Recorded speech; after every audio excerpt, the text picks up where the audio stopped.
It doesn't matter. Well, I joined the game halfway through, so. Yeehaw. Free money.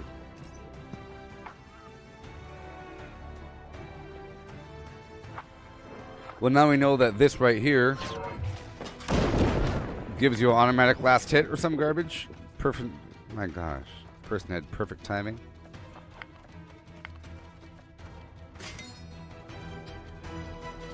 Yay. Yay.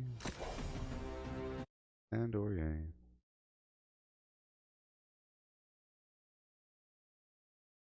I'll sign up for another one and then go out there and start harvesting. Essentials. Go through. I guess. Loot through a bunch of garbage. Get some supplies.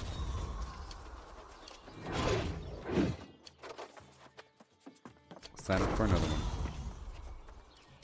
And once I have 1,000 Azoth, at that point I can move around a bit in the map a bit more for some resource farming. My heart is filled to bursting. Shut up. Filled with joy to see you again. Join with me in sacred service. You wouldn't know the spark if it bit you on the flim flam.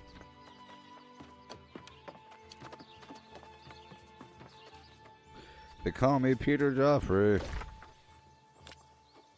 Okay, so now I'll be going through to clear out this corrupted area and get some garbage supplies, a bunch of herb, some hemp, and yeah, I'll go over here and clear out this garbage as well. You know, I haven't done certain things in a while, and I'll just keep on moving through until the next outpost rush pops. Well, I gotta refill my Goffy Gup. Yeah. In case you don't know, I have a deepfake voice clone. That's right, it's a voice clone of my voice, made with fake, deepfake technologies. Deep future tech, it's true. For example,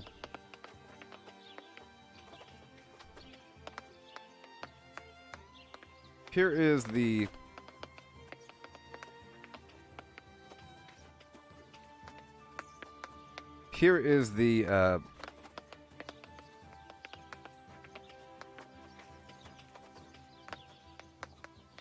I think. Here is the Joe Rogan version, okay? I didn't make this version, but here is the Joe Rogan version, just so you can see what it sounds like. Friends, I've got something new to tell all of you. I've decided to sponsor a hockey team made up entirely of chimps. I'm tired of people telling me that chimps are not capable of kicking human ass in sports. Chimps are just superior athletes, and these chimps have been working out hard. They're throwing kettlebells, battle ropes, everything. I've got them on a strict diet of bone broth and elk meat. Okay, right. So, you could deep fake a voice. So I deep faked my voice, and I have it singing songs. Well, you know, I have it reading out the lyrics, and I'll be playing that for you while I walk away for a second. Here you go.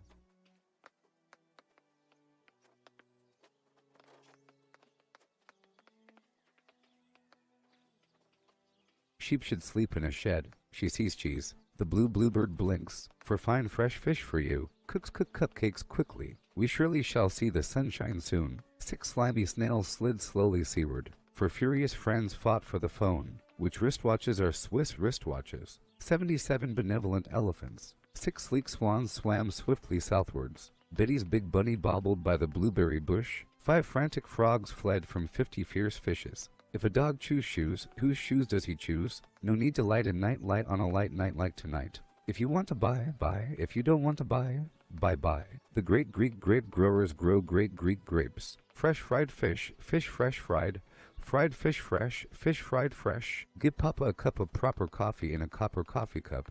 If the witches were watching to watches, which witch would watch which watch? If a black bug bleeds black blood, what color blood does a blue bug bleed? Swan swam over the sea, swim, swan, swim. Swan swam back again, will swum, swan. If you must cross a course cross cow across a crowded cow crossing, cross the cross course cow across the crowded cow crossing carefully. A tutor who tooted the flute tried to tutor to tutors to toot. Said the tutor, is it harder to toot, or to tutor to tutors to toot? I thought a thought, but the thought I thought wasn't the thought you thought I thought. If the thought I thought had been the thought I thought, I wouldn't have thought I thought. She sells seashells by the seashore. The shells she sells are seashells, I'm sure. And if she sells seashells on the seashore, then I'm sure she sells seashore shells. If one doctor doctors another doctor, then which doctor is doctoring the doctored doctor? Does the doctor who doctors the doctor the doctor the way the doctor is doctoring doctors? How much dew does a dewdrop drop?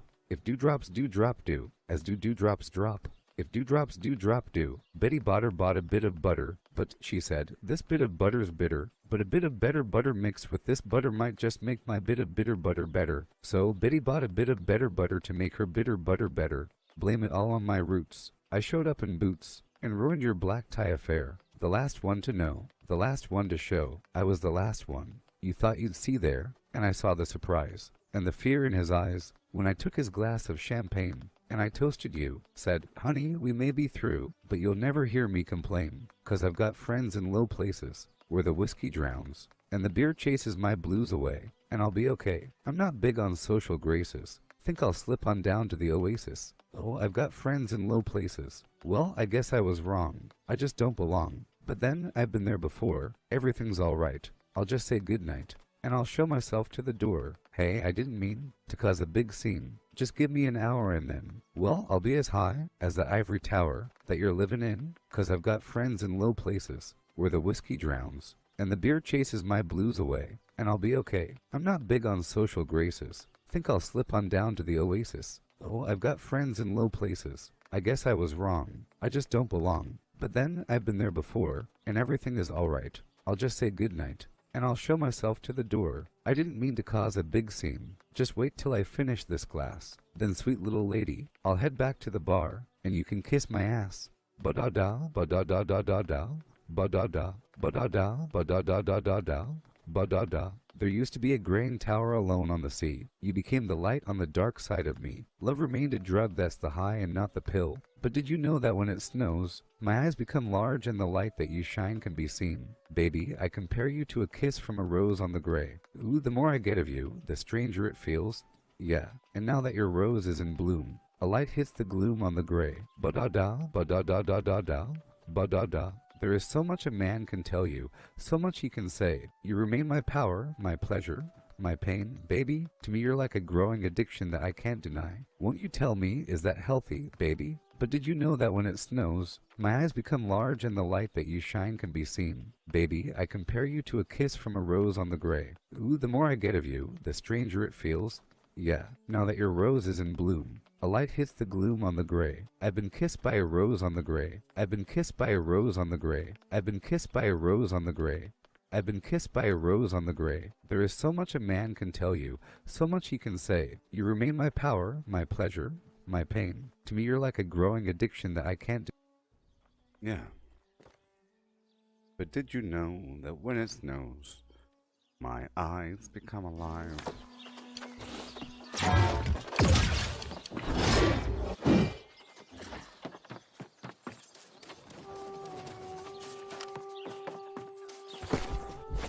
Okay. Oh, my Sign back heart up. is filled with joy to see you again. Join with me. Yay for joining late. I'll be joining to another game late. Right there. Which means I'll be joining the losing team. That's how it works. You know? If you join late, you join the losing team. We just have to do this back to back for a bit to make some money so I can then move across the map. Or to make some A's off. Even though I plan on clearing out all this corrupted. Let's just see how we do. Let's just see what happens. Oh my gosh.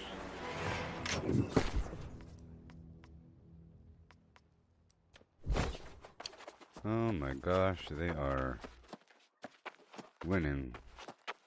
So I have to go straight to Soul. We have the middle. They have the sides. However that happened.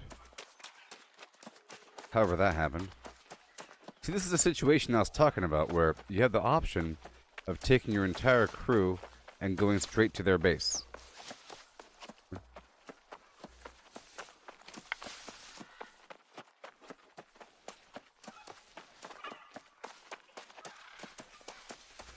This might be suicide. I don't know how many are here.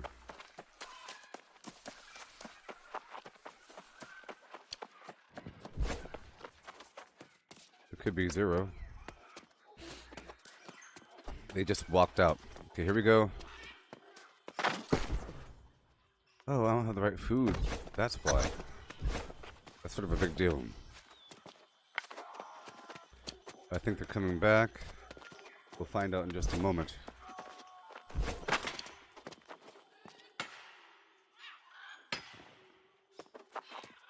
Can I get some reinforcement, please? Oh no. Is that friend or foe up there? It's probably foe. Okay, let's see what happens.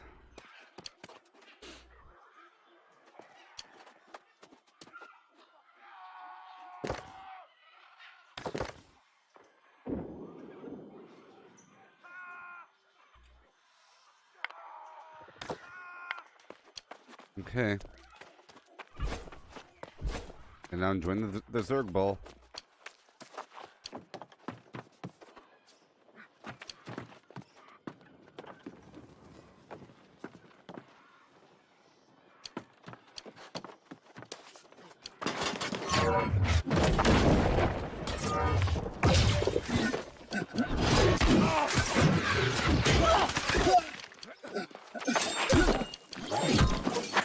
Oh no.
Guy's just annoying.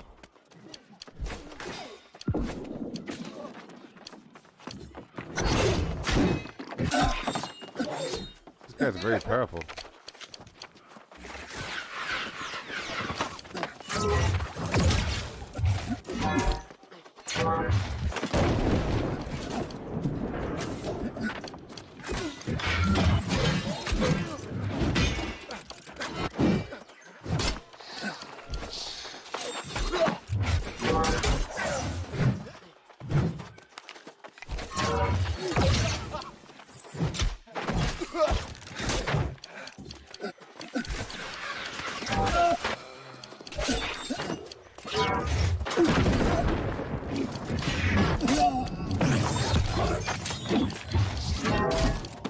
That person's really good.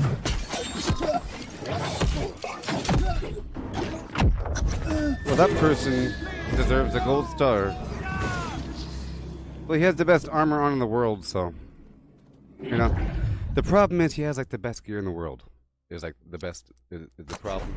If you saw his gear, it's sort of, like, not fair. A little bit.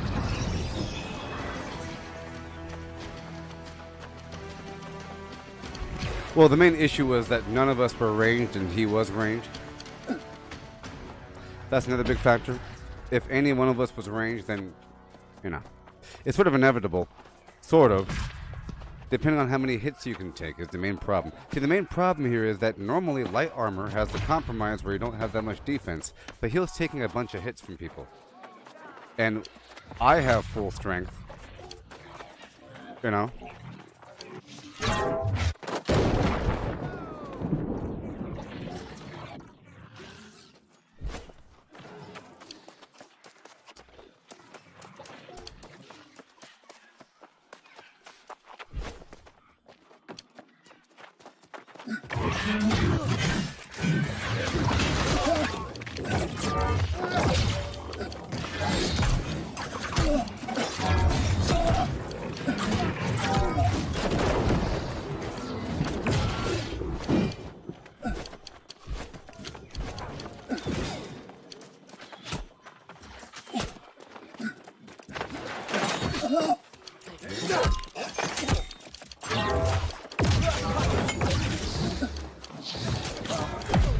My gosh. I mean, it's just ridiculous. This person's too good. Well, that appears to be a good combination. The bow and spear. I mean, the spear is my favorite weapon.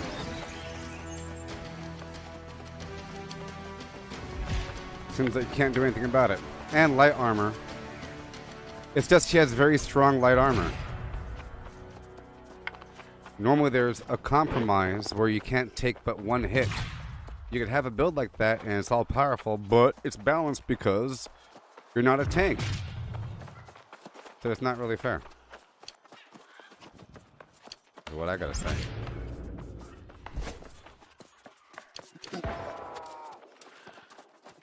And we clearly need more ranged. That guy's ranged.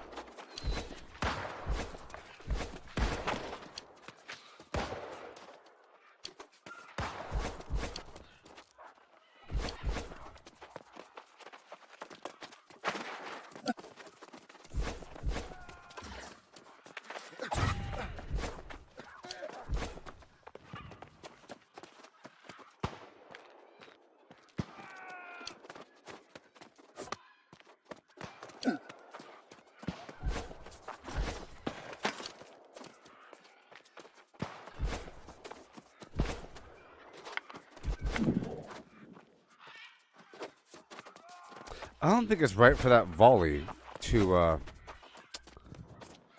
take off half my life if I'm in heavy armor and I have 10,000 life. I mean, like the volley AoE attack does that much damage. That doesn't seem right. Personally, I don't know. It seems like it's doing too much damage. Which ain't all that balanced.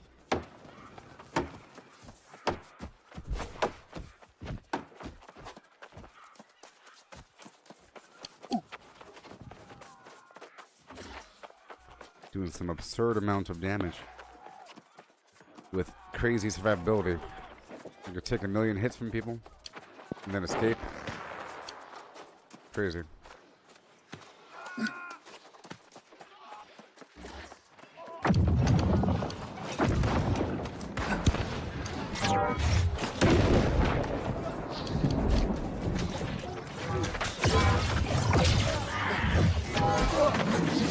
I'm gonna fight next to Jorgenham.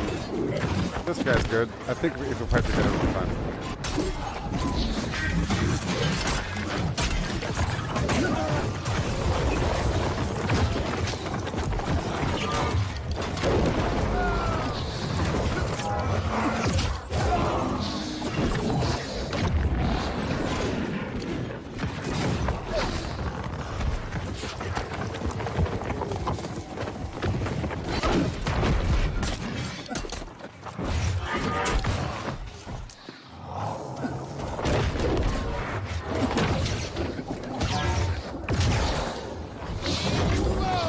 Okay. So basically, I think the situation with that dude is not the fact that he was good, it's the fact that he had a, different build.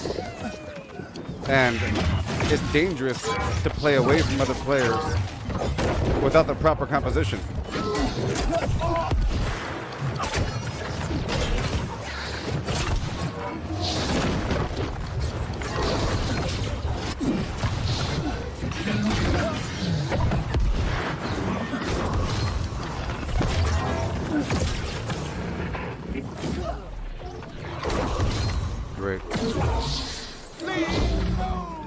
I just need to stay with these people, that's all. And be with the healer. I just have to hang out with the group. That's basically it. That's basically it, you know.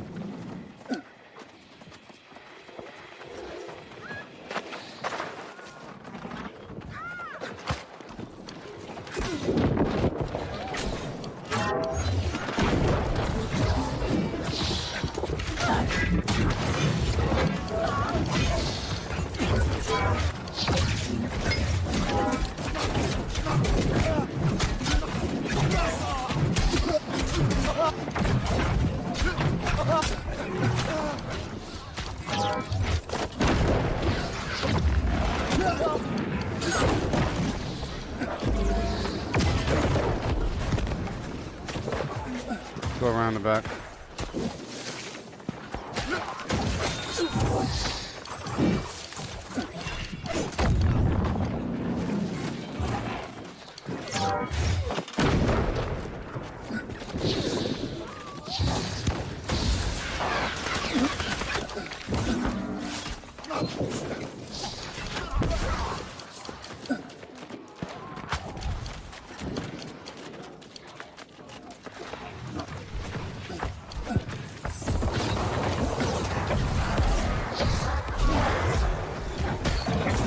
Well, we're doomed. We have to go down to Luna.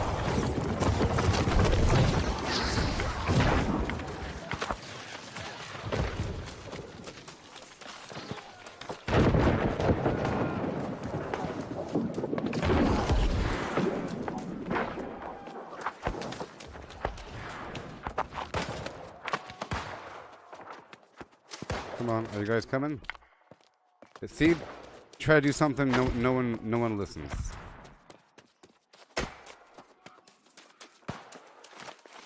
No one listens.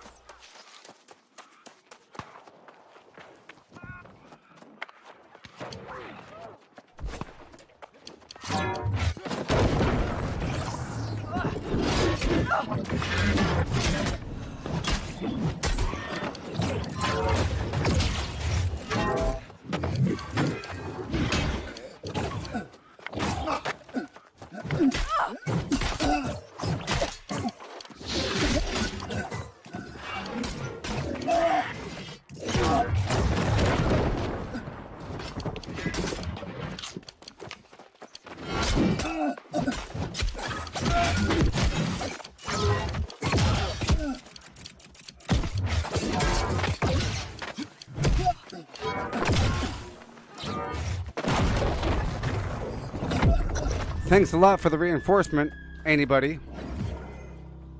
See, that's what it does. You try to do something. Hurry up and go to Luna. But no, people want to fight the death ball. So you have to help with the death ball. Because sometimes you defeat the death ball. And the only real reason why you did that is because there's more people. So, like, you have to fight right here sometimes. Okay, these guys aren't going to listen.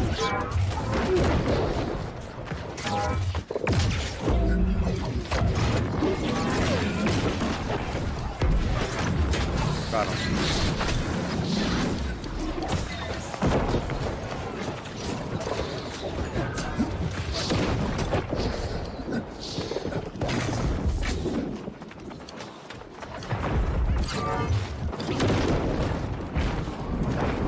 Oh my gosh.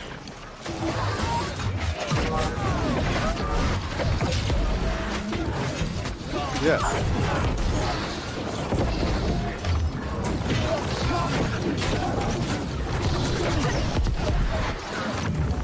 Oh, I'm stuck. No. Dang it. It just takes a split second. I was trying to get a single attack out. I was like stun locked. I was trying to get my single. If I got my single stun out, we could. They would all be stunned, and then a single heal would come through.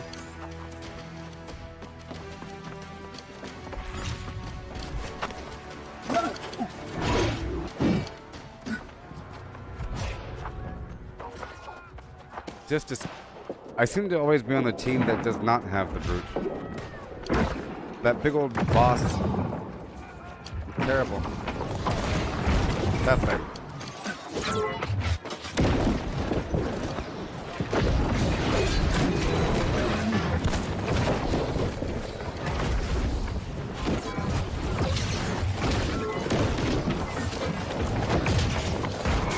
Oh my gosh.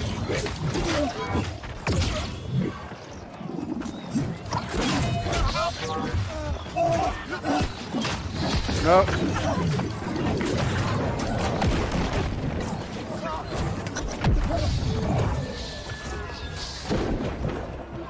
Oh, look at them with their people. Nice composition. The flim flammers fighting together.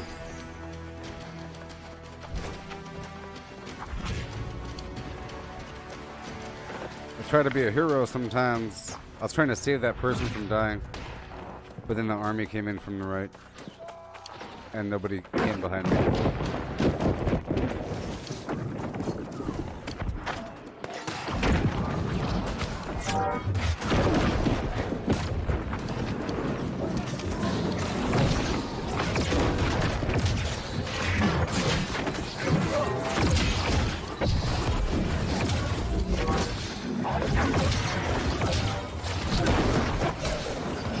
Back it up, back it up. Oh my god.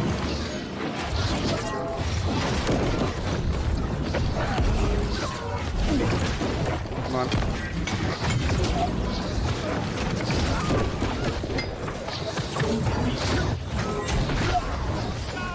Oh my gosh. Oh, I'm stuck.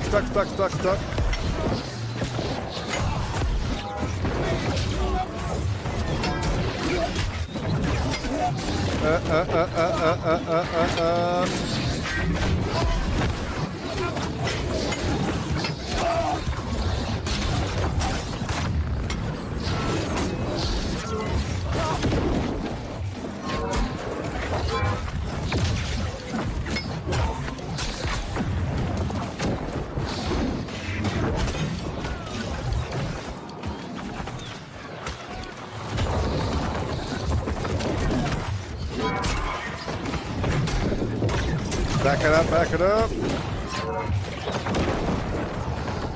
Oh man.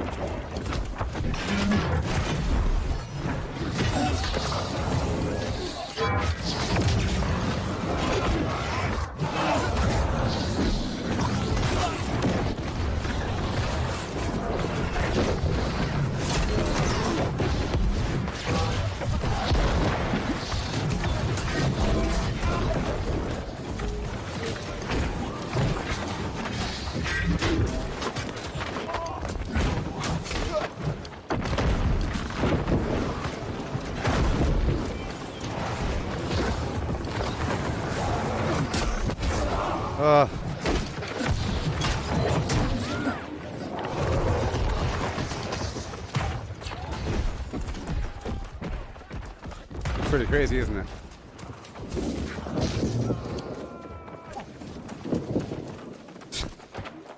Oh, we have one. Let's give it a shot.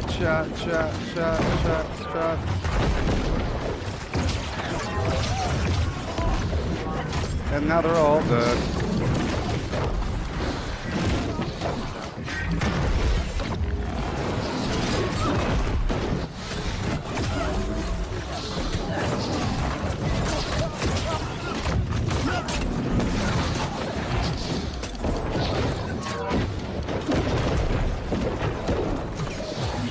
Well, that worked.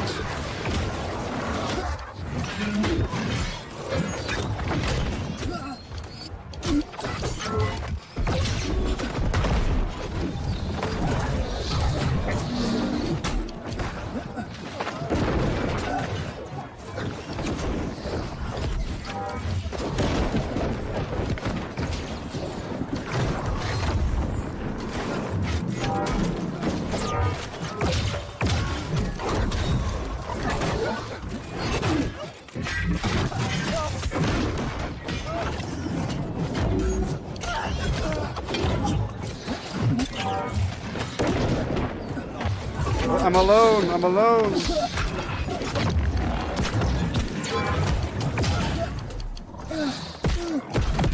Oh my gosh. Oh, what happened to the entire army? What happened to him?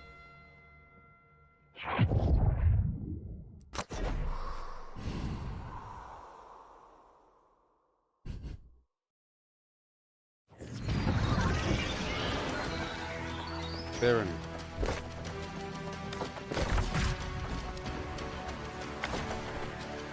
Gotta go to the Baron ASAP, ASAP. ASAP. It's so important.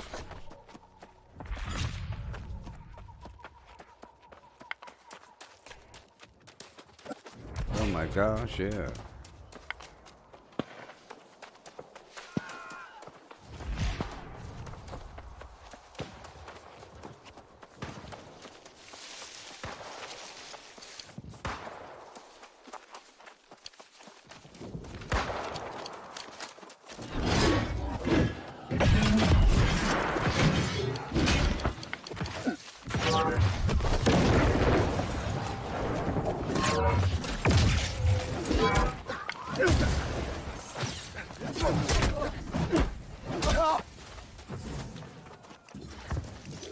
Oh yeah. We did it.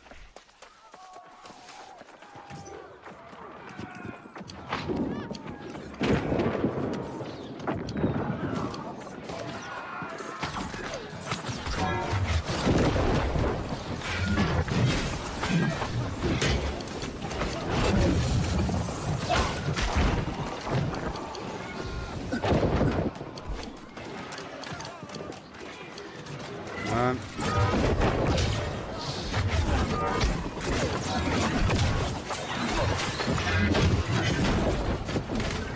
Yes.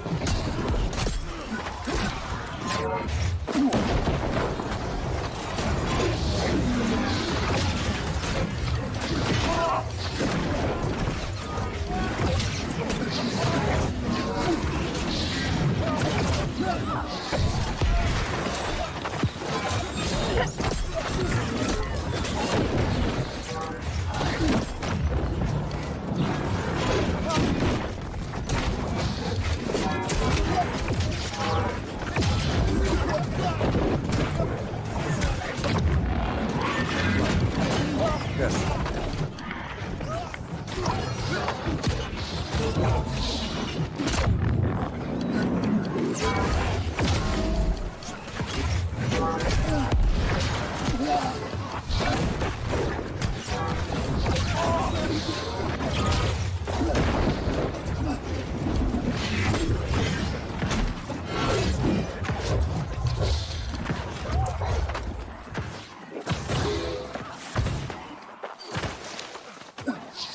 Why am I going slow? Oh my gosh. What's happening to me?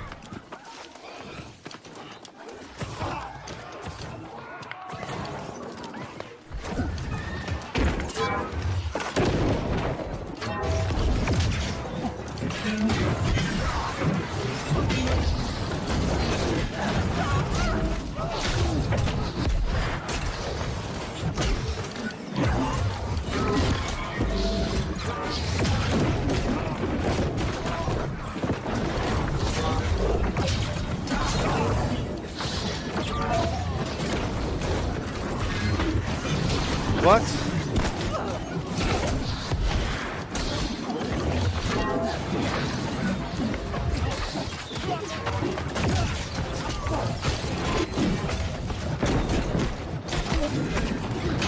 I'm alone, I'm alone, I'm alone, I'm alone. Nope, nope, nope, nope, nope. And go.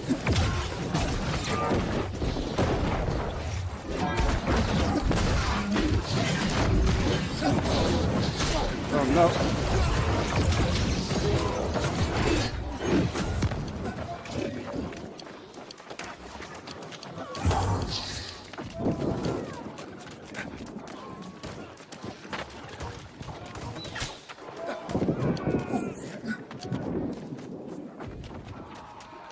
Well, well, well.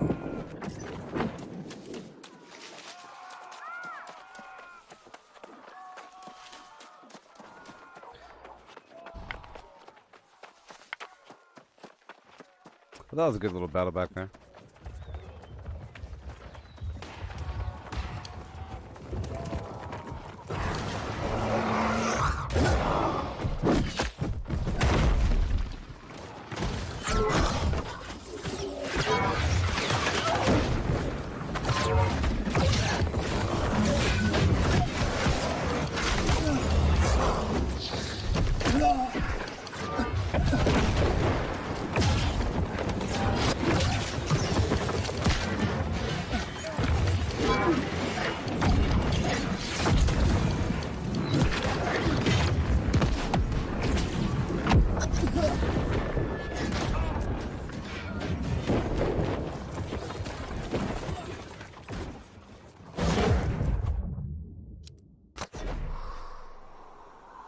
The rifle dude in the side.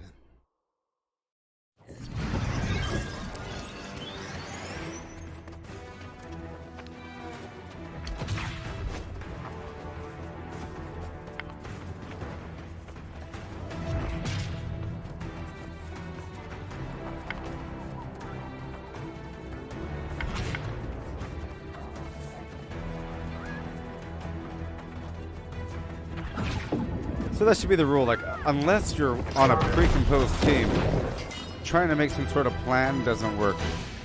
Because they're not going to listen and it'll probably fail. You can let people know what you're doing, but you shouldn't expect people to help you.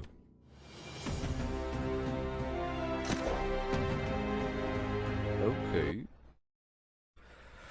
Yes. And then I'll sign up for another one.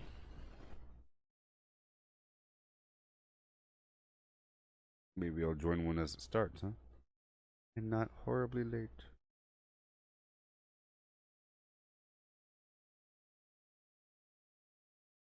Yes.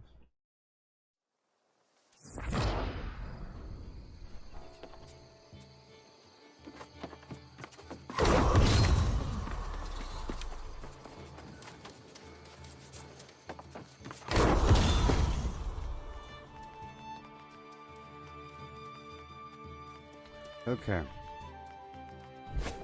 Let's sign her up. Oh, my heart is filled with joy to see you again. Join with me in sacred service to the... What do we got?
Okay, what am I sitting at? 374?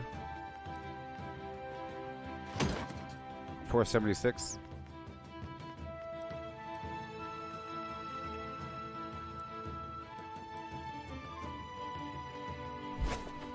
Alright.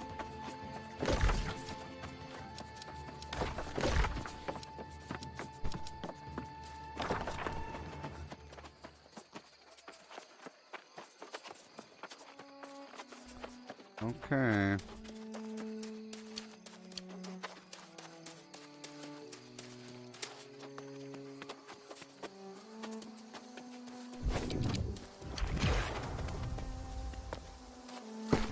Use my flame to go faster. And we eat our breakfast bread for a moment. And proficiency booster, small one.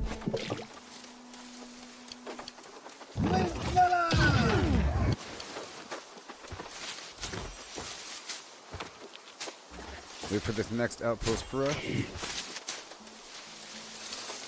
And I want to go through this town. Real quick lag.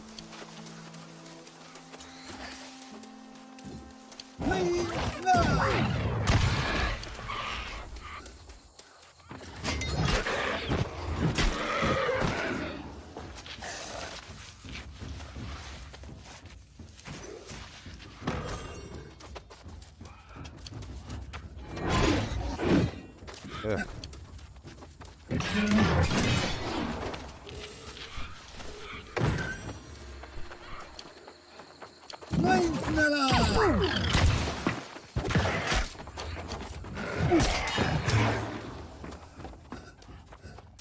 Go right through here. We just take a moment. I'm gonna take off a couple pieces of armor. My hand, hands, and boots. There we go. That way I'm a bit faster.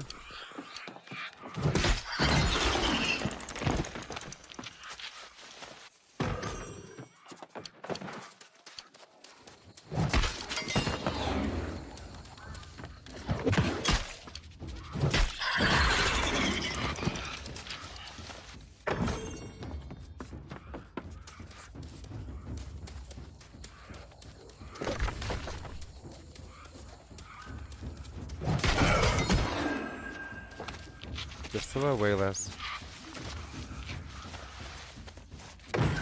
Or just so I could, you know, do my little combat rolls. That box had 7 onions, huh?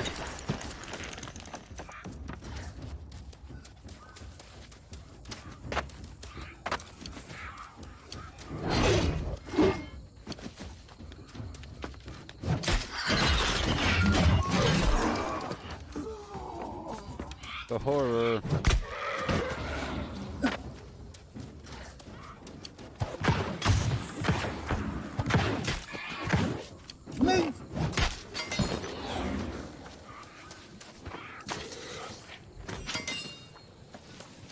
Rabbit's foot.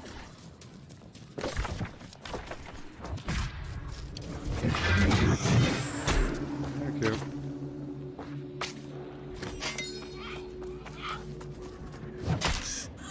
I guess the low visibility is to my advantage, actually. You know what I mean? Players can't. Players have to be really close to me to actually shoot me. Let me harvest all the stuff right now. Then it means that if they're pretty far away, they shouldn't really be able to see me. I don't think.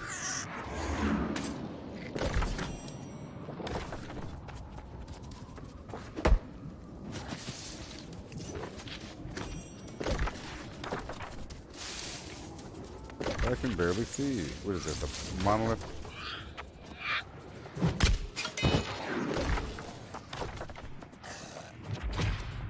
Fine. I'll close it. I'll close it.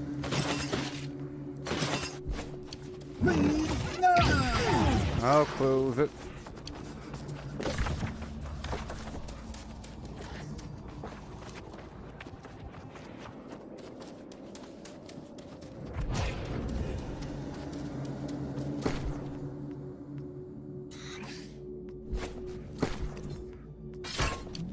All right.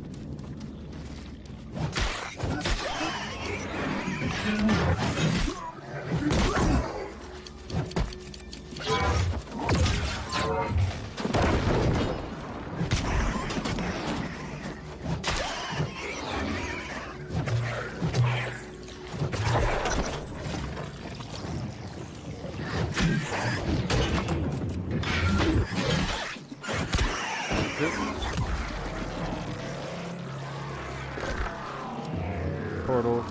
Portal. I don't want to do the portals. Portals take too long.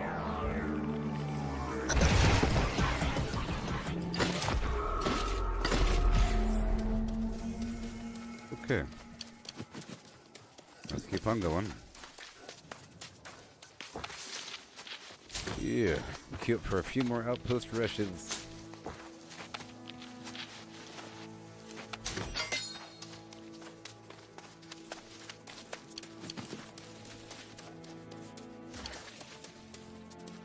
Oh boy.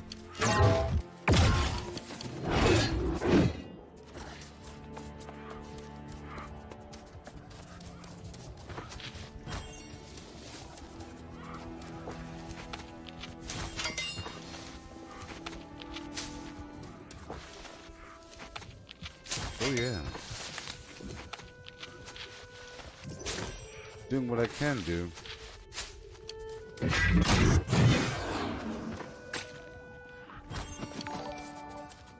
Doing what I can do. Hail, Kelso.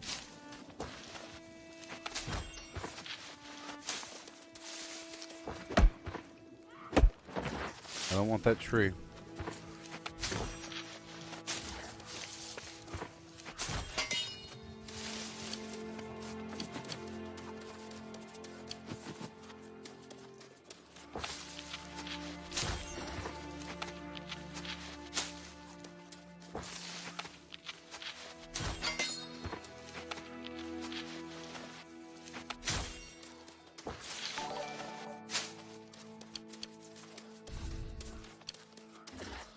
Is that a bad guy?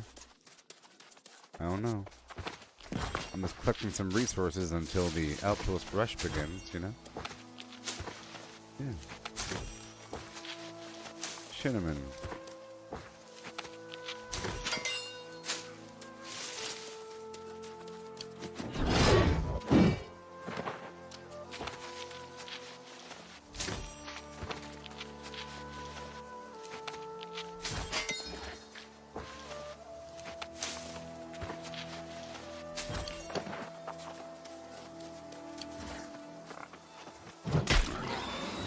Oh yeah.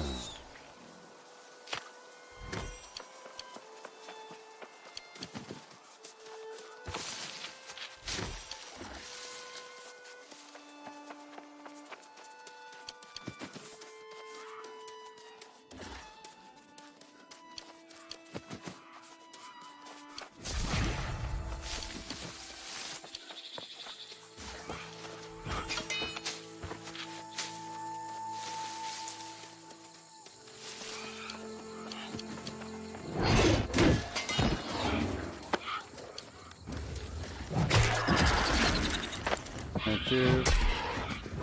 Oh boy. I'm just gonna go through here and take care of things. Clear the rest of the boxes.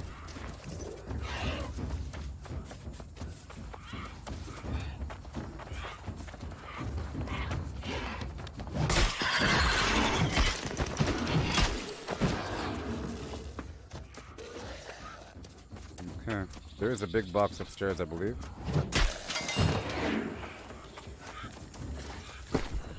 I guess I could use something else, maybe. The axe is fast.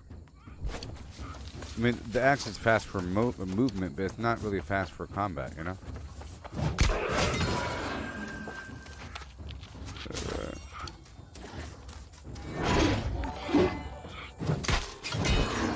Hey, how's it going there, buddy? Welcome. And welcome.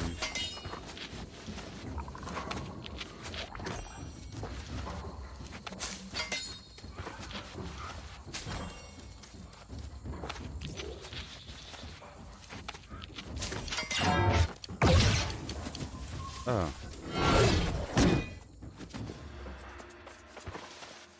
I thought I had my fire on, but I don't. I need to. Rabbits are precious, you know. But I want to do like I said and just keep on going forward. That was sort of my goal. Just to keep on going forward. And I will. Oops. Let's go by the box right over here in just a second.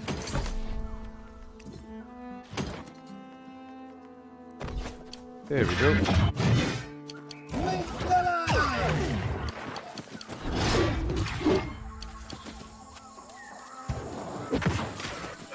It's important to constantly farm that territory standing.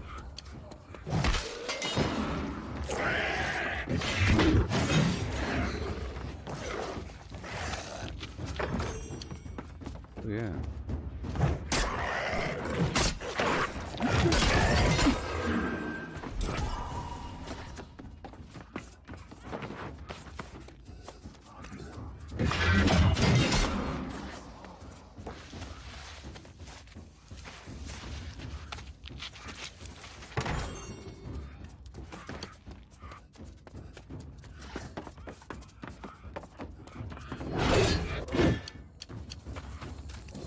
Okay.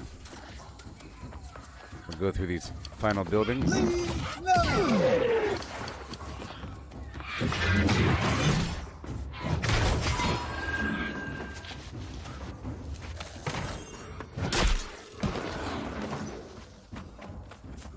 Garbage corn. Yeah. A rabbit. More hemp.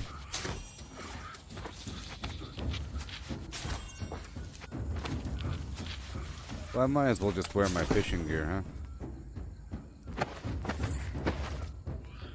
huh? Or my mining gear.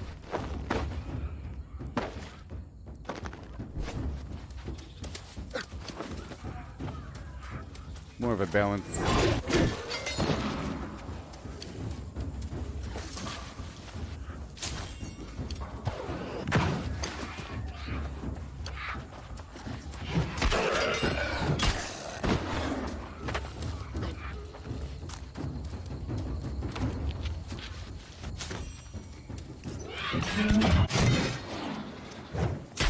Yeah.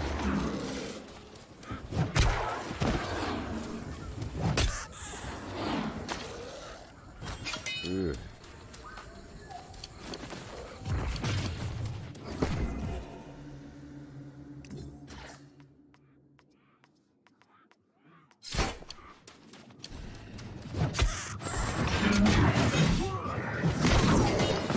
Come on.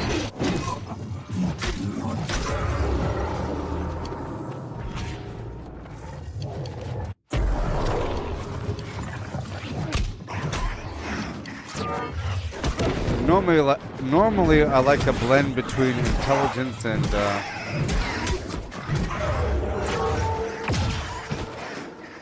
you know, I could try that. Yeah.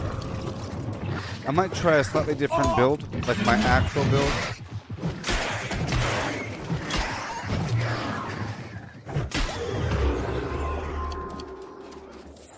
I just tend to get nuked out. But in PvP. I don't know.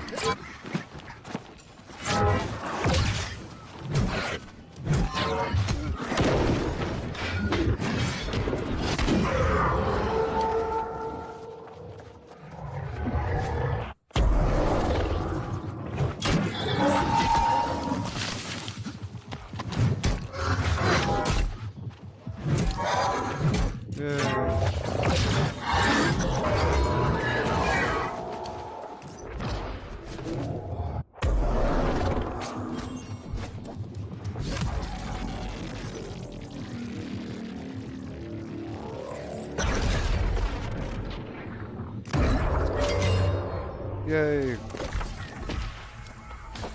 I was trying to increase the visibility.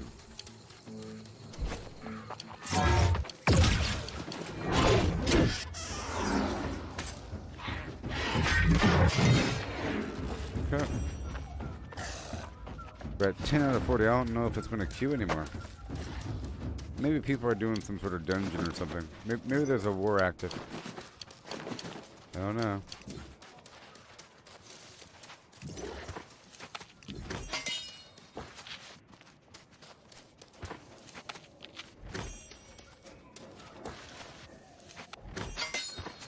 No, I did swap out the gem on my axe, so it's no longer using intelligence.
Yeah.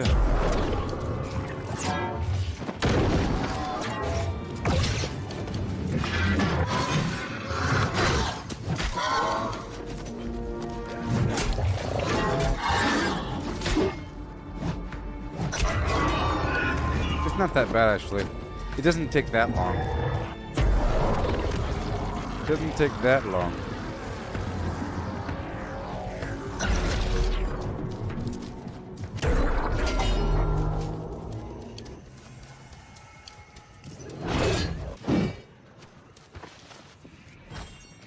Yeah.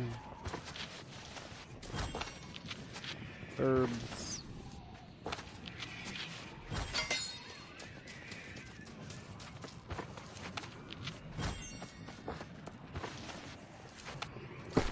Proficiency booster.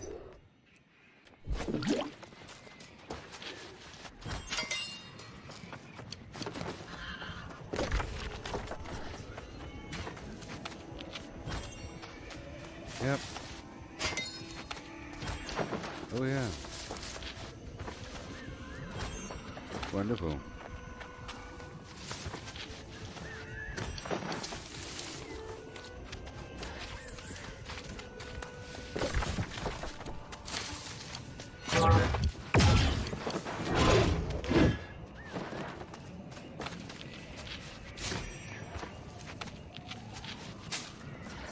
I'm not in my herb picking gear.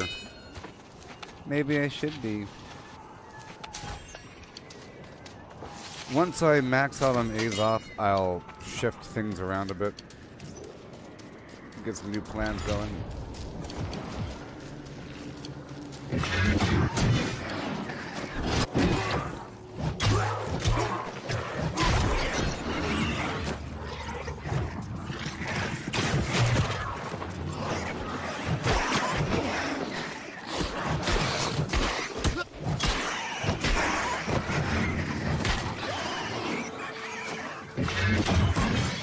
Oh yeah.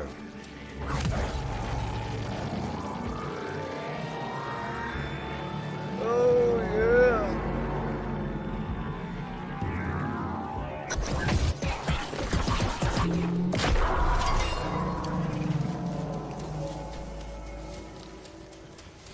I'm gonna go clear through this spot over here. There's some boxes, and these guys are kind of fun to kill.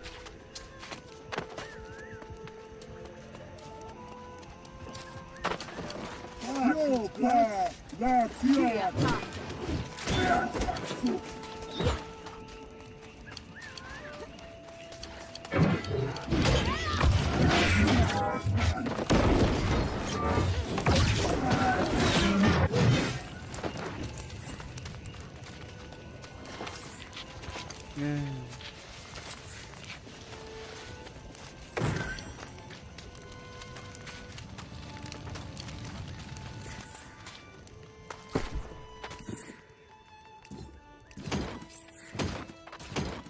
This ain't gonna work out.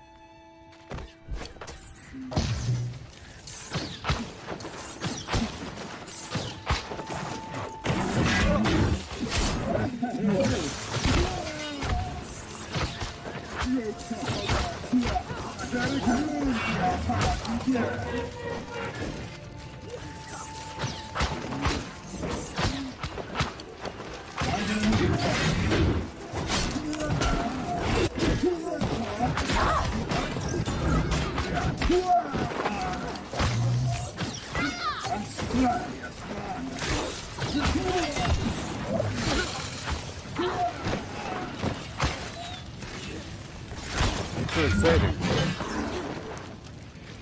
Yep.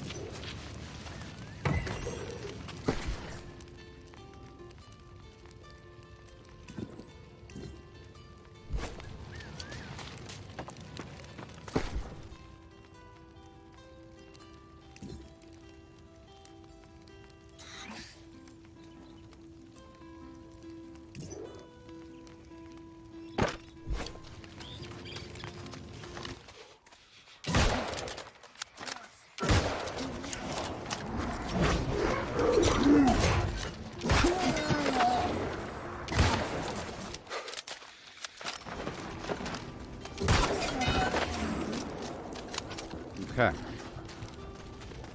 So with this weapon, you're supposed to get a bunch of headshots. You're supposed to make them all power shots, like that.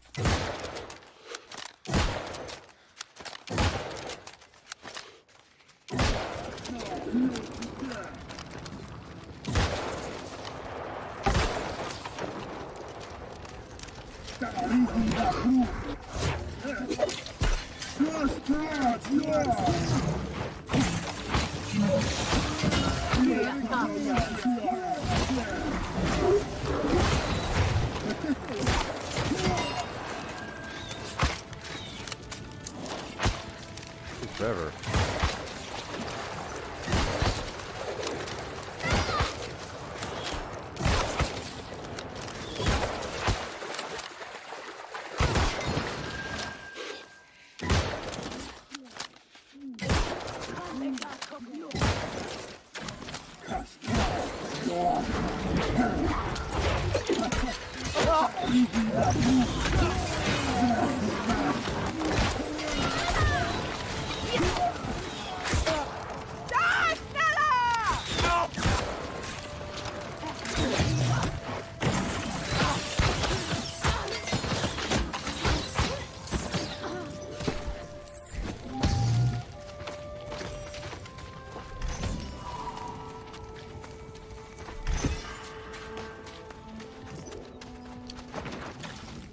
Yeah.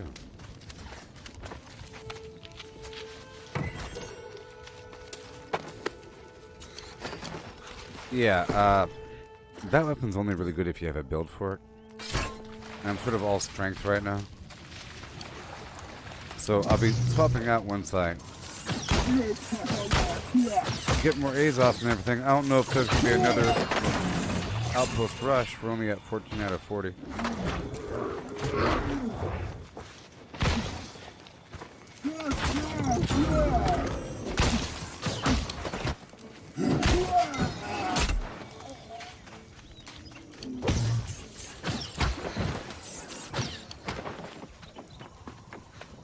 Okay. 2.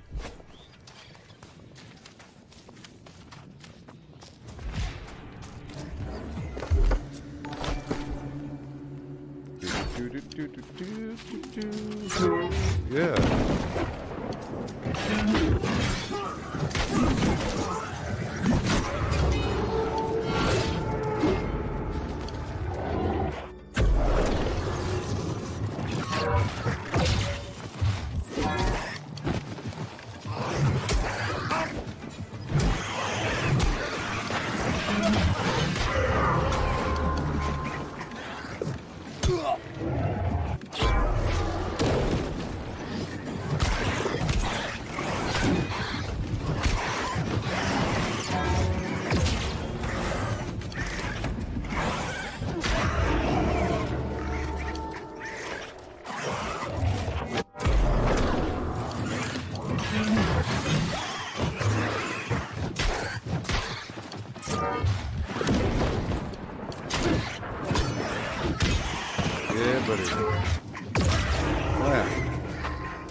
I rolled away, buddy.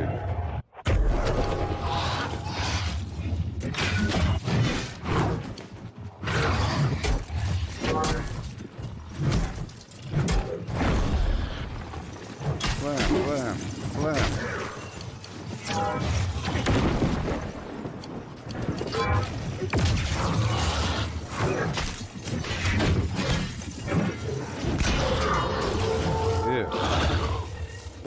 All done.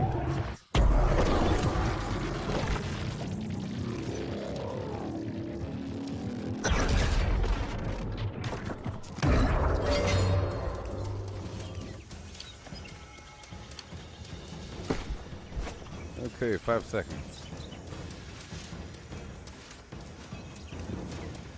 I'm gonna loop back through now that it's all visible. Now that we've regained visibility, let me head back to the base of Rooney. I guess I can knock out this quest over here.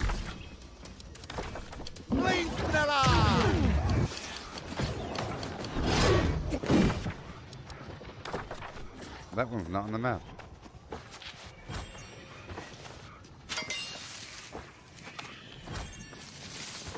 That ain't cool.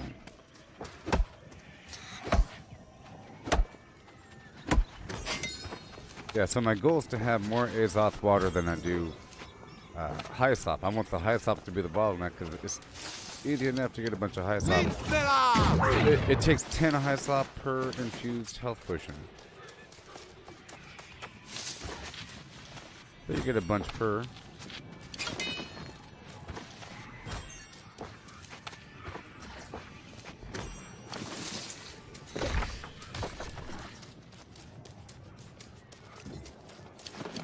Oh, this is the big one. That one takes too long.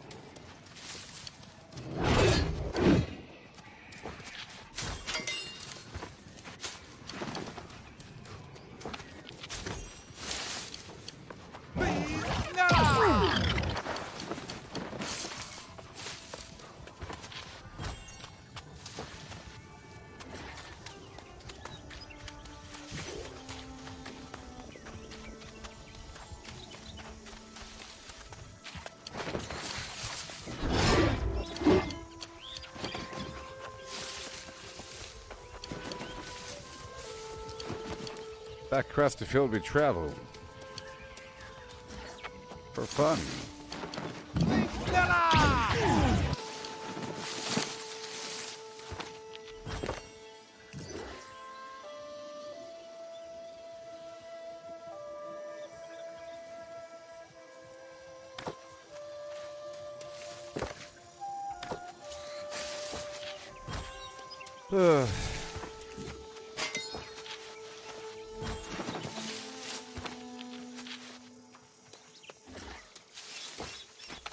I've always typed by like occasionally looking down, you know? But here I can't look down at all.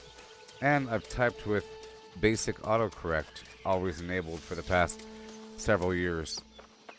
But now I don't have that because, you know, there's no... So it's rough.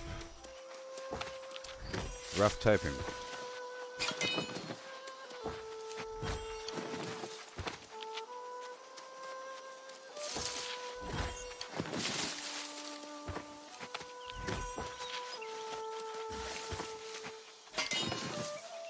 Heading on down.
Yeah.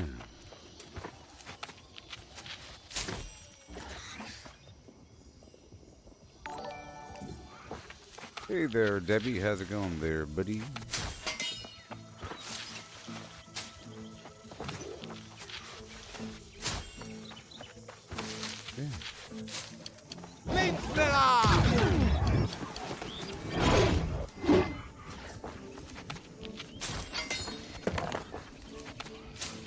Saffron.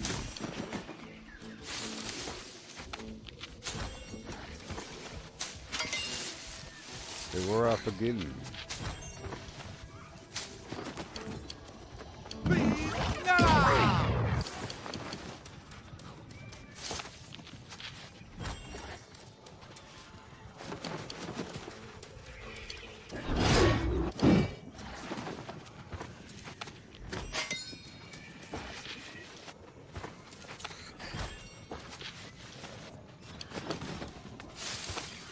gotta do what we gotta do, people. What we have to do to get the early poo.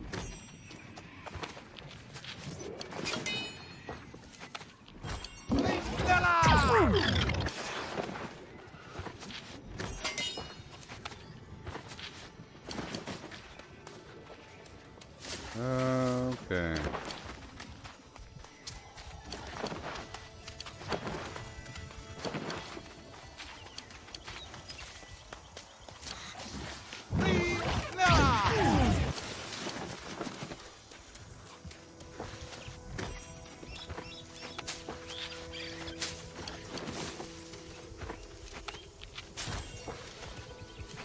Yeah.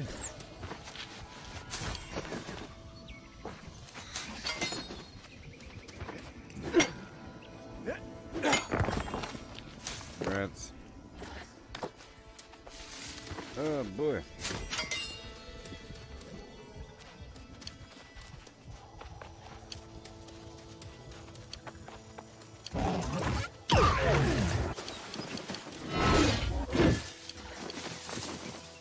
Yeah.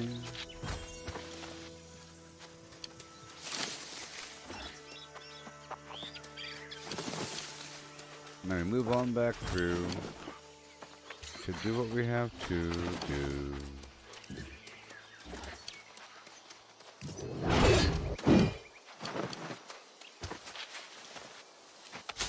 Yeah.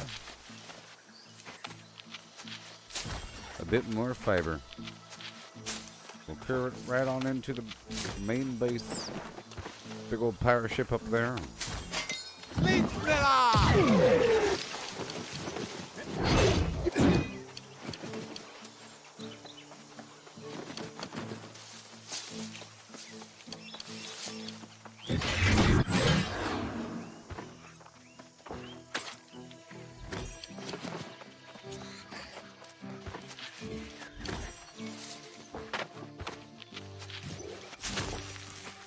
Oh boy.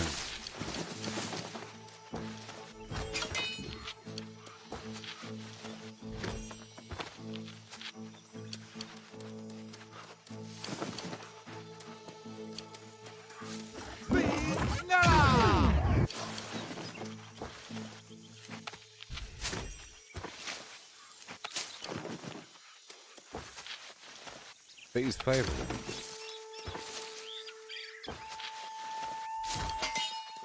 It's in phase, out of phase. We're heading back into the base now. I'm at 625 Azoth. That's enough to go across the map. And I have to pay my rent. I have 2,000 coin. It's great. The rent is due. Housing tax.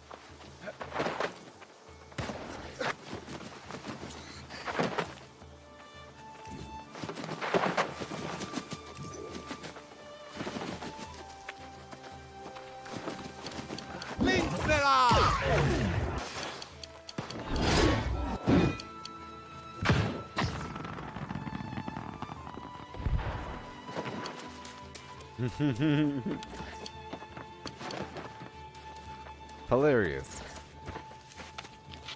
Hilarious. Okay.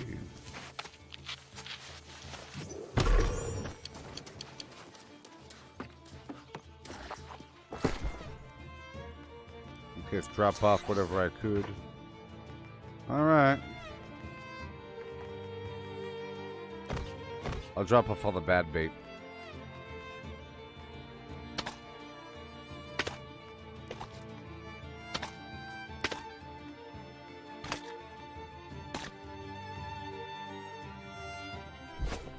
whatever. Alright, so now I have the means.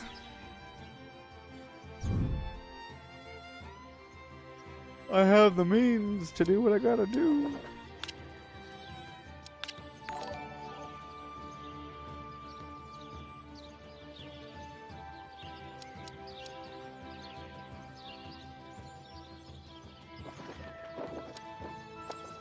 So sad. Okay, so what do we got going on? All these stupid gems. Not that much of this. Let's just move straight over here. But I'll go down to my house and do a minor exchange. Some minor crafting. Yeah. Let's go down there. I have to start working with all of my flim-flam.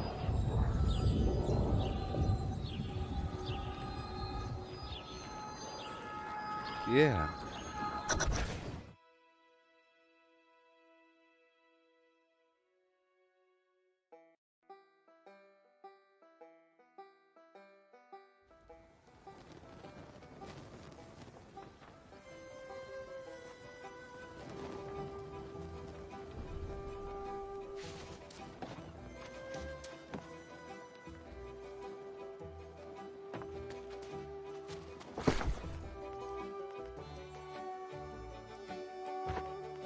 Okay.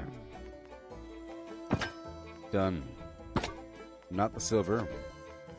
Okay, the rawhide, the basic everything. We'll go from there. All the basic stuff. And I'll craft what I could.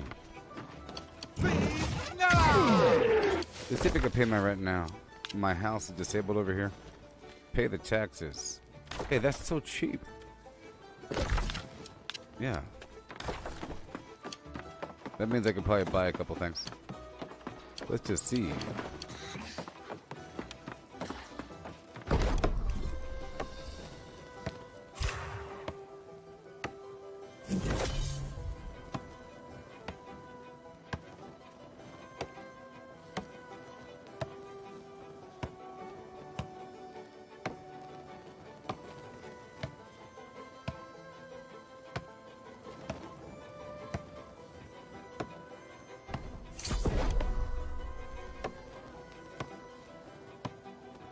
Okay.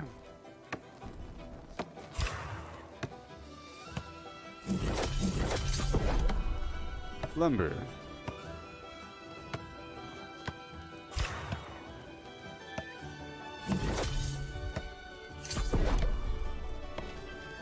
I have a lot of weird wood.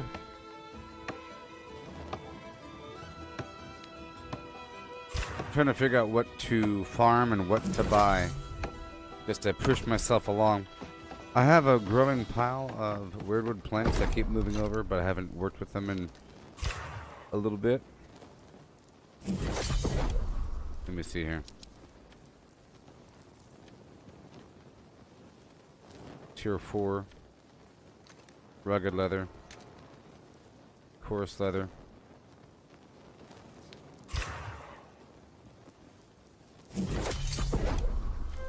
Layered leather. And now infused leather. Alright, I'm gonna take this iron hide and the layered leather forward, along with some tannin.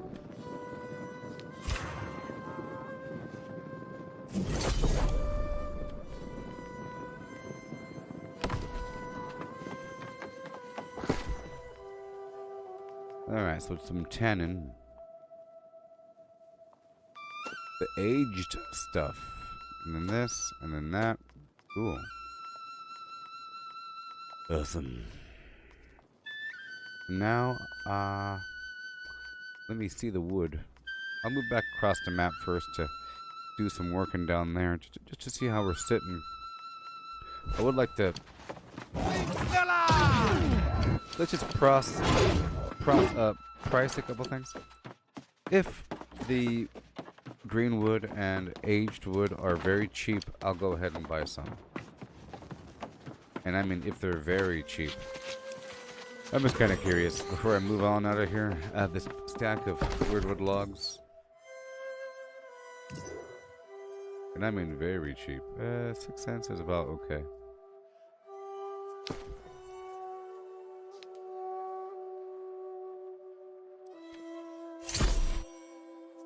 It's about okay.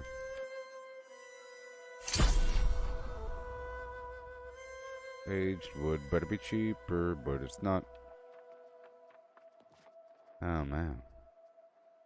There we go. Done. Cool. And then I'll take one of these bad boys.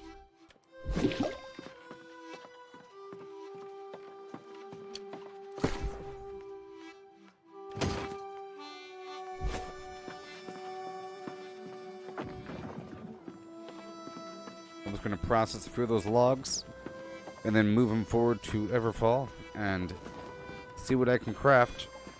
And I'll also make that infused leather down there. And I'll check out the cloth as I walk on by here. I might be able to move some cloth forward to increase that tier as well.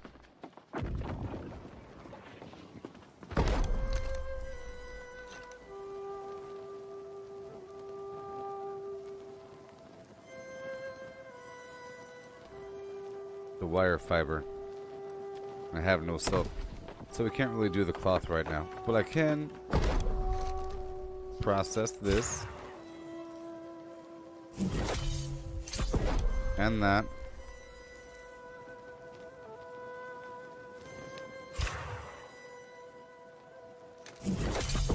Yep. Now this stage requires tier 4. Because I do have silk. Alright.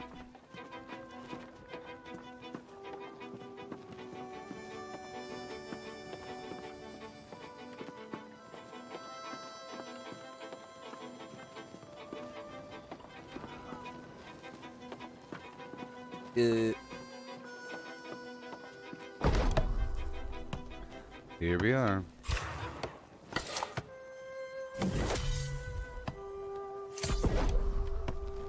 There we go.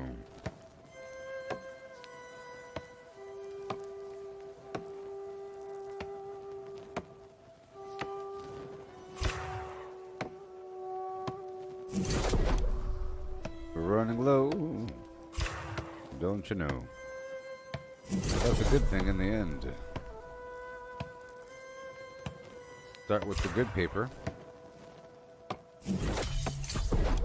Move on to the bad. Yeah. Oh, that's a beautiful sight.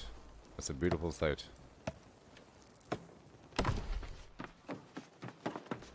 That is beautiful. Okay, I'll be moving on now.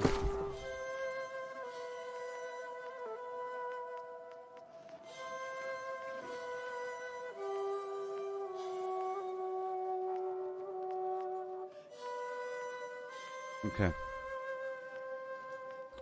Now there's hardly anything in there. Leave the cloth. There we go. Alright.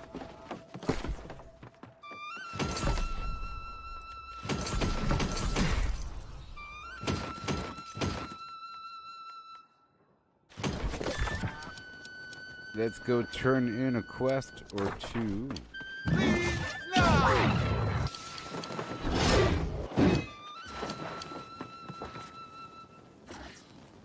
Or not.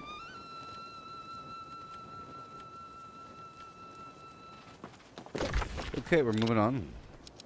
Down to Everfall. Down to Windsward. Down to Everfall.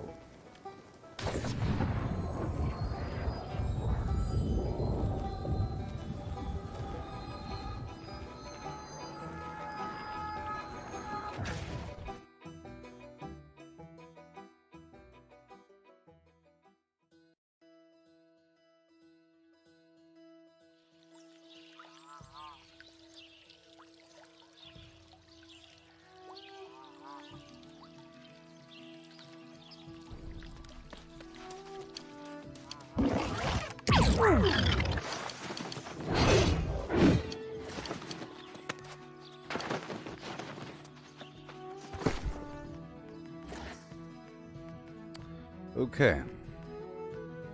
Well, I should have left this stuff there. But I'll put the ore here now. Doesn't belong, though. But let's go process the stuff now. Right over here. I believe the leather. Hey.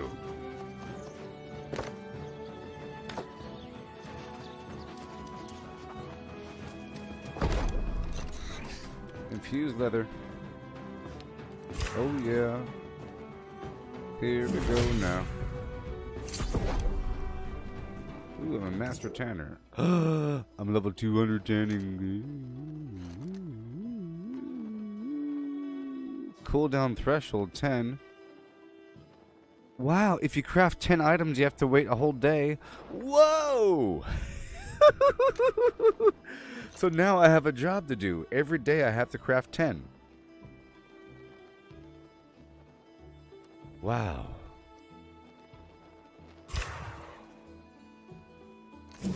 Wow. The same thing applies with wood.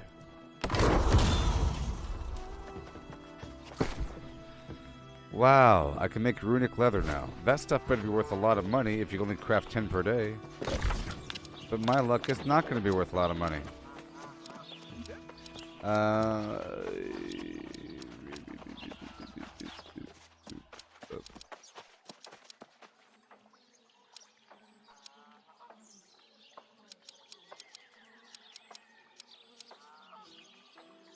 don't see the wood shop, but I know it's over there.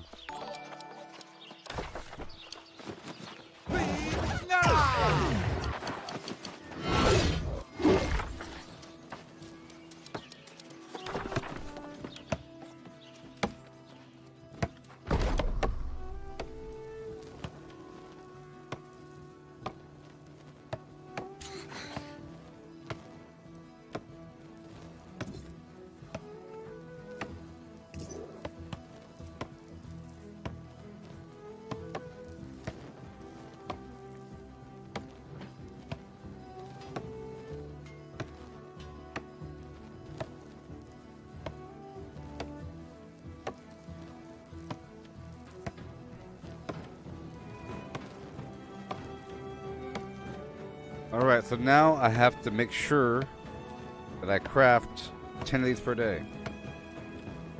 I just threw away a big old pile of ironwood.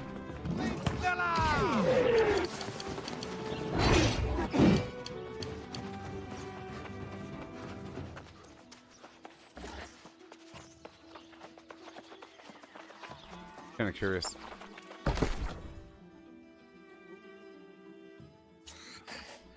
Oh my gosh. What was that wood called anyways? Refined resources. Wood. Ebony. 224.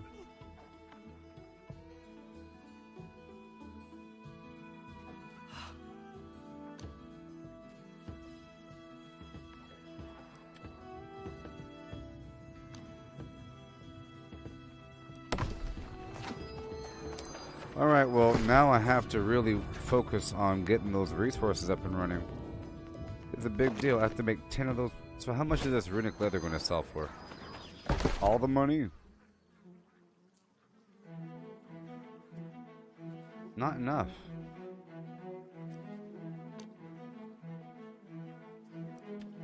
Well, it's certainly cheaper. Well, I have to go into lumberjack mode now, which is good, because now I get to be a tank. Because I need those materials. I'd say it's pretty easy to get the materials needed to make the runic leather.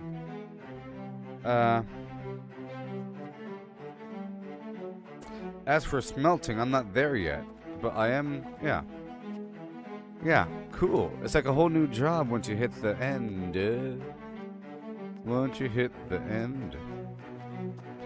Okay. I'll pull these potions out, all that garbage. Tannin, I'll take that with me. It's okay. I'll leave all the furniture die here. Now let's move on down.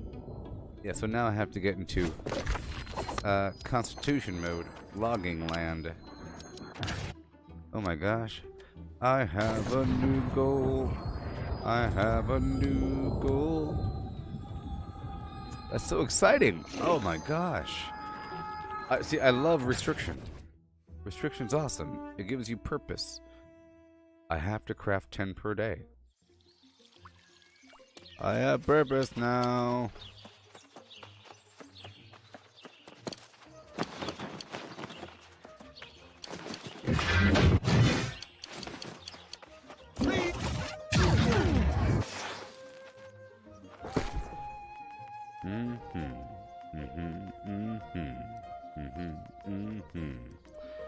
Alright, so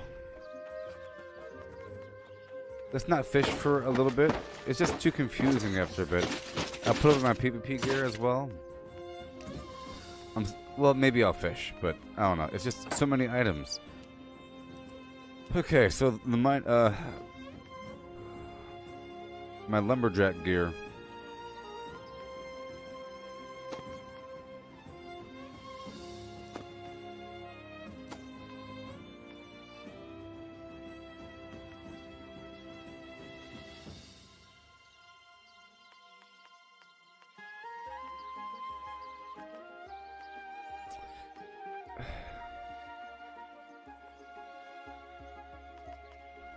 Lumberjack shirt and lumberjack pants.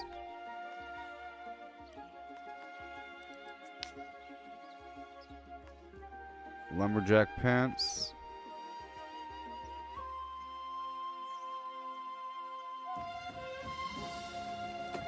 I'm sure I have a better version though. So let me look through again. Sort by tier. And I'm looking for logging gear that has constitution. Light armor.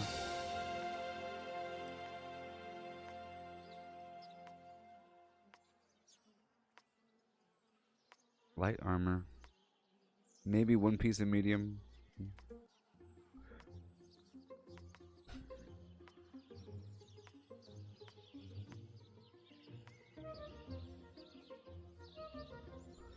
This one's strength.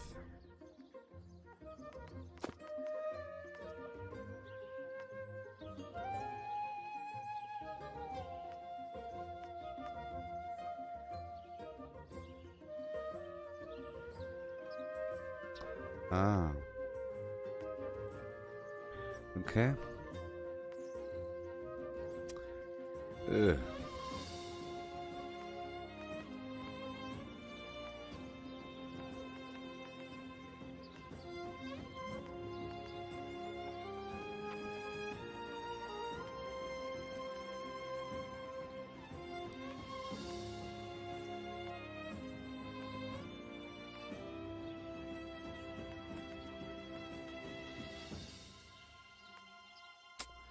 Yep, just looking around for my gear.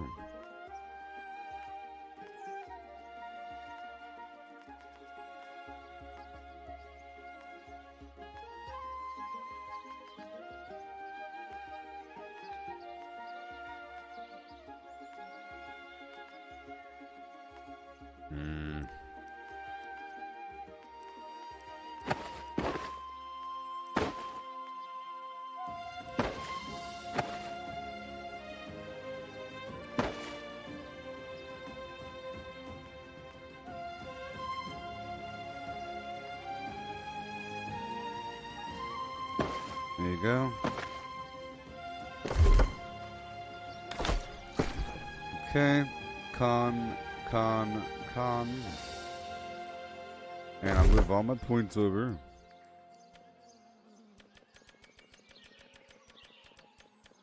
Done. Yay, and now I could move the rest someplace else.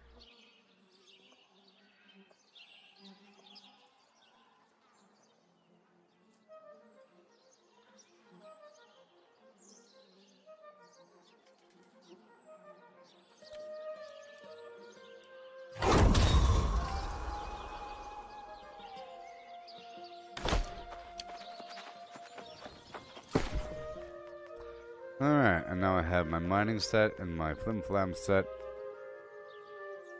And my fishing set. Yeah, but not my skinning set. Well, let's just focus on one at a time. Gets ridiculous. I'll be going for speed, so I'll just put all the rest of the weapons away. You heard me right.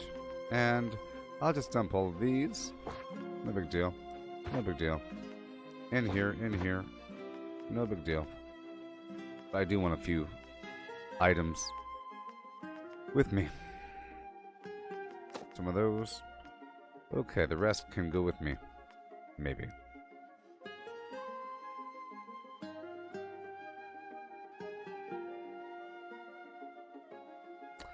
I actually do want all these items on me, but not so much these lower items.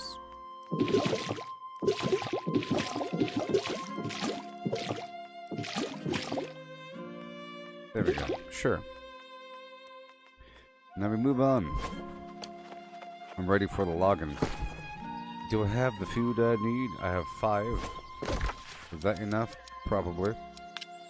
And now I have these gems I can consolidate.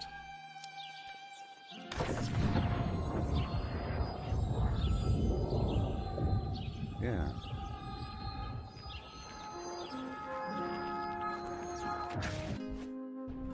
I know where there's ironwood. Thank you for your help. I don't want it. But thank you. I'm not gonna go to the spot you said unless but I have a certain I have a couple spots I go for my ironwood, you know. I'm trying to do it in regions where I have a house. So there's a bunch of a handful of ironwood that grows around this area right over here, and I was gonna go around in circles right there a little bit. And I have a spot over here in Eden Grove, like you mentioned, but from right here all the way down, there's stuff all the way down here, you know.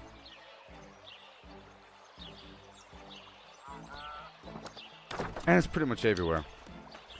But I need all the different kinds of wood.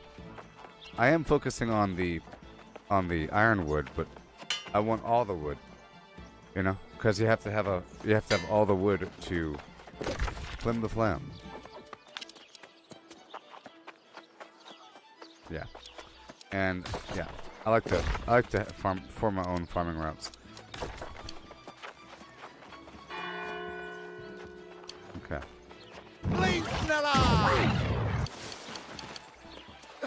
Oh boy.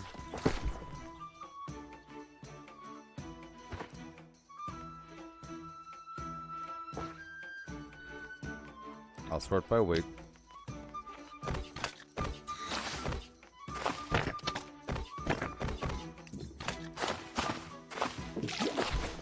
Alright, let's do some fusion.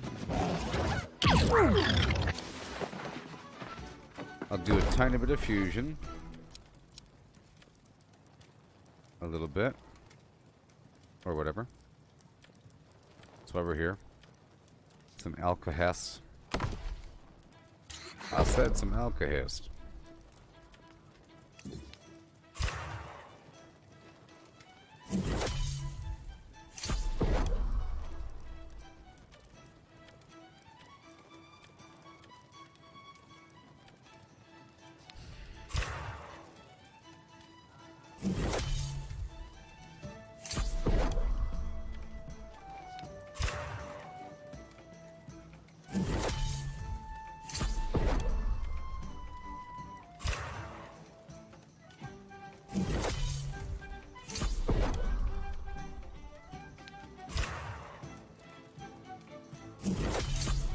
Alright, I'm gonna stop right here.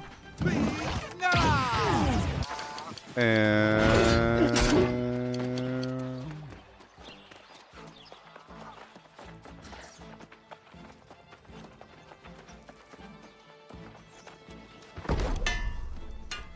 let's fuse some garbage right now.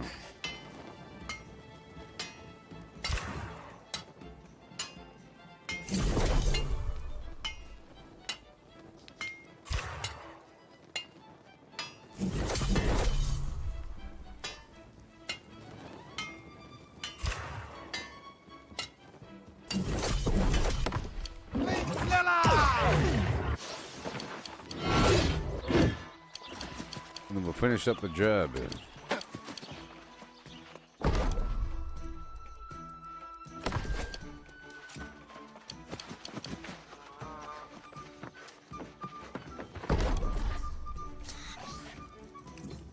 Alright. Bull Rush, Flim Flam, and Bumble Blossom.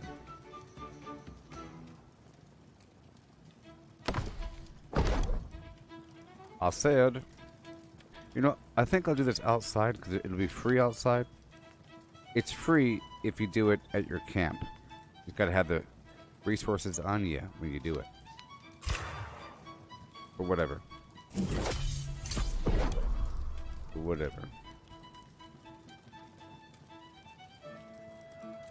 Let's make some essences.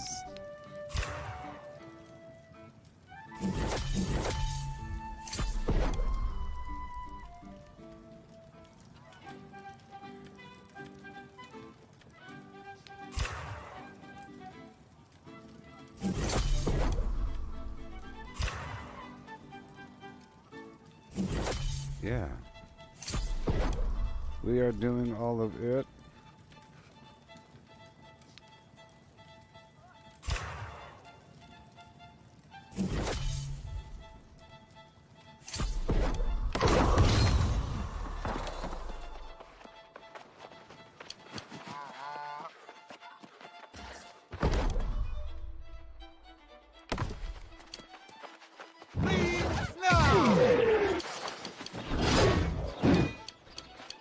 So much fun. And now I have a purpose. Let's go cut that pristine flim flam.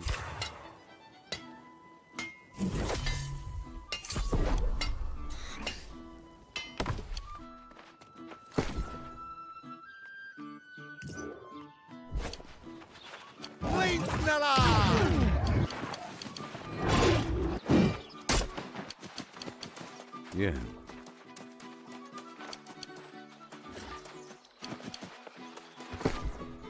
Okay, so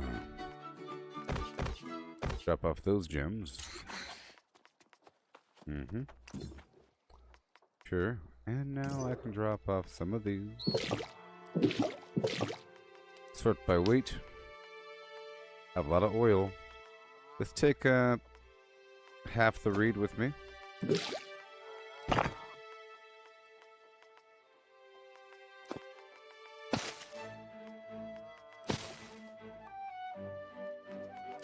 Alright, cool. And now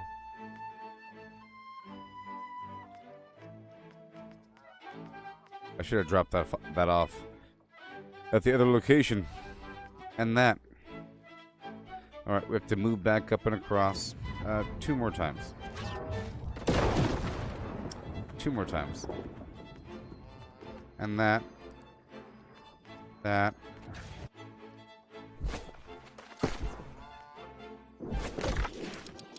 So step 1, I'll go over here to my house for free.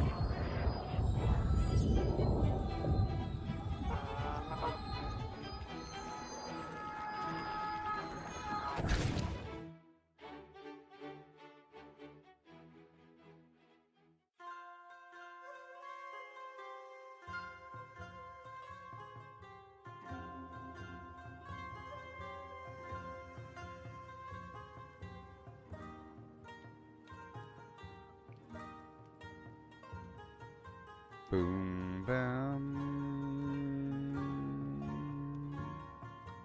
Boom, bam.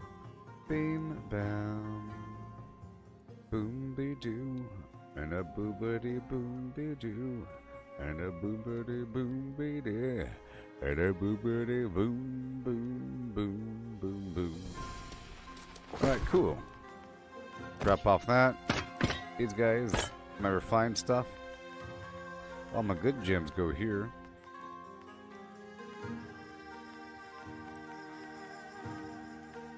Alright, I'm gonna bounce out really quick. I'm gonna check into the inn just for one more dose of free fast travel. Okay.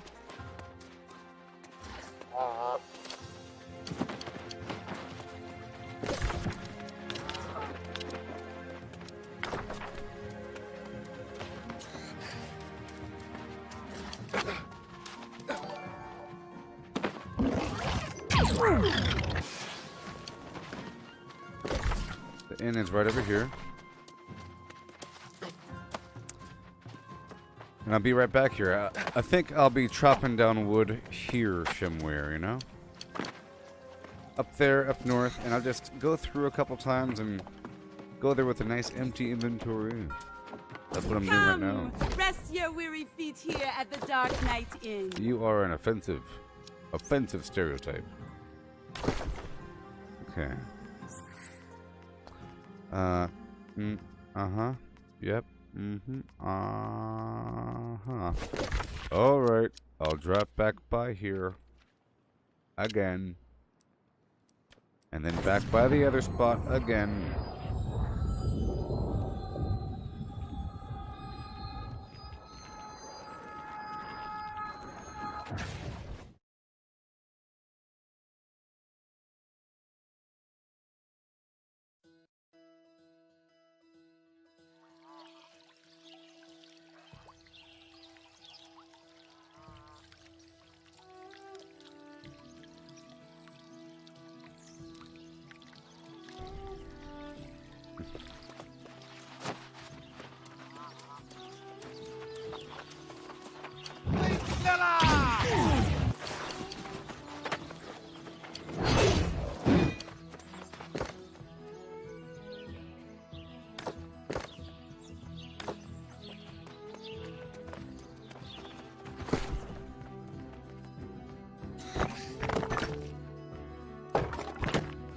Oh boy.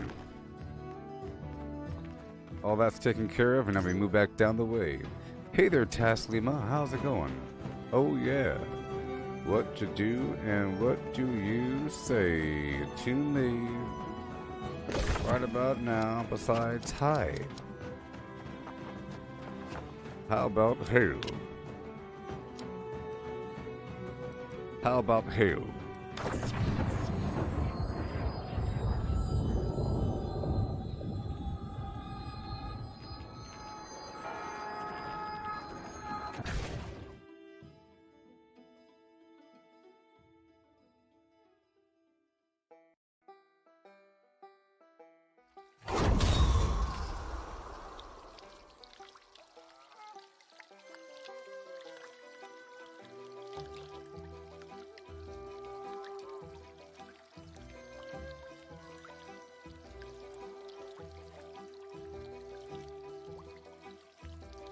There we go. Let's drop it off. Yeah. Let's check out my guild. Are they level flim flam yet? What is wrong with them? I could ask them if they want to play with me, but what? Whatever. It'll just lead me to ban them. I don't want to have to ban them again. Just drop it off at my house. Bum, bum.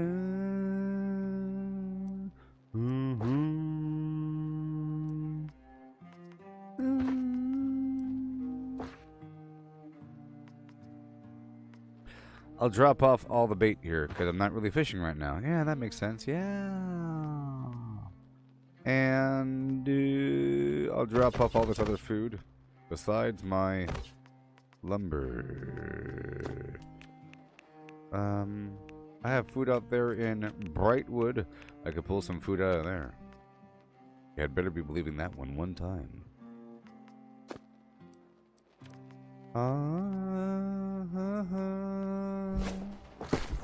There you go.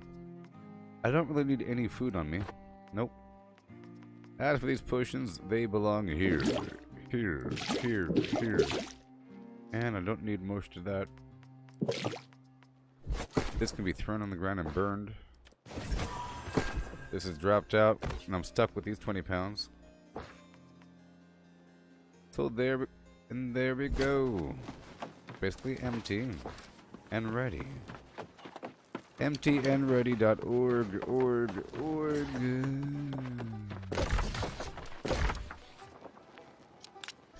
And now I teleport back for free.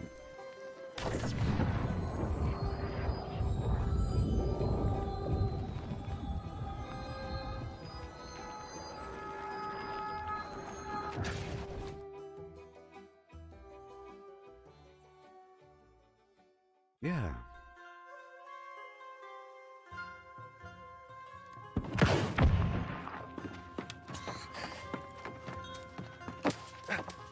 So here we are. Where am I? Oh no.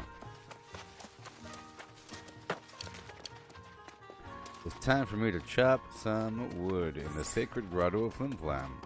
I'm going there now. Right over here. You see that? Now I'm ready. I'll be chopping wood until the... Oh no. Oh no. Well, there is a partial problem. I don't really have any proficiency boosters.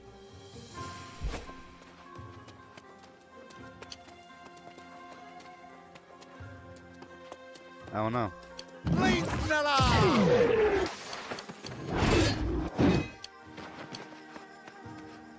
And they're sort of really expensive.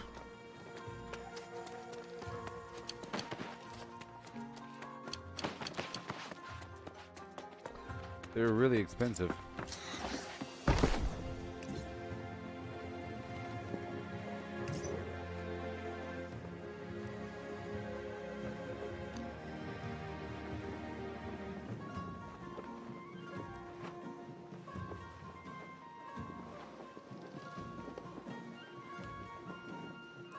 It is sort of worth it, you know, even though it's so expensive. Even though it's so expensive, it is sort of worth it if you think about the overall pricing.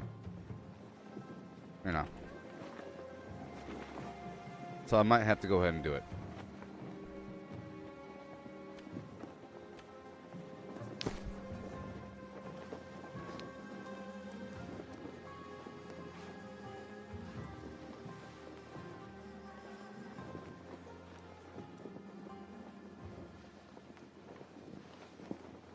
I'll buy 4.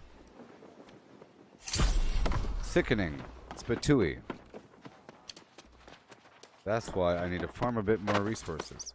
I spent my essences and everything. See, it's not really a waste because in the end, you can always just farm it and then you can sell what you farm. And I've sold what I farmed before, so it all makes sense. Because I don't have any right now because I sold them. Therefore, I have money now, and I can spend that money on buying more. It all makes sense. Head on down. I'll be chopping down wood for like an hour and a half.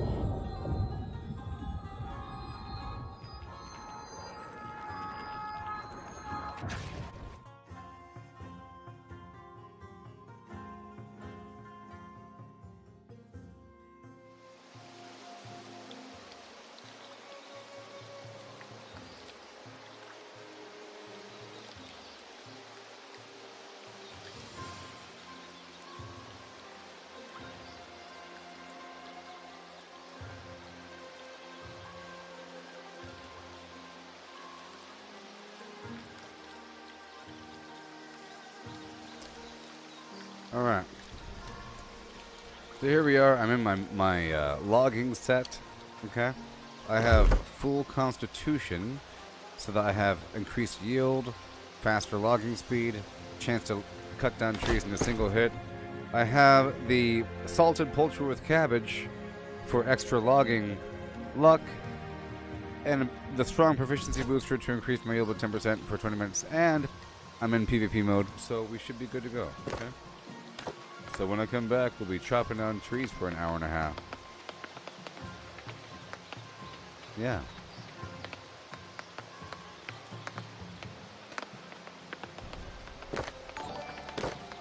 Don't you go anywhere. Listen to my deepfake voice clone and be happy.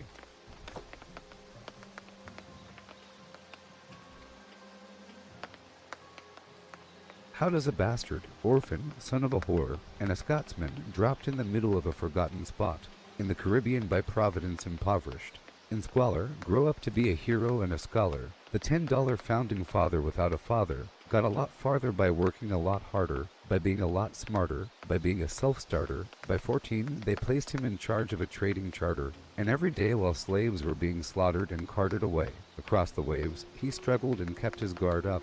Inside, he was longing for something to be a part of. The brother was ready to beg, steal, borrow, or barter. Then a hurricane came, and devastation reigned. Our man saw his future dripping down the drain, put a pencil to his temple, connected it to his brain, and he wrote his first refrain, a testament to his pain. Well, the word got around, they said. This kid is insane, man. Took up a collection just to send him to the mainland. Get your education, don't forget from whence you came, and the world is gonna know your name. What's your name, man? Alexander Hamilton. My name is Alexander Hamilton, and there's a million things I haven't done. But just you wait, just you wait. When he was 10, his father split, full of it, debt-ridden. 2 years later, see Alex and his mother bedridden, half dead sitting in their own sick, the scent thick. And Alex got better, but his mother went quick. Moved in with a cousin, the cousin committed suicide. Left him with nothing but ruined pride, something new inside. A voice saying, Alex, you gotta fend for yourself. He started retreating and read in every treatise on the shelf. There would have been nothing left to do for someone less astute. He would have been dead or destitute without a cent of restitution. Started working, clerking for his late mother's landlord. Trading sugar cane and rum and all the things he can't afford. Scamming for every book he can get his hands on. Planning for the future, see him now as he stands on the bow of a ship headed for the new land. In New York you can be a new man. In New York you can be a new man. In New York you can be a new man. In New York you can be a new man. In New York, New York. Just you wait. Alexander Hamilton. Alexander Hamilton. We are waiting in the wings for you. Waiting in the wings for you. You could never back down. You never learned to take your time. Oh, Alexander Hamilton. Alexander Hamilton. When America sings for you, will they know what you overcame? Will they know you rewrote your game? The world will never be the same. The ship is in the harbor now. See if you can spot him. Another immigrant coming up from the bottom. His enemies destroyed his rep. America forgot him. We fought with him. Me, I died for him. Me, I trusted him. Me, I loved him. And me, I'm the damn fool that shot him. There's a million things I haven't done. But just you wait. What's your name, man? Alexander Hamilton. She was a fast machine. She kept her motor clean. She was the best damn woman that I ever seen. She had the sightless eyes, telling me no lies, knocking me out with those American thighs, taking more than her share, had me fighting for air. She told me to come, but I was already there, 'cause the walls start shaking, the earth was quaking, my mind was aching and we were making it. And you shook me all night long. Yeah, you shook me all night long, working double time on the seduction line. She's one of a kind, she's just mine, all mine. Wanted no applause, it's just another course. Made a meal out of me, and come back for more. Had to cool me down to take another round. Now I'm back in the ring to take another swing. That the walls were shaking, the earth was quaking. My mind was aching and we were making it. And you shook me all night long. Yeah, you shook me all night long. And knocked me out, I said. You shook me all night long. You had me shaking and you shook me all night long. Yeah, you shook me? Well, you took me? You really took me and you shook me all night long. Ooh, you shook me all night long. Yeah, you shook me all night long. You really got me and you shook me all night long. Yeah, you shook me? Yeah, you shook me all night long. Boys and girls of every age, wouldn't you like to see something strange? Come with us and you will see this, our town of Halloween. This is Halloween, this is Halloween. Pumpkins scream in the dead of night. This is Halloween, everybody make a scene. Trick or treat till the neighbor's gonna die of fright. It's our town, everybody scream. In this town of Halloween, I am the one hiding under your bed, teeth ground sharp and eyes glowing red. I am the one hiding under your stairs, fingers like snakes and spiders in my hair. This is Halloween, this is Halloween. Halloween, Halloween, Halloween, Halloween. In this town we call home. Everyone hail to the pumpkin song. In this town, don't we love it now? Everybody's waiting for the next surprise. Round that corner, man hiding in the trash can. Something's waiting now to pounce and how you'll scream. This is Halloween, red and black, slimy green. Aren't you scared? Well, that's just fine. Say it once, say it twice. Take a chance and roll the dice. Ride with the moon in the dead of night. Everybody scream, everybody scream. In our town of Halloween, I am the clown with the tear-away face, here in a flash and gone without a trace. I am the who when you call, who's there? I am the wind blowing through your hair. I am the shadow on the moon at night, filling your dreams to the brim with fright. This is Halloween, this is Halloween. Halloween, Halloween, Halloween, Halloween, Halloween, Halloween. Tender lumplings everywhere. Life's no fun without a good scare. That's our job, but we're not mean. In our town of Halloween. In this town, don't we love it now? Everybody is waiting for the next surprise. Skeleton Jack might catch you in the back and scream like a banshee, make you jump out of your skin. This is Halloween, everybody scream. Won't you please make way for a very special guy? Our man Jack is king of the pumpkin patch. Everyone hail to the Pumpkin King now. This is Halloween. This is Halloween. Halloween. Halloween. Halloween. Halloween. In this town we call home. Yeah. Everyone hail to the pumpkin song. Yeah. I purchased 245 tannin just now. Amazing. And so we begin.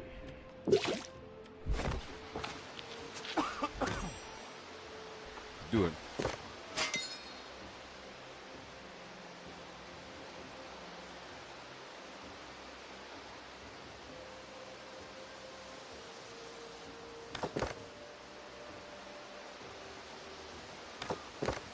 I am farming wood right now. Right now. For another hour and a half. Then I'd like to play with company members. Climbing through an area, killing the bad guys, and looting chests. It would be nice to have a company.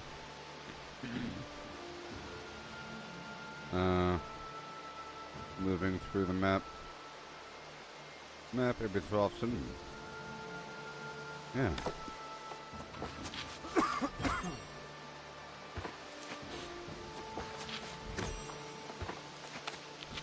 Thyme and ginger. And ironwood trees in front of me.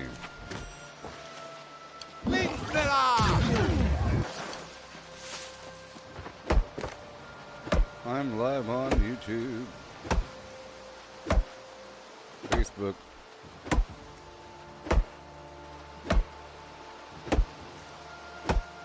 Yeah. Another.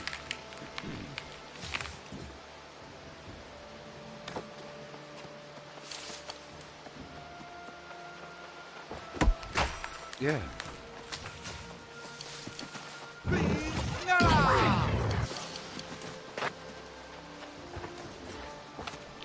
Thank you. I'm focusing on these ironwood trees first and going from there.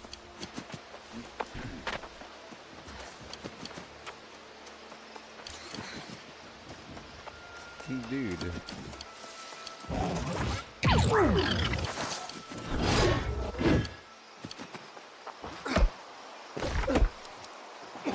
I'm gonna go around this way. Check across the way.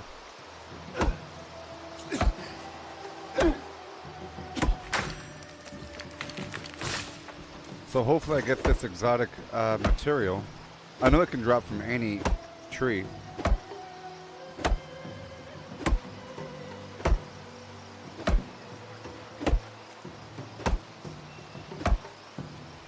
Yeah. Whoa, I just got 7 barbed vine from that darn tree.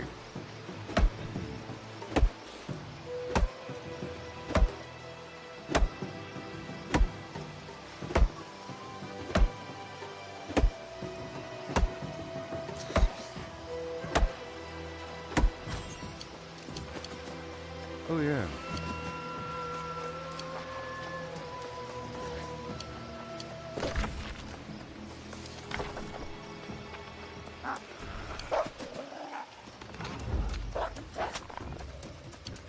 So I think I should chop down all these trees. I'm not too sure.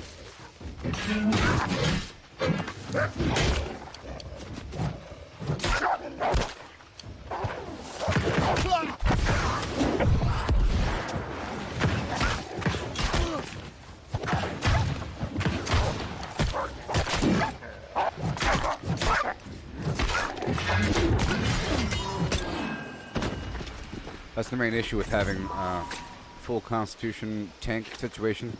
I'm very weak. It's sort of annoying.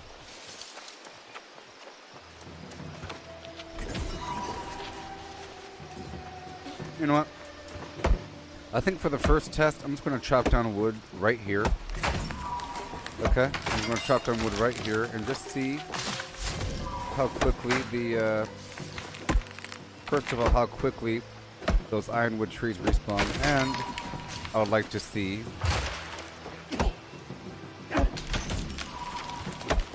how often I get the special materials from trees that are not ironwood.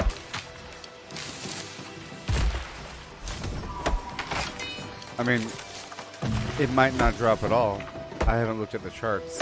It might just be whisperwood and resin shavings and whatever cut off at a certain tier. But as we cut down these trees, we'll see a nice spread. I already have 18 of the barb vine or something.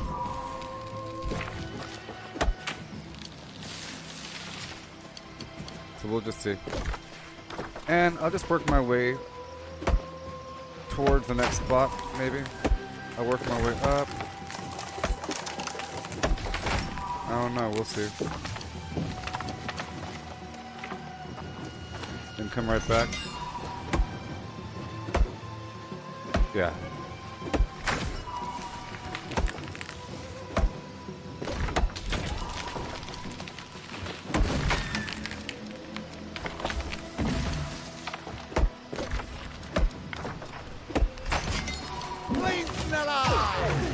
Hey, buddy.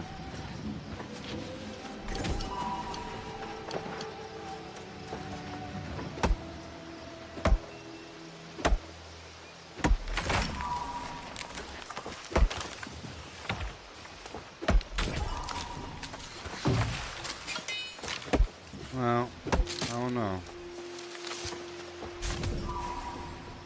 It's already broken, huh? Prepared.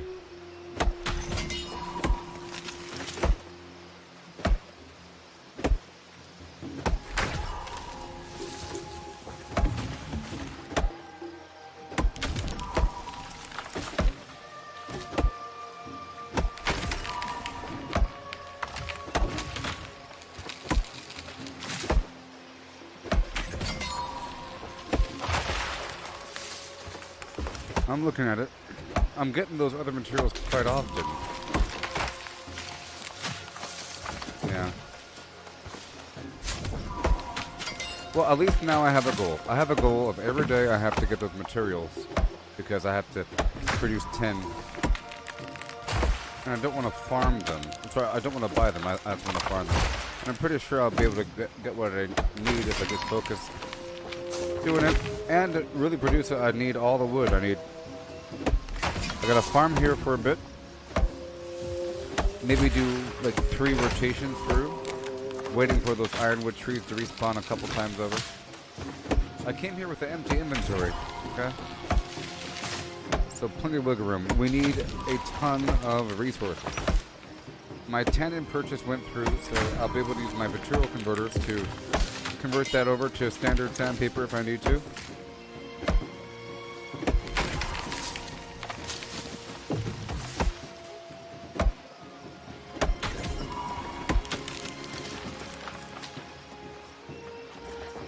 Go.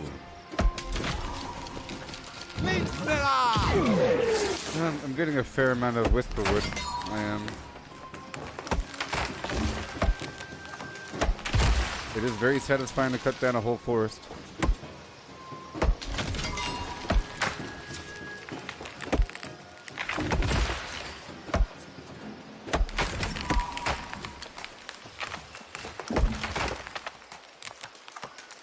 Anyone want to cut down a forest with me?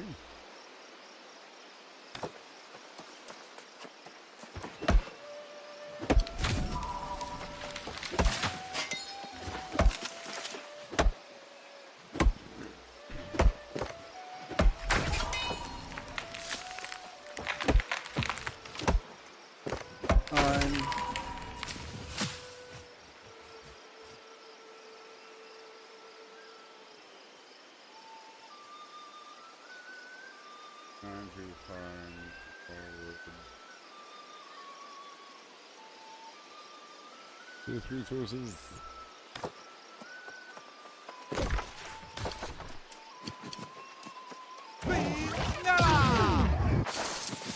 Give me the berries. Remember, I sold a big stack of berries. I figured I could just get more as long as I get more. I only had enough to sell because I keep getting some.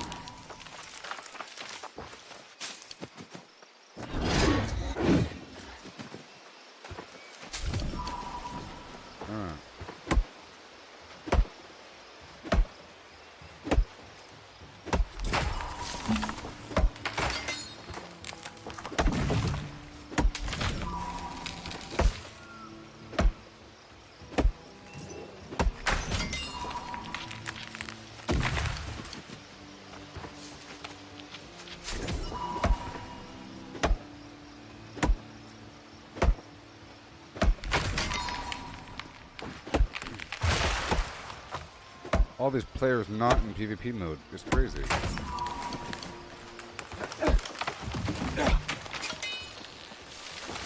What's going on here?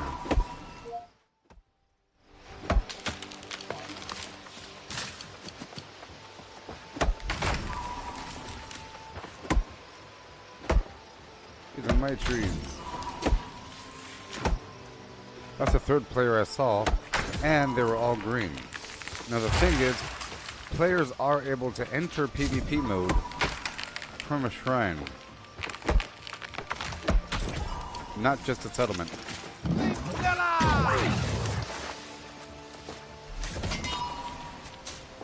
Hurry up.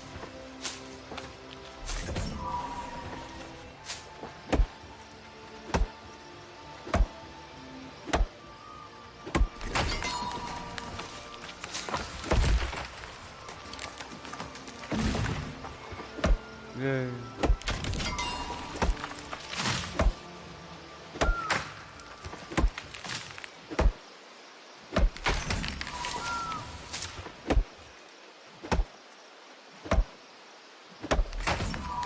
I'm observing and exploring with my eyeballs as I get this wood.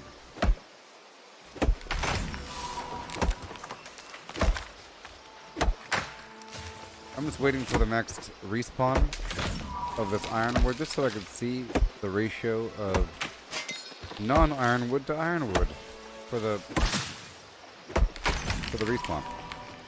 I might even fill up half of my inventory with standard wood, green wood, and aged wood before the ironwood spawns. But that's a good thing because I need a ton of lumber, right? And weird wood, so after doing this for a few times, I'll be going back over to get the weird wood, and in that process, I'll be getting more precious materials. So I'll be going back down the weavers to cut down all those trees.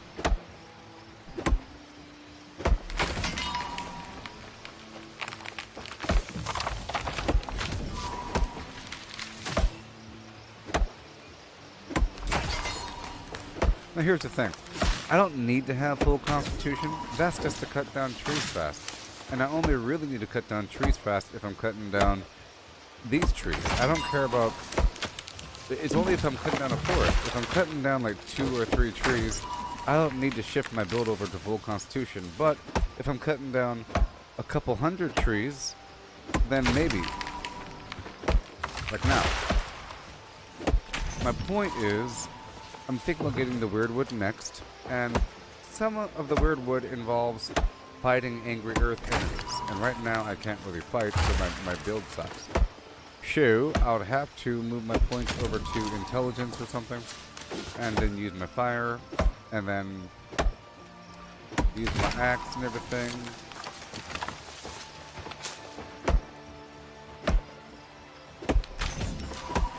Have some points spread between.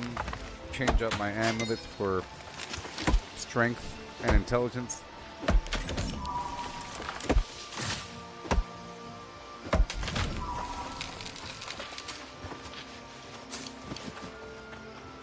Some berries over here.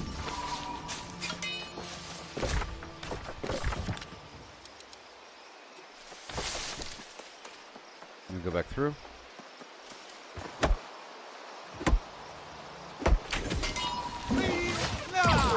I love it. The more you play, the more you have reasons to do the same old, same old. Enhanced value.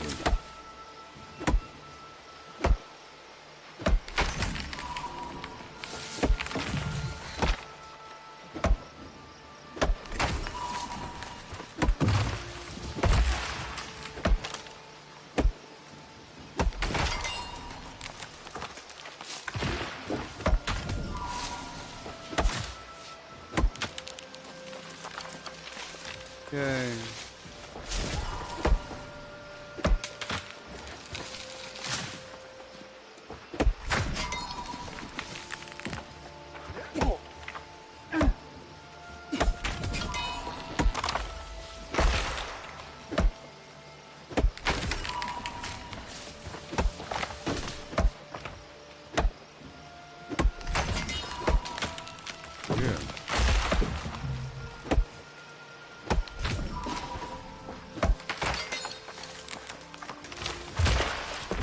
And I'll get some flint while I'm at it for the glow bugs, even though I have a ton. I think any time now, any second now, the ironwood should respawn. Yeah.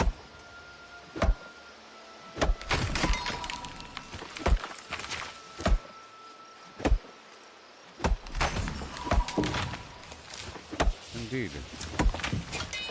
Petrified wood, valor. Tree sap, blah blah blah. No big deal.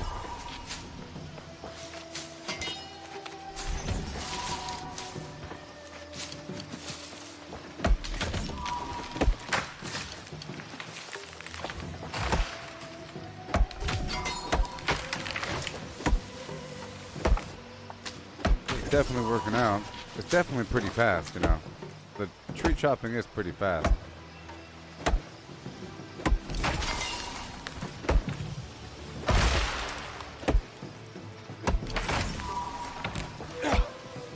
Until they hit some smaller tree.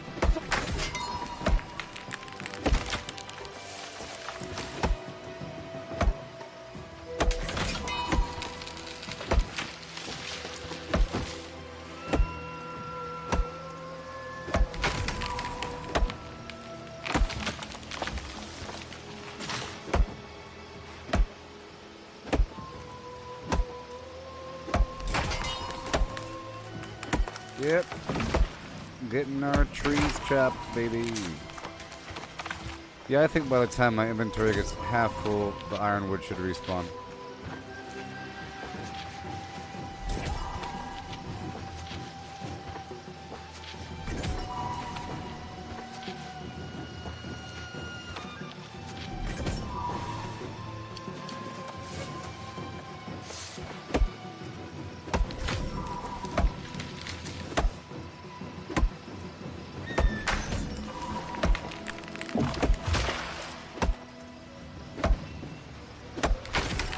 Okay. There we go, high top. Hey there, how's it going there, buddy? Yeah. Softwood tree sap. We all know how important that is.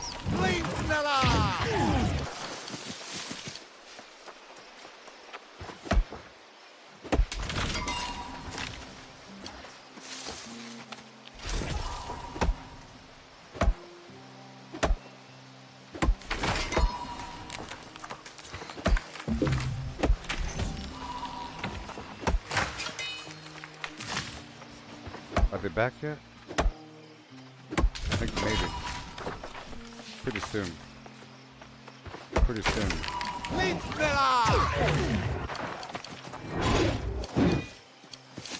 Almost.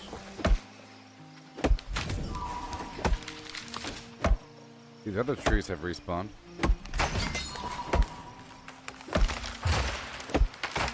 It's been 20 minutes, I could tell, because my proficiency booster is about to wear off. And my logging food has 20 minutes. Yeah, it's been 18 minutes.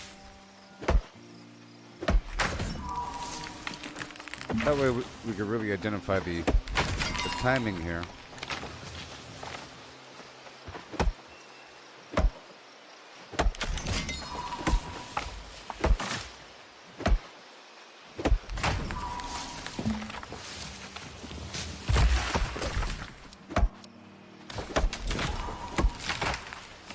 Okay. Go up and around like so, my man. That way.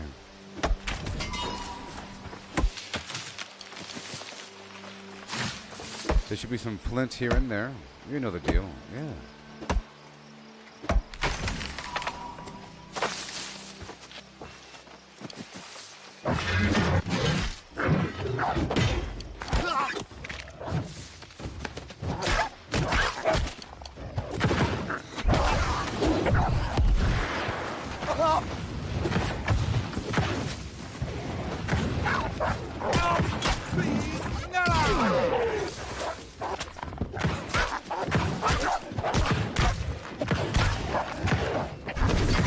Thank you.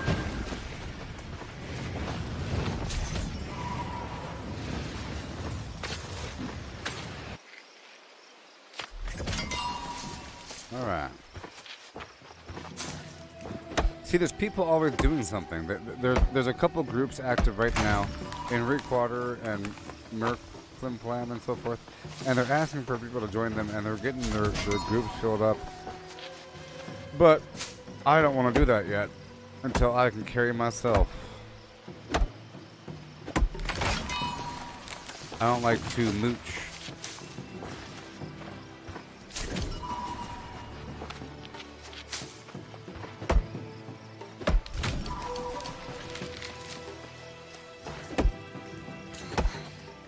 I don't want to mooch. 3,000.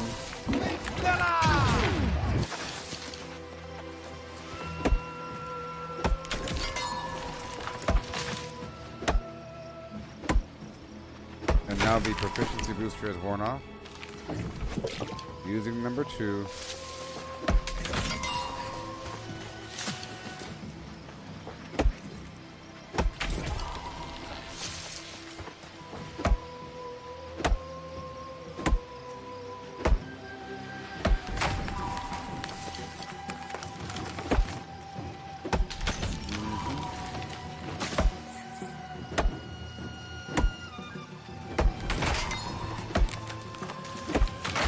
Maybe it's half an hour. We're about to find out. If so, that's 8 more minutes from now. More Whisperwood, yeah.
Pretty soon, I guess.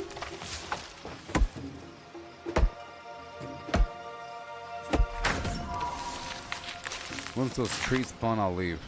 I just wanted 2 different waves of the ironwood. And I'll go over and get the weird wood. Andrew, I'm trying to, well, because I hit level 200 logging, right? And I unlocked like ebony logs or something, and I realized I'm able to make 10 per day. I also hit level 200 leatherworking, right? Not so much logging, but the woodworking. 200 woodworking. Yeah, the glittering ebony. I could only make 10 per day. And because you could only make 10 per day, that means I have to make 10 per day. And this takes, it takes ironwood planks plus the whisperwood plus this exotic material, the barb vine, and the scramble vine or some garbage. It's like it takes 2 different legendary resources plus whatever. So I need a ton of wood, because to process the ironwood you need weird wood. For the weird wood you need lumber. For the lumber you need timber, and the So I need everything. And in the process, I'm trying to see what the general luck factor is. I'm using full luck set with the luck food in a territory with my house with a trophy, and in PvP mode. And so far, from the green and mature trees haven't dropped any barb vine, and I don't think they do. But the green and the mature trees, young and mature, are dropping petrified wood and whisper wood, along with all this other weird stuff. Softwood tree sap, resin shavings, mods. So all this stuff has come from the trees because of the luck. I'm just trying to see the general luck factor, and I'm trying to observe how quickly the ironwood trees respawn. Right now I'm here at the top of Ebonskull Reach. I have a house there. It's a pretty good spot. There's a bunch of herbs as well. I just need a ton of wood. Once these ironwood trees respawn, I'll take a mental note of how full my inventory is. Whatever, and I'll head on down there to Weaver's Bend, and then do a big weirdwood rotation. Yes, wildwood. There you go. Wildwood.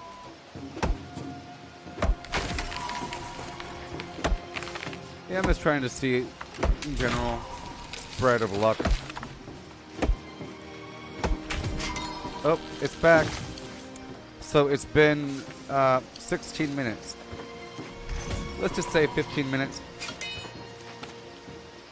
Yeah.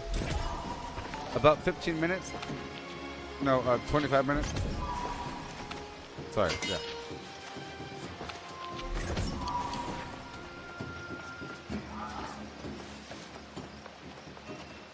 $25 minutes. 25 minutes.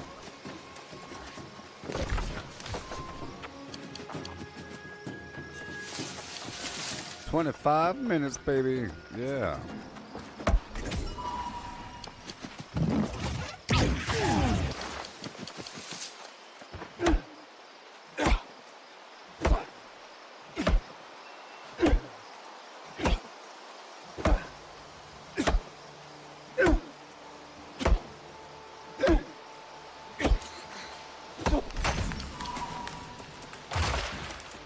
That's not bad.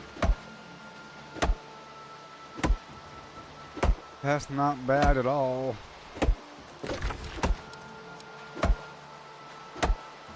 That means you just have to have like a cycle of going around to a couple spots. Hey, thank you so much for the wildwood, yeah. A homie. This stuff is currently selling for like 47 or 50 on my server. Each of those components, which is why I have none, because I sold them. I figured whenever it's time to get them, I'll get them on purpose, like right now. Before I got them on accident. If you can get something on accident, then you can get it deliberately. You know? So it's kind of okay to sell.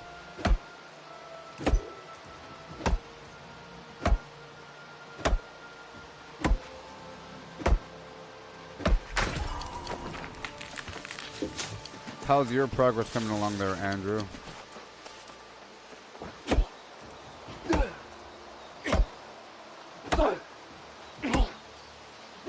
I have to hurry up and go over to the place, boss.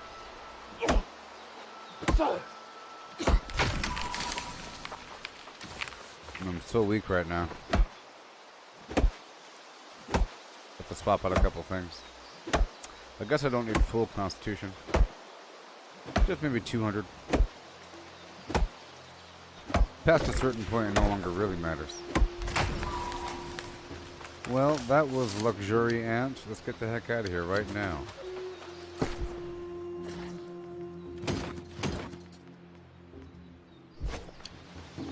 That was just 2 rotations of the wildwood trees. Oh, sorry, of the ironwood trees, and I got 18 barb vine and 14 wildwood, and then some other garbage, and a bunch of wood, whatever. 3.4k, 6.5, or 0.65. Alright, I'm just gonna use my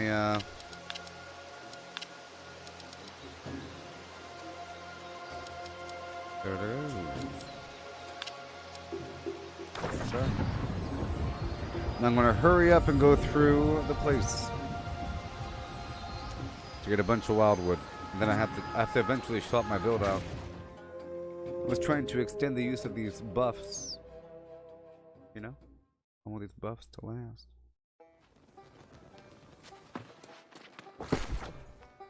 Alright. I'll keep this stuff on me. The good stuff. Drop off the garbo. Yeah.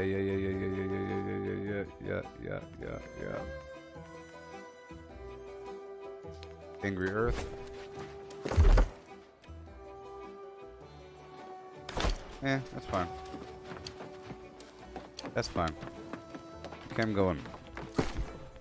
I will just take that on that weapon.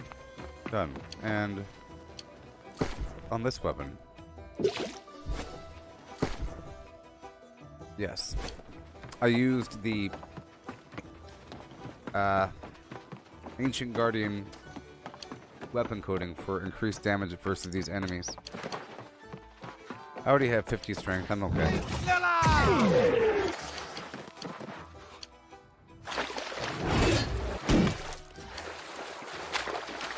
Alright, now we're gonna run.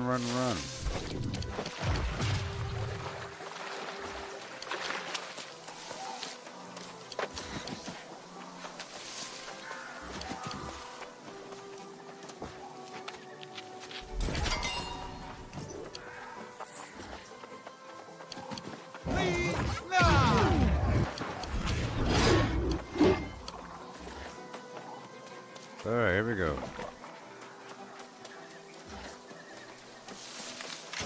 Let's just see the frequency of rare resources. Right now, 34, 18, 16, 14. 34, 18, 16, 14.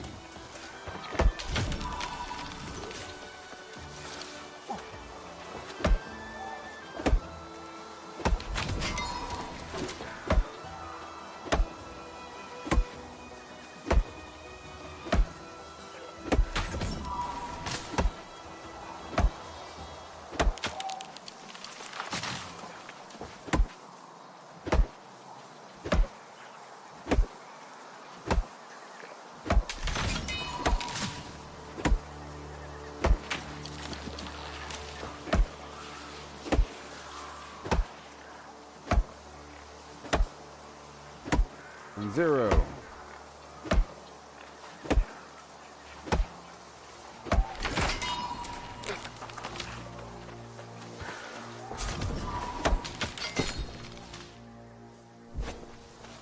Yep.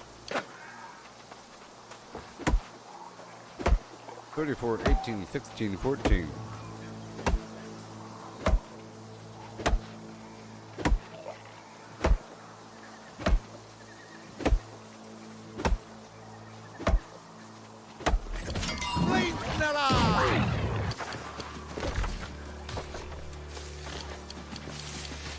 Right over here.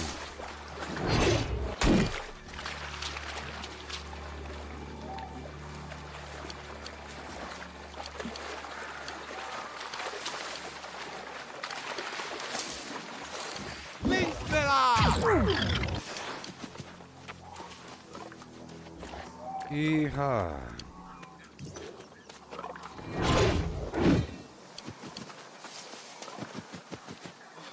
Give me the wood.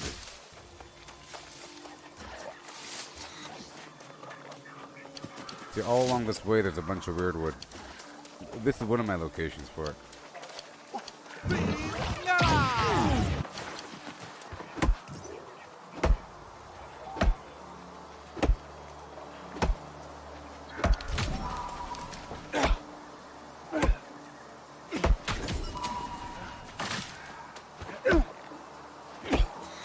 I'm trying to hurry up and do this before this buff wears off. Just so it can be predictable for the future.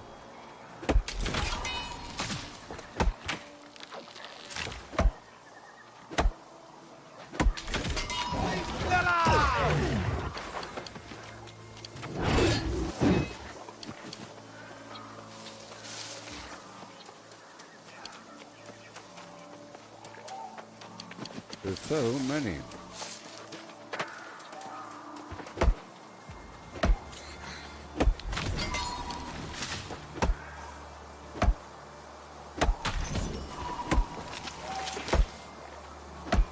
Softwood tree sap.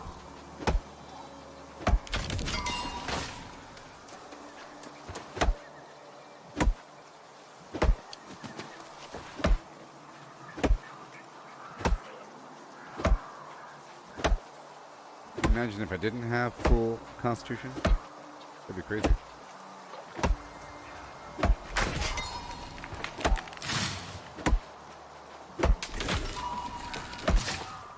Oh yeah.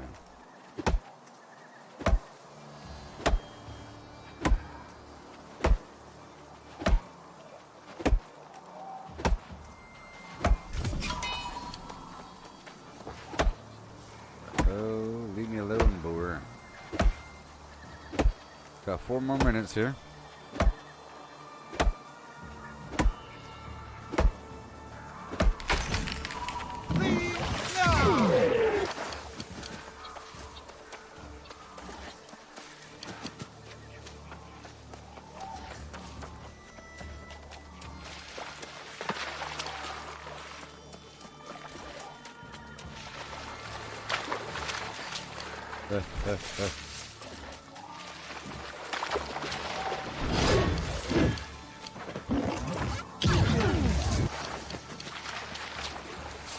And the final spot.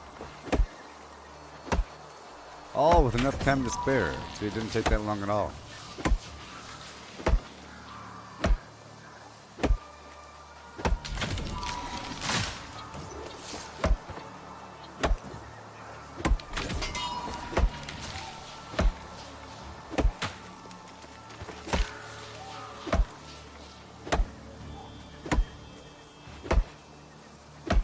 Well, that's a good ratio.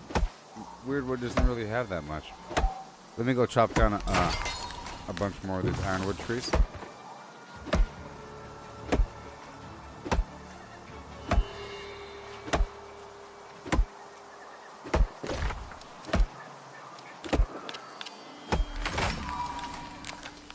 Ooh, we're halfway over there. Ooh, living on a mega prayer. Take both of my hands, we will do stuff in your face, yeah. Okay, I'm not gonna spend that. But there's nothing else in front of me. One-way trip to Bosco Town.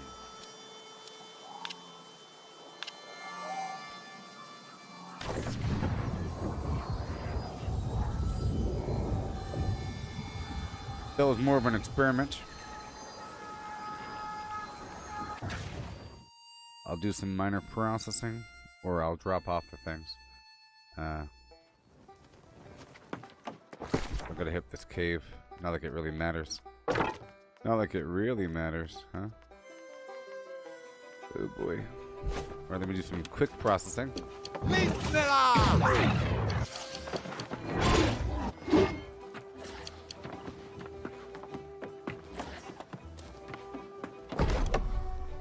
Alright. Gotta do it.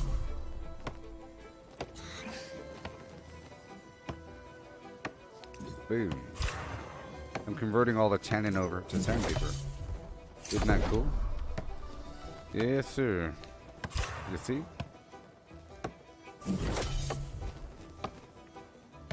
Oh, yeah. You're right. The weirdwood drops that weird purple stuff. So does the other garbage. I really don't want you to tell me anything, just so you know. I like to grasp things in context. I have the wood, but within that spree I got nothing. So, I guess that's the higher tier. Okay.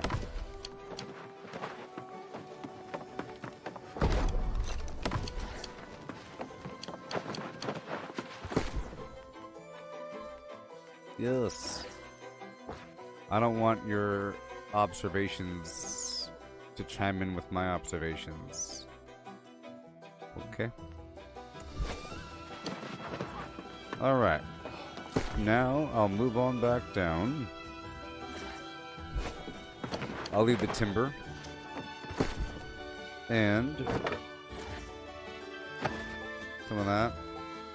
And I'll go back down.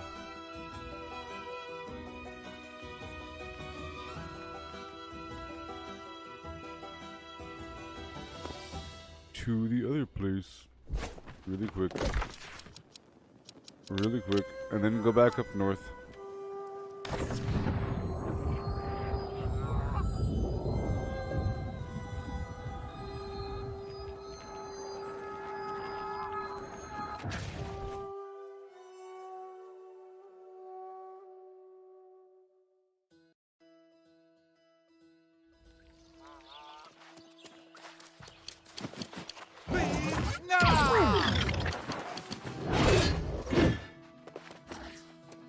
Oh yeah. Okay. Yeah, the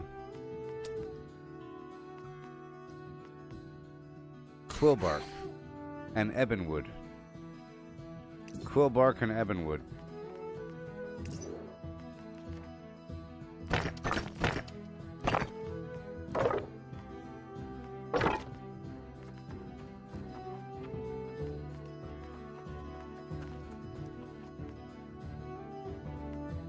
Okay, there's 10 in here, so I'm going to quickly buy some material converters so I can convert that garbage over. The light of the Covenant shines within. Do it. What? No way.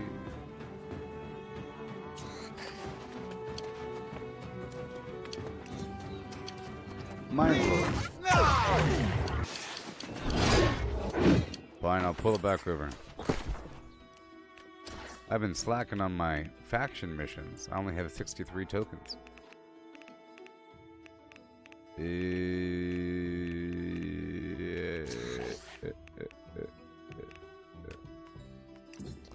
Alright, sandpaper.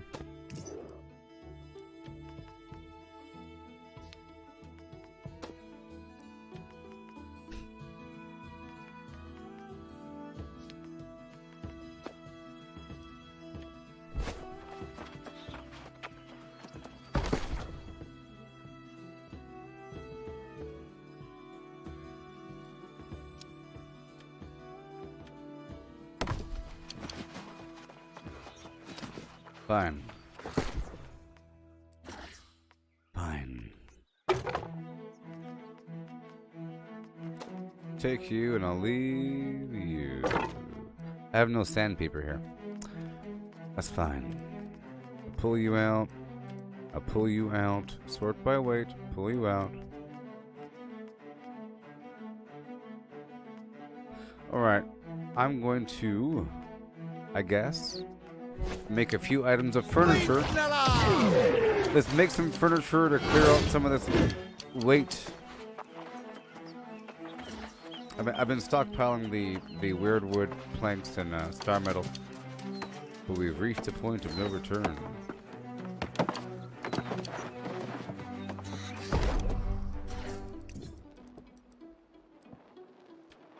Seafoam velvet armchair. 35. Chairs and chairs and chairs. How about let's make half? Well, I could make the whole thing, because whenever I break them down, if I chose to break them down, it'll give me the lumber back, or the weird wood back.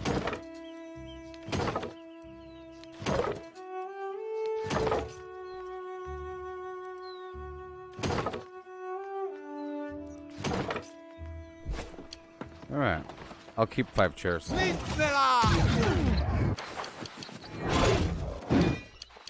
in this queue for 2 stinking hours.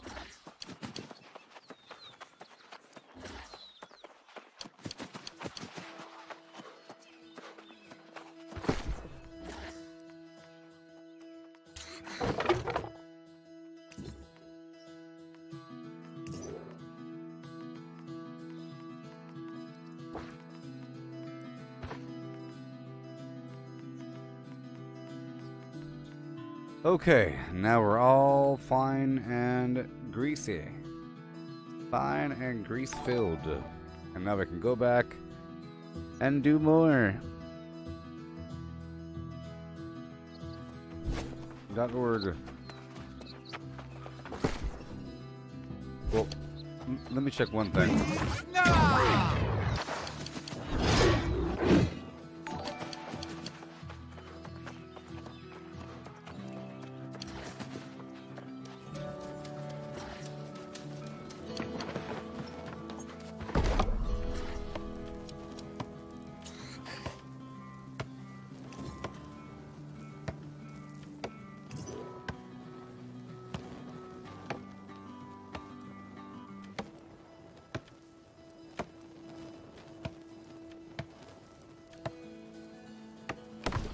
Okay.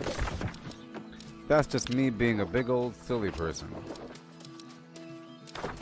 Do I have to waste the thing?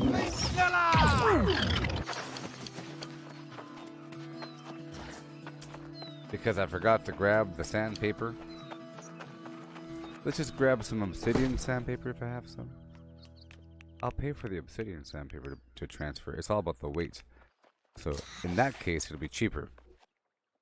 It'll be cheaper if I transfer the obsidian sandpaper that I don't own. Therefore, it's okay. Therefore, I have to head back over here to my main base.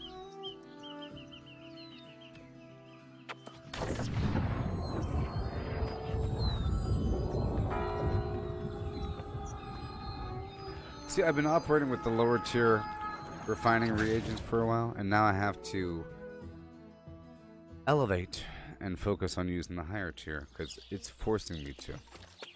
I like to be forced to.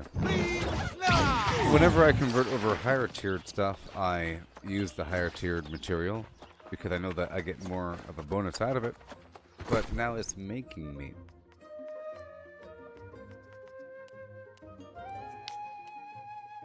Okay, so now, let's get in my luck set, okay? I'm about to go back up across the map. Get my little lucky gear, my lucky set. And I'll min-max on, not really min-max, but I'll try to get as much of intelligence as possible. What am I going to wear?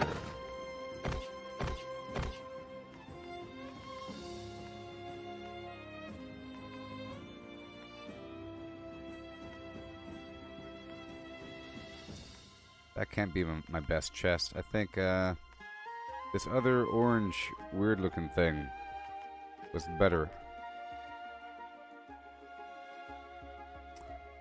This one.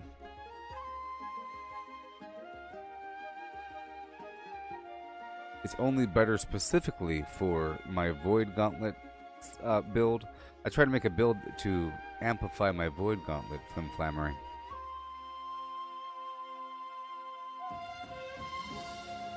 Focus on intelligence. Well, let's go for that. Okay. Intelligence, dexterity, strength. Focus. Focus. Intelligence, strength. Before we go deeper into the flim, let's just make sure. Uh-huh. I'll be chopping down some wood, so there's that. And now let's see what else I got. What do I got? What do I got in here? I got everything. I got everything.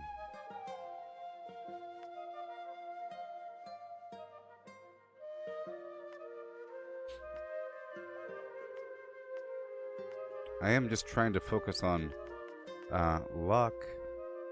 Here we go. That one's better. But now I'm medium, no. And now I'm medium, yo. Let's swap out my shoes. Oh yeah. Oh yeah. That should be good to go. There we go. I don't mind. I don't mind. And now I'm not. So now, I was trying to lay back on respecking until I had my final composition. That focus is disgusting, but not all the way. It's okay to have 50 in some categories, you know? It's okay. That's why having a spread of points is fine. There's a reason to have all those points everywhere.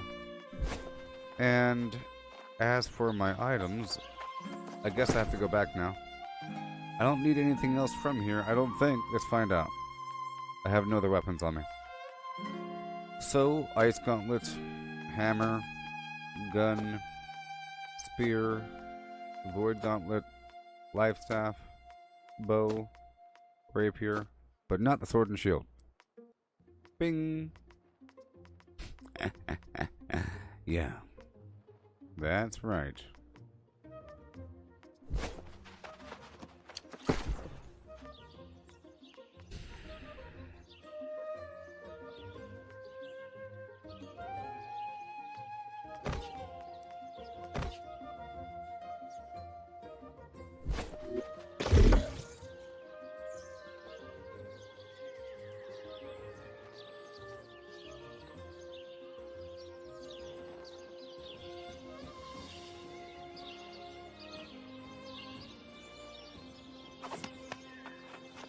Let's do a couple things first. Just a couple things, okay?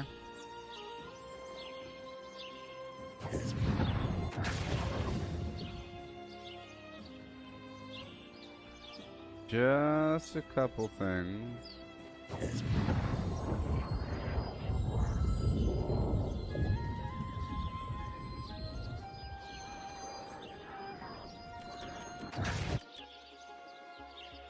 Just a couple things for now before I move a couple more things around.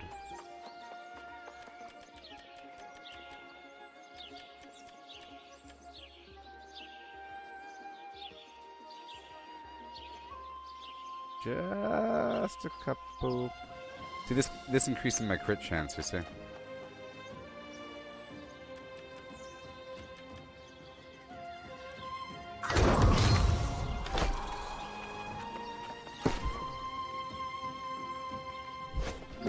Alright, now I'm gonna go back.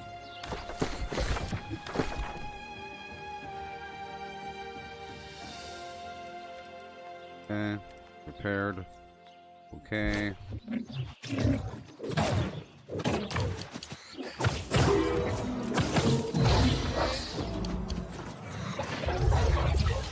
Alright.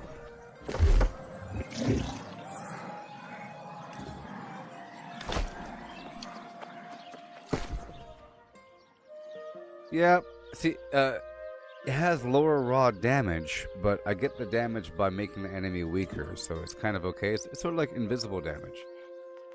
Invisible damage. Okay, now we go back down to Weaver's Fen.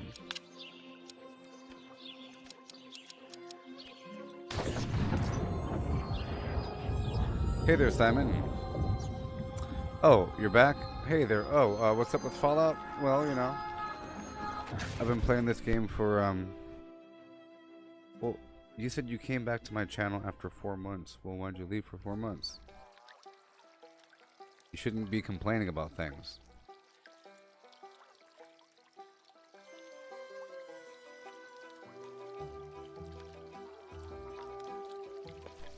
But, you know, this game here requires a ton of time.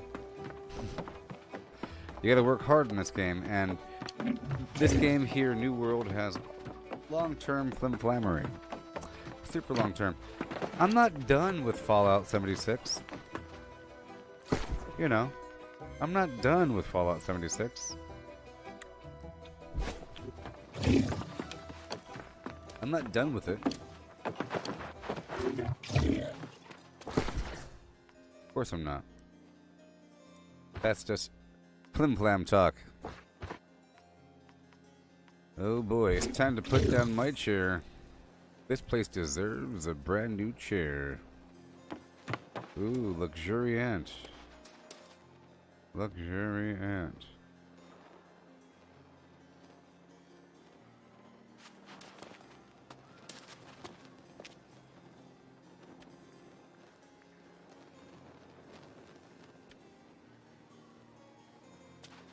Well, that's a nice chair.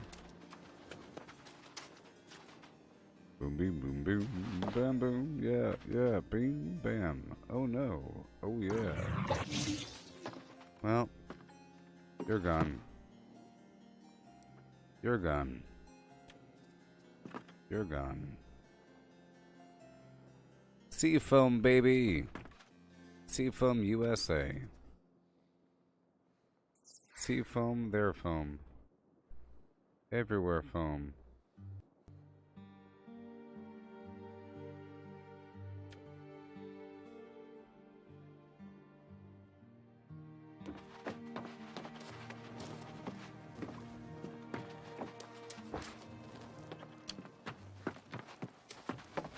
Hey, Melissa. Oh, wow. You can build and decorate a house in this. Yes. Well, you can't build a house, but it's really cool. Thank you for arriving. And good morning, Chakamaka and everybody. Good morning, everybody. Good morning, everybody. This game is called New World, and it has many appealing features. Long-term gameplay. But you're able to buy a house. See, that's my house. And it's a pretty cool spot for the house. It's like right in the middle of town. Ah! In the middle of town. See, that's a house. That's not a house. You know, that's a house. That's a house. But nobody lives there, you see? So if I went to somebody, see right here? La la la. What's this? Oh, this is not a house. It'll be a house one day. One day. But this is a house. See? Purchased a house for $20,000. What do you get? You get basically you're decorating your house so that your house is the one that's visible. On a high population server, you want to make sure that your house is visible if you have a good house. You see? For example, right over here, somebody else has a house here, but oh no, I guess they left. Somebody else did have a house here, but they all left the server, or they moved or sold their house for something. But it shows your total number of points. But the main reason to have a house is extra storage, it's a fast travel point, and you can have trophies. You get points for every item that you have out, and it's an elaborate crafting system to craft furniture. It's like a whole system. That's sort of what I'm doing right now in the background, crafting furniture. I just made those chairs. It's really cool. But yes, you could have 3 houses spread across the map.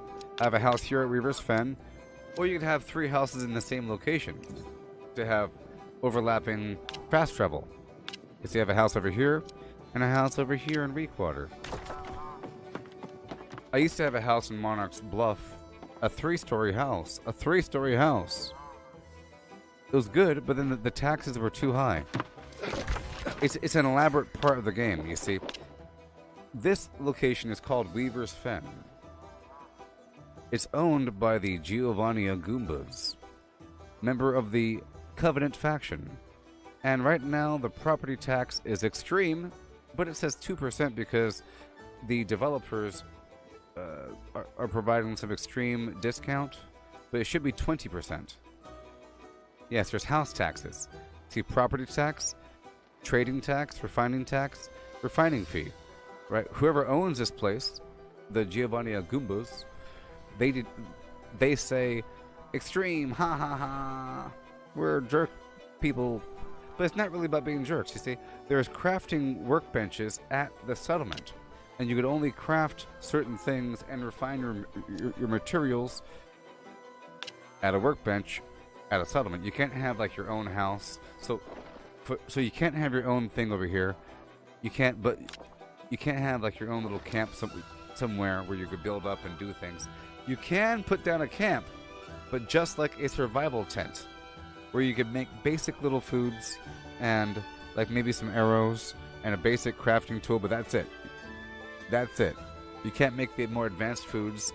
So you can't make attribute boosting foods or trade skill boosting foods or enhancing potions, but you can make health potions and basic health foods and so forth.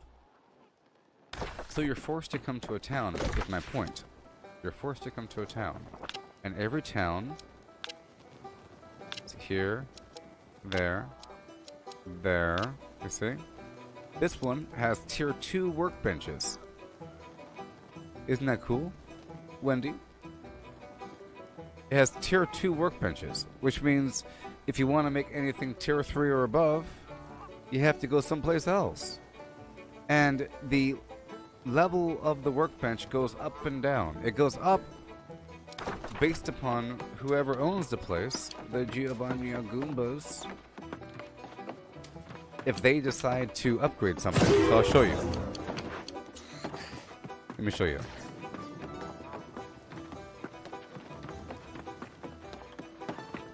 Let me show you. Yes, it's really cool. Like the whole idea about having the workbench tier tied to the city, and it gets a bunch of people to funnel into the town, you know what I mean? It makes it pretty immersive because there's a reason to take over a town to improve the workbenches and that. So, whoever owns the place can do this. They can like build upgrades. But that's, see, Forge tier 2, and look how much it costs. 5,000. 5,000. 5,000, 5,000, 5,000. All these different upgrades, you see? It's not just for the workbenches. It's the defenses. I'll get into that later, but every so often there's a big invasion. If you lose the invasion, then your workbenches reduce in tier. You see there's gun levels and gate levels. Improved lifestyle. You have weird buffs for the whole town, you see? And all this costs money. So whoever's in charge, they need the money, so it's fair. It's fair. It's really interesting. There's a refining tax. That means if I take wood and I want to make it into lumber, I take my 1,000 wood, I go down to the workbench, and I take my sandpaper, and I go 1,000, and all of a sudden they get like 10 bucks. There's like a tax on every single little thing you're doing. It's pretty cool. You see right here, you have this project board. This is how the game works. Every town has a project board, which will give you quests based upon the owners, whatever they chose to upgrade. So if they chose to work on the workbenches and so forth, you'll have like 12 quests. Right now, they're trying to upgrade the gates, so every time that I complete one of these missions, it moves this bar forward, which helps you complete that task. Some missions are just delivering some supplies, some aren't. And every town has that sort of thing. It's pretty cool. Invasion by the NPC. 1 second. You could be invaded by the NPCs or by players.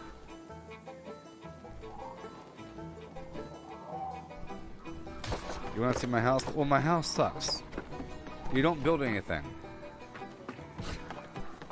You decorate it.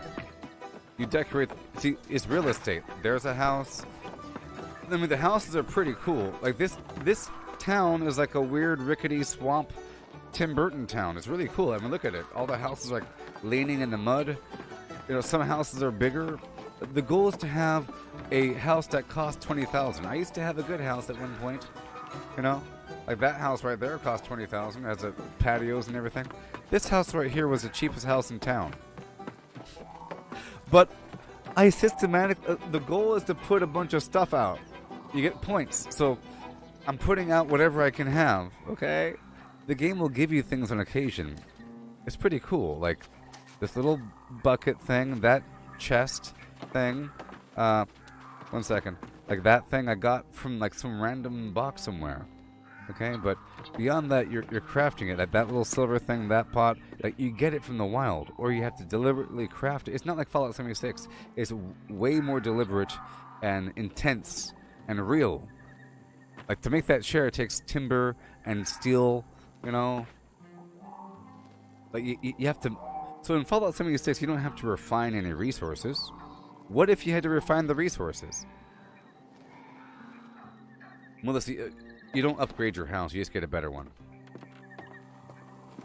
You can sell your house. I used to have a really good house. But now I have this hole in the wall. But hey, the cool thing about this hole in the wall is I have this gigantic wrap around the porch. Nobody else has a wraparound porch this large. I mean, look how big the porch is. Enough for all these activities. But the whole point is to have these trophies that give you a bonus. So it gets people to play within a zone. So let me explain a couple things. The game has long-term gameplay because you see these bars right here? Well, let me find a better example. Like this one right here. Territory influence. Territory influence is a measure of a faction's control of a territory by completing PvP faction missions. You contribute to your faction's territory influence. Attacking factions that reach 100% territory influence enables a declaration of war. So basically you do a bunch of PvP faction missions, which are really easy, by the way, and kind of fun and exciting.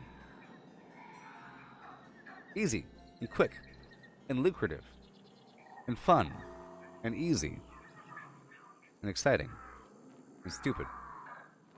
Every time that you complete your circuit, let's just say that you alone will give your entire faction 1% influence. If you're on a team of 5 and your entire team completes everything they're supposed to do, that's 5%. If there's, you know, all of a sudden it's boom, boom, boom, and within a day there's massive influence change, and then the yellow people that own the land start to defend it, which means if they fight the purple people before they can turn on their quest, they fail their quest. If you die while you have the PvP quest active, you fail the PvP quest.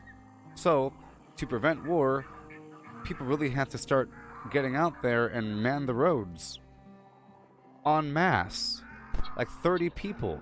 20 people, 30 people. It's amazing. Like 50 people. 100 people.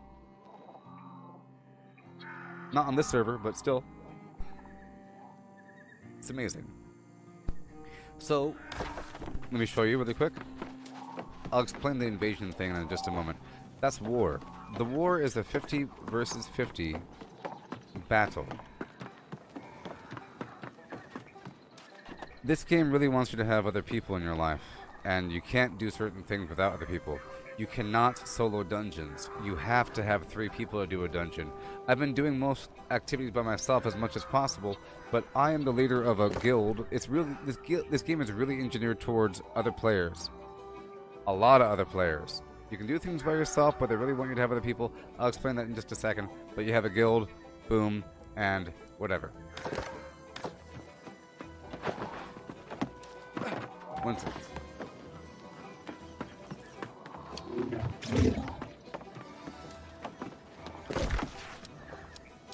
I'll explain in just a second.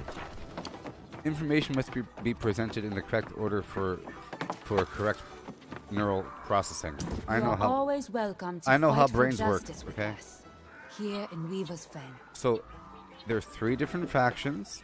Every town has a faction representative. It's really obvious with this gigantic symbol. That's the yellow people. I'm a yellow person. You can even see it from the map. Big old fat yellow symbol. There's yellow, there's green, there's purple. They have always welcome to fight for justice with us, here in Weaver's Fen. You have 3 PvE missions and 3 PvP missions. You get a bunch of stuff for it. You get currency to buy better weapons and all kinds of cool stuff, but you really get that influence. So here are the 3 PvP missions. Defeat players. They just changed it. They just added that. It used to be easier. Control the stupid fort and go do something.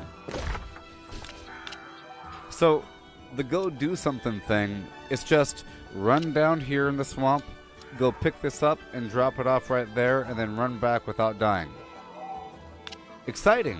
With other players around with flagged on PvP mode, It feels like a battle royale game where you can be shot at any time. So exciting. Okay, now. The main enemy in this game is the Corrupted. It's sort of like the Oblivion from Elder Scrolls with the portals. Almost the same exact concept, but not really. Every so often you see it creeping in, these red dots. It creeps in. You see it says upcoming invasion. It's too late for them. This one does not have an upcoming invasion. Okay? But it's about to, because it's infested. So to prevent an invasion, players have to ride out there and shut down those portals. It's not that hard. You go there with an Azoth staff level 2, 1, or 3, depending on the quality of the tier of the portal, whatever the heck it is. And then you get some goodies, and yeehaw. But, so that encourages players to always kind of ride around clearing out these portals. They pop up, they get infested, and at a certain point, invasion. And then at that point, you just have to defend it. Now the invasion is a 50-player versus enemy wave. Demonic invasion. It takes place at the fort. So it's like 50 players in here guarding all these gates, and you have huge amounts of enemies, like Helm's Deep. Not that much, but you have a lot of enemies pouring in with the occasional boss or 2 bosses or a gigantic siege weapon or some horrible thing. And if you fail, then the workbenches get downgraded. Now, in terms of people playing together, people all the time say, corruption train, if you want in, let me know. We're about to roll out. You'll have like 20 people march down the road. Right now, there's people doing things.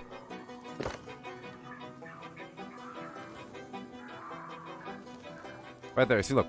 Alright, let's start at Scorched Mines. Right now, they're doing things. Scorched Mine starts at 10 after. See?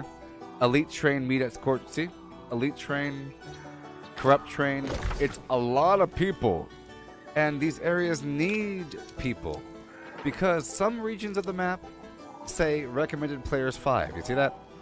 It has like a fire around it. Some spots are extra hard, and all the enemies are elites. Okay? So you can do those spots if you're really overpowered. You know, so I can do the lower tier spots all by myself quite effectively, and I could farm those resources, and they're worth a lot of money, and I could help out lower level players, but I cannot do the higher stuff by myself. I could barely do stuff that's designed for me because it's designed for other players. Sort of. Like an area like this is designed for like 30, 40, 50 players running through.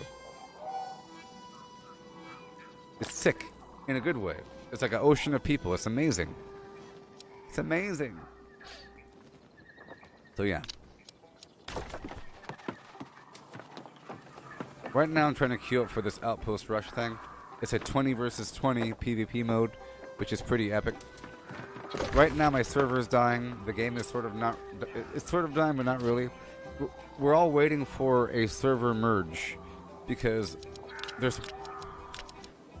Yellow's is dominant. People are leaving the server. The population is dropping dramatically. It used to be thousands of people. Now it's just hundreds. And it's hard to make it on by.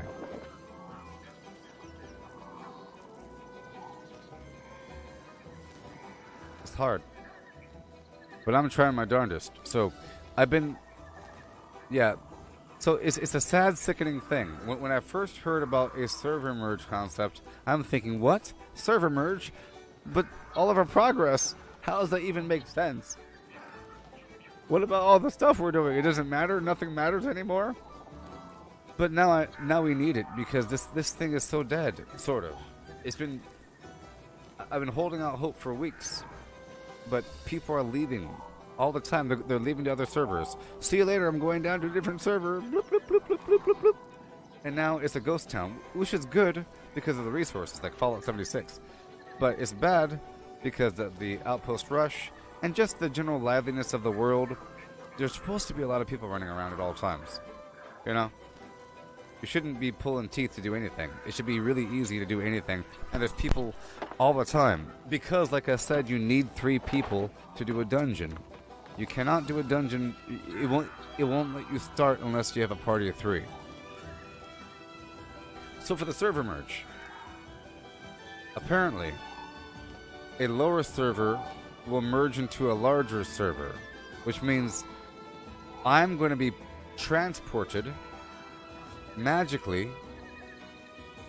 to another server that's already had its culture and history and territories conquered and companies, you know, and economy. And at first I thought that was a bad thing, but now I'm okay because I've been my own lonely island for a while here, and I don't like most of these people on the server. They're a bunch of elitist jerks and the cheaters. And, you know, they're double-crossing weirdo backstabber people. It's so weird. It's so weird. This whole thing's corrupt. So I'm just trying to make it. I'm just trying to have my own personal progression, as you see me doing, working with my crafting. I'm trying to level up all my weapons to level 20. I'm trying to get all of my trade skills to 200. And it's such a long thing. How often do server merges happen? Hopefully never. It's just maybe a one-time deal to address, because the game just came out. The game just came out and it's reliant on a lot of people, so I think what it was they had it split off into world sets. I think it was always the plan. It was always the plan to have it split off into... Here, I'll show you. Look at this. Look at this. Educational. I just didn't know it was always the plan. But it's fine. It's fine. It's fine. Because I'd be more upset if my company or guild took over a territory and waged war and spent hundreds of thousands of coin to upgrade a city. I'd be pretty upset if I spent like 250,000 coin to upgrade walls and things over the course of months, and if I had respect in my town and I defended it courageously after several battles and the enemies came and they tried to take it but they didn't win and we're laughing at them, and then all of a sudden you lose it. But no, I don't own anything, so who cares? So, right here, you see you have these world sets. You have US West and then world set. I think it's always been the intention for all the world sets to join together.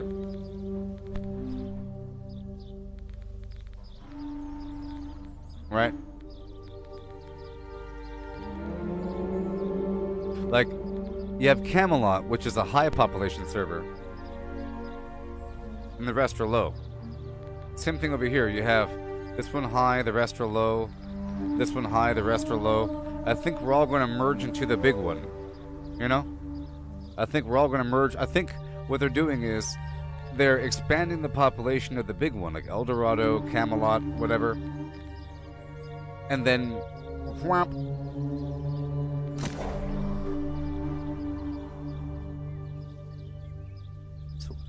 And then there's a theory that they're going to do it again. Because you have the world sets, right? But then you have US West, US East. All of US West might join together. And I think they're talking about that because that'd be insane. Remember, the main appeal of the game called Albion Online. The main appeal of Albion Online. So loud. The main appeal of Albion Online was the fact that there was one server, so there was a lot of people. That's like a really cool thing. And that was also the main appeal of this game. The fact that it supports so many people. That was like one of the big factors. You'd have like a lot of people running around everywhere at all times. It was awesome. Like a whole convoy, like an army. It's awesome. But now, ready?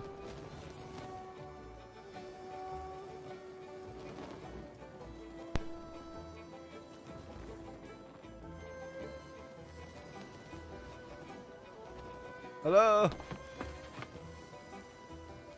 Hello? Hello?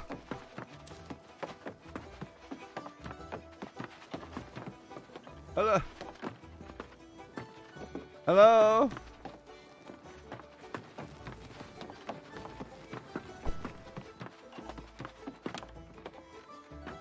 There's probably like one person here somewhere. But this is an auction house. This used to look like Stormwind in World of Warcraft. There used to be like hundreds of people piled on top of each other. Hello? This place over here ain't empty though. There's plenty of people. They're just doing things.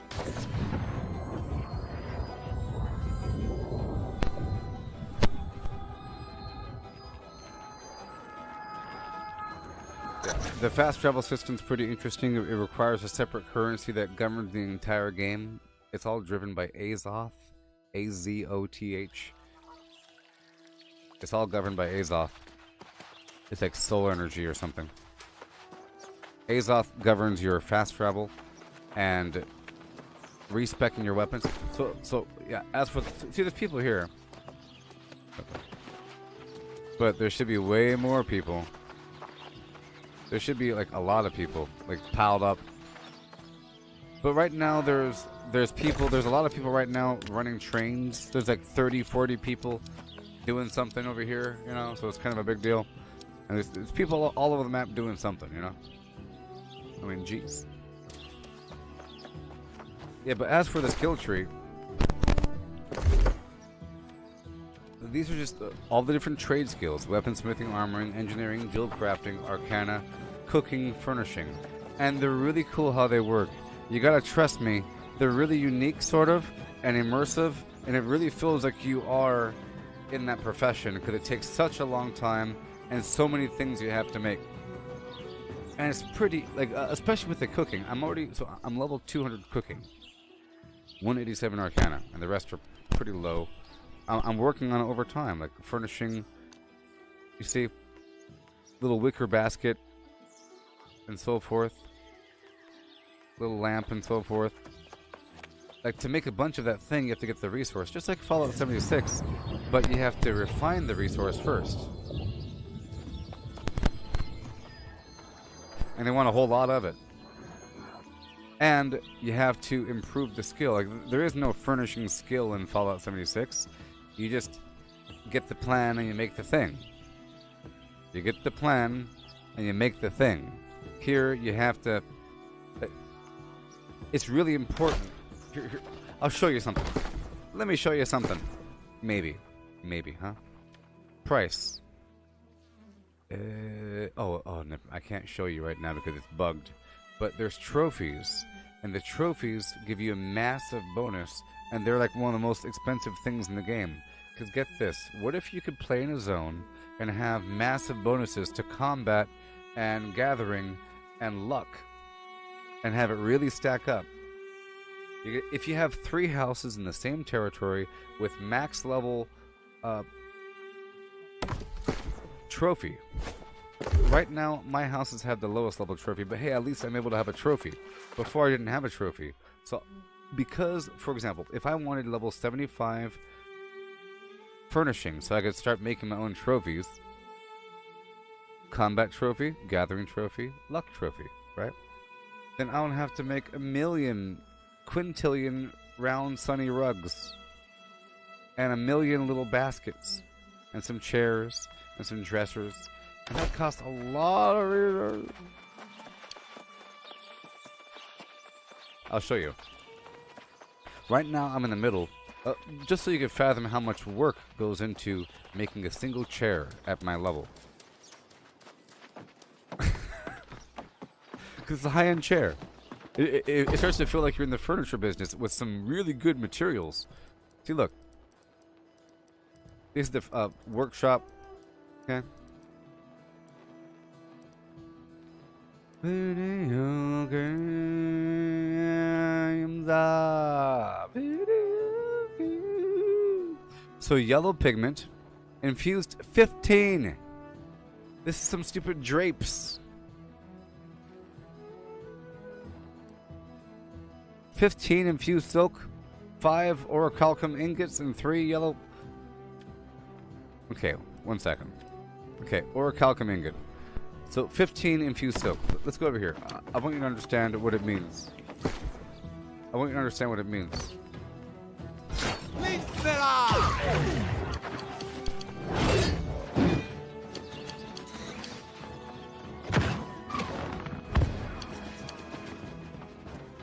Some of these houses are really pretty. I mean, look at that house.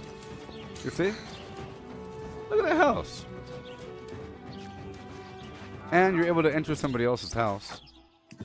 See, all these people are trying to compete for having the house that's shown. And this one by default is the one that you walk by. So this person has the best house. You know? So that's kind of cool, you know? You get this dog from a dungeon. And you just gotta decorate the house. You can enter somebody else's house. It's a 2-story house. And because you have to sort of... There's a limit on how many items you have. And there's better tiered items. Your goal is to have the best house.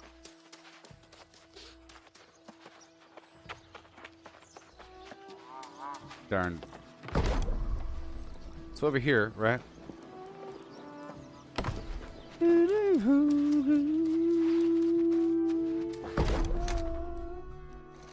Infused silk. So it takes 2 silk plus 8 wire fiber plus some cloth weave per. Okay? The silk takes 6 silk threads and 2 sateen. The sateen takes 4 linen, and the linen takes 4 fiber. So you have to collect so if you want to make, and you have to be at a tier 5 loom. This is a tier 5 loom because this is one of the major hubs of the whole thing. See, it's all green. So you have to farm a ton of fiber. You got to farm a ton of silk and wire fiber and crossweave.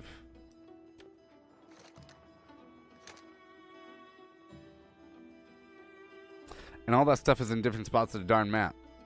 Sort of. The fiber comes from the hemp. You'll see it right outside. It's marijuana. Big old green plants with purple flowers. And you collect it. It takes a second or 2 or 3 or 4. Then you do another one. Then another one. And you keep on running. And then get another one. And another one. Then you have a big old mountain of fiber. You turn it all into a big old pile of linen. Yeehaw.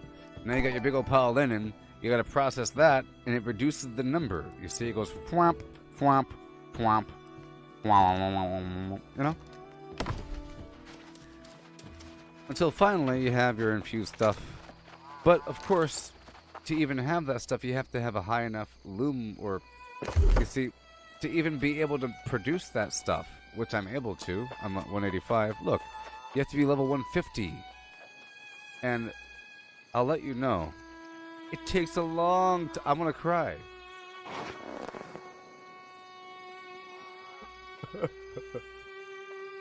Oh my gosh. Watch, I can make myself cry right now, thinking about how long it takes. I'm not even done yet. I've been playing for a while. I'm not 200 yet. That's how you know how long it takes, okay? There's some stuff past what I could make. There's some stuff past what I could make. You see? So, once you're able to make it, then yeehaw, in theory, you can buy the raw resources at the auction house. And that's why the game is cool, because this is an auction house game. Fallout 76 doesn't have an auction house. Okay. And there's some funky stuff. And I'll show you why things are so expensive, maybe. Maybe. Some stuff is only there because people want to make some darn trophies. But it's pretty cool how it all works. So it's all about getting the more expensive materials, you see? Because to bring the stuff up to Phoenix Weave, you have to have the more... You see, I have all of my advanced materials in this box. So another cool factor of the game is that you have these auction houses that are across the map. They were separate, but now they're all joined. With the last update, they joined the auction houses. But they still have their separate tax, which means if there's one location with a high trade tax, you don't really want to sell there or buy from there. You want to browse the auction house, and then go across the map to the cheap auction house. You know. And all these dyes and everything, like that yellow pigment where it asks for 3, well, good luck finding the yellow pigment. There's like a plant out there somewhere that respawns that has yellow pigment behind some rock somewhere. And you keep running by it and you get some more yellow pigment. And you make like 3 things and you have to go get some more.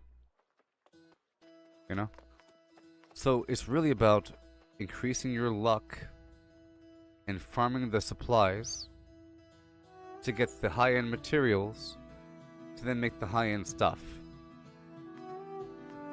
Now, let me show you the crafting for a second. That was all just refining. You saw the chair thing, but like this right here is the arcane thing. It's really cool. It's really cool how it all works. You know, I use this thing all the time. All the time. You make your magical weapons, yes. And you have your filters as to what you can craft, but I have nothing here, so the filter will make everything collapse. Ugh. No weapons. So, you have health, rejuvenation, mana potions, of course. You have a carry weight boosting potion. You have weapon coatings that increase your damage versus specific enemy types. Beasts. The Lost is what they're called. Corrupted. Ancient Guardians. Angry Earth. And then you have different tiers of that. You see? Then you have resistant compounds. Pretty important. There's like this weird, horrible blight poison garbage that once your resistance dies, you have like a 2-minute debuff. It sucks. And this fixes that. Same thing with corruption. So you have those corruption tinctures and blight tinctures. It's more important in certain situations. And I'm sure there's probably some dungeon or raid where you have to have that, otherwise you die. Like, I'm sure there's a phase where you have to quickly use the thing. You have these wards to prevent certain damage types, fire, you know, arcane, nature, whatever. It's usable for a little bit before combat, for a boss, or maybe even in PvP. That's pretty cool. But I don't use those that much. I use the weapon coatings all the time. But then you have the core essence of how this whole thing works.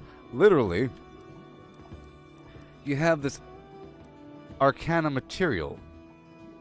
Air, death, earth, fire, life, soul, and water. It's pretty cool, pretty elaborate, because when you first start playing the game, and you're first gathering things, and you see stuff like this magical plant, or this creepy looking, weird, red fungus looking thing, you see? Or this alchemy stone, you see? The alchemy stone. Magical creatures. That stuff that you need, well, you have to be like level 30 to even get this stuff. So when you first start playing, you see all this really cool supplies, and you have to gather a lot before you hit level 30. Maybe for like a couple days, but it feels like a long time. But it's not really a long time. It's not really a long time at all. But then there'll be like a floating fire plant, or a water plant, or an earth plant, or a death plant, or a soul plant, or a life plant, or an air plant. Okay? And you harvest it. And if you have enough luck, if you're using a set of harvesting gear, if you're in PvP mode, you have more luck. If you have a harvesting trophy, and if you're eating harvesting food to increase your luck, then you have a higher chance at getting these other materials. These other important materials that are important. For example, when it comes time to make a weapon coating to increase your damage, here, I'll show you. I'll show you. This is education time. I'm selling the game, baby. I'm letting you know why I'm playing the game, and I'm letting you know why I haven't played Fallout 76 in a while, okay? Because the crafting system's really cool. And the gathering system is really cool. The graphics in the game are really nice when you're out there in the wild. The sound design is wonderful. The music is beautiful. It's awesome. Listen.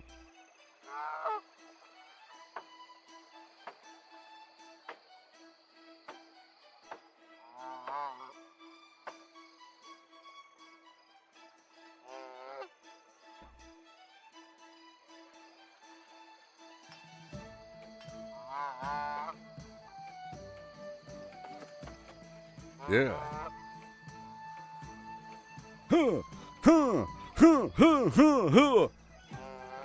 Hey, hey, hey, hey, hey. See, it's beautiful.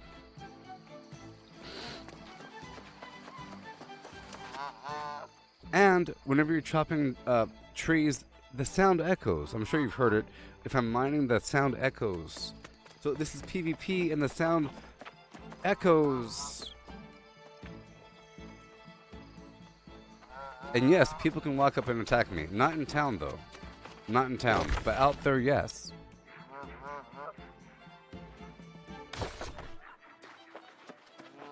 Not in town. I'm in a sanctuary. Once I leave the edge, there's like a 20-second cooldown where you can kind of run and disappear. But I want to show you the alchemy for a second. Here. Because I have all my stuff here. I have all my stuff. Here, I'll show you the stuff first. So a big aspect of this game is the fact that you have different storage in different locations. At this location, I have all my alchemy material. Down here, I have my food. Down here, I have my gear. Down here, I have my finished gems. And over here, I have my higher level resources. Over there, I have my lower level resources. Over there, I have my food. Over there, I have my chems. Yay. So, over here, I have my gems I'm processing. I'll sort by tier. You see? You can see what I have. I have a jawbone from a fish, some moth eyeball, salamander slime, a floating spine fish, a starfish from the ocean, animal eyeball, codfish eyeball, a weird plant leaf, some magical radish root, some sap, mushroom fins, you know, the typical, usual stuff. Right? And at first you're thinking, what the heck is this stuff? But then it clicks and it makes so much sense. If I mouse over something, this is a life mote. Okay? The most basic essence of life. It's considered a tier 2 life reagent and a tier 2 life. Yeah, it's just a tier 2 life default thing. This plant here is a tier 2 fire reagent and a tier 2 offensive reagent. A dragon glory stem. This is a gillflower gill, a tier 2 life reagent, tier 2 medicinal reagent.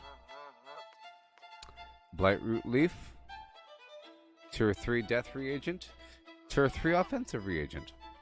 Okay? It's very simple. It's very simple. Watch this.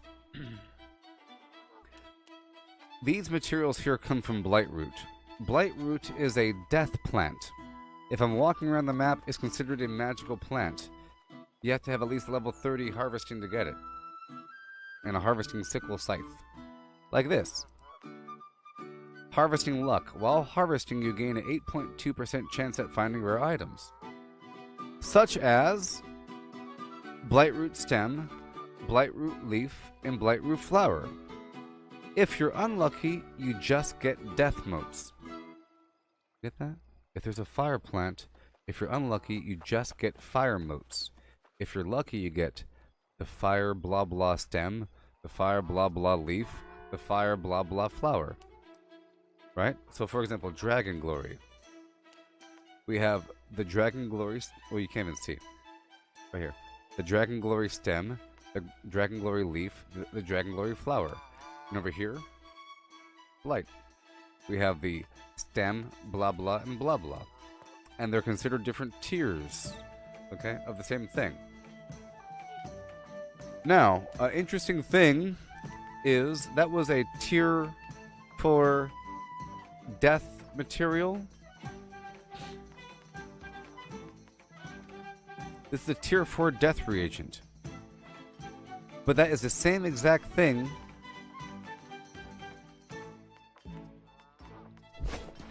Whatever here. Let me show you. Yes, it's a story to the game. Is it pure free to play? What are you talking about? Get out of here. Get out of here with your stupid questions. You know that's a stupid question. Yikes. Anyways. So right over here, right? So tier 4, right? Tier 4.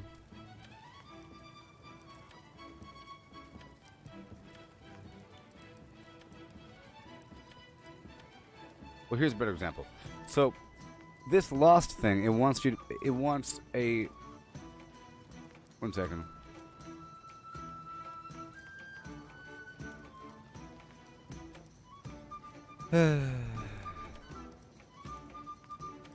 My point is that certain items act as a universal material.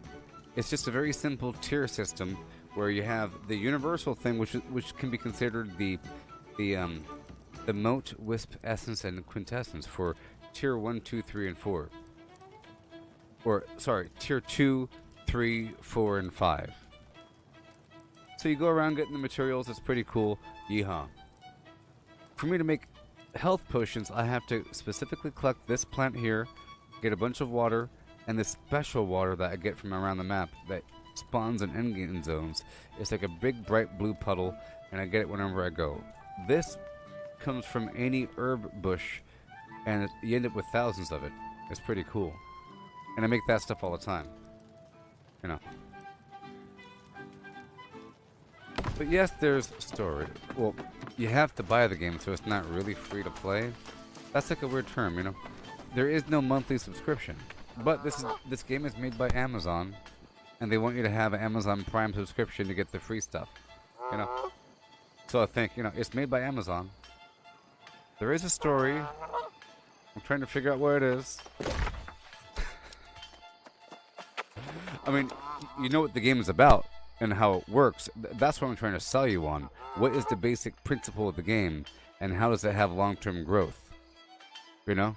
It has this long-term money-making, territory conquest, PvP, you know, take over territory influence, clear out the corruption, defend your land, get the resources before the enemy, get all of your crafting up high tier, work the auction house, yada yada yada.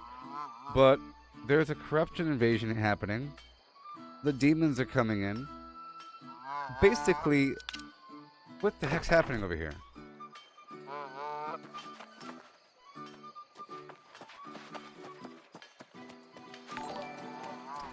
This is a magical island called Eternum, where if you die, you come back. The end. People found the way here for various reasons, for riches and plunder and wealth and mystery, and they got stuck here, and they've been here for a long time. A very long time. I think even thousands of years of dying and respawning. So whenever you see something respawn,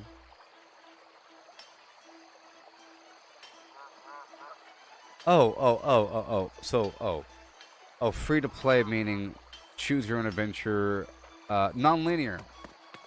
You're thinking non-linear. Non-linear, yes, it's non-linear. Sort of. I mean, there is a...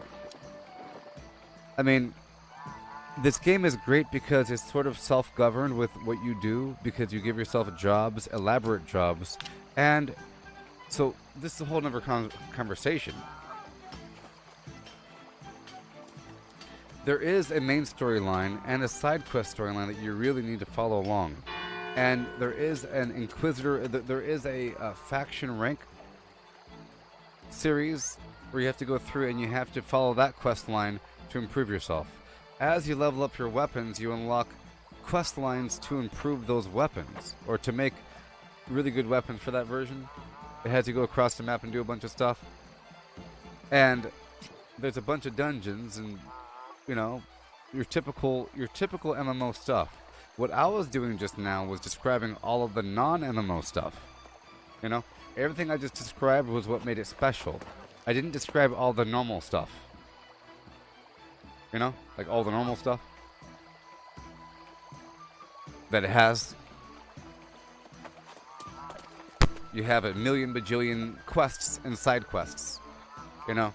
And little epic things to give you gear. And pathways to follow down. The problem is you can get lost in the sauce. Now, I showed you before that you have the faction quests.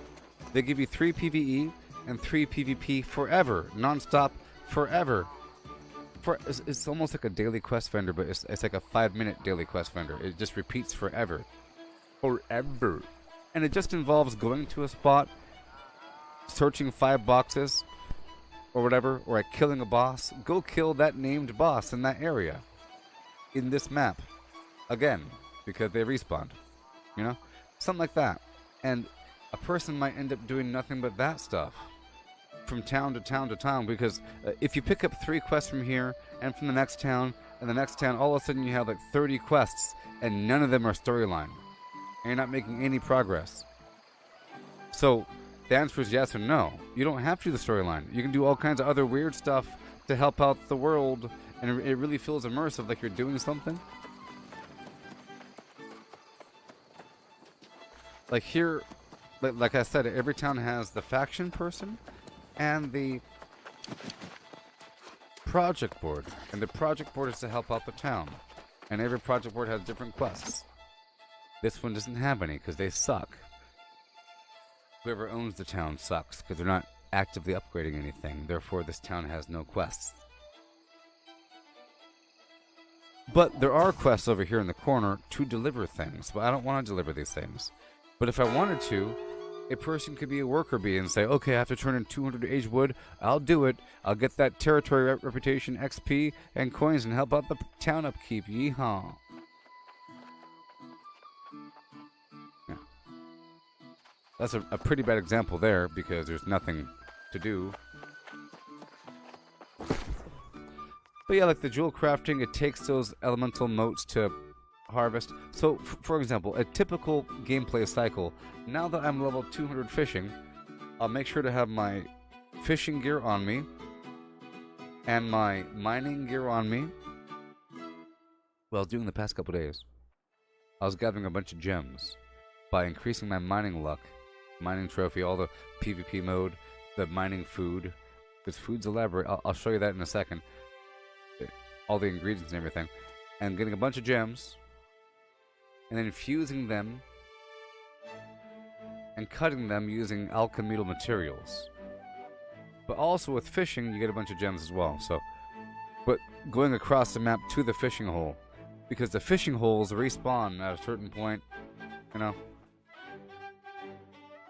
But now I'm trying to get some endgame materials for the wood and leather category, because I just unlocked level 200 woodworking and leatherworking, and now I just found out I could make an item that limits how many I can make per day, and now that tells me I have to make that many per day. So because of that, I shifted my build over. You see, and this is how the points work. It's pretty cool.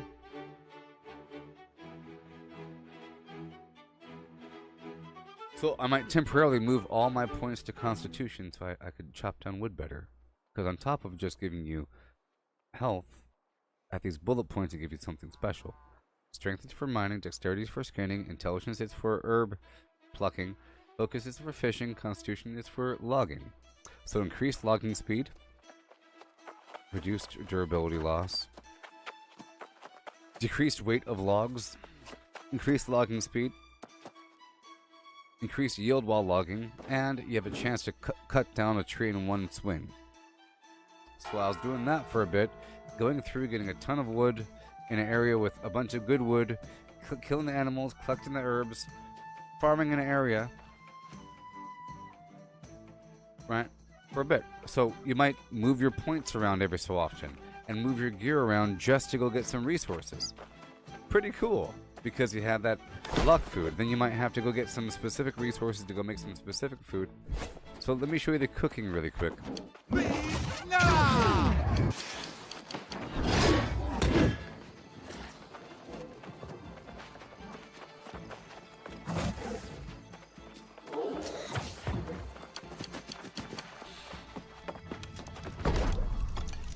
Now, in terms of upgrade, these do upgrade. You see, this is a big old building for the cooking hall. It's not just a little stand, because this is a tier 5. This is a tier 5 cooking station, as big as it gets. See, it's a big old building. But the cooking's so awesome, so you have to have cooking oil. So you have to fish to get the fish oil and get the nuts to make the thing, the pasta with the flour. You got to make the flour with grain, but you could choose one of several different grain types. You see, for the seasoning blend, you could choose all kinds of different seasonings. For the sausage, it's any meat, it's any raw meat, and any seasoning makes sausage. You see, so you could have base materials lead into so many different things contribute towards making the same thing. Same thing applies with alchemy. There's many different kinds of tier 4 offensive material. So you farm everything because it has multiple uses, and it makes sense. Milk makes butter, milk and yeast makes cheese, you know, and the yeast and the flour and the things. But then you have this really good food. Look at this food. Honey roasted ham with all these elaborate resources, clam chowder, pesto stuffed turkey breast, blueberry pie, fried calamari, roasted game bird with berry glaze, filet with mint and cracked barley. Oh gosh. Salted ham with apple butter, filet and mushroom sauce, black and mangy. So you end up needing a bunch of weird elaborate food resources. It's like a big part of the game. A big part of the game is getting food resources. Seasonings and little random food resources. To get the seasonings, you go to those herb bushes I mentioned earlier, where you get the hyssop from. They're everywhere, but they have random seasonings based upon the territory. Every territory has like a smattering of a few different seasonings that it rotates through. But you have to have a lot because, you know. And yeah, man. Other resources, such as potatoes, carrots, corn, cabbage, broccoli, squash, strawberries,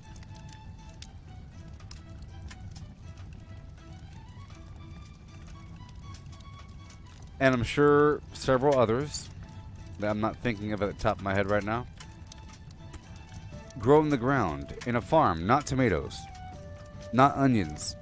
See, just the stuff I mentioned. So you go to a farm and you'll see the potato plant. There it is. A whole line of them. Or cabbage or broccoli. And they respawn. And they're in known spots. So people will routinely go through these areas. Like these farms down here. I used to always go down here. That's like a potato farm, and there's farm. And you have like a little bit of produce here and there. Here and there, here and there, here and there. And it adds up. Now on top of that you have provision boxes. And the provision boxes have things like basic salt. All the other resources come from, all the other seasonings come from bushes, but the salt comes from the box.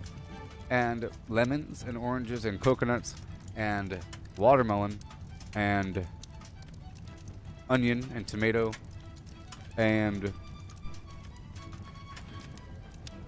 apples and all the other stuff, you know, yeast, you know, comes from provision boxes. And whenever you go into an area, no matter where you are, it could be low level or high level, if you have something that looks like this, the main reason why you're going through it is to go through for all the boxes.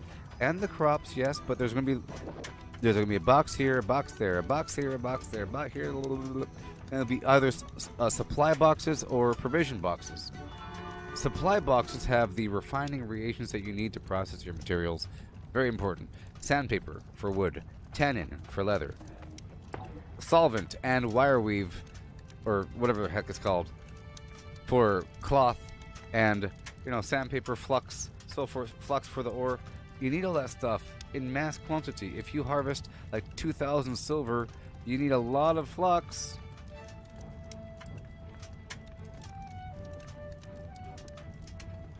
So for example, if you have like a bunch of platinum, that means you have to have a lot of gold and silver, because it takes silver to process gold and gold to process platinum. And you need flux at every stage of the journey. So you can't just go out here and cut down trees. You can't just go over there and farm. You have to go through the map. You have to go through the whole map, because the boxes respawn, but it's going to take a second. You know, but they do respawn, which means you can go through the entire map and loop back around and the stuff will be there. So what I like to do sometimes is I like to get all the quests, turn on PvP mode, and go out the front door, like over here in Everfall is nice. And I'll go up and through, collect all the iron and silver up on this ridgeline, up and through, get the iron there, fish right there, collect, get this spot right here, go through, get the silver here, go curve down, get the fish right there, up and around, clear out the corrupted, clear out this entire area, and then go to that thing. And I'm kind of moving around towards these blue spots. And then by the time I'm done with this big old crazy rotation, all the iron up in here is so much stuff, and so much stuff.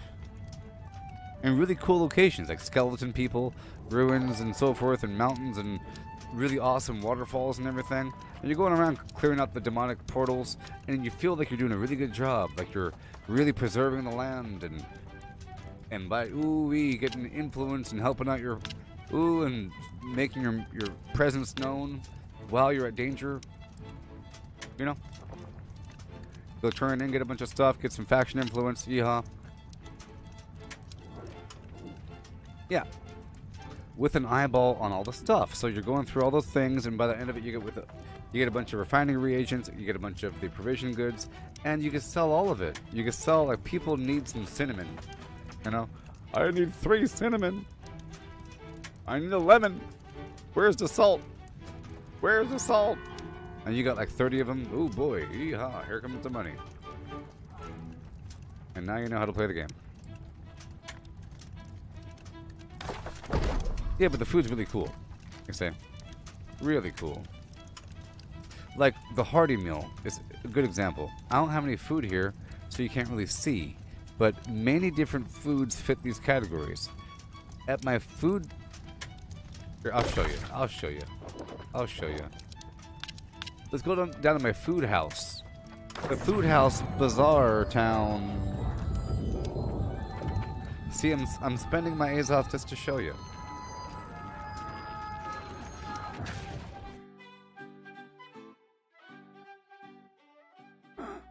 Yeah, fishing is horrible. That's why I did it. Just so you know, that's why I did it. So I won't have to do it.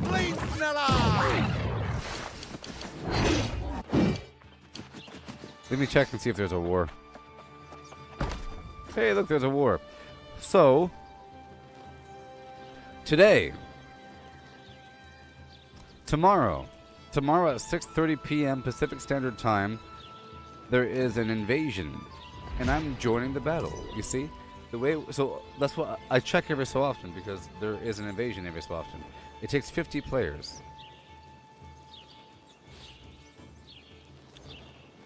Yeah. I'll explain the Azoth in just a moment, Melissa. So, you see, I signed up for this thing, and whoever owns this whole thing selects who gets to go where. You see? But then, you just gotta be there and you get pulled into the battle. It's pretty cool. Now the Azoth, you see? Azoth can be used for fast travel between shrines and settlements, and to craft more powerful items. Azoth is primarily acquired by completing quests and closing corruption breaches. Primarily, but is also earned... So, at first it's like a weird resource, but now I'm intimate and familiar with the world of Azoth. I was like, what the heck is that weird resource? It makes sense. If it was the same thing as your primary resource, it wouldn't matter, because you could always just sell something. But you can't just sell something to get Azoth. You kind of have to play the game.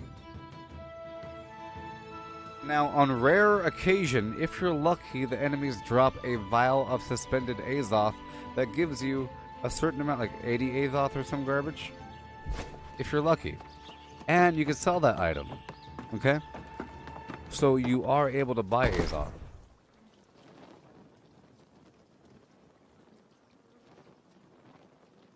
Huh? For a lot of money. Or whatever. See?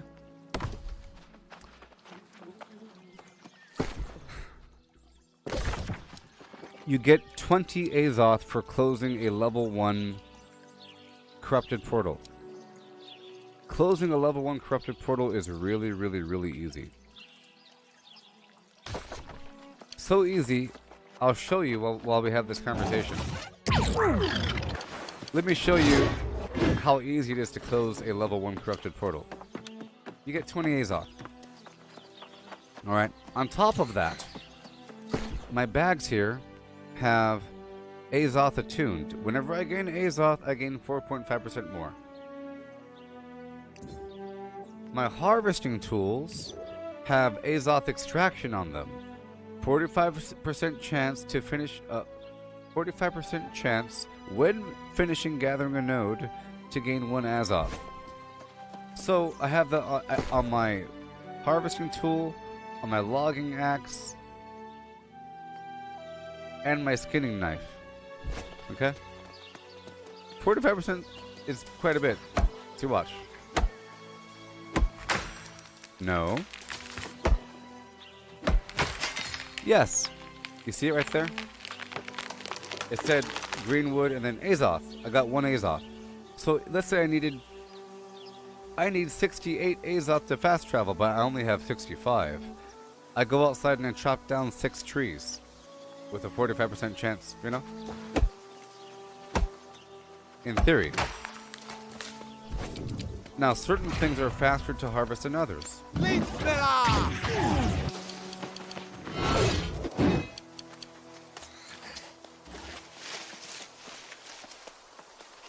So basically, enemies drop vials of suspended Azoth. Your harvesting tools have Azoth extraction so that you could easily...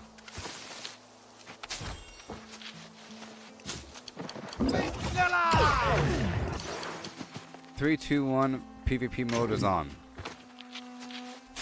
See, this herb stuff, like I mentioned earlier, if you remember, random herbs, random seasonings based upon the territory, and Hyssop.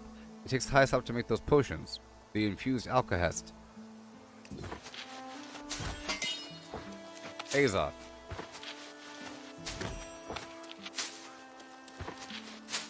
And look, nutmeg, saffron. Sometimes those seasonings are worth a lot of money. Especially if there's some high-end recipe that takes it. Look, hemp. Remember the fiber conversation? Fiber here, fiber there, fiber there. See, soothing music, beautiful landscape, sound effects, the threat of death. Lovely day. Corrupted portals. Lovely. See, Azoth. So, a vial of suspended Azoth. Azoth from harvesting. Those corrupted portals give you Azoth. And every so often when you're killing a bad guy, you'll get 10 Azoth. Or 12, or whatever. It just happens. It'll just say 10 Azoth. It just happens. So if you're in an area killing a ton of bad guys, you should end up with like 300 Azoth. It just happens. If you're playing a lot and you're killing a lot of bad guys, you just end up with Azoth. Also, aiming for the big event like the Outpost Rush PvP mode, Invasions and Wars, they give you like 200, 300 Azoth. Boom. The Outpost Rush PvP mode, whenever it does kick off, sometimes it's back-to-back. It takes between 20 and 30 minutes. You get 360 gold and 270 Azoth if you win or so, and a little bit less or nothing if you lose really bad. But very soon you get max Azoth, and whenever I get max, I feel encouraged to spend some, which is why I was doing it just now, because I did 3 or 4 matches of Outpost Rush earlier today, and I had a bunch of Azoth.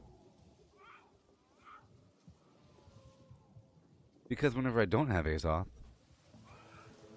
you know me, You know that I enjoy rock bottom flim flam, and you know that I enjoy enhancing the value of things by becoming broke. You know that I enjoy purposeful deficits or ballast on purpose. So I enjoy running out of Azoth because that forces me to go that way on foot. And then and if I do go, yes, it takes longer, but I end up with a bunch of resources I never had before.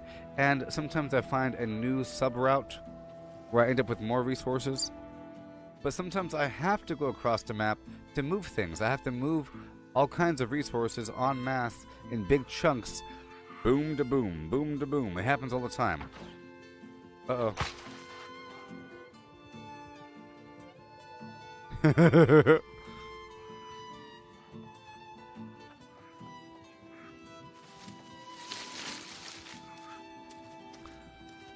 But he is not an enemy.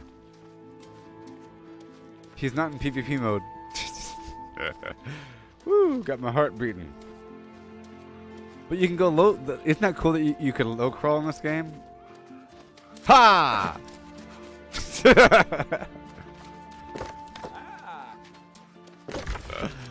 Woo!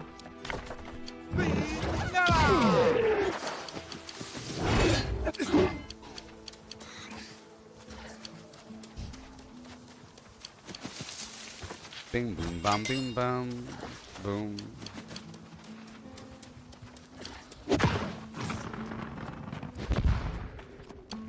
So here is a corrupted portal.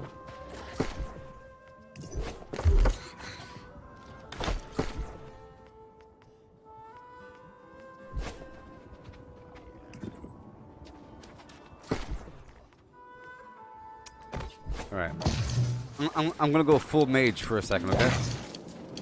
I got you, Peter Dinklage. Peter Dinklage.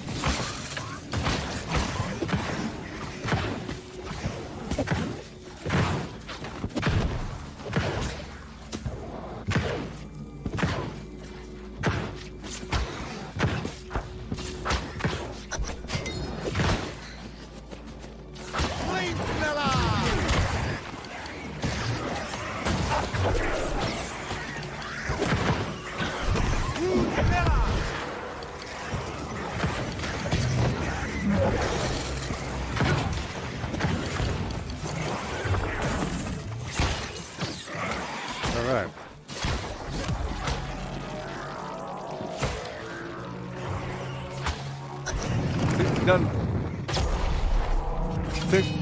20 Azoth, some territory reputation, good to go. Yeehaw. Done, done, done. Back into the bushes. Back into the bushes. Easy peasy. But there's different kinds. It's pretty cool. And you close them in different ways. I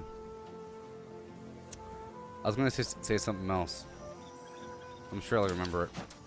There's some other key factor. This whole thing. Whenever you're done, you also get this nice box. Whatever. Complicated.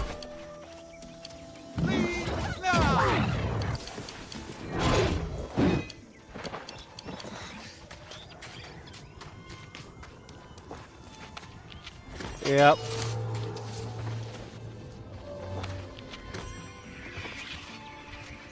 There's some other key factor I'm not saying.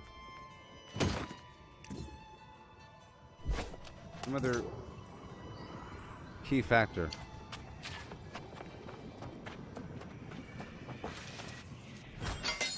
I'll remember it in a moment.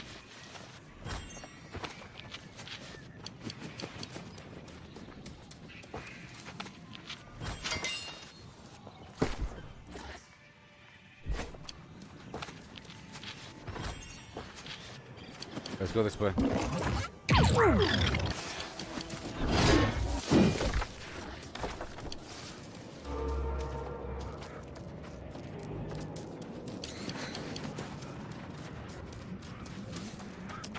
Oh, it's on the cusp of my brain.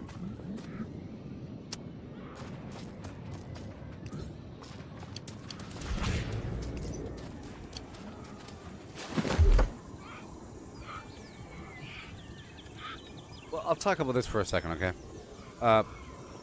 the point spread, blah, blah, blah. Let me get my... There we go.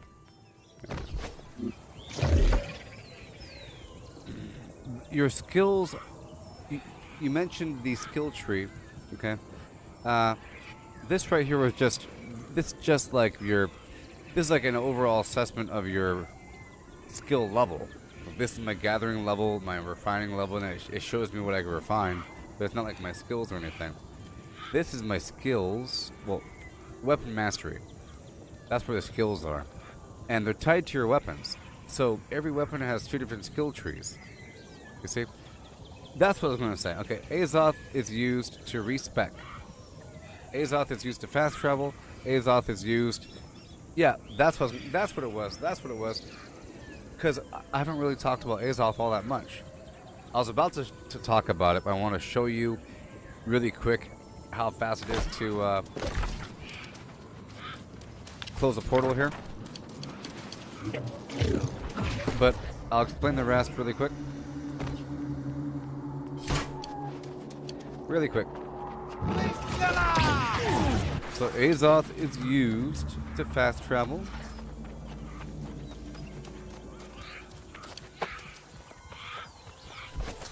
Primarily. And to respec your weapon. So if see right here with the spear, this is like crowd control where I make them trip and everything, but this right here is more for like direct damage and just single target mess them up awesomeness. You know, over here with the life staff, this is more direct healing and this is more protective combat. Over here with the sword and shield, this is more tanky and this is more jump in your face and stab you. So it costs like 50 Azoth to swap it out, to respec your flimflam, and you have to level up each weapon. So you get weapon XP as you attack each enemy until the weapon's level 20.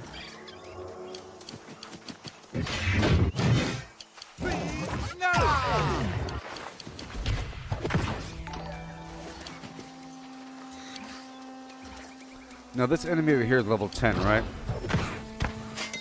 See, I got 6 territory standing, which is another factor I haven't mentioned, which adds to the permanent gameplay factor and play in the same territory forever factor. Because there's lots of reasons to kind of play in the same territory forever.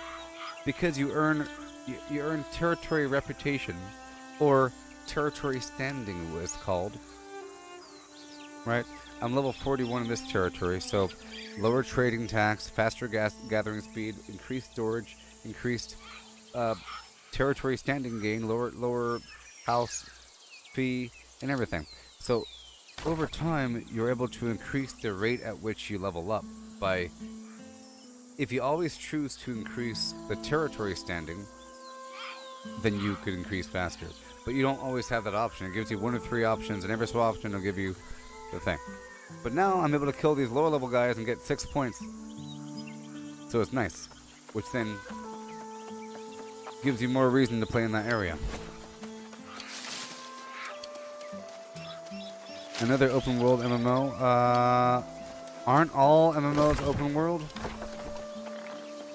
But I wouldn't call it another open world MMO. I'm describing how the game is special. Well, I've been describing how the game is special for the past, like, hour, I think. That's what I'm doing right now. I'm describing what makes it unique and what makes it worth playing for a long period of time.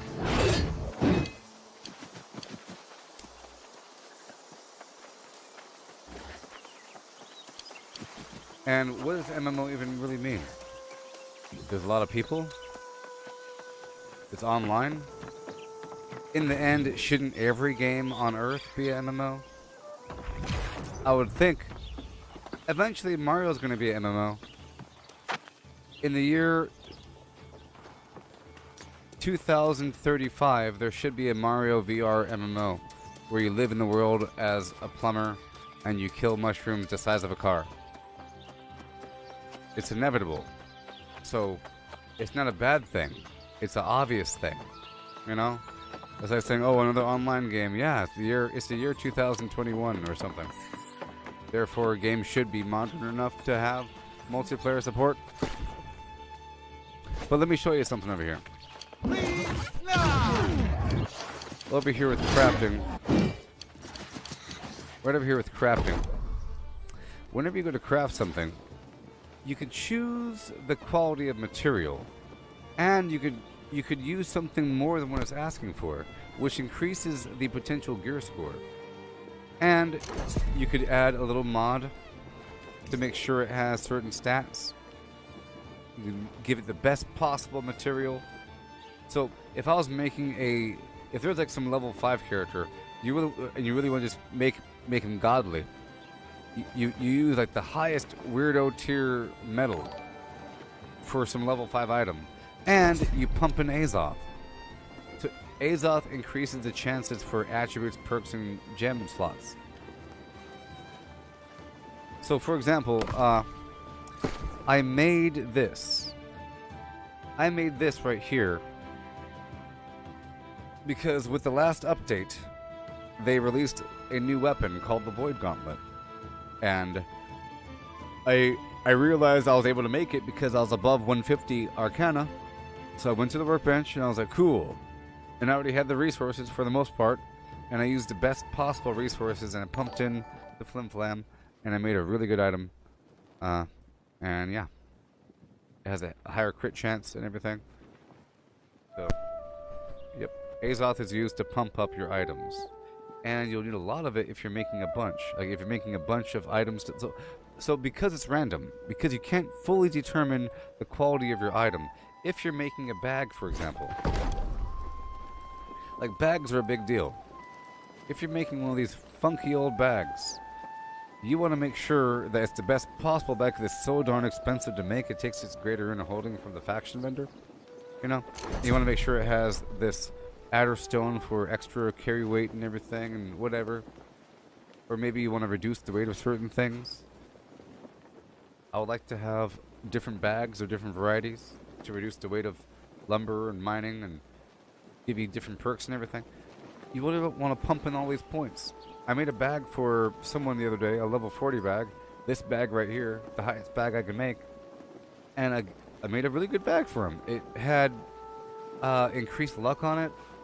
Like increases your overall luck chance, and it had Azoth something and extra weight.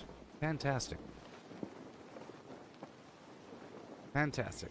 That's a big factor. Yeah. It applies across the board, except for here.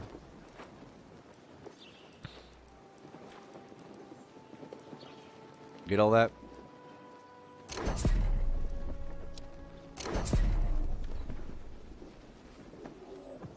Infused silk. Blah, blah, blah.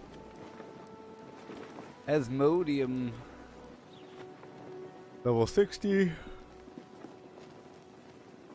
Takes at least the required tier material, then everything else is supplemental. End up making some pretty high level thing.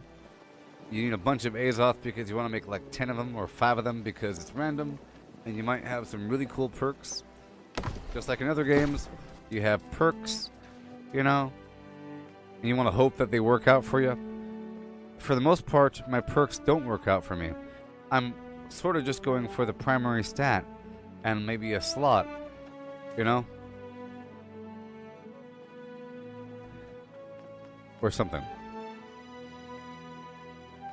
you know, sometimes. But for my actual endgame gear, it needs to have all those perks line up because sometimes they're pretty good, like 10% crit chance, generate hatred, you know, revitalize beacon. Whenever you use an ability, you gain extra healing. So you really want to have synergistic abilities and stats and everything, and you can get that most by crafting a bunch of the same item.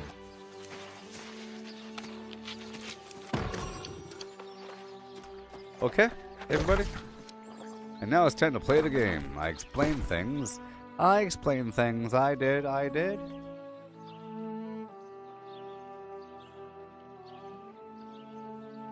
Like a good boy. And now I'll go back to what I was doing. I was trying to chop down some wood. So, let's go back and do what we gotta do. I killed enough time. Let's head over here to my house.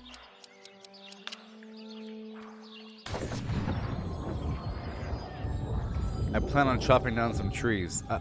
I'm sort of in the middle of trying to get this high tier wood. I'm trying to make 10, so I need a bunch of this ironwood and a bunch of this awesome bramble flim-flam, and I need some obsidian sandpaper. I don't want to buy any.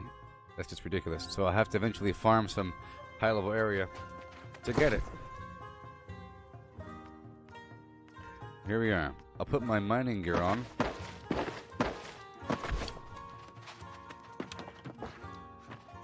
And I have my mining food. Or, oh, sorry, my logging food. Yes, Polo. Yay. I feel like you have to explain everything in a certain order. There's still more to explain, but now at least you know what to ask if you're brand new to watching this whole thing. Every territory, which is hard to see because you have all this yellow stuff, every territory has one settlement and 2 fast travel points and a fort.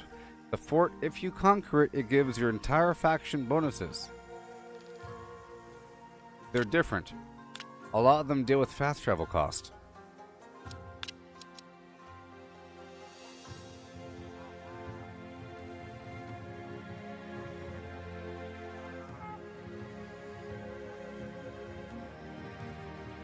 And you have an inn. So you can fast travel, but you can only fast travel from a fast travel point. But a big reason to have a house is that you can fast travel from anywhere to the house. Just like fast traveling from anywhere to your inn. But the inn has an hour cooldown and you only have one inn location. But you got 3 houses. Alright, now it's time for more wood, yeah!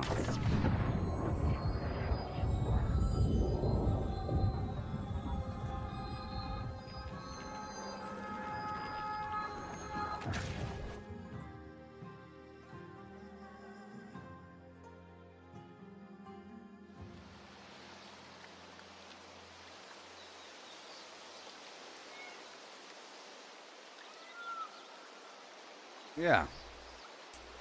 So now we understand. So I'm over here in this wood because I've identified this spot as pretty good. A lot of...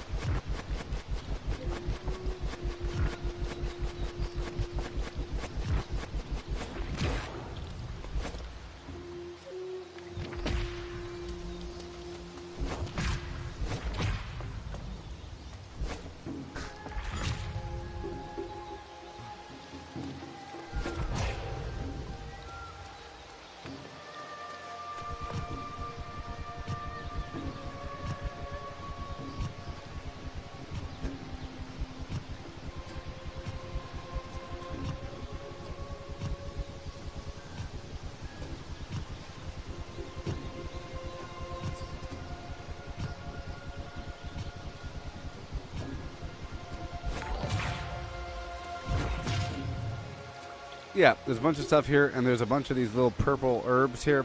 The occasional creature, and there's the ironwood, and yeehaw. I want to fill up my inventory with a bunch of wood, and then move on. Maybe, you know, I might even go up and through. Yeah, I think I'll just go up and through.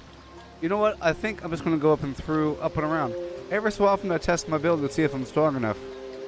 To see if I'm strong enough, people, against the bad guys. A big factor of the game that I didn't mention.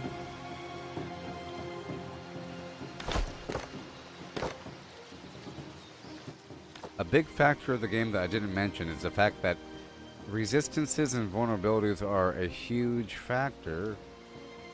Okay? For example, there's tree people called the Angry Earth, made of trees and wood. So they're vulnerable to fire and slicey slice, but I think they're resistant to ice or something maybe, and they're resistant to thrust. Whereas the corrupted, they are resistant to slice, I think, but they're vulnerable to thrust. No, the corrupted is resistant to bash damage. You see. It's really obvious whenever you attack the enemy and it's like yellow numbers or blue numbers. You know, the weird lost zombie people, they are vulnerable to the blunt strike damage and the cold damage, you know? So you have to have one of every different weapon on you, sort of, depending. If you're in an area and you know that you're in an area, you might want to be prepped for it. There's ways to be prepped for it by having the right weapon, like I said, the right build, or whatever, and by having those weapon coatings, like I showed you before, like the Angry Earth weapon coating. Lasts for 40 minutes. You make it with oil and some other garbage from alchemy. But until you have all that, the game might be kind of hard. And you're thinking, man, this game is hard. I'm not doing any damage. It's because you're using the wrong weapon. You know? And your points are all weird. But there's a million ways around it.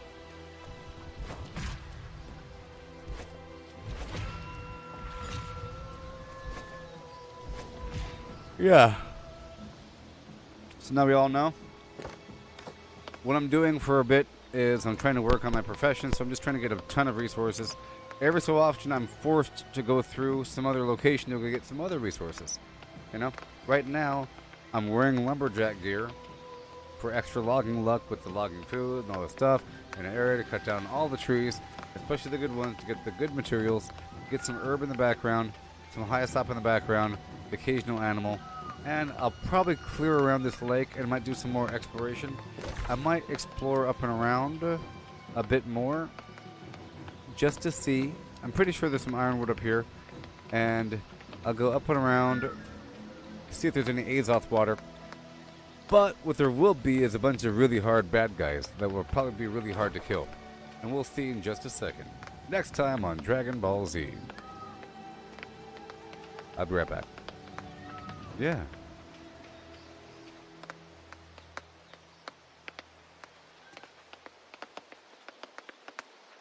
Woke up quick at about noon. Just thought that I had to be in Compton soon.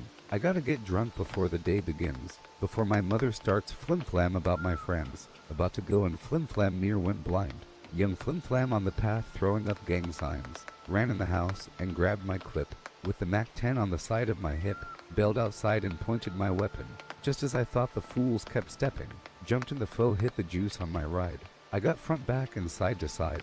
Then I let the Alpine play, pumping new flim-flam by NWA. It was Gangster Gangster at the top of the list. Then I played my own flim-flam and it went something like this. Cruising down the street in my 64, jocking the freaks, clocking the dough. Went to the park to get the scoop. Flim-flam out there cold shooting some hoops. A car pulls up, who can it be? A fresh El Camino Rollin', Kilo G. He rolls down his window and he started to say, it's all about macking that GTA, 'cause the boys in the hood are always hard. You come talking that trash, we'll pull your card. Knowing nothing in life, but to be legit. Don't quote me, boy, 'cause I ain't said flim-flam. Donald B's in the place to give me the pace. He said my man JD is on freebase. The boy JD was a friend of mine, till I caught him in my car trying to steal a Alpine. Chased him up the street to call a truce. The silly flim-flam pulls out a deuce-deuce. Little did he know I had a loaded 12 gauge. One sucker dead, Ella Times front page. 'Cause the boys in the hood are always hard. You come talking that trash, we'll pull your card. Knowing nothing in life, but to be legit. Don't quote me, boy, 'cause I ain't said flim-flam. Bored as flim-flam and I wanna get ill. So I went to a place where my homeboys chill. The fellows out there macking that dollar. I pulled up in my 60 for Impala. They greet me with a 40 and I started drinking. And from the 8-ball my breath starts stinking. Left to get my girl, to rock that flim-flam. Before I left I hit the flim-flam. Went to her house to get her out of the pad. Dumb flim-flam said something that made me mad. She said something that I couldn't believe. So I grabbed the stupid flim-flam by her flim-flam weave. She started talking flim-flam. Wouldn't you know, reached back like a pimp and slapped the flim-flam. Her father jumped out and he started to shout. So I threw a right cross and cold knocked his old flim-flam out. 'Cause the boys in the hood are always hard. You come talking that trash, we'll pull your card. Knowing nothing in life, but to be legit. Don't quote me, boy, 'cause I ain't said flim-flam. Flim-flam, flim-flim-flam, flim-flam, flim-flim-flim-flam. I'm rolling hard, now I'm under control. Done wrapped my 60 for around a telephone pole. I looked at my car and I said, oh brother, throw it in the gutter and go buy another. Walking home and I see the G-Ride. Now cat is driven, kilo on the side. As they busted a U, they got pulled over. An undercover cop in a dark green Nova. Cat got beat for resisting arrest. He socked a flim-flam in the head for ripping his flim-flam. Now G is caught for doing the crime. 4th offense on the boy, he'll do some time. 'Cause the boys in the hood are always hard. You come talking that trash will pull your card. Knowing nothing in life but to be legit. Don't quote me, boy, 'cause I ain't said flim-flam. Flim-flam, flim-flim-flam, flim-flam, flim-flim, flim-flam. I went to get them out, but there was no bail. The fellas cause a riot in the county jail. 2 days later in municipal court. Kilo G on trial. Cold cut of flim-flam. Disruption of the court, said the judge. On a 6-year sentence, my man didn't budge. Bailiff came over to turn him in. Kilo G looked up and gave a grin. He yelled out, flim-flam. Then came Susie. The flim-flam came in with a submachine Uzi. Police shot the girl but didn't hurt her. Both upstate for attempted murder. 'Cause the boys in the hood are always hard. You come talking that trash will pull your card. Knowing nothing in life but to be legit. Don't quote me, boy, 'cause I ain't said flim-flam. Flim-flam, flim-flim-flam, flim-flam, flim-flim, flim-flam. Flim-flam. I am the very model of a modern major general. I've information vegetable, animal, and mineral. I know the kings of England, and I quote the fights historical, from Marathon to Waterloo, in order categorical. I'm very well acquainted, too, with matters mathematical. I understand equations, both the simple and quadratical. About binomial theorem I'm teaming with a lotto news. Lotto news, Loto news. With many cheerful facts about the square of the hypotenuse. I'm very good at integral and differential calculus. I know the scientific names of beings animalculous. In short, in matters vegetable, animal, and mineral, I am the very model of a modern major general. I know our mythic... Yay. Testing 5, testing 5-1. Testing. Testing. Alright, so.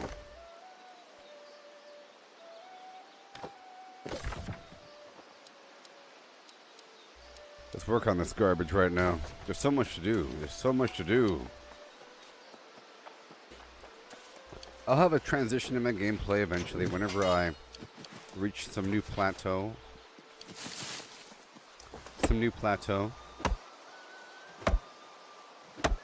Oh, Melissa and others.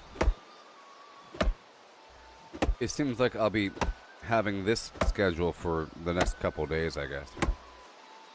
Until it shifts more to the right. Because I have a big Vietnamese audience. I'm big in Vietnam.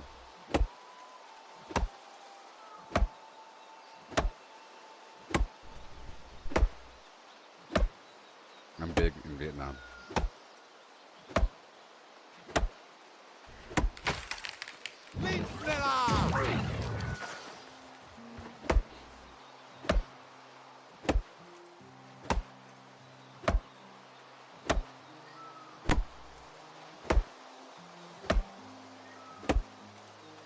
I don't know. I think it's more like Facebook is operating in Vietnam, and people from Vietnam like to watch video games, I guess. That's what the demographics say. And that's what all the usernames popping up say. You know? But the other day I had like 800 people watching me. 500. On Thanksgiving it was 808 people. All from Vietnam.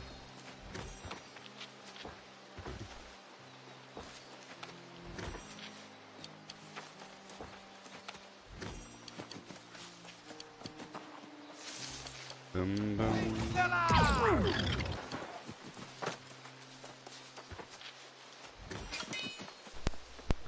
All right.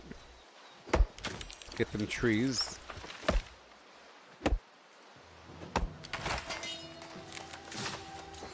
I'm gonna try to focus on the ironwood trees here, but I was getting all the herb.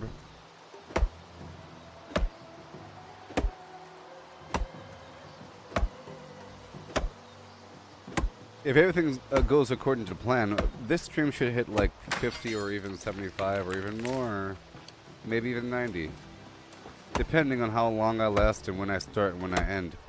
It's all about that Vietnam boost, baby. It's whoever catches that Vietnam wave, rides it forward, and they hold on to those people.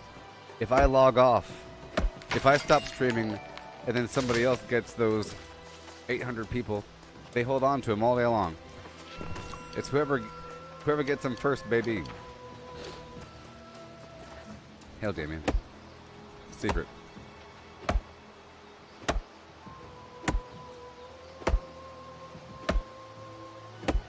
Alright, so now I'll be heading up and around the way if I could.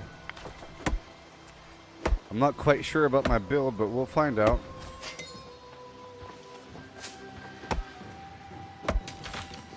Alright.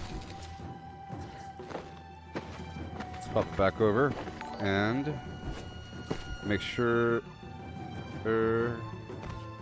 I use the appropriate weapons. And that's it. Alright, so now I'm going to try to go around this whole lake. If I could.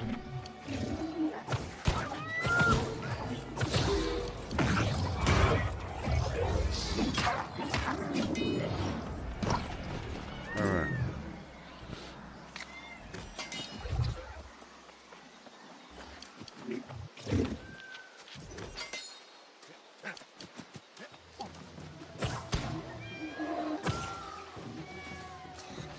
Oh, yeah. Yes, this game is on Steam. I think you'll like it.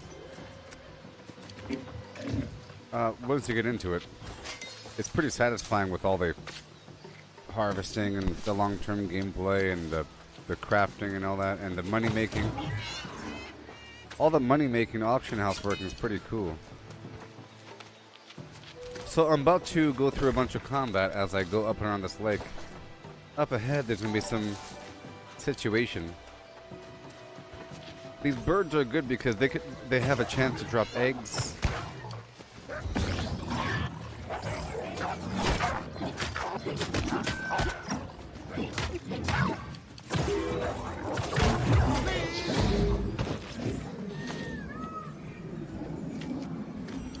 Right now I'm using a life staff and a void gauntlet and light armor. The void gauntlet needs a bit of focus because it has self-heals. It's like a vampiric weapon. And it eats through their armor.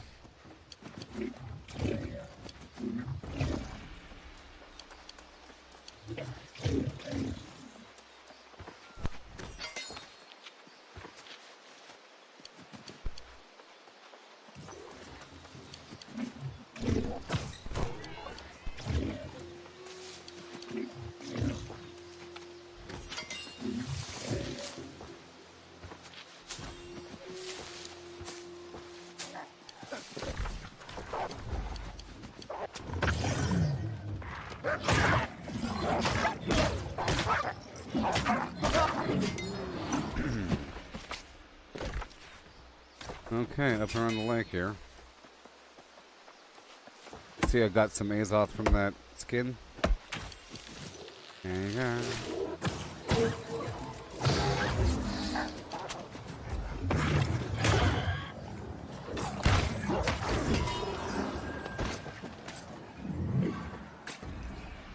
All right.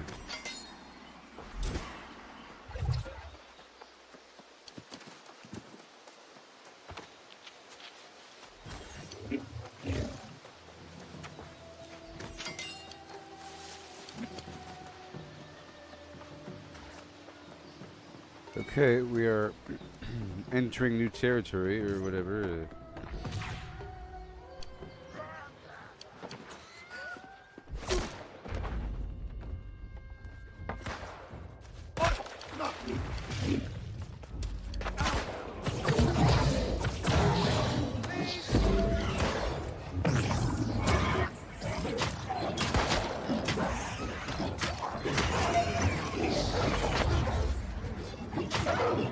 Oh boy.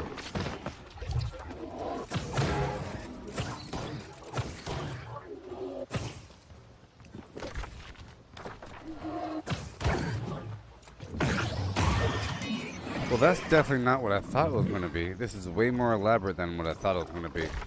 I thought it was like just some buildings by the intersection, but it's some elaborate semi-fortress with some semi-boss or something. Quasi.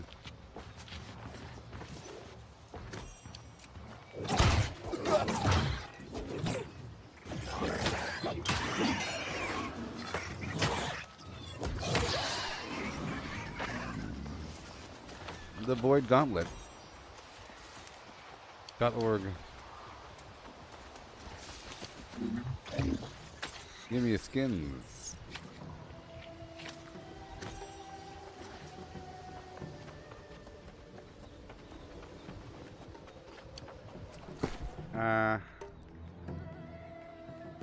Do ice not hurt them? Let's find out.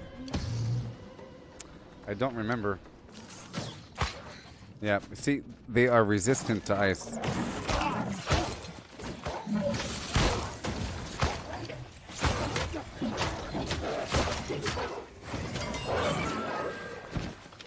Okay.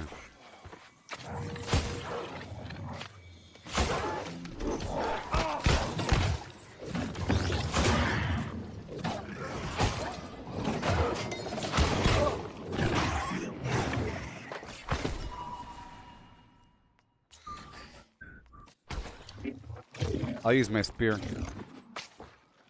Goodbye. Do I play any mobile MMO or PvP games? No, Damien. And no. No and no.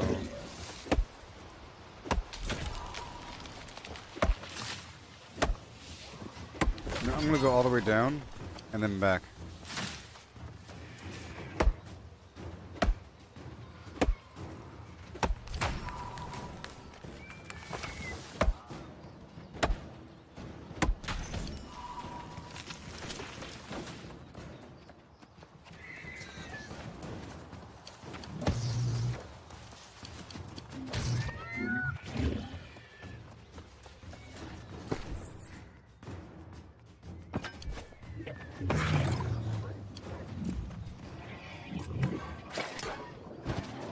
Oh boy.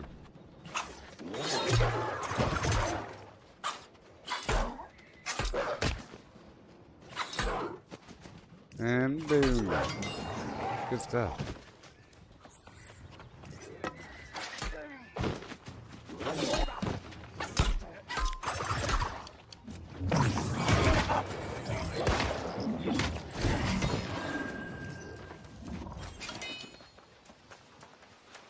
Okay, let's go down the road.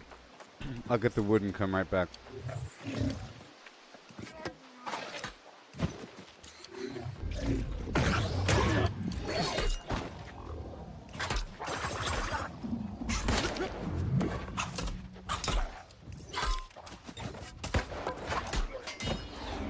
Alright. I'm getting this ironwood around the corner.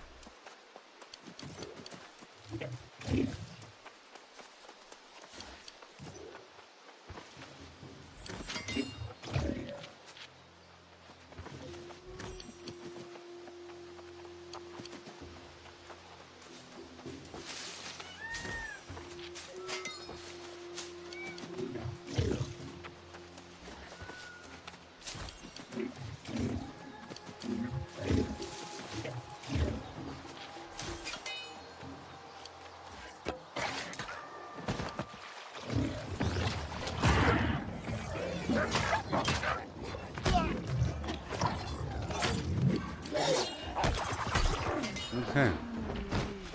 I'm heading to my ironwood spot up on top of that hill or something. Right over here. That's what I am doing. All kinds of goodies, here and there.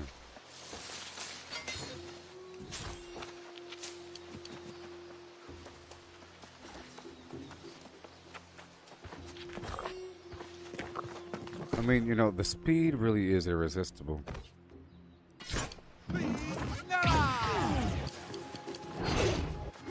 Know what I mean?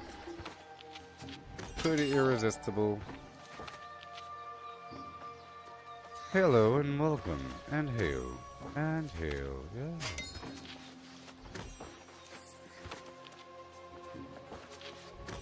I can see your halo.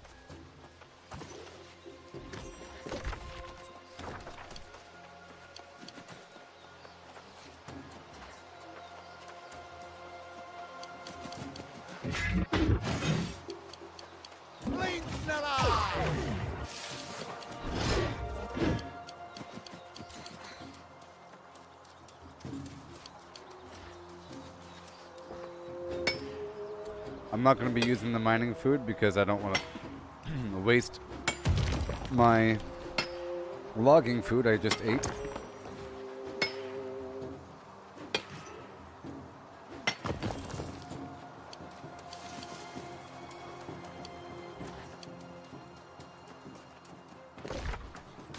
Oh boy.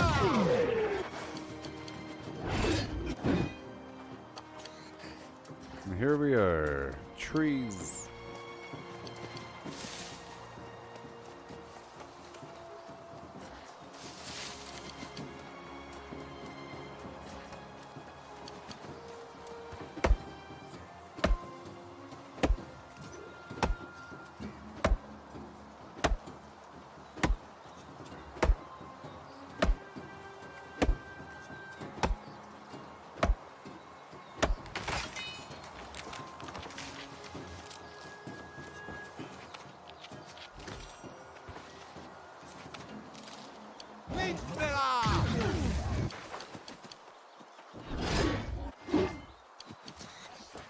Just a little bit.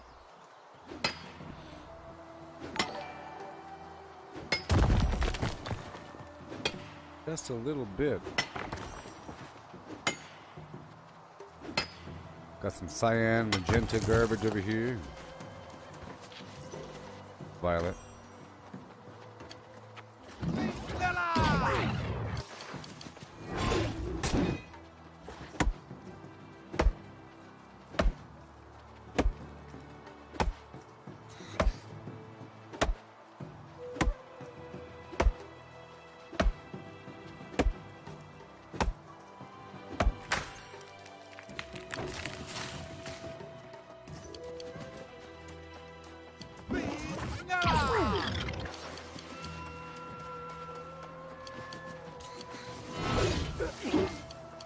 Just a few.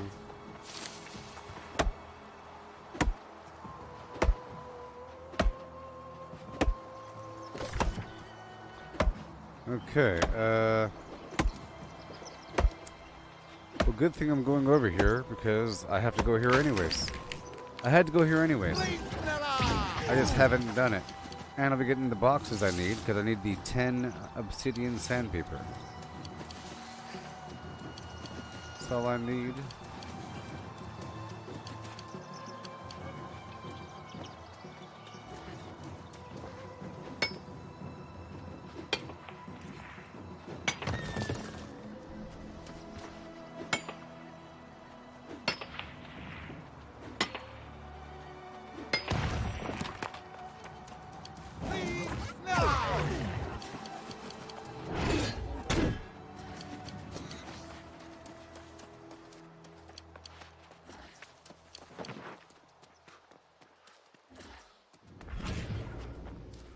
Okay, now we're heading across. We're at the cemetery now. We have a lost here, so... Oh, no, no, no, no, no, no, no. Boom. I'm using a different weapon set.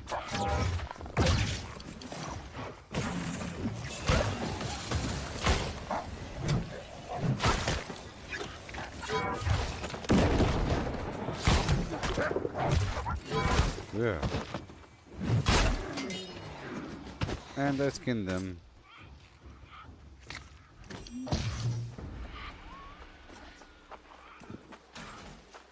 Oh boy.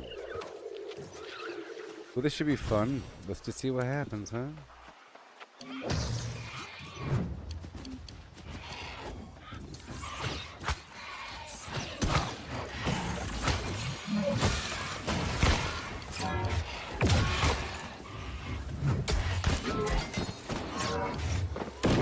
Yes.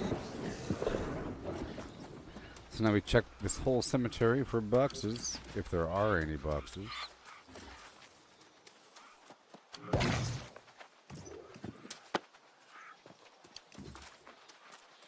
If there are any boxes.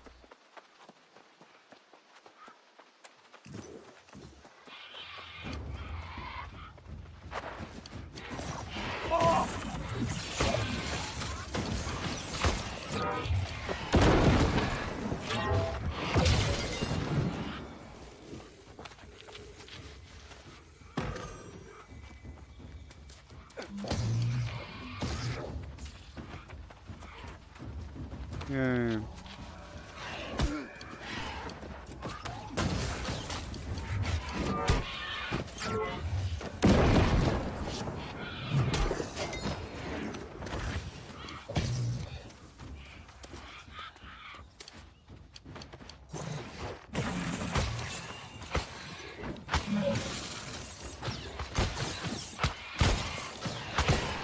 Yeah.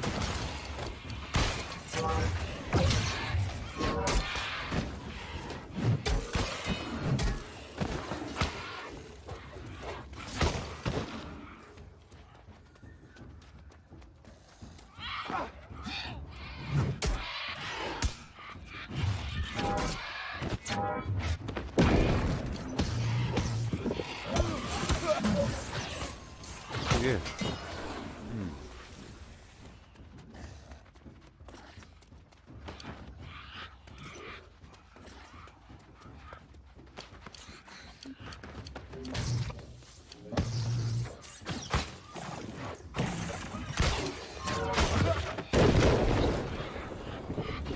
There's hardly any bad guys here, or boxes. I'm not too familiarized with it all. But I'm sure there's a bunch of treasure here. I'm just sure of it.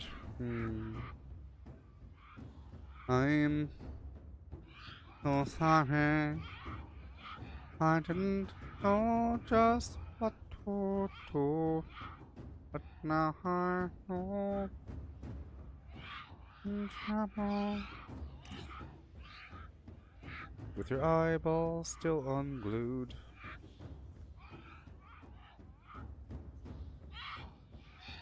Waka waka waka.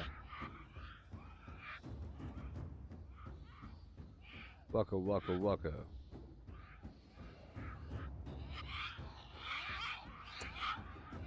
Waka tepe.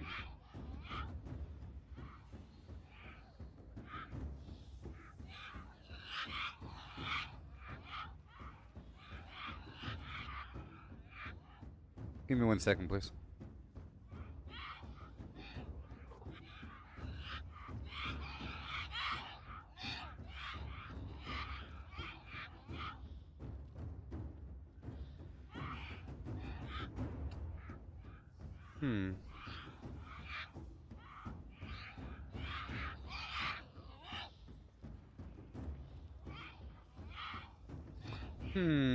Whatever.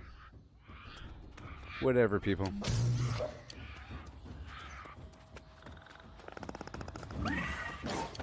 Alright, a little boxy goo.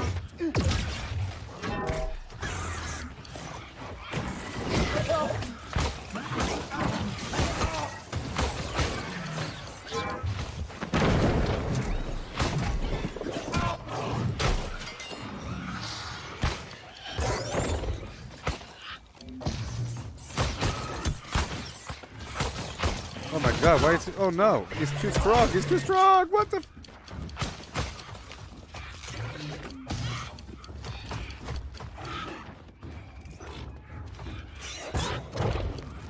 Oh my gosh. Well, he was too strong, wasn't he? Oh no, I said no!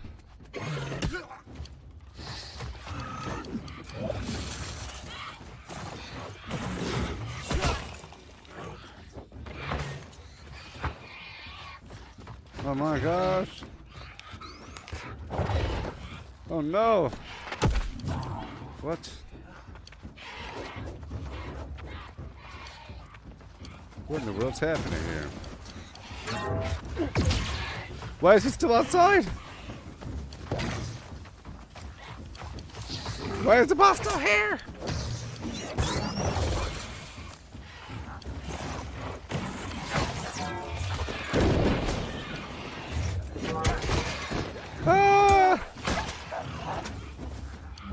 Why is he still here?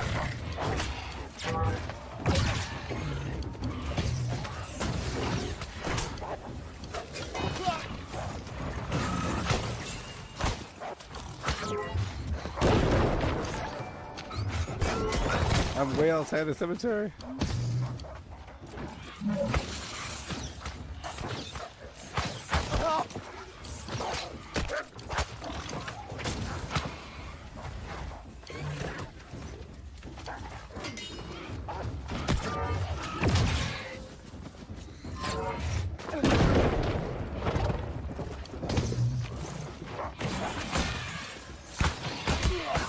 Oh my gosh.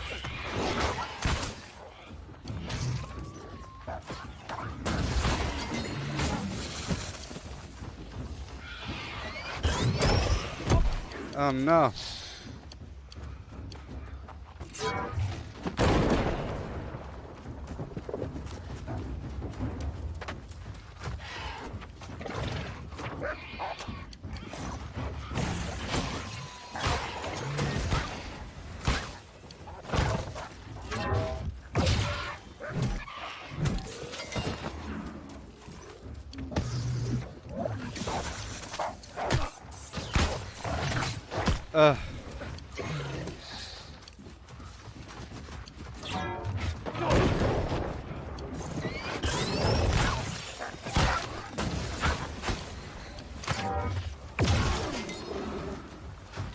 Alright, now it's just me and him.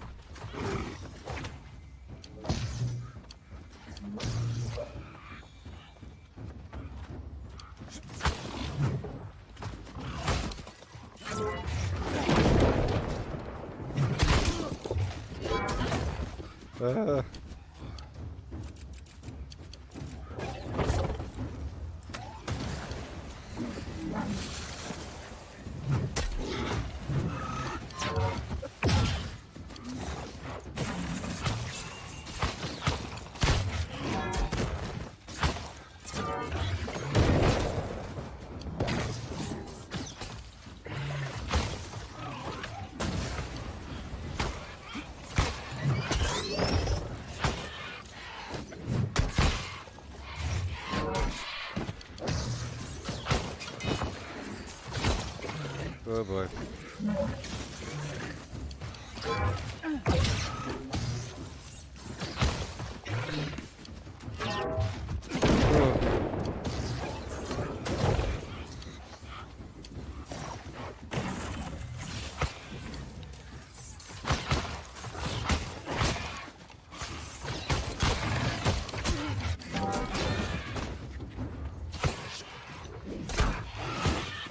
Oh boy.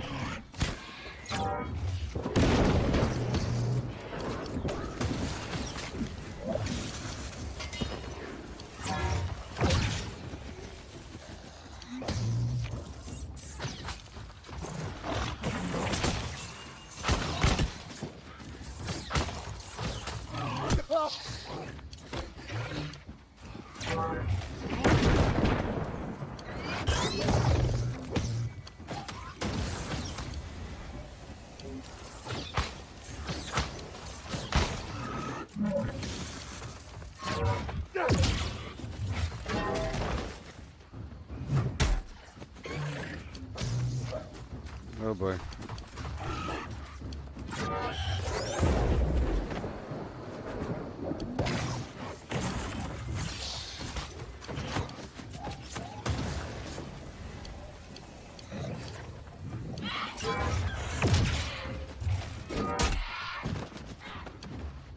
Oh, he finally reset. It took him long enough. Golly. Ridiculous. That's just straight up ridiculous.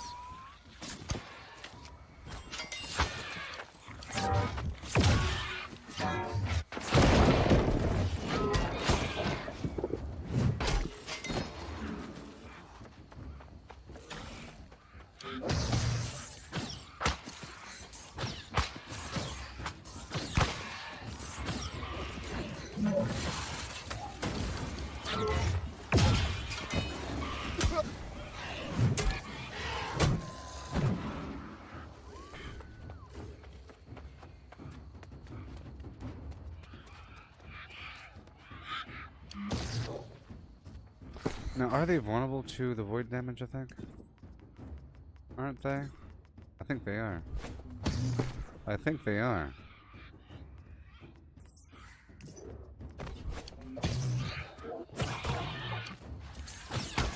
Yeah, buddy. Oh, man.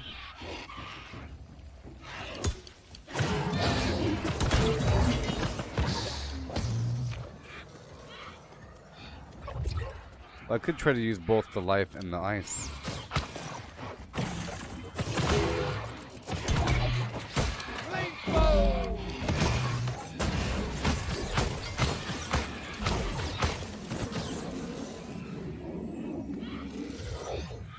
But I want to use the ice and the void gauntlet. Maybe. I think it might help.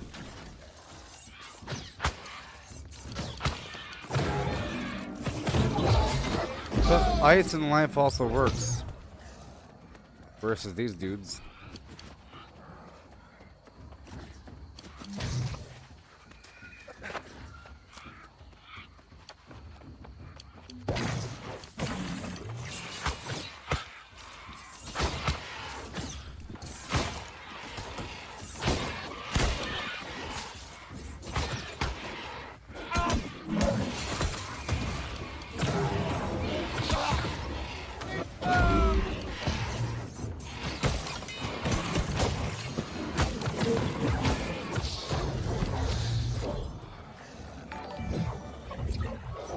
Abraham, how's it going? Yeah. Think so. Hey, I got my 10 obsidian sandpaper all at once. Yay.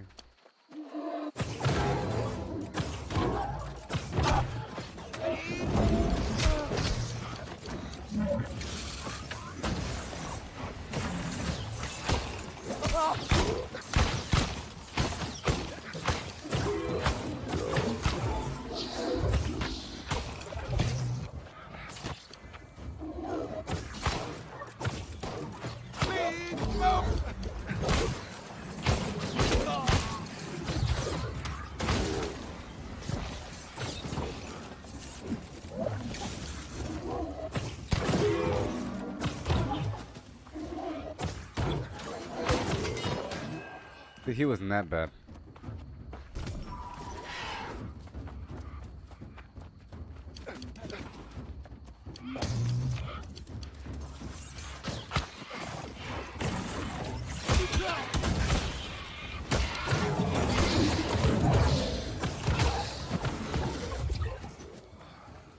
Okay.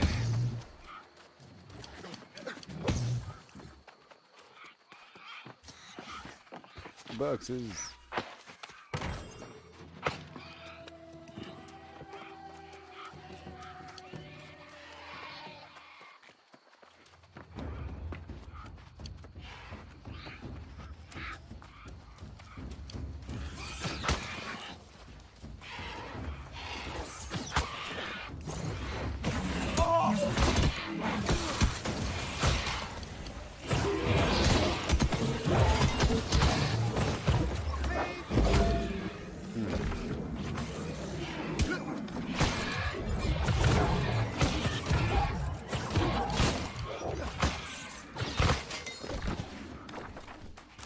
Yay.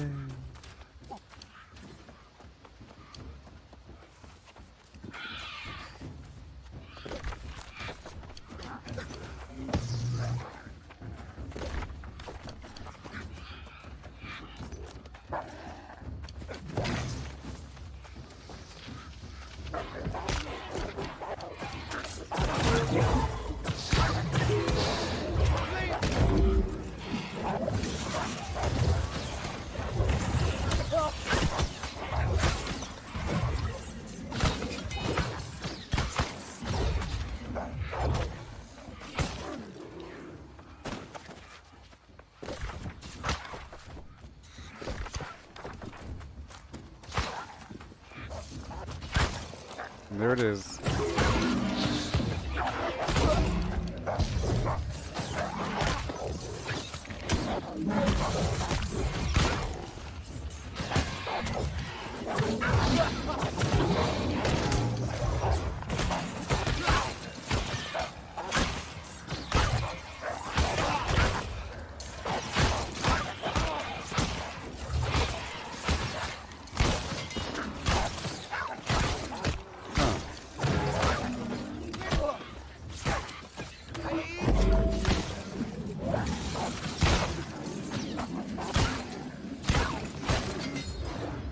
Golly. Crazy Town McGee. Hey, Scarhide, nice. It's inevitable.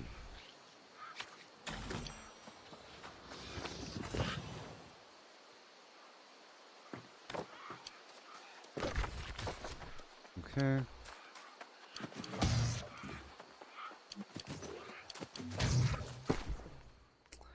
I want to try the Void Gauntlet in the ice. Combo.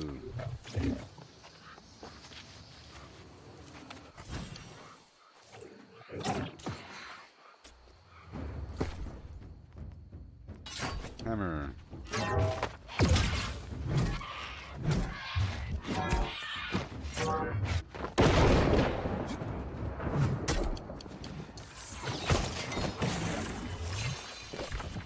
Okay, where is my muff?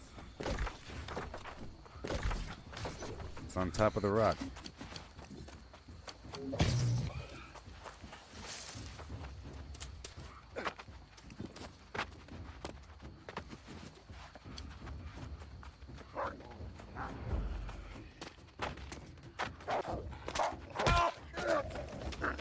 Ugh, so terrible.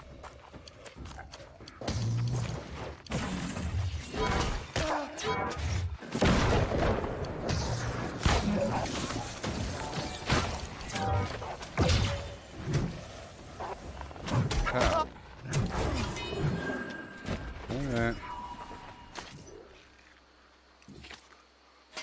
I'm gonna go way over here. I just need a few more boxes. Just a few more boxes. Come on now.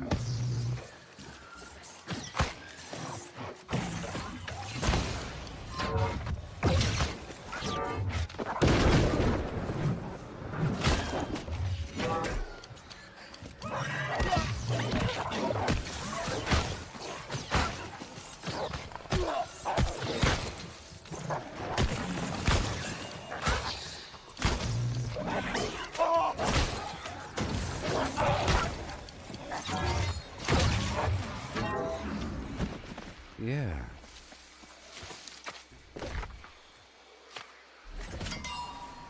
Defeat Farley?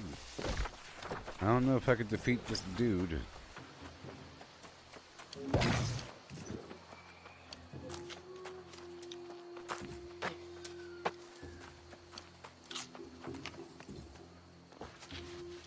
I'm barely making it. Hey, sandpaper. And another moth.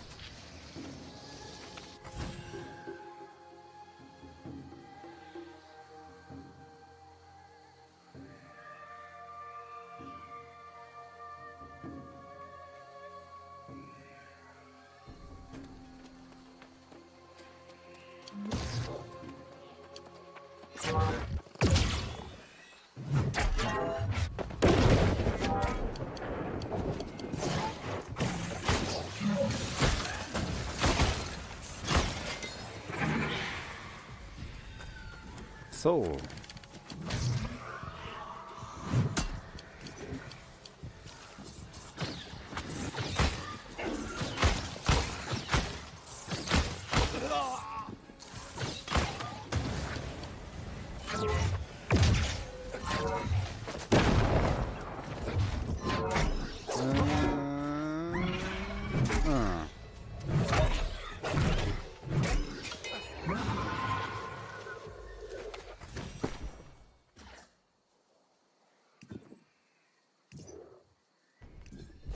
Alright.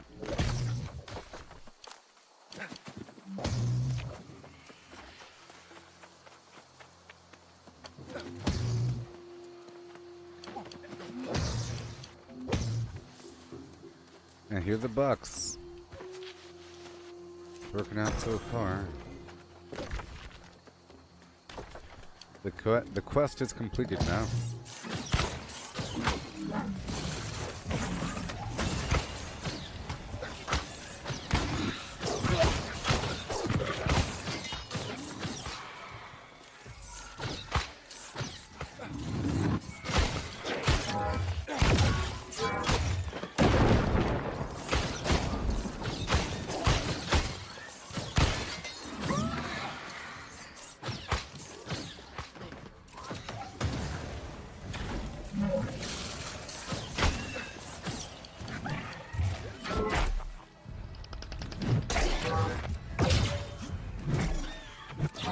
Yay.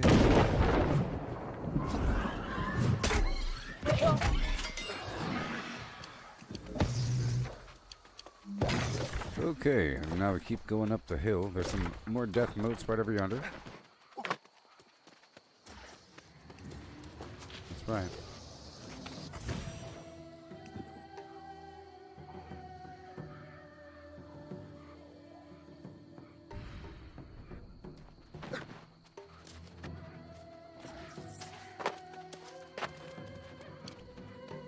Oh no. We are approaching the boss. The boss of wonders. The boss of horrors. Oh my.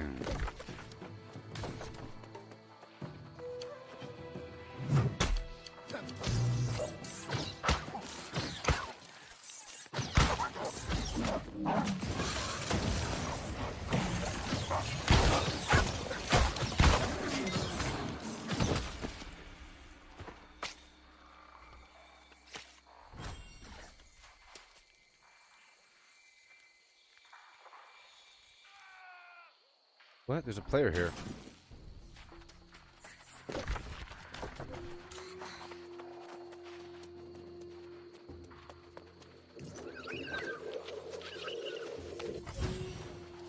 There's a player here. Oh boy, here we go. Oh my gosh, she's gonna be so hard. Well, let's give it a shot.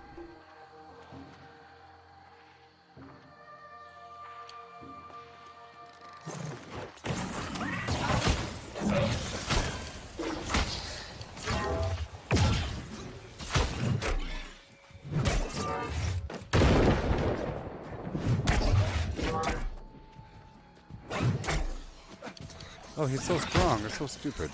Look how much life he has. It's so dumb.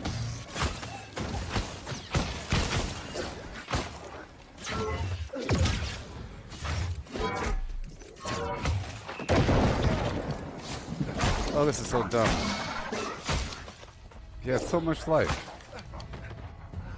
They want you to fight there with a big old group forever to kill that guy. You know? You know what I mean?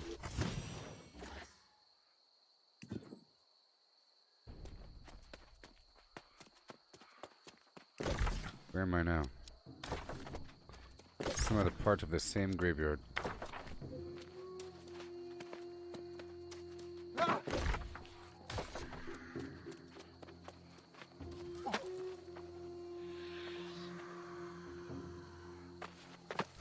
I do hear somebody, but who is it? Let's find out.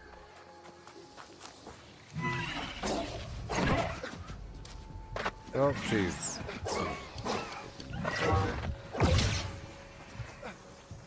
Come on.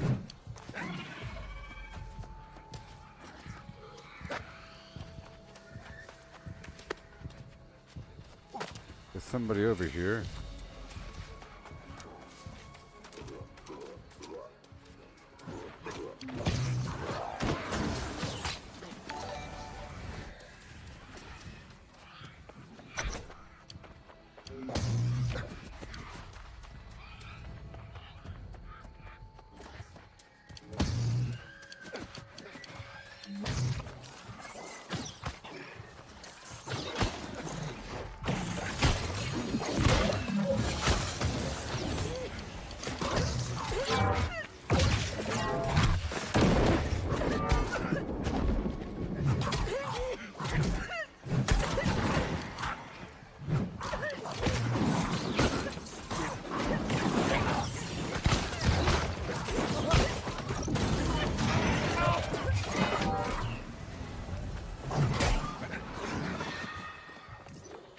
Yeah.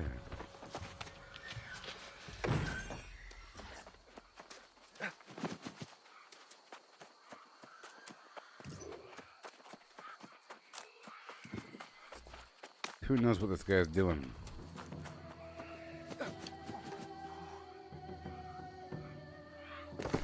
Okay.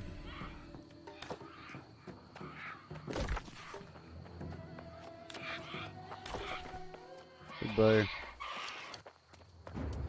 Goodbye.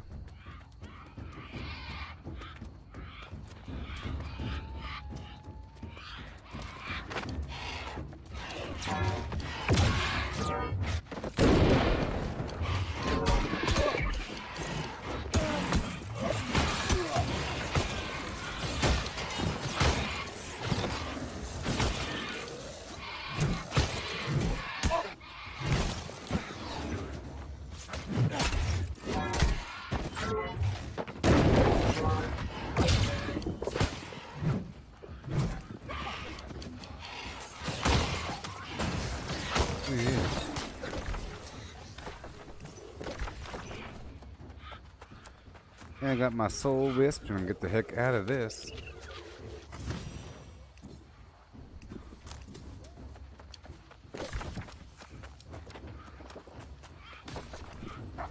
Right now.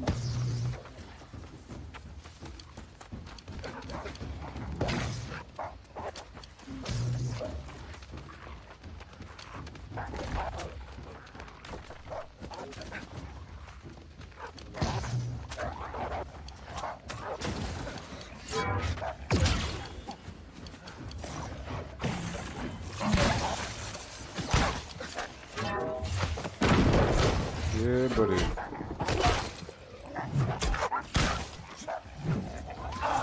So now I'm going back up and around up and around the lake here. It's pretty intense.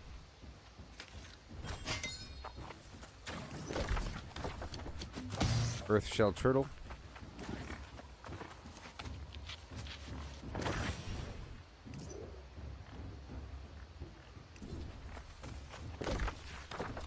And more earth shell turtle.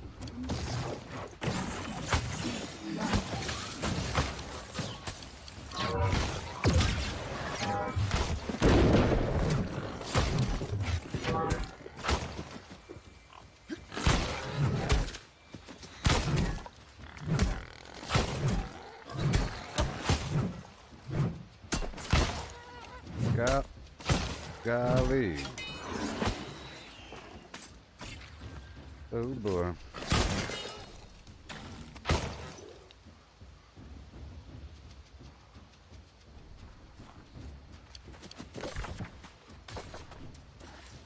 Right there.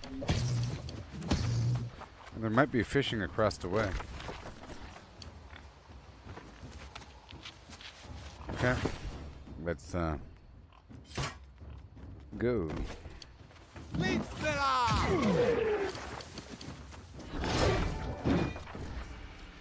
Hello, Choi, and welcome. And welcome.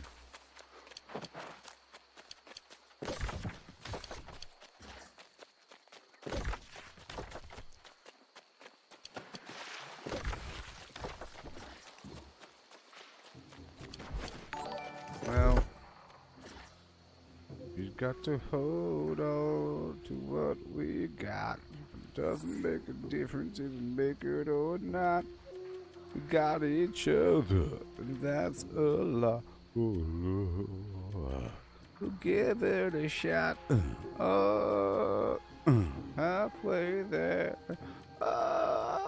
Living on a prayer. You better take my hand because you'll make it, I swear. It's true. Living on a prayer with you. I am living on a prayer with you. Alright.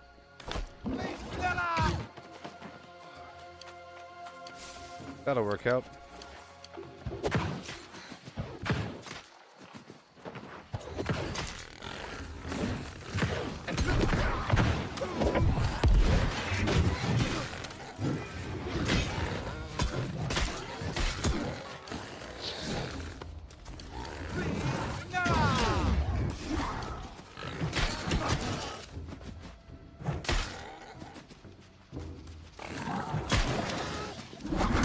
Oh no! How's that possible? It's impossible.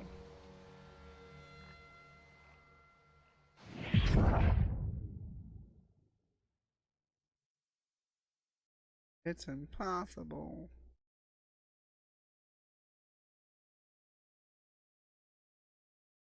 Yeah. Alright. So now I'm done with this whole thing. Let's go back down to Weaver's Fen. Yeah. Yeah. Right down to Weaver's Fen.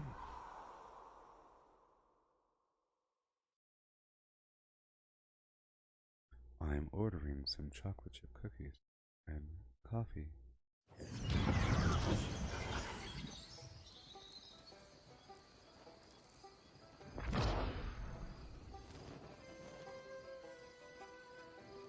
No, I'm not.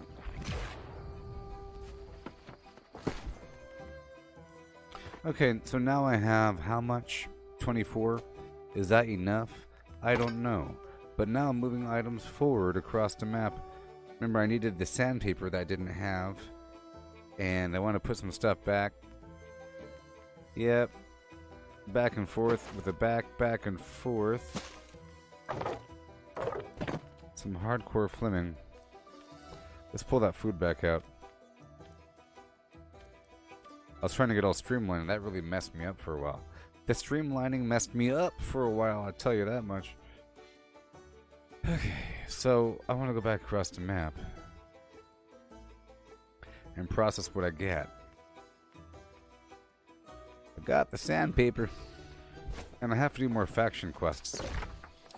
So I will eventually. You know, I need some tokens. It sort of made it harder now with the change with the quest structure. Maybe.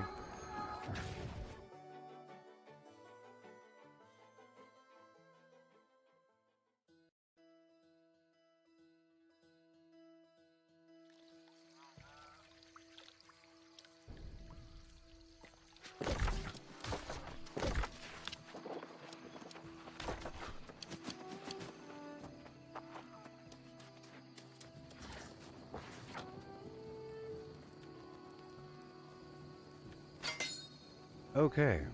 Hunt one alligator. And here we go.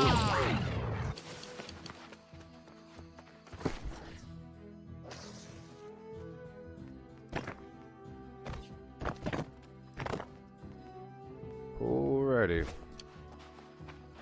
And now let's try to do what we gotta do.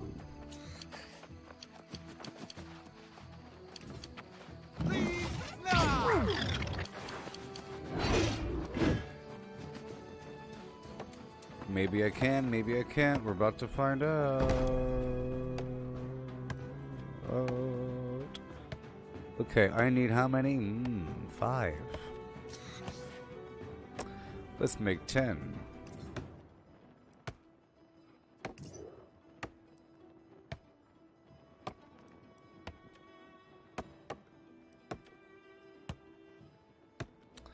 Well, of course, I shouldn't use the good sandpaper.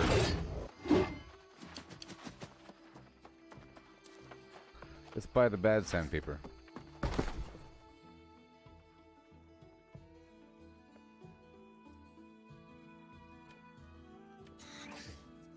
No, no, no, no, no.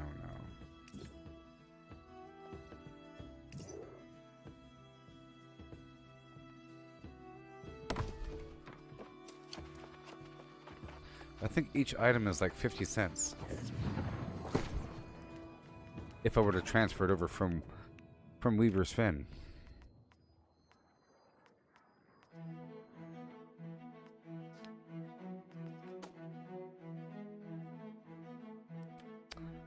It's true.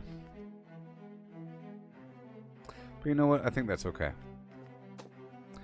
I think that is just fine.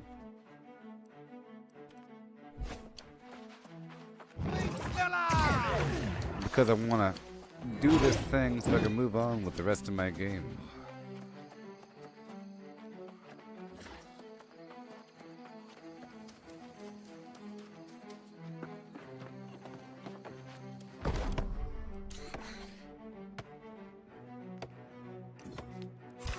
$68. GlitteringEbony.com. Yeah, we're in the business of making the good stuff, people.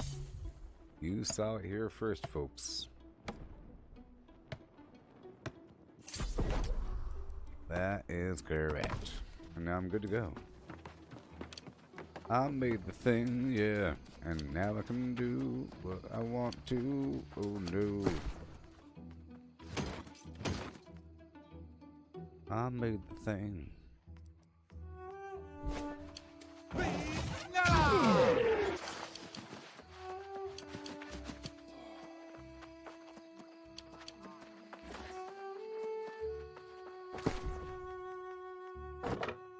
Video games. Alright, I have a little bit of everything. I have my logging set on me, but I don't need my logging set anymore. I have 293 Azoth. Okay, well, let's go back down to Monarchs. And let me check on my gear really quick. I just moved my points over again.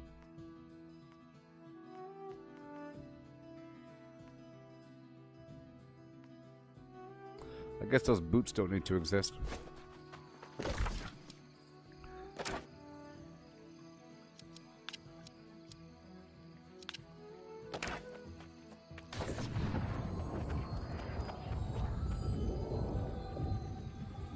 You gotta min-max it sometimes.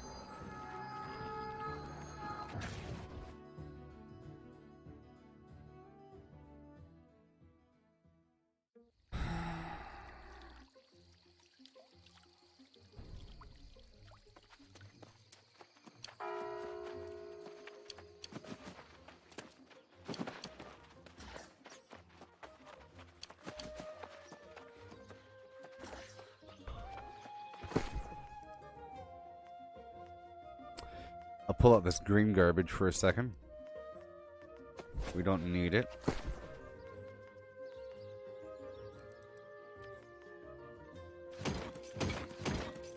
Alright, so for this, let's see what other items I have, huh?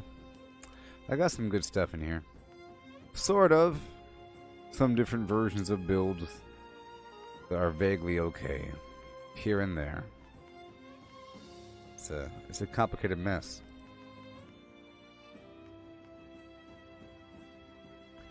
Yep.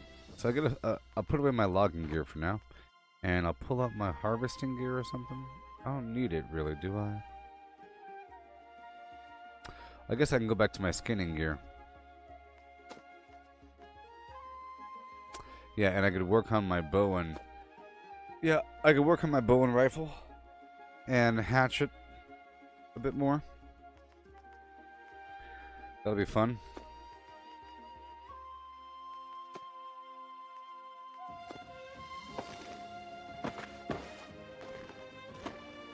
And dexterity.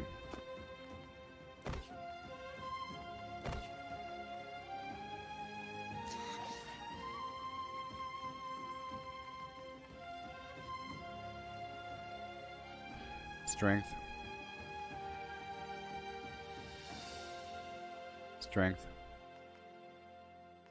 Strength.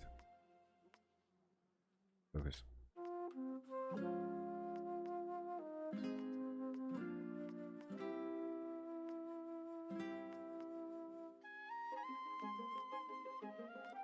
I really don't have dexterity jewelry.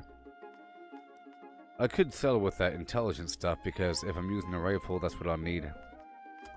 So let me put everything else away. Yeah, I'm gonna put away the big axe and the fire staff because I keep using that, and the hammer and the ice for now.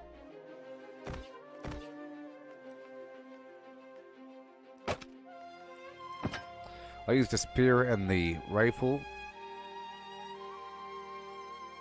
and I guess I'll hold on to the hatchet, even though I don't really want to level it up. And the bow, make sure I got some extra arrows and bullets, you know.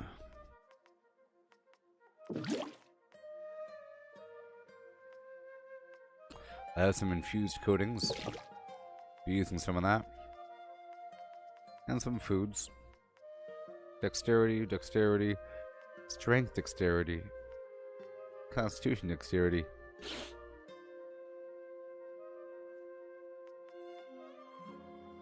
Well, if I am using the spear, I do need a bit of strength.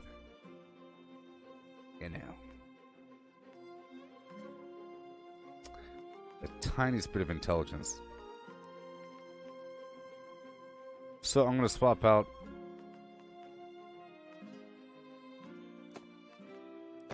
There we go. And the final one's going to be Constitution. The final one's going to be the earring.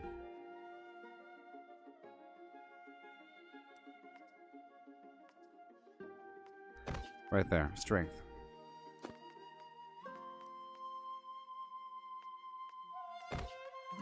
There we go. I'll put all the rest of this away. Done. And now I'll grab my mining gear. Or I'll grab the fishing gear. The fishing gear.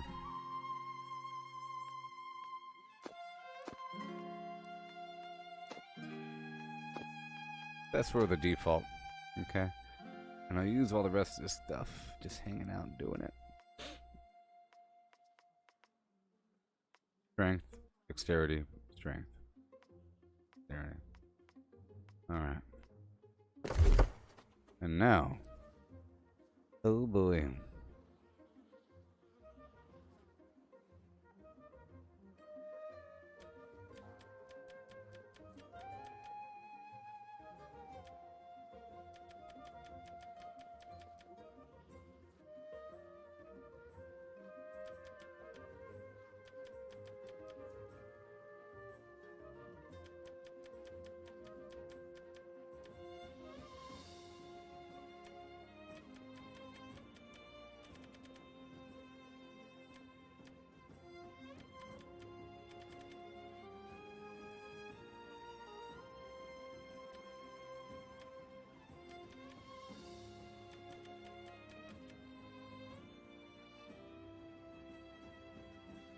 That means I don't need.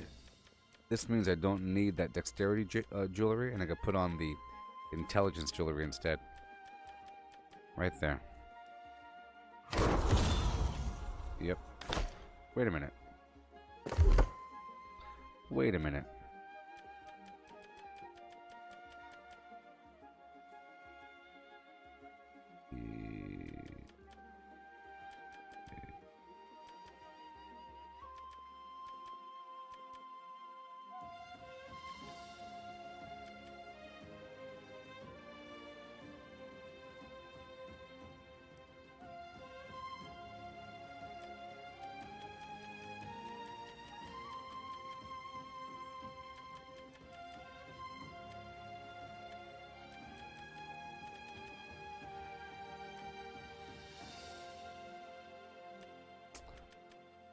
Yeah, well, yeah.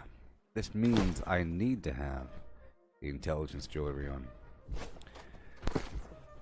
And it means I probably don't need that strength jewelry. So I'll just replace that strength jewelry with intelligence.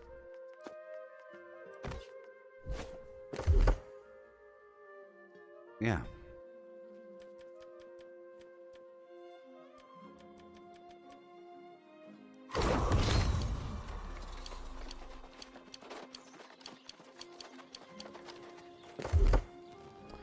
Alright, so now I'm doing 1308 rifle and 1155 spear. Oh boy.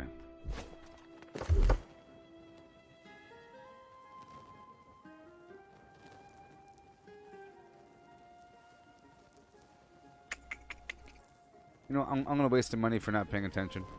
For not paying attention, I'll waste the money. See?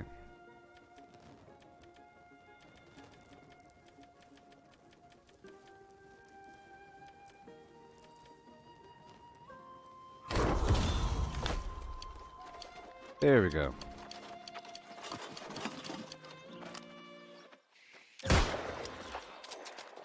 And now I have to get bullets. I'm not going to craft them.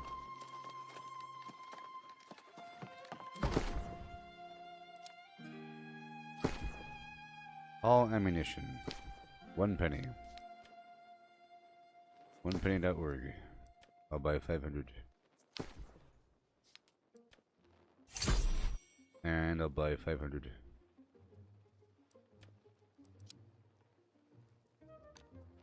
Iron cartridge.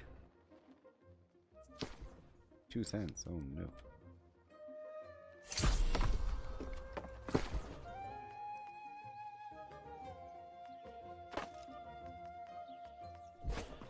Alright, let's just see how that goes. Half my inventory is taken up with what? Nothing? Bunch of nothing? Let's drop off, well...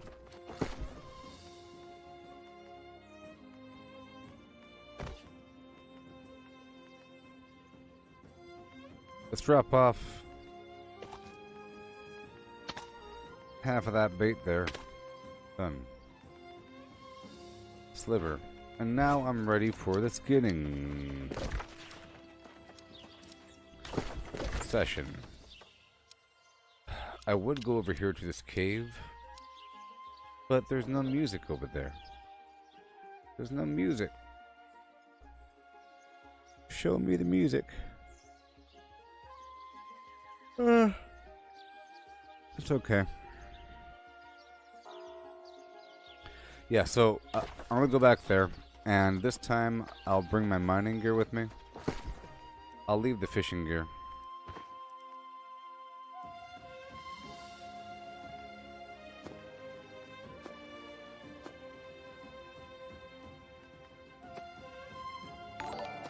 Yeah, I'll bring the mining gear with me. I have food of all variety. Let's go back now. Yeah. I am recalling to the end for free. For free, I say.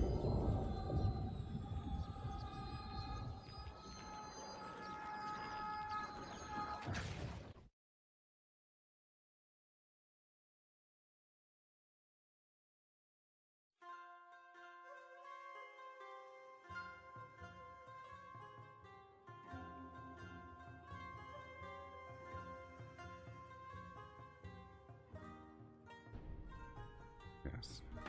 Okay, up and through I go. I'll try to see if there's a cave full of creatures that need to be plundered in just a moment. In just a moment. We'll see what's available to us. I guess I could pick up the quest from here. I am severely lacking tokens, so maybe I should actually try to complete these faction quests here in Evanscale Reach. What do you say?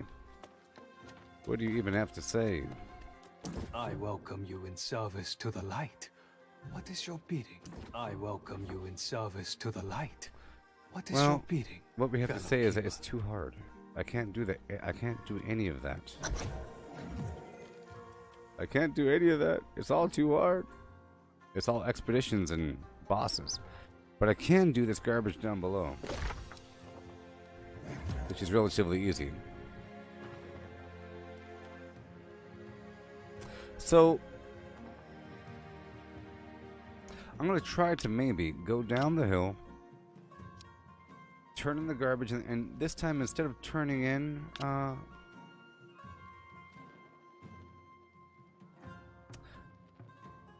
well, I was going to do like a big loop around, you know, and then swing on in, but that might be kind of bad because I might be killed halfway through. So, I guess I'll just run down here, all the way down, really, really fast. Pick up the quest garbage. I'll kill the animals along the way. I just don't want to take too long.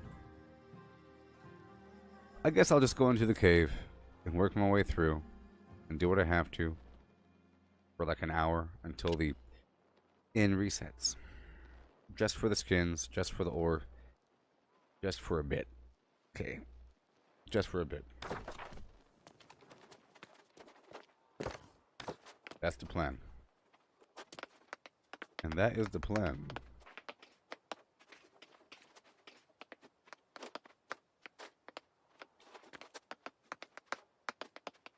Yeah.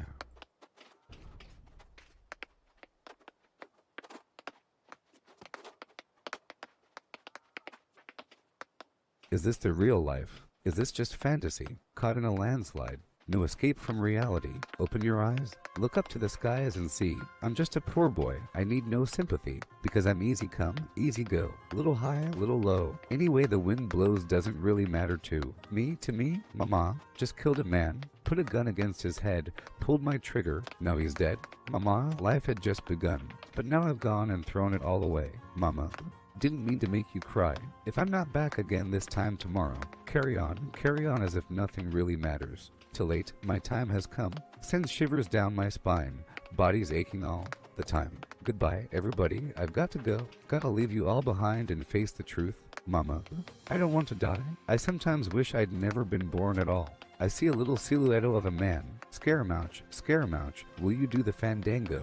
Thunderbolts and lightning, very, very frightening me. Galileo, Figaro, Magnifico. I'm just a poor boy, nobody loves me. He's just a poor boy from a poor family. Spare him his life from this monstrosity. Easy come, easy go. Will you let me go? Bismillah, no, we will not let you go. Let him go. Bismillah, we will not let you go. Let him go. Bismillah, we will not let you go. Let me go, will not let you go. Let me go, never let you go. Let me go, never let you go. Let me go. No. Oh, mamma mia, let me go. Beelzebub has a devil put aside for me. For me? So you think you can stop me and spit in my eye? So you think you can love me and leave me to die? Oh, baby, can't do this to me. Baby, just gotta get out, just gotta get right out of here. Nothing really matters. Anyone can see, nothing really matters. Nothing really matters to me. Anyway, the wind blows.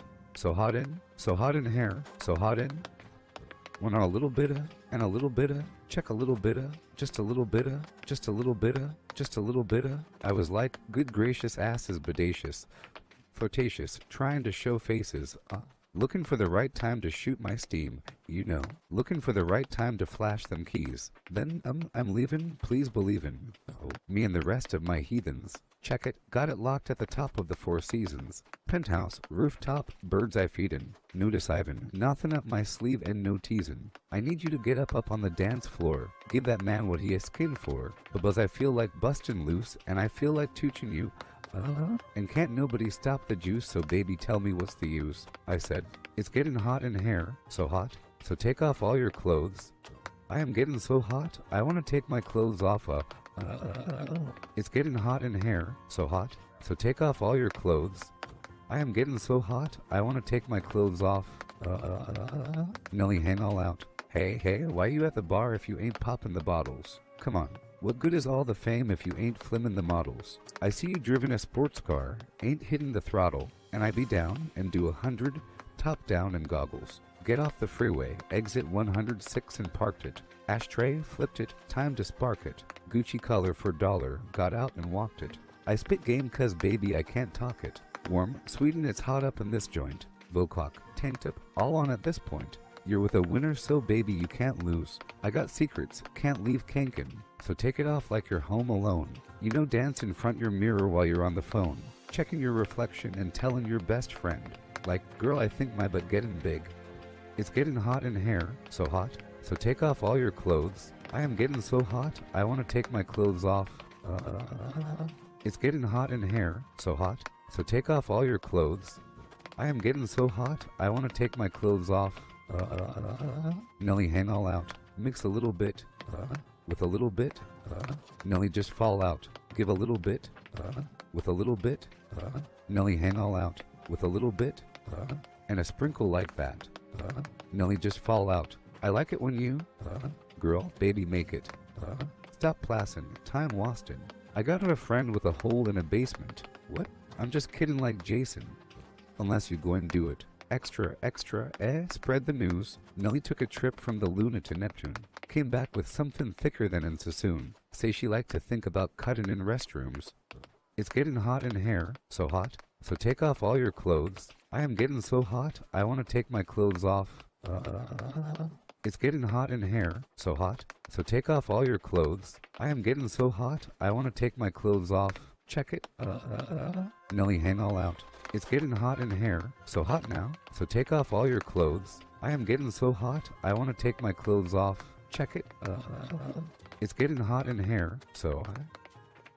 Yeah. Just fall out.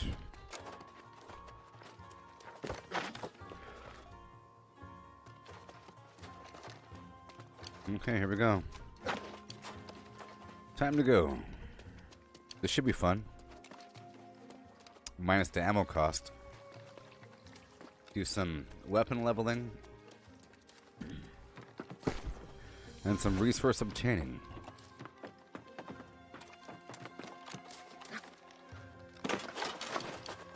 Yep, weapon training, baby. Oh, come on.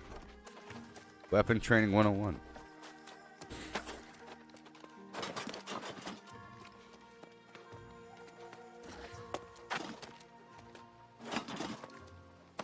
Thank you. And here we go.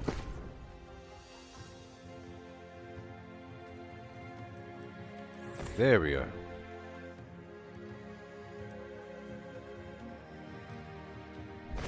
Oh.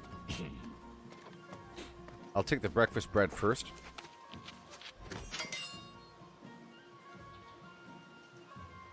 Yeah.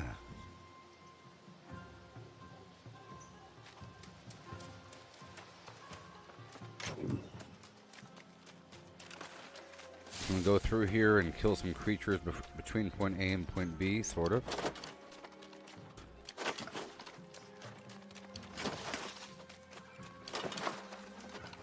Sort of.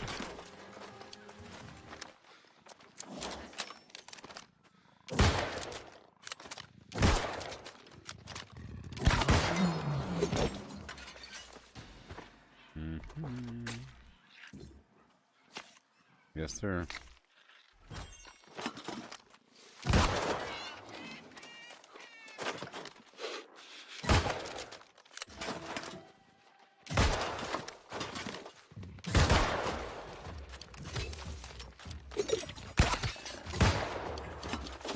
Okay.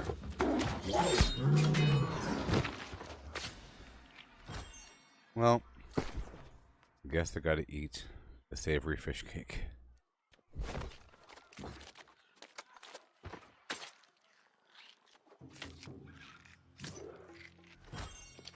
Smolder hide, baby. So great. I love it.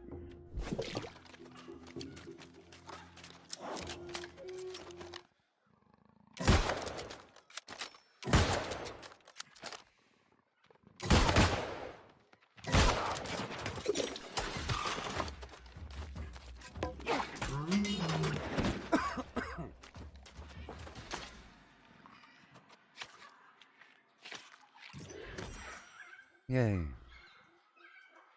Almost knocked my coffee over.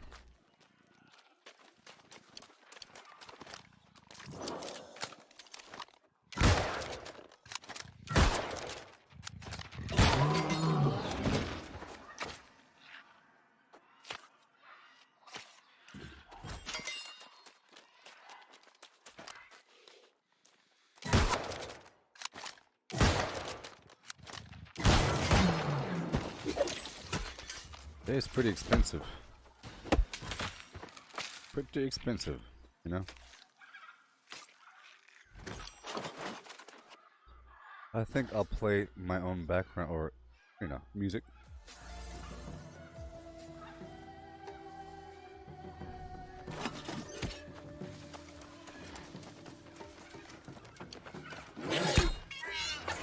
There we go.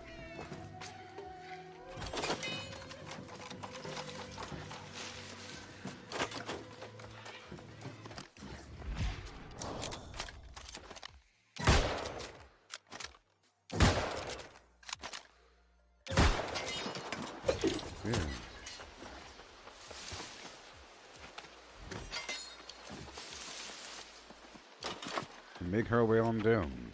So the Void Pitcher is considered an offensive material. An offensive reagent.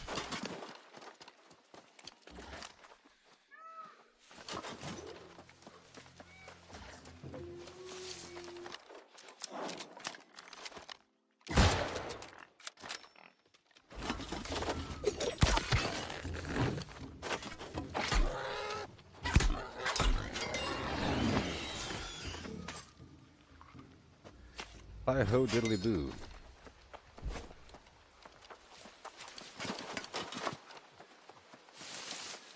around the corner. Yeah.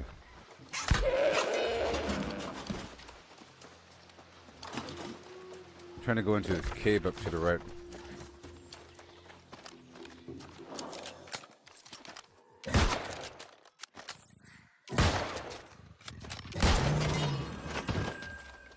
So exciting.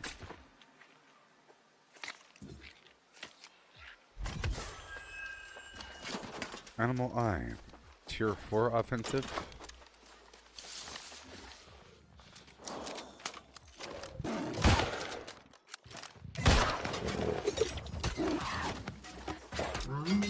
Great.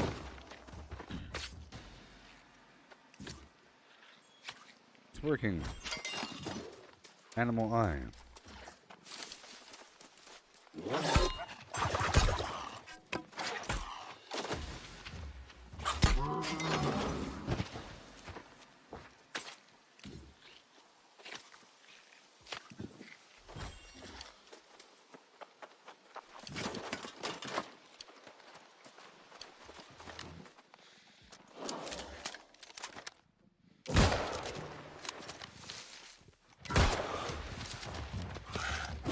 Well, beautiful. It's getting. I love to have bonuses stack up. Last time there was like other players around.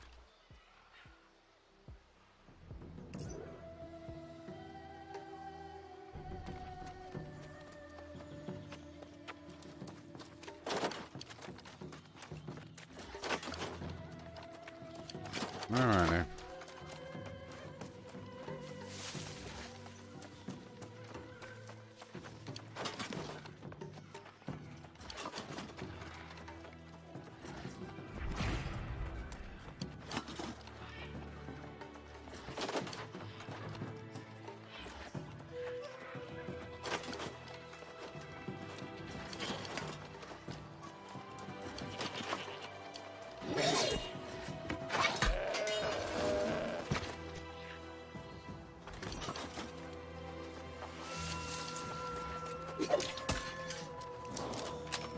Here we go.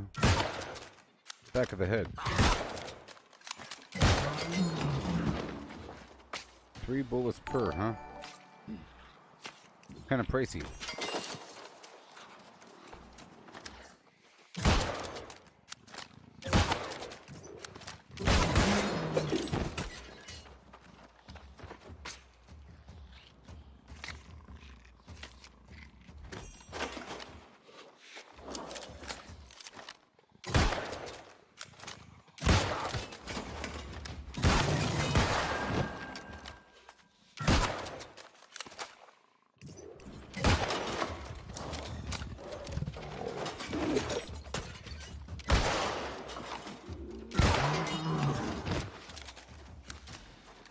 It's so expensive.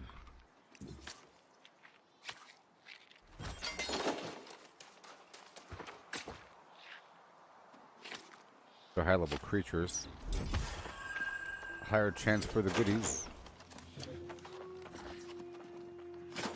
The goal is to get as far away as possible.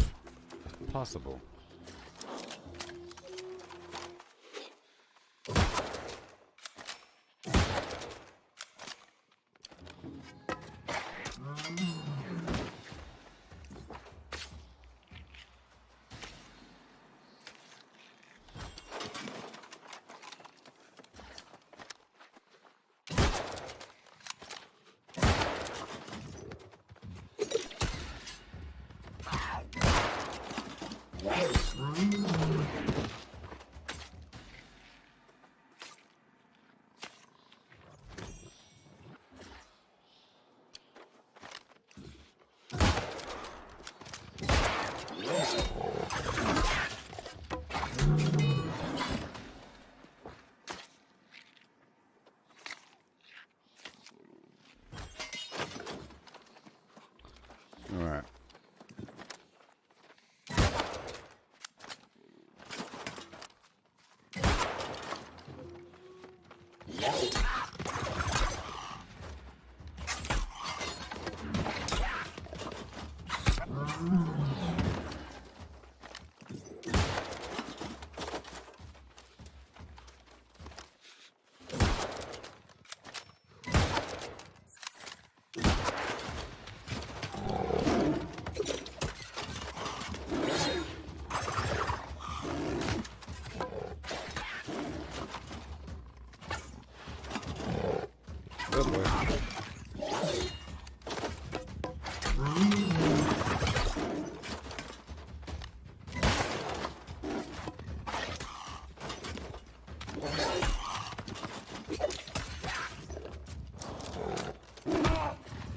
didn't get stuck, did he?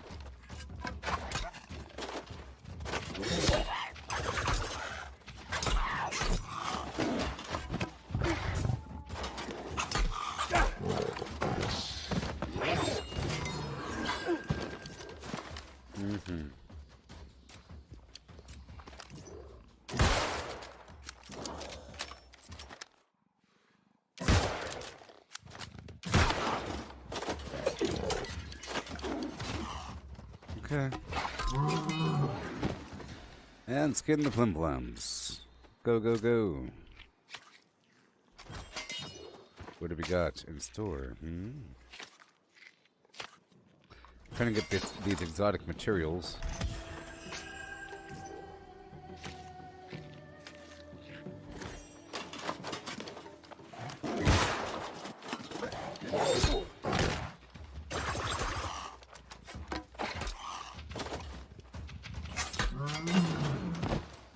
Okay.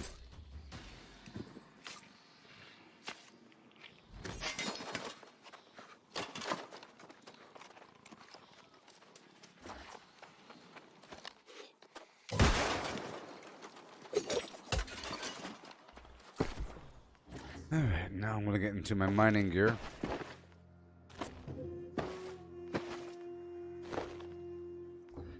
In my mining gear. I'll eat my mining food.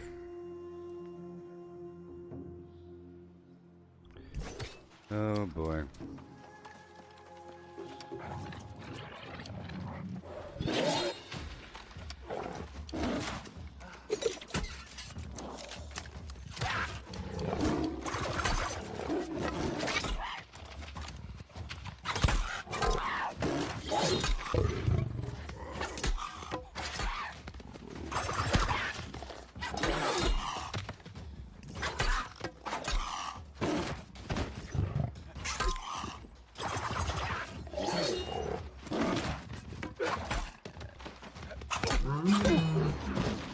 Oh boy. So let's just eat the mining food, dang it. Let's hurry up and get all this orichalcum first, and then I can just focus on the skinning for a bit. So it's like I wasted some skinning food there for a moment.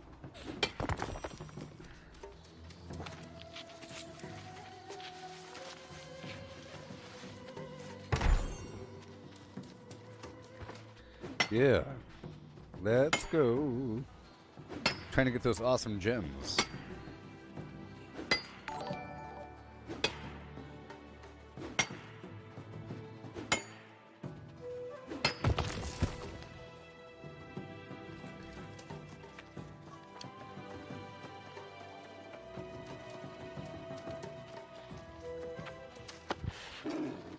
I see.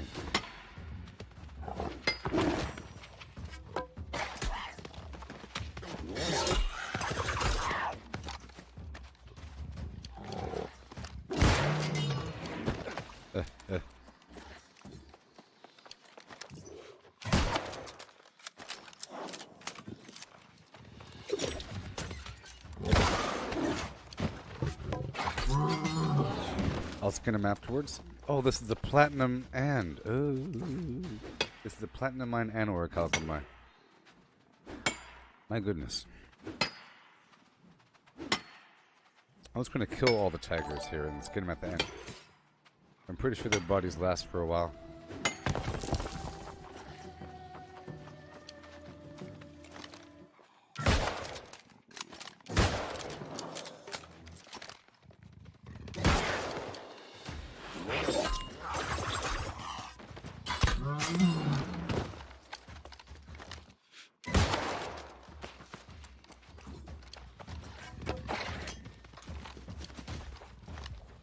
Whoa.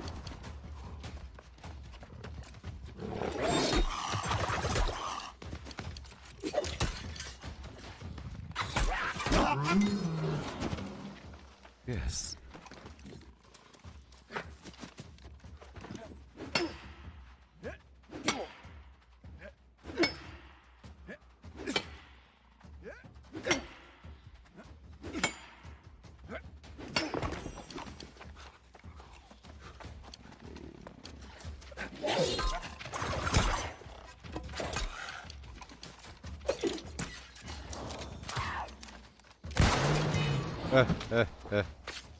Where the wild beats roam. I killed a bunch of wild predators.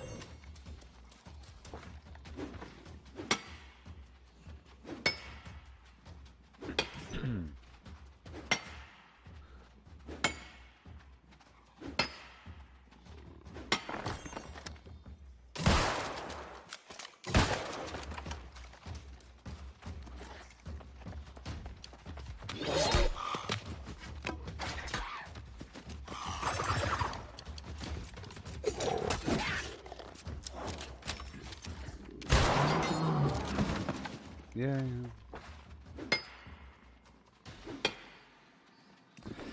Yes, the goal is just to kill a ton and then just get him at the very end. It doesn't really matter. Because however many are left, that'll be the max number of creatures. I don't have to worry about any disappearing because I think it's just based upon quantity, not so much time. Maybe a combination of the two.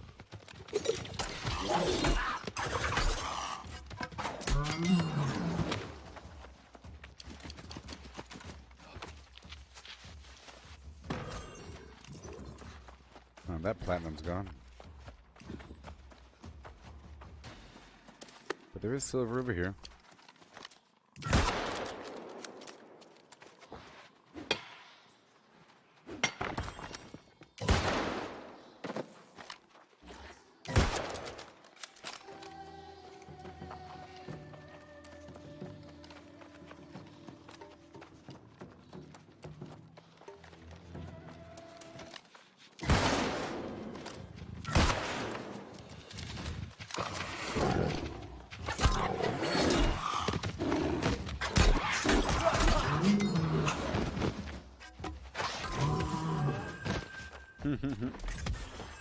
Very nice.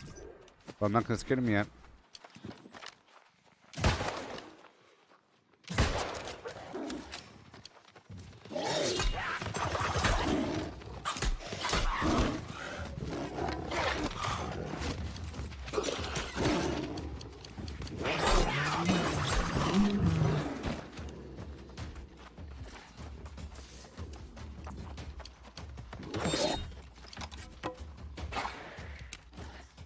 Okay, I'm going to put my other armor on now.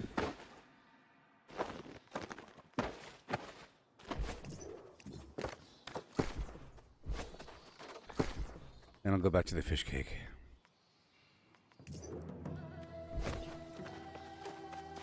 Yay. Well, that works out. That works out just fine. I forgot how effective the spear was. The spear was my main weapon leveling up.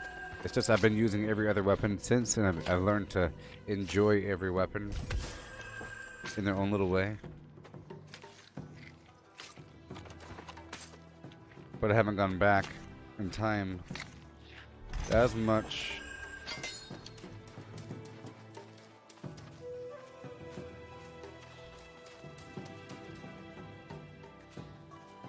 The heck is that?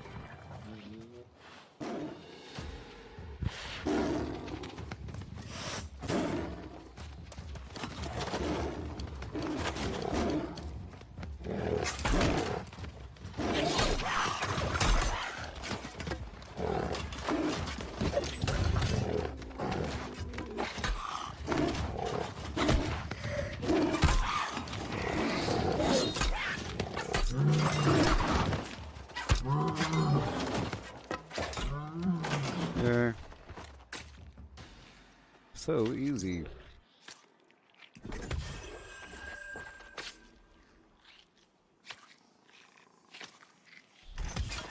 I'll go back inside and get all those creatures.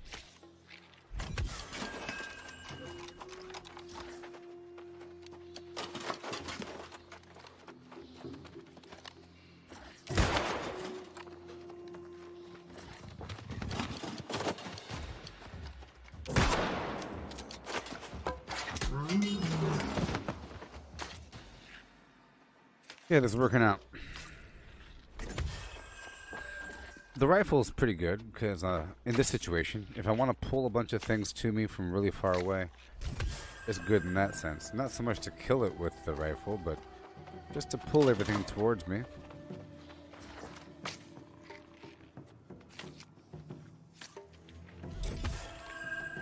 Ugh, I know there's platinum down there, but, you know.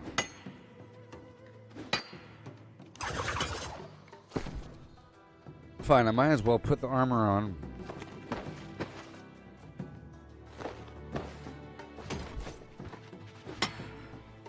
I'm not gonna be swapping the food back and forth, but I don't mind swapping the armor back and forth for extra luck. Yeah. Hey, I got a brilliant onyx. Thank you.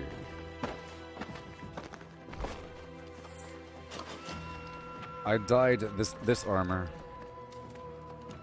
I did. I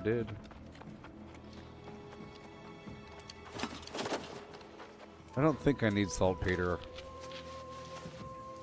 But I probably will eventually. Well, if I made more bullets, I probably will need saltpeter. I'm just not really making all that many bullets.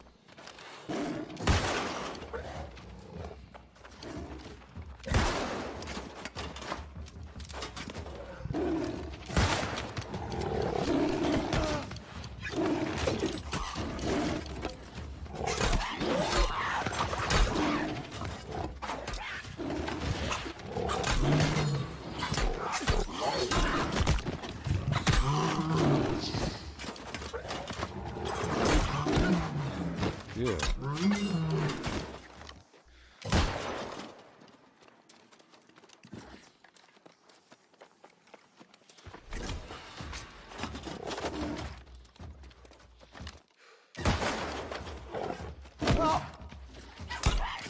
Oh no!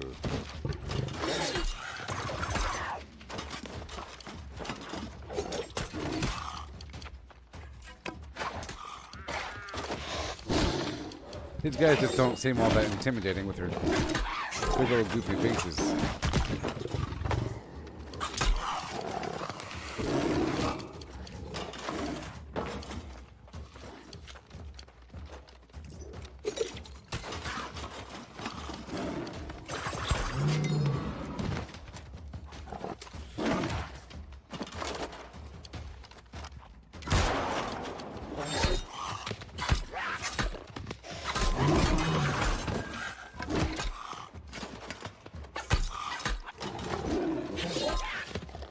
Perfect.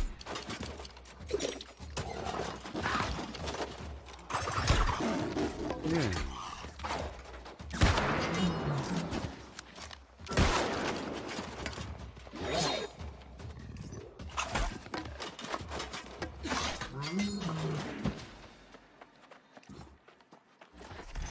Alright. I must skin them. I must skin the beasts. .org. Yeah.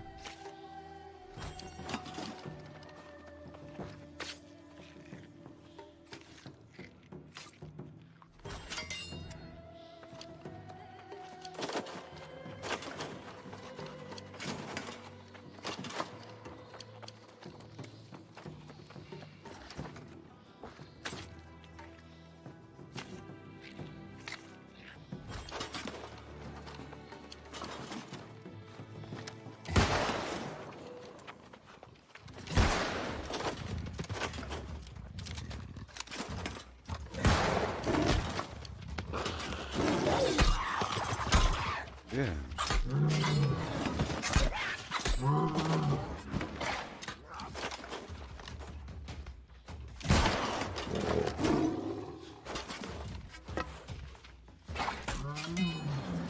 All these buddies, yeah. It's working out. It is working out. I guess I could try to make a big old stack of infused leather. I've been throwing away all my ironhide, you know, because I figure it's pretty easy to get a big stack of ironhide. Okay. Here we go. That's what I figured.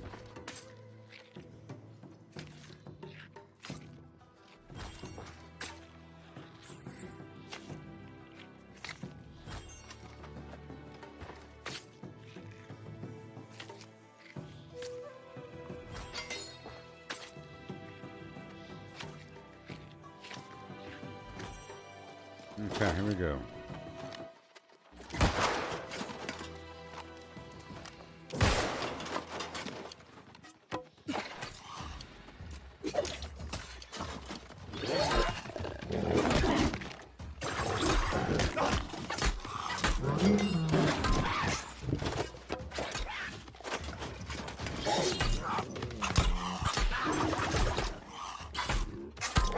Yes. He retreated. That don't make no sense. No.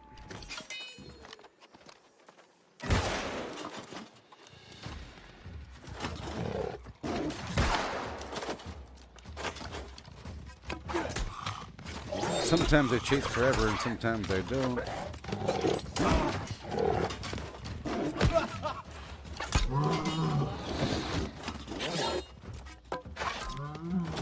Yay.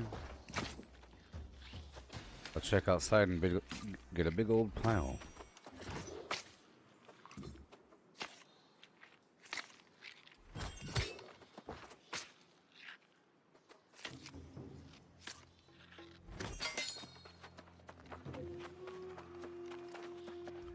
All right, what you got? What you got?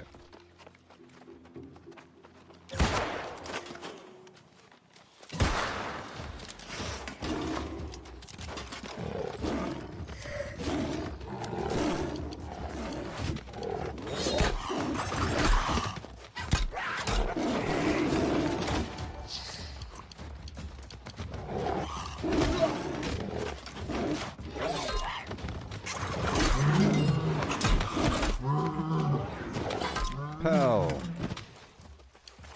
Yowie, powie, zowie.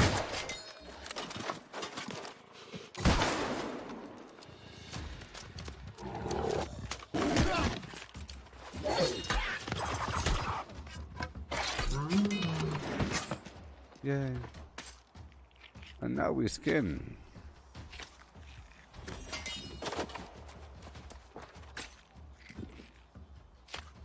I should heal over time. Trying to get that smolder hide and whatnot.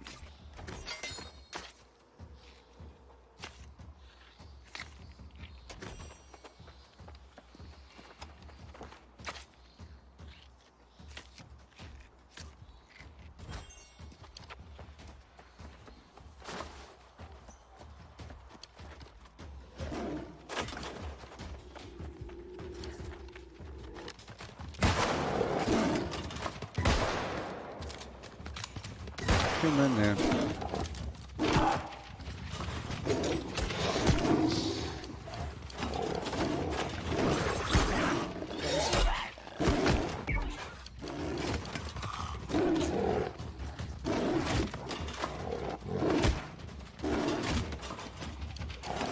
Oh boy. No, no, no, no, no, no, no, no, no, no! Boy, I'm dead, I'm dead, I'm dead, I'm dead. I'm so dead.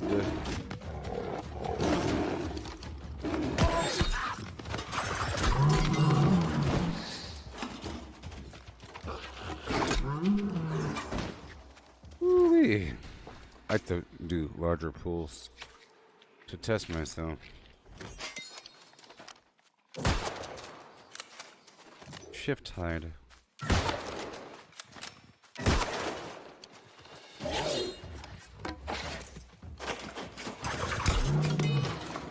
Golly, I'll tell you what, and I tell you.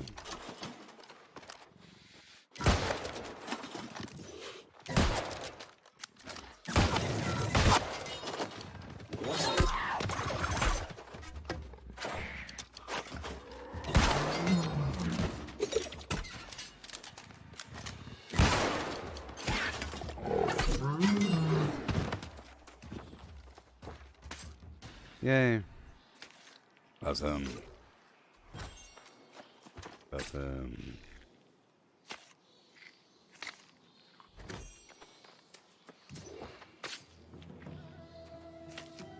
Hey, Melissa, how's it going? Right now, I'm in my skinning set, using spear and musket to kill a bunch of these tigers, eating skinning food. Okay. Purple.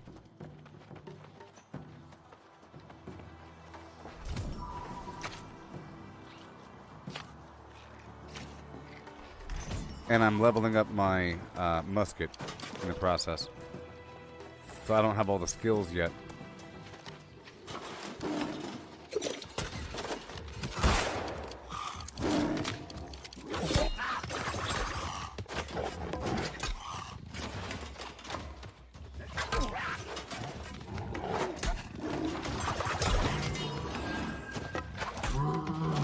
Woo! See, the combat's really fun. The combat's fun. When I first played through up to level 60, I was using primarily the spear and the life staff. And I haven't used it for a while.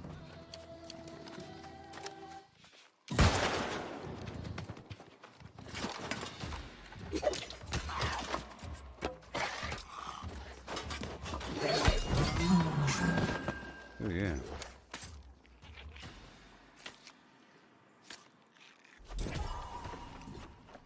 Hey, Mitch is here. I get to play with somebody now. Yay!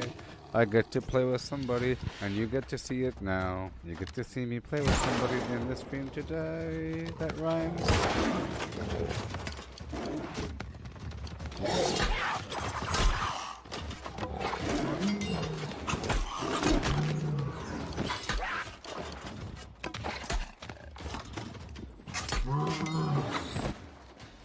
Oh yeah. Oh.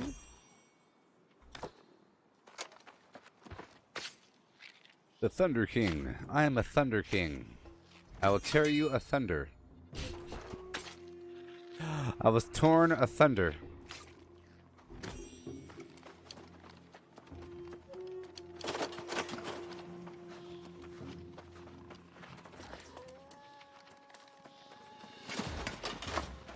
I'm trying to do these larger pools.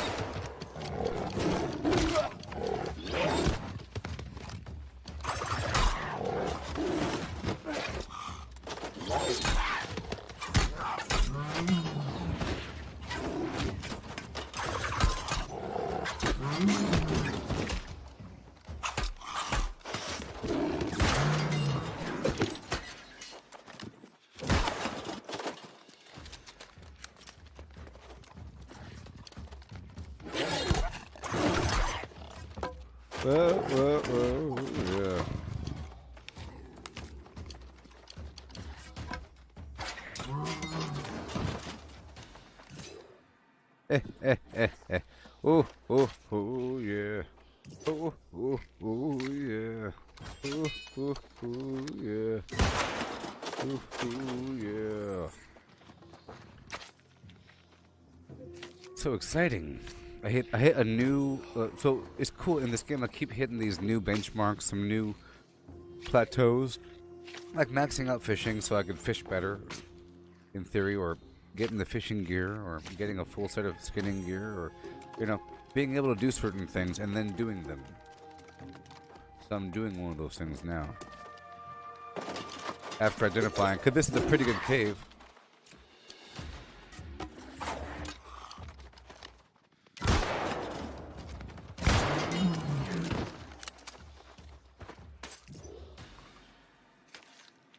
Combat roll indeed.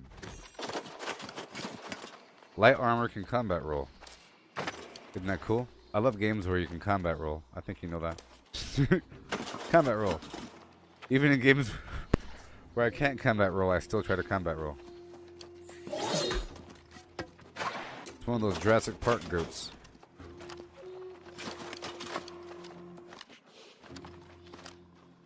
That's a fantastic question. So, the skinning gear. So mining gear increases your luck. Luck with mining equals gems.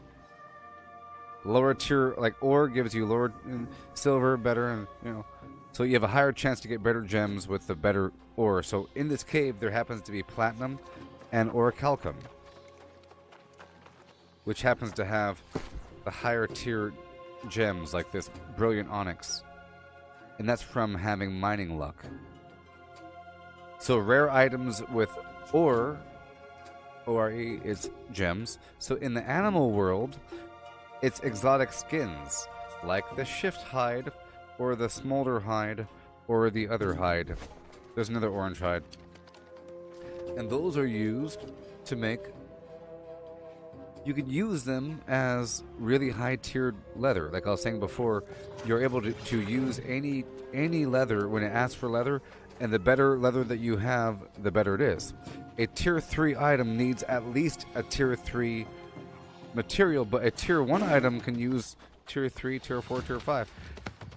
But to make higher tiered leathers, you need previous tiered leathers. And to make the highest tiered leather, you have to use infused leather plus this exotic stuff that you get really rarely. That's what I was trying to explain earlier. That's like the whole point of what I'm doing. I have a house in this territory with a trophy to increase my combat skill versus beasts and to increase my luck while skinning. I have a full set of skinning armor on to increase my luck while skinning. I'm in PvP mode to increase my... if you're in PvP, you get extra yield while harvesting, extra luck while harvesting. And I'm eating these savory fish cakes, you see, to increase my luck by skinning. This is the best kind of skinning food, and I made a bunch of them, you know, with the recipe. And the whole point of me doing this is to get a big old stack of that good stuff, because tomorrow I have to craft 10 more of the runic leather that I just unlocked today. Today I just unlocked, like, the milestone, the plateau I was saying earlier. Part of that is hitting level 200 leather working. I've been level 200 skinning for a while, but the leather working is different. That takes a long time. You just have to stop worrying about it as you're doing it, because it'll happen eventually. And it happened. And there's a tier above the tier that I had. I didn't even know that we were able to make runic leather. And it all clicked for me, and now I know that now I have a purpose. See, it's a brand new thing. Now fishing...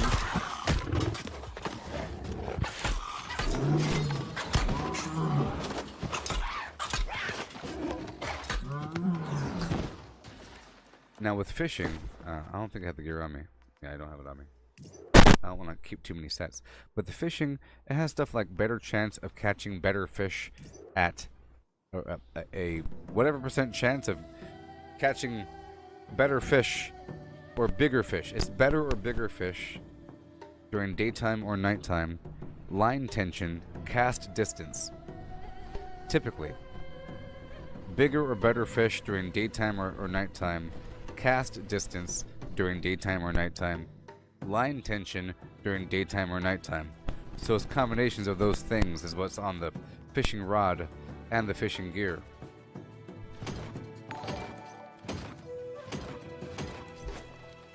And there's saltwater and freshwater bonuses.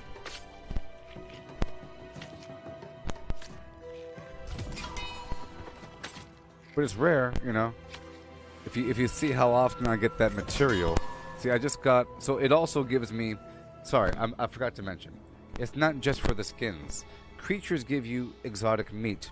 So if you kill a boar or any sort of creature in the pig family and you have really high luck, they have a chance to give you the pork ham hock or something, or the pork belly.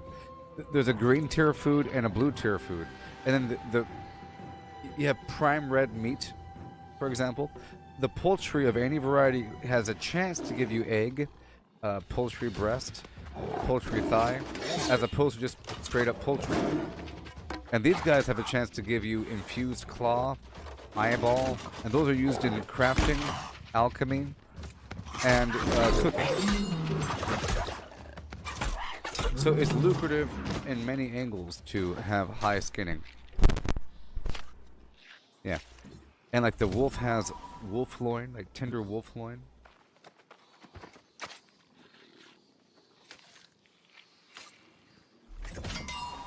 Let's see what I have on me right now. I have this egg, that prime red meat, this poultry thigh. Okay. You can get the poultry breast. It's like that's why it's so cool. It's another reason why the game is good. It gives you many reasons to go back to a low-level area or to any area because there's many of that type of creature, and you just have to get a lot of them and increase your luck. So if you have like 3 houses in a low-level area, you'll end up with a bunch of goodies.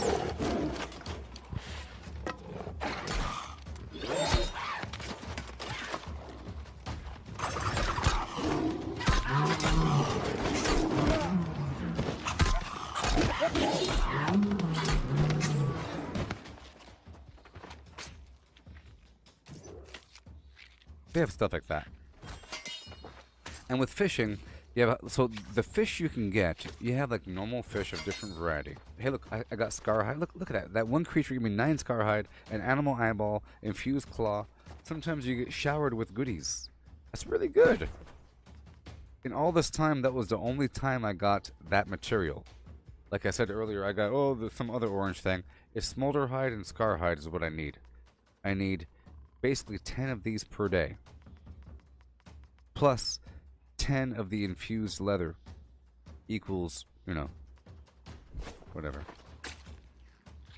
I think it's just one. I think it's just, no, it's probably 5 of the infused leather and then 1 and 1. Plus the obsidian tannin, probably. The highest level refining reagent for that material, most likely. Alright.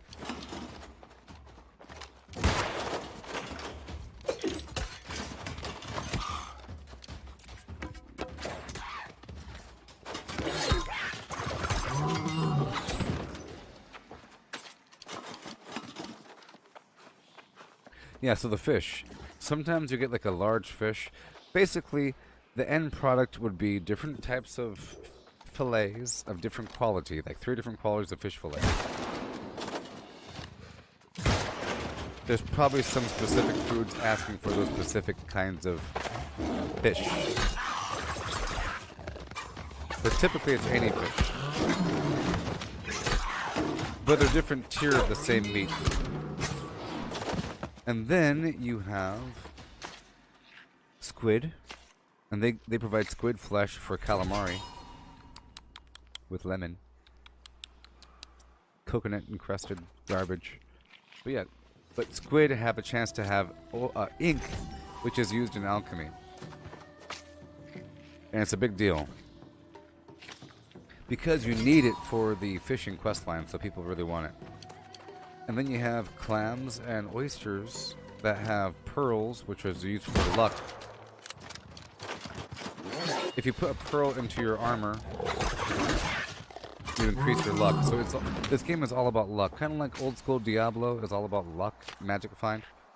This game is hardcore about increasing your luck factor to get better gear. And the end game gear grind, which I'm not doing as much, I'm doing it sort of passively. It's once you're level 60, if you kill enemies level 60 and above, they have a chance to drop loot, and the loot will match your current gear score for that slot, and it will slowly creep it up. And enemies that are way higher, like it goes to level 64. A level 65 elite will have a very high chance at dropping a piece of gear that increases your overall gear score for that item. Here, I'll let you. Here is my deepfake voice clone reading off how the gear works in New World as written by the developers.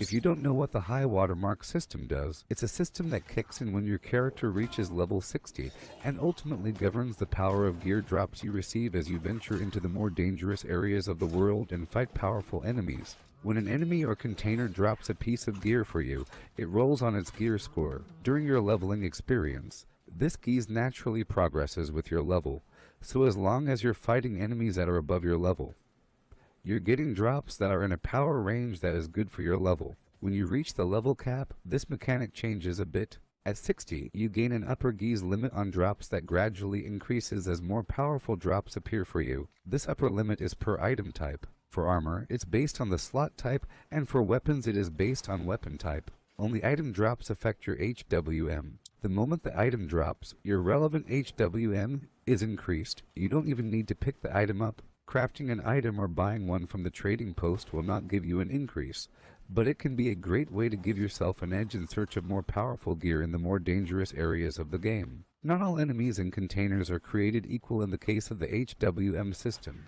While you always have a small chance to see a HWM increase when defeating a level 60 plus creature or searching a container in a level 60 plus landmark.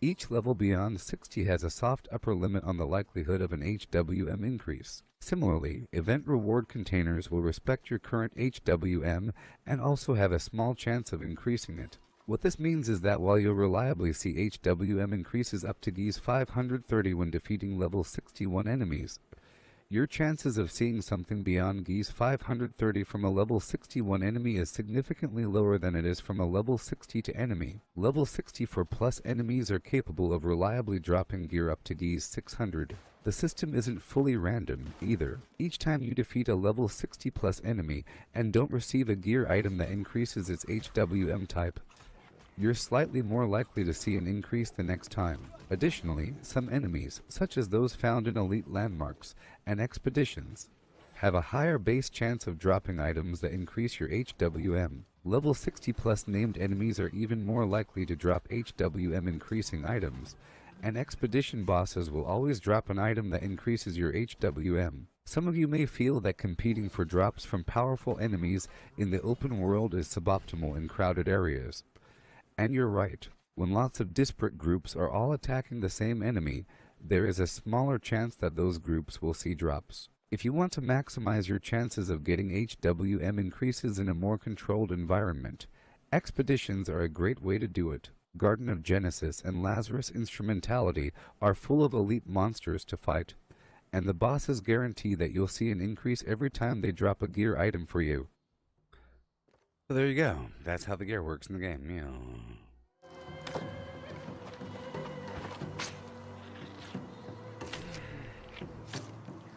So it's all about chasing a better item by increasing your... And that's all based upon luck.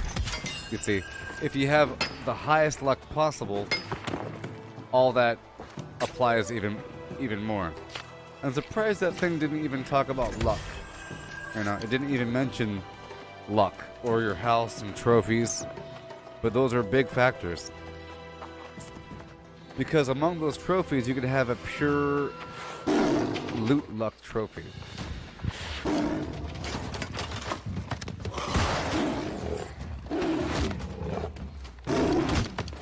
Oh no, it's the player.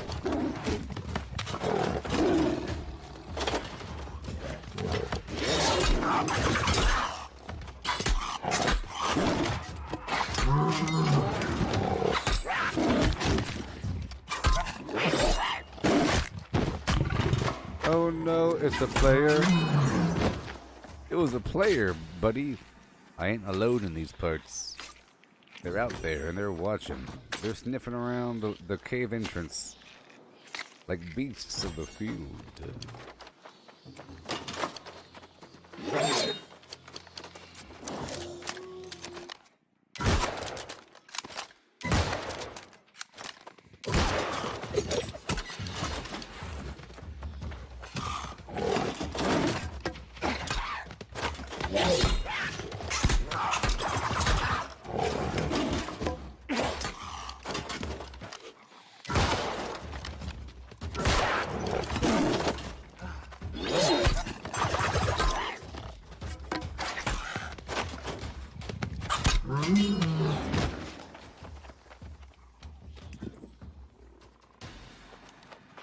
I hear sound effects.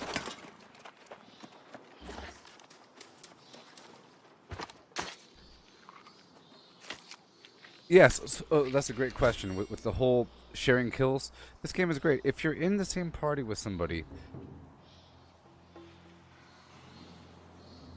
I heard walking. If you're in the same party with somebody, you don't even have to tag them. You don't even have to tag them, and you get credit for the kill. You get weapon XP based upon whatever weapon you're holding. So it's all about getting weapon XP and territory standing, and XP. And you get all 3 of that. So you can carry somebody pretty easily. You can power level another player very easily, and the game welcomes that, and that's what the game is all about. It's carrying a bunch of people through a bunch of areas while you pull everything and kill everything for them, and they just stand there, holding their weapon. As the enemies are, you know.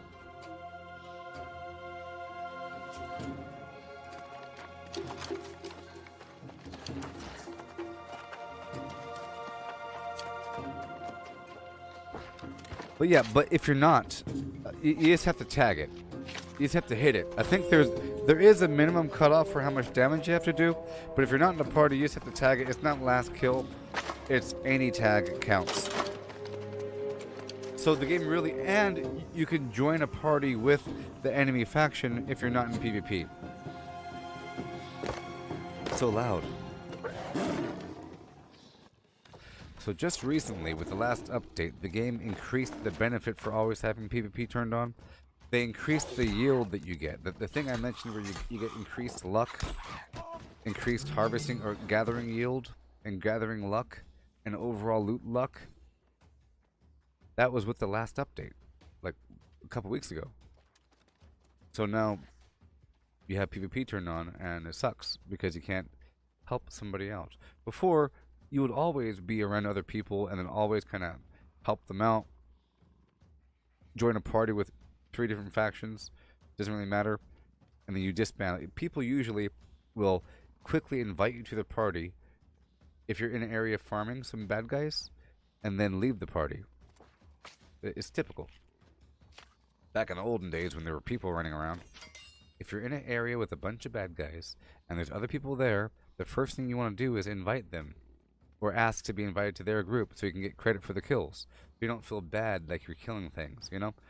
You might feel bad like you're killing something, but you're not affecting them negatively in any way. In fact, you're helping them.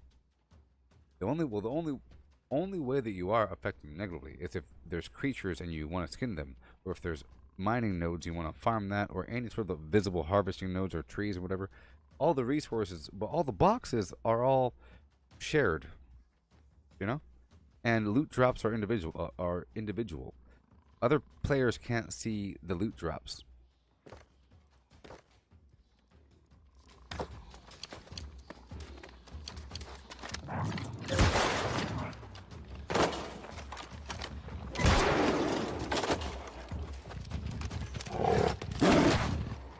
Oh no.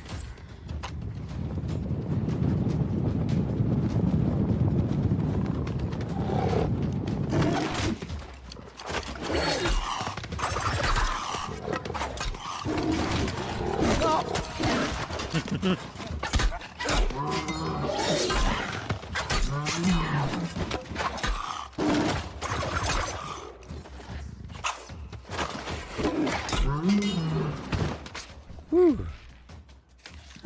Hilarious. I'm walking on sunshine.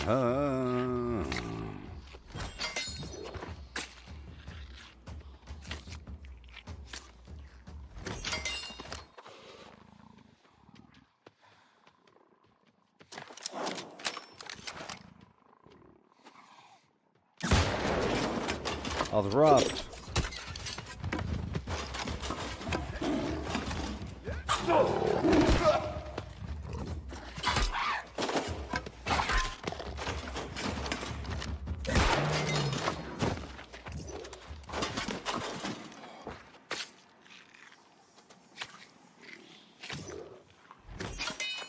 Alright, here we go. Let's go pull a bunch.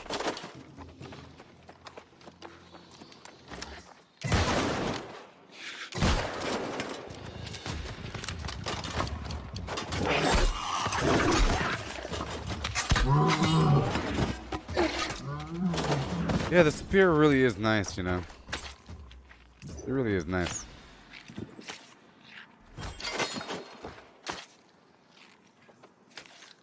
Yeah, so in Fallout 76, you have to kind of loot every single bad guy. I know there's a quality of life update coming out in the future. I don't know if it's out yet. You know? there's a the update where it's like group loot and so forth.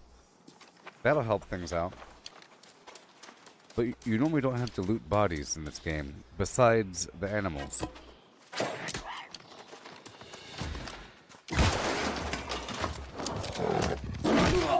Oh my gosh. I was preparing the weapon.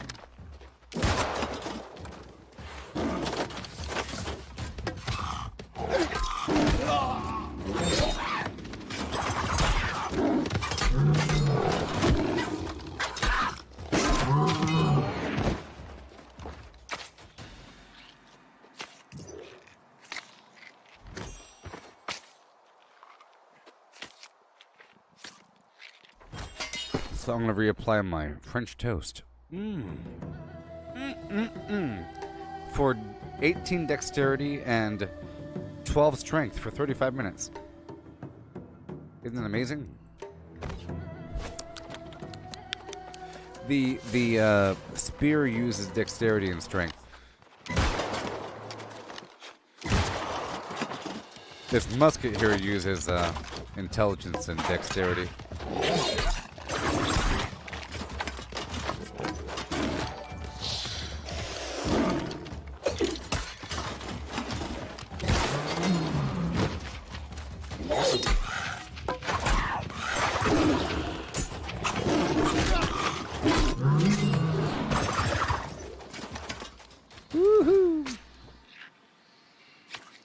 She's my floobity-doo.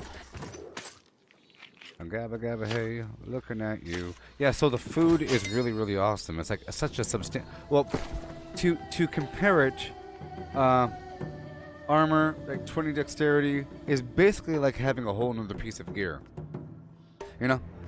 Food is like you have a whole nother piece of gear. Because it really is about having a certain amount of points. The goal here is to have at least, sometimes you want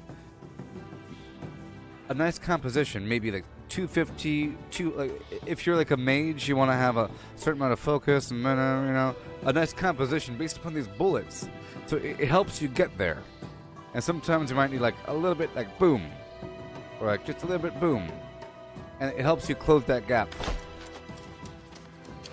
for a substantial difference.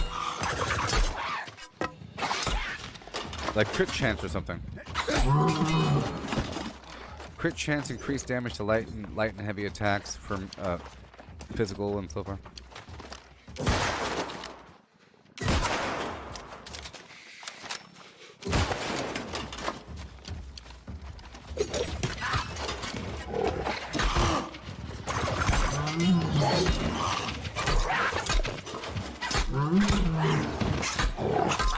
One more thing about this game is the respawn time is ridiculous. The respawn time is really fast.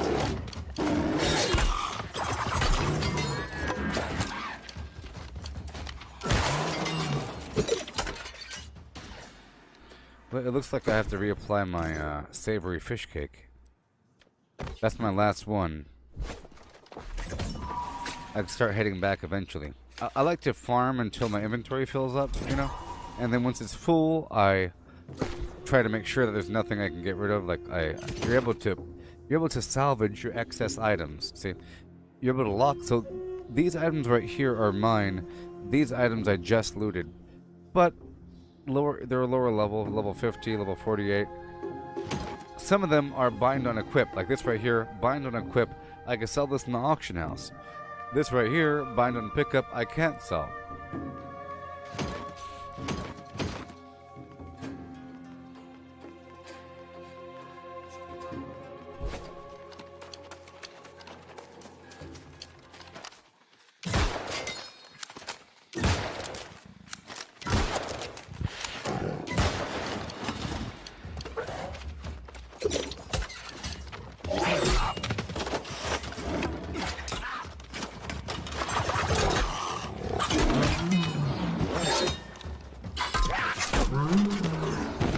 Oh yeah.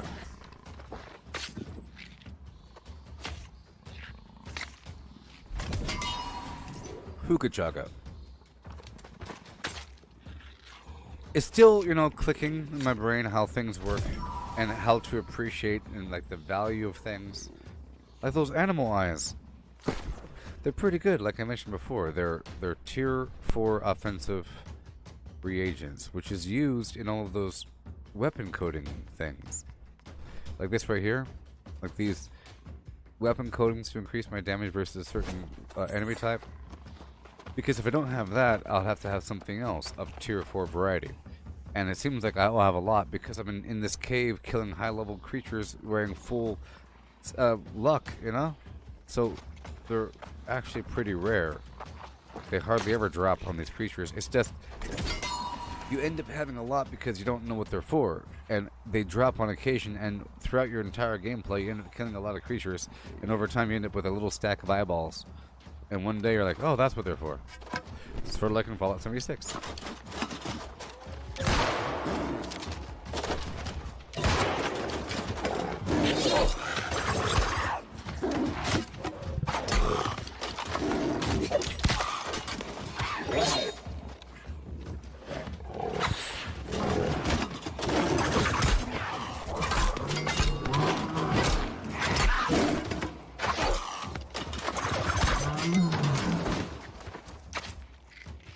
Oh yeah.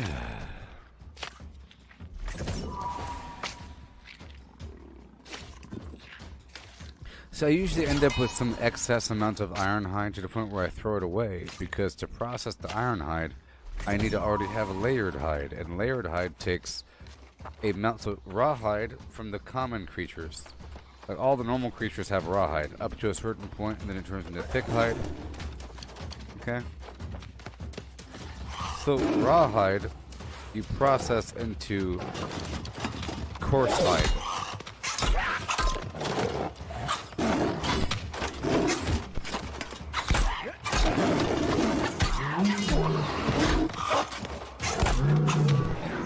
And then coarse hide plus thick hide equals layered leather.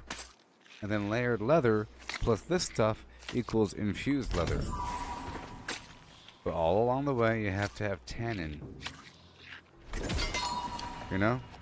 So you end up with some big old stack.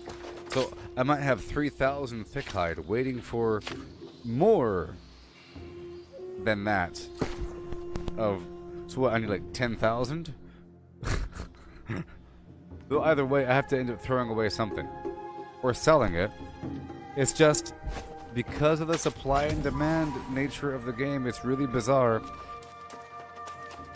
The more rare something is, the less it's worth. But then at a certain point, it flips where all of a sudden it becomes 5,000. It goes from like 10 cents, 2 cents to like some crazy amount. Because all of a sudden that specific thing is needed in some specific recipe. You know?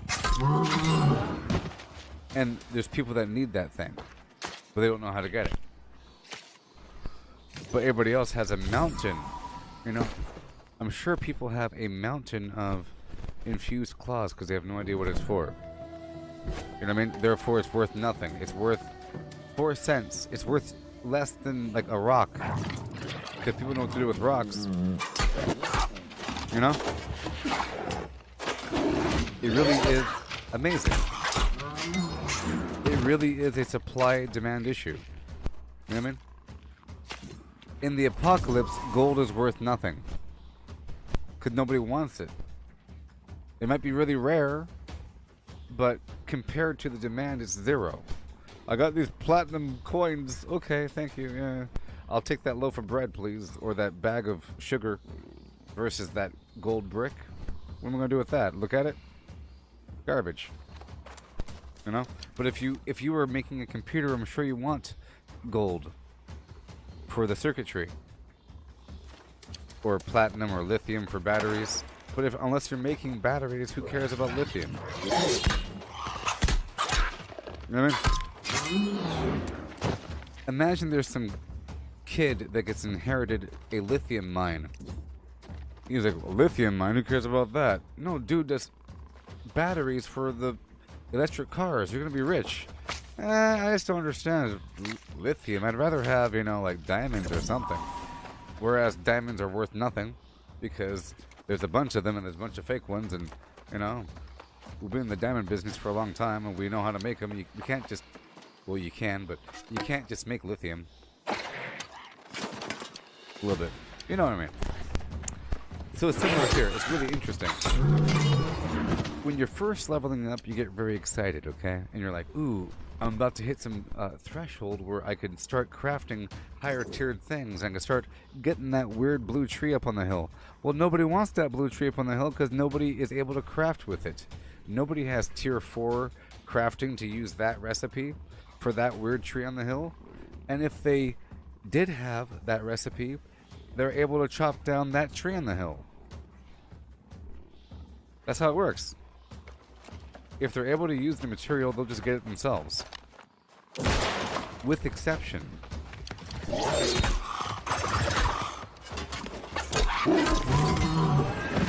You see, fish are sort of the exception because they're so rare to get what you need. Because it takes a while to get each fish. You get one fish at a time, and it might not be the fish that you want, and it's not going to be. And if you need a specific fish to make some elaborate, crazy recipe, some recipes to give you 40 of a main stat require some legendary fish. Hey, look, Smolderhide.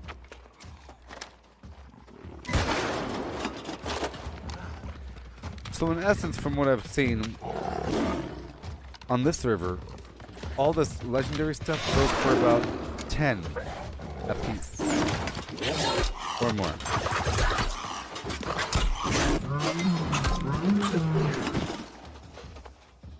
Sort of. And it really seems like you can't just buy resources, craft something, and then sell that thing for a profit. 9 times out of 10 you can't.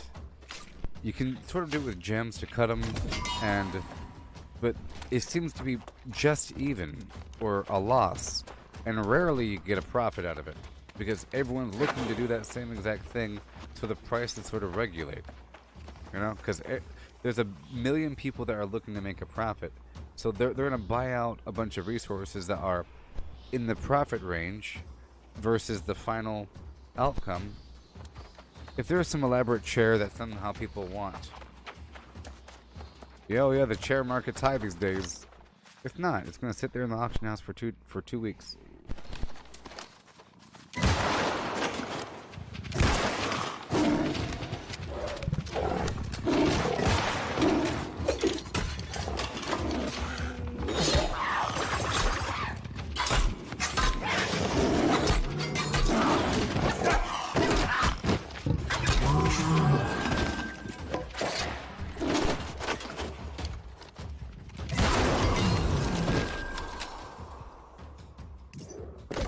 See, I just leveled up my territory standing, my territory reputation. So, this is the Evan scale, right? Property tax. I'll reduce the property tax because I have a house here. And over time, it's going to keep going lower. I believe the highest territory standing you could have is 300. Somebody said that somewhere. It was data mined or something. My highest territory standing is 49. It's pretty high, I think.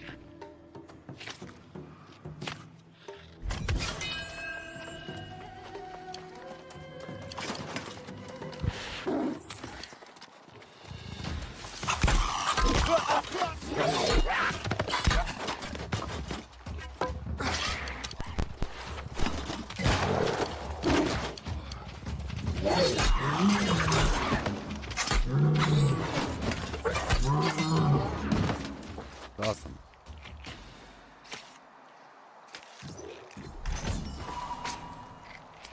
It is just so satisfying. Most of the combat is satisfying, and it's super satisfying playing with other people. See down there, that person saying want to buy runic thread? Runic thread is just like runic leather. Runic leather is what I'm trying to make, sort of. That's why I'm gathering this stuff. Runic leather takes infused leather plus smolder hide and scar hide. The thread does so that'll be infused cloth plus the equivalent on the cloth side. You know, there's gonna be elaborate rare, legendary cloth materials. But I'm not level 200. I'm not level 200 over here yet in weaving. Say, Phoenix Weave.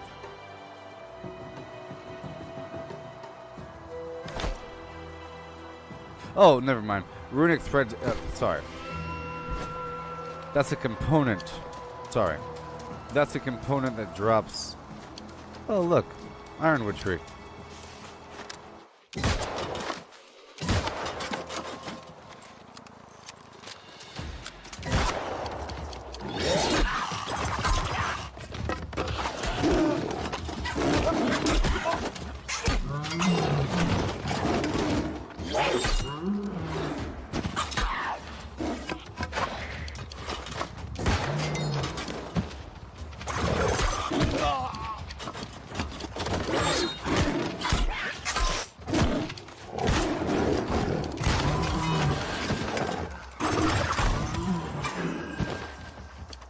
Oh yeah, baby.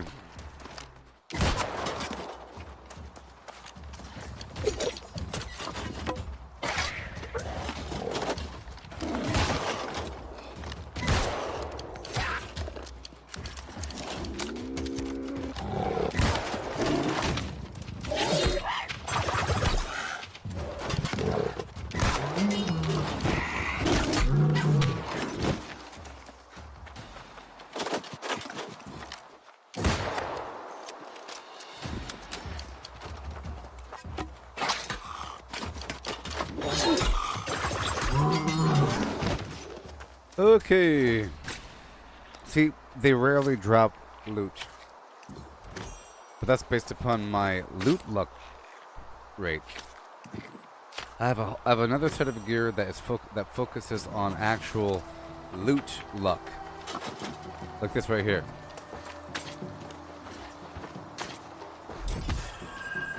Yeah.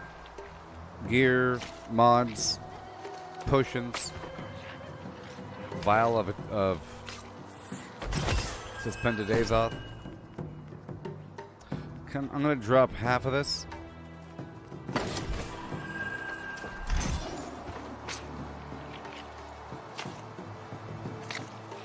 But I'm not really here for that. I'm gonna break this down. I'm holding S and clicking.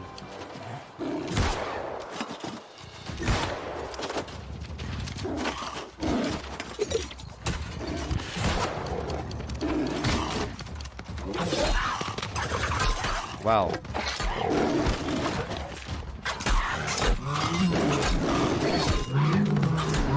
You know, I find high-level tiger lions, or whatever they're called, lynxes, they're all the same, giant cats, to be much easier to fight versus wolves. Wolves are way more aggressive and really annoying. They're both very similar, though.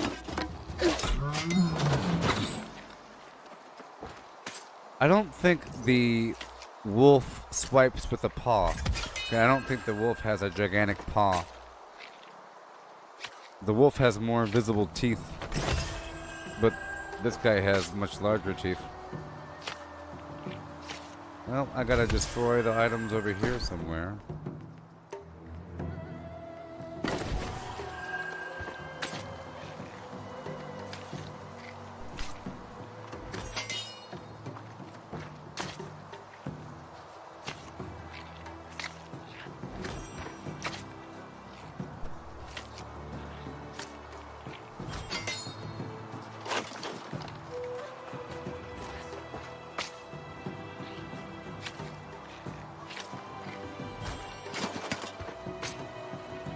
Eyeballs. Yeah. Got the eyeball flim flam things.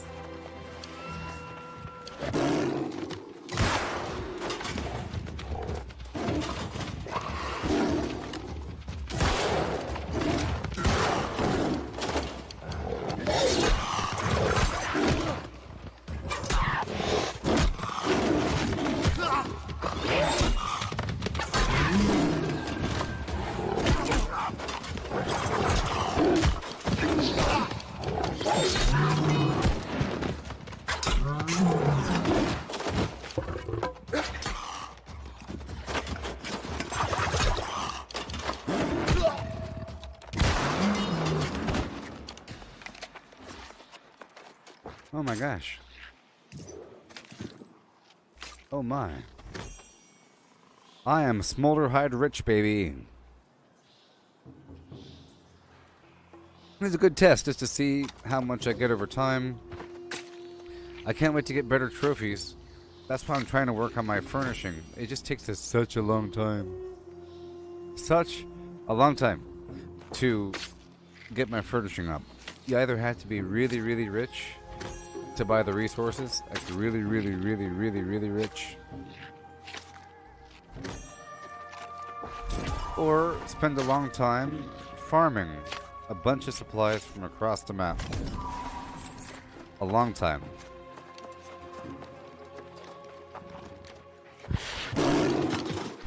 Because I have to make a bunch of chairs or beds or something up until I hit level 150. At level 150, I gotta probably craft something else that'll cost even more expensive resources, but it'll boost my score even more.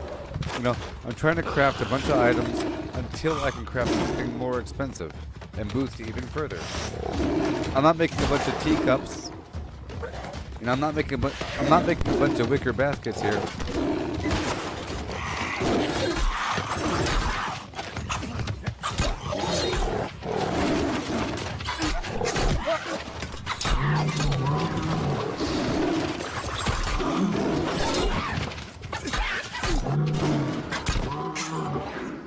Well, that worked.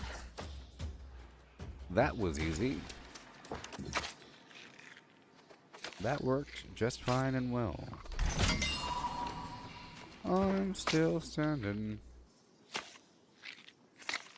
Too bad there's ore over here. Okay, I'm gonna get all this stuff here. I don't want to keep swapping back and forth with my food, you know.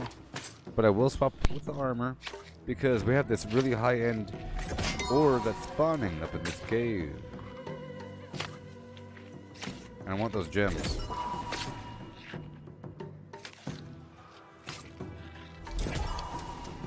Gems provide huge boosts like in any game that has gems. You put them in your armor and weapon, you know, typical. They add elemental damage to your weapons, for the most part. But then they also, they give you effects like bloodied, I mean, like, it's not called bloodied, but it might as well be. Like, you do more damage at low life, you do more damage at full life, you do more damage to enemies that are about to die. That sort of thing. A bunch of weird gems like that.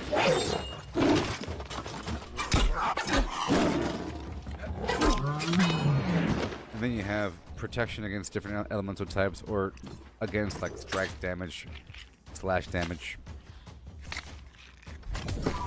Alright, so let's eat our food. Or not. Ugh. You know what? I'm gonna go ahead and eat the food. It's okay. I have carrots.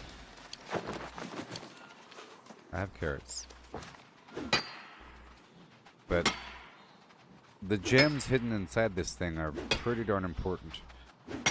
And I don't always go for these things because they're in places like this. And if I don't harvest this stuff when it shows up, I'm missing opportunities.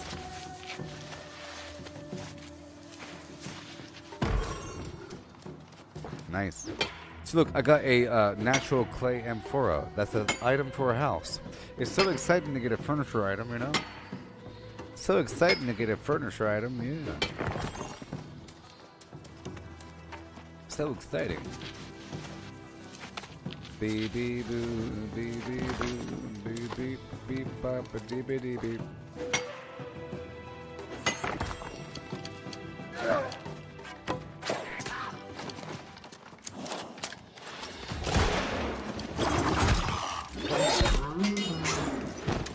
See, I can kill them. I'm just not gonna skin them.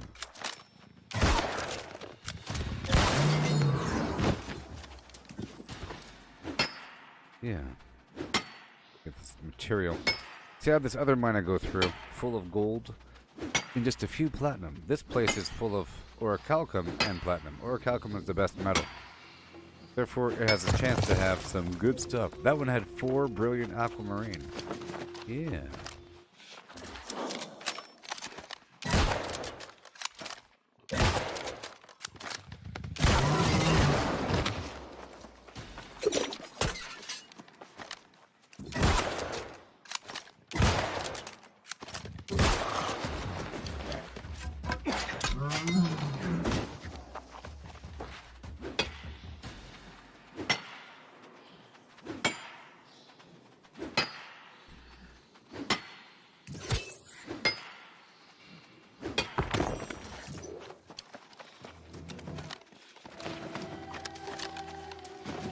It's cool that these boxes have respawned. This is actually a pretty good spot to be once I predict how much I'll gain over time.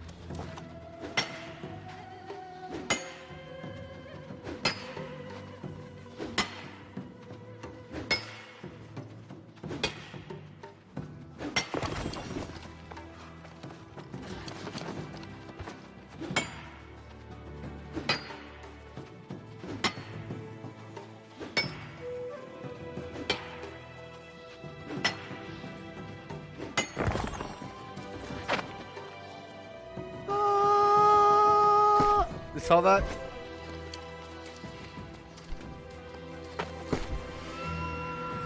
FYI, the Cinnabar stuff and the Void Ore.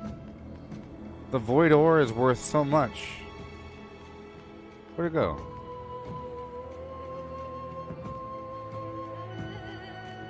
Didn't I just get some Void Ore?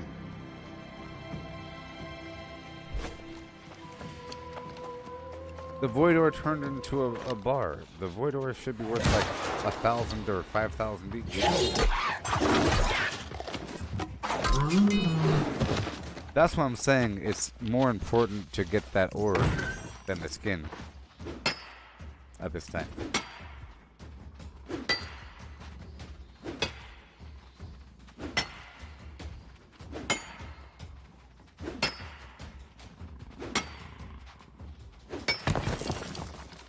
Oh man.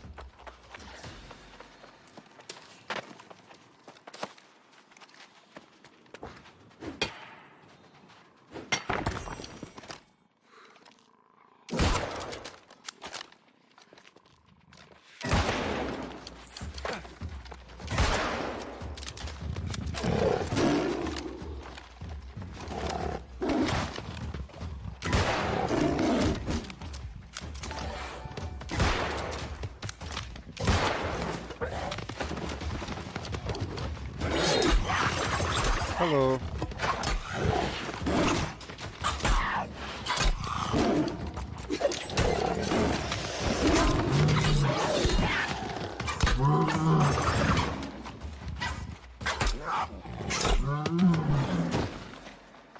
Alright, let's peruse through here.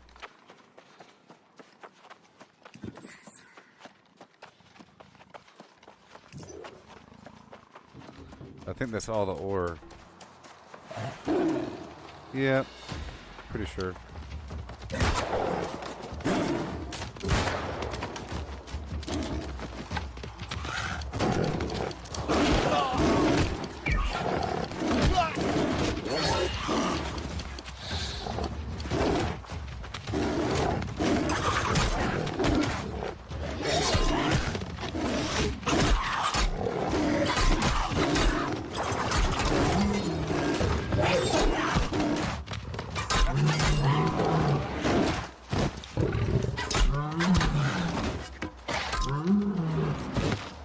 Okay.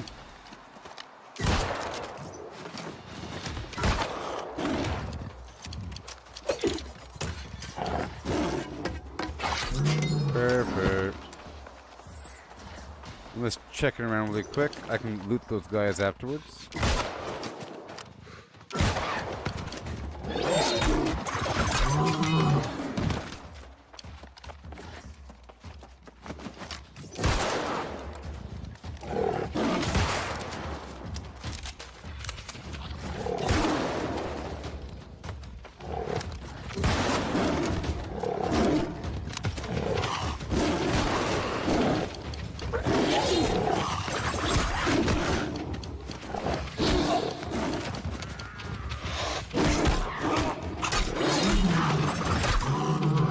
Yay! Yay! Isn't it fantastic?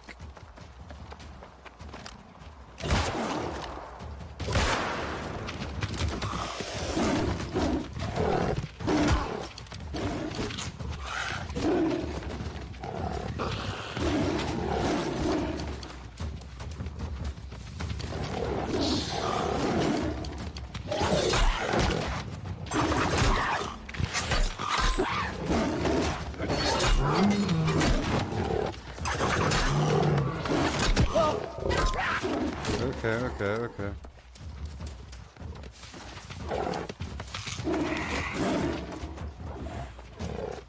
I'm bleeding.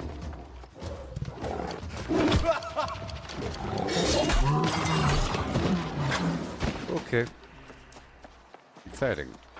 And now I'll get my other gear on. Eat the carrot food.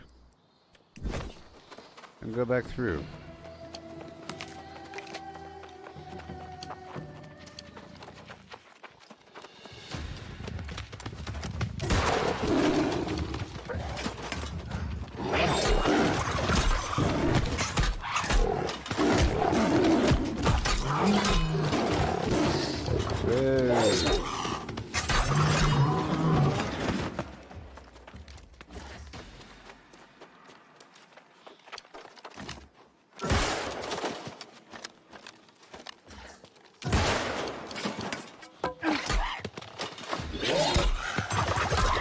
Oh my gosh.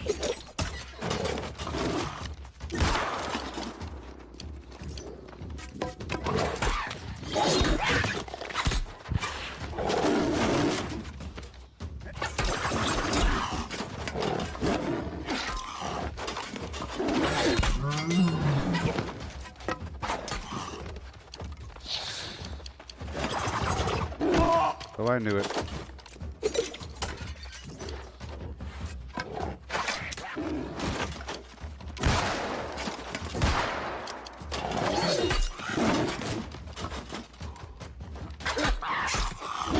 Poke. Okay, let's go skin all these bad guys and the ones outside. They should still be there. Yay. Ooh-wee, this has been a very lucrative little session. Yeah, I really do think.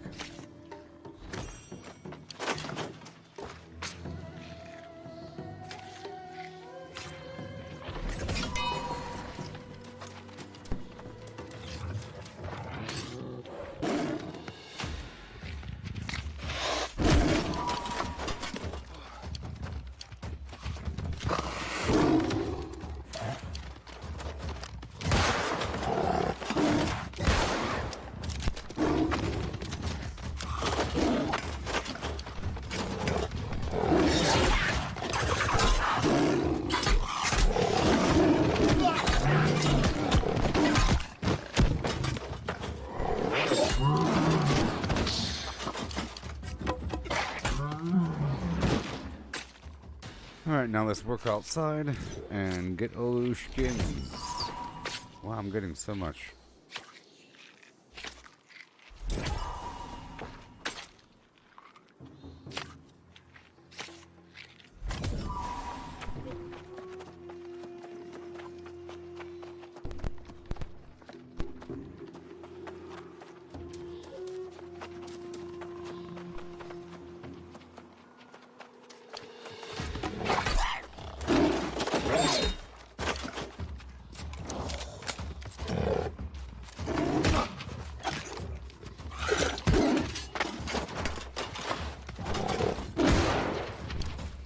Oh jeez.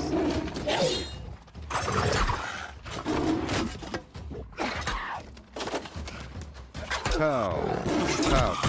Swipe. Roll. Shoot.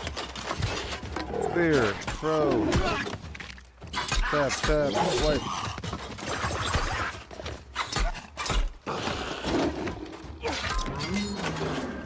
I'll come back for him. I'm trying to get my skins.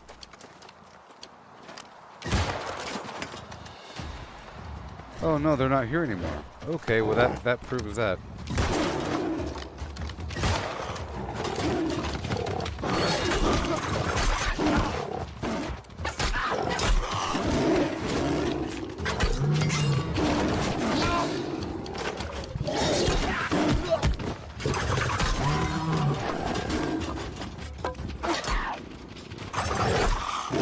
Oh no, I knew it. I was pushing it. I was pushing it. But hey, I have a lot of resources now, so that was a nice little run, huh? I was pushing it. Okay. That was a lot of everything. I'll leave the platinum here.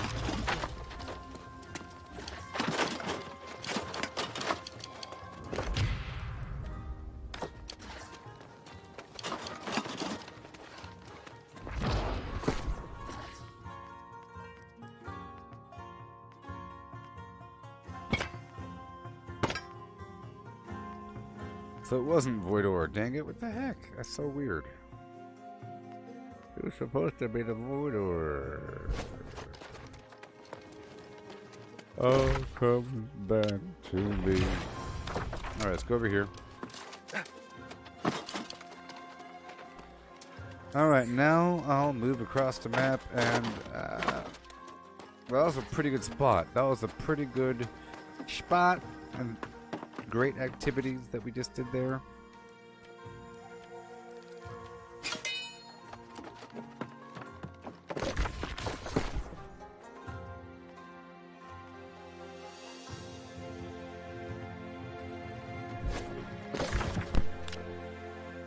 Okay, let's get back down here to Everfall to dump all my garbage. And maybe I'll do some farming around that territory. Maybe. Maybe. And perhaps.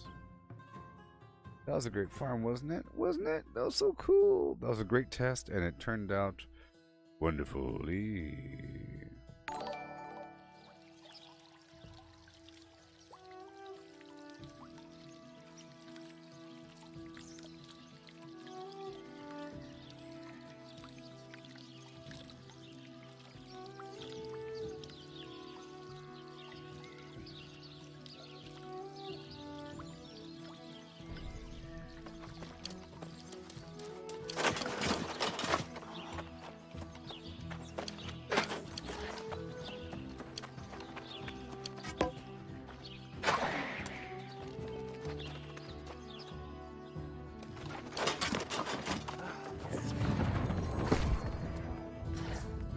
Alright, all the goodies stay here. I'll keep the orichalcum here as well. Oh yeah, so wealthy, so wealthy! I'm the wealthiest guy in the world now. I'm so wealthy, don't you know? Oh yeah, I'm a wealthy kind of guy, and your face. Okay, so now, let's go back across the map. I guess I'll drop off these gems and whatever. Whatever. Ah, there it is. The Voidor. I could try to sell it.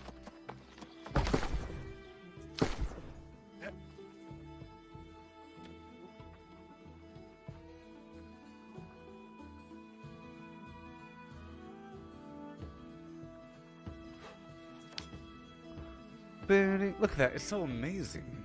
Is it really more than 1,000? I don't understand. See, in this case, fulfilling the buy order ain't that bad. So this the auction house is pretty cool. It works just like any other auction house where you, if you want to sell something and compete with other people selling and put it on the market, you place a sell order, and the job is to place an order at or below the competitor, so that if someone wants a good deal, they'll buy it from you.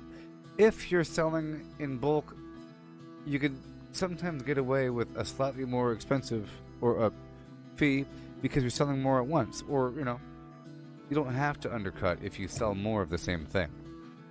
Sometimes. So your goal is to undercut. just by like a cent. But at the same time, you can place a buy order. You could say, I want iron ore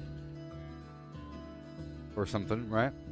And you can look at the current sell orders. This lists all the sell orders. It's currently going for 6 cents a pop, which is very, very low. The buy order is currently 4 cents a pop. Buy orders go up. So to have the buy order that works, you have to have the highest value.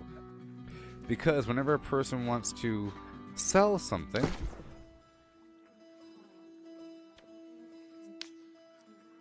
like a high SOP, it lists the buy orders. And it puts the highest valued item on the very top. So for a person to compete with a buy order, they have to place it higher than the competitor. For a sell order, you have to place it lower. It's completely equal, and they meet in the middle. So right here, there's currently a buy order for a high SOP for 15 cents a pop for 5,000, which is such a good deal, because this stuff is everywhere. But the current sell order is almost a quarter a pop, which is a bad deal if you're buying it, because that's way too expensive for high SOP. That's way too expensive, but it seems that people are doing it. So you could either place a sell order. If I went to go sell this stuff, right, I have to pay almost $8 to put this thing on the auction house.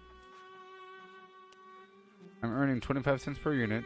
It costs 2 cents, you know, and then I pay money, and then I wait a couple days for it to sell and hope that nobody undercuts me. That's a pretty high price. And if I went to go sell a bunch of stuff, sooner or later you're spending like 1,000. Yeah. Yes. So you really want to work with, so you go to sell, and you have to have items on you. You go organized by what you have. All your items, you go organized at the filter. And if you want to sell infused leather. So what I do is, every so often I'll go through and I click down the list to see, does anybody currently want anything?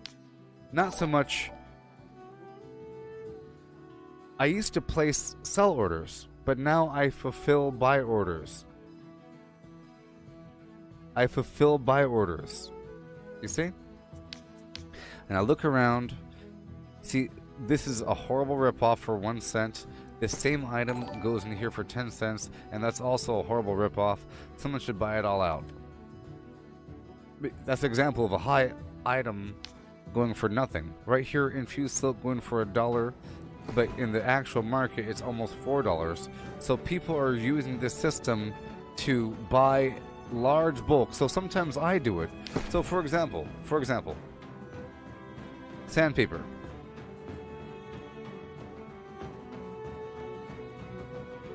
$0.49, placed by order. 26 cents, it's too much. How about tannin? I'm trying to find the cheapest refining reagent.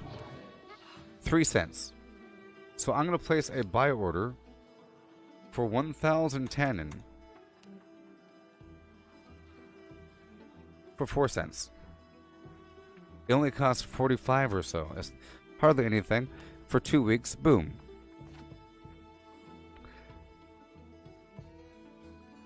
Right. The reason why I don't care which version it is, because you're able to convert it from one type to another using the material converter, and you buy the material converters with the faction tokens. If you do some faction missions and you spend like a bunch of thousand and whatever, you can convert one type to another, so it doesn't matter what you have. I like to buy the cheapest, but that's an example. You place a really low buy order and you wait. If it's low. Let's see here, flux. See, it all depends. Sand flux, $1. Place buy order, 65 cents. 65-cent buy orders. And what that means is,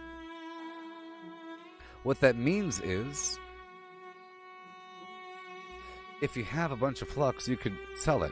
And if you buy a bunch of the cheap stuff, and you convert it over to this stuff, you can sell it. So you're basically converting. You found a way to convert tokens into money. Because you get like 1,000 tokens, and this is a weird method of converting tokens into money by converting the refining reagent to another type that's worth more.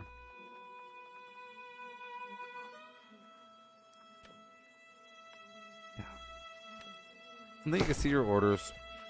Sometimes I try to post something on the auction house, some weapons and whatnot, based upon the competition, and then buying something's pretty nice.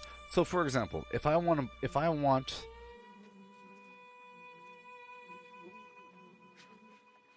I already have all the different things, you know. If I wanted like a new piece of armor, a new head piece of armor, light armor, right, with harvesting on it, refined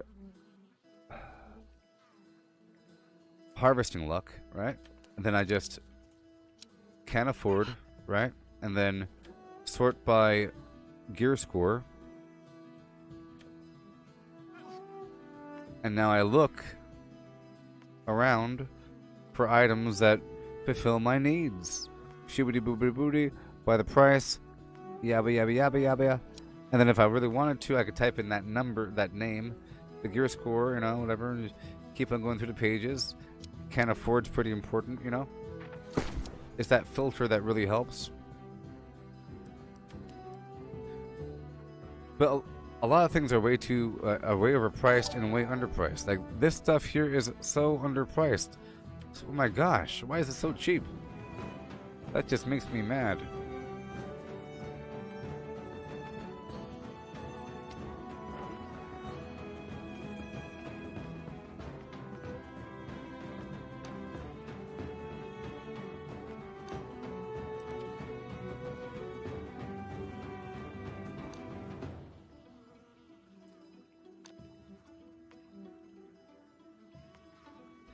$502. $502.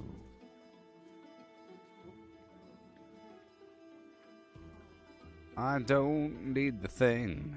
I don't need anything. I don't need anything. I don't need it. You know why it's so cheap? It's so cheap because it has some garbage on it. It says skinning experience. Nobody cares about skinning experience. Oh, that's why.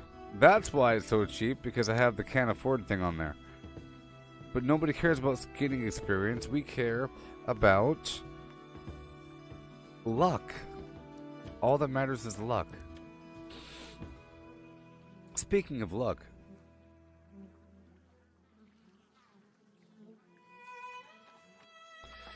I feel like these pearls are just so rare these days.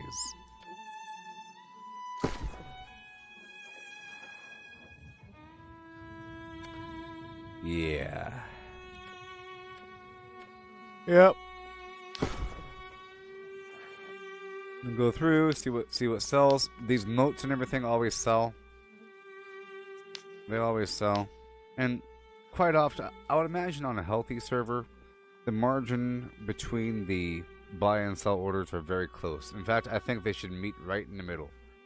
I think there should be like a couple cent difference between buy and sell orders.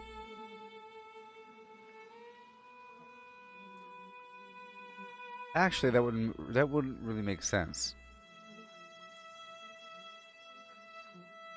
There should be like a couple dollar difference, or some weird. Because why would a person ever put something on the auction house if they could just sell it for about the same price? So there has to be a difference. But the people should be doing the buy orders, and they shouldn't be just pennies. Sometimes there are pennies. Watch. It's ridiculous. It's ridiculous. Sometimes, like you saw, like that silk weave for a penny. Slap that person in the face. It's ridiculous. But they get away with it sometimes. Oh, they do. Oh, I tell you. Look at these items. Yes. Alright. Well, we're done there.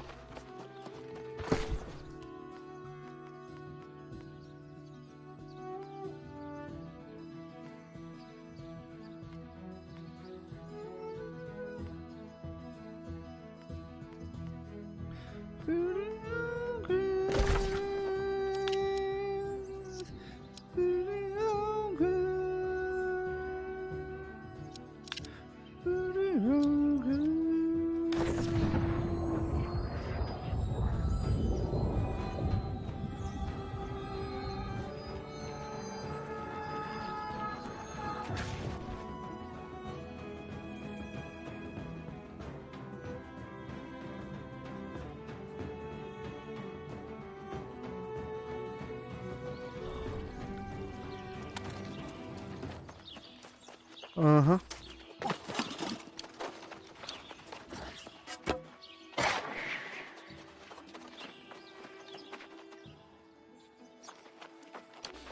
All right.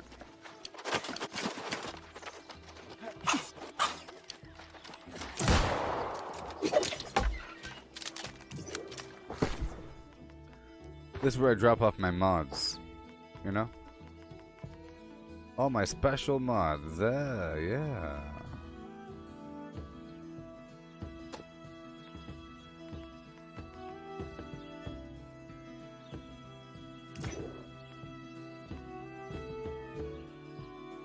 Alright, and now I'll stop by a couple more spots. First Light, and then Windsward, and then back up to Weaver's Fen.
Okay, sort by weight.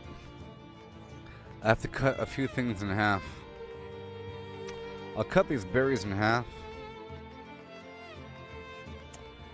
Oh, it's so tragic, you know. It's so tragic. I have to keep doing this. It's carrots. Sort by weight.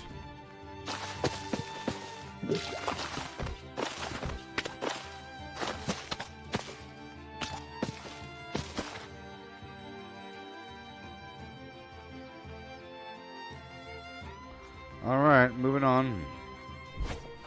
Moving on.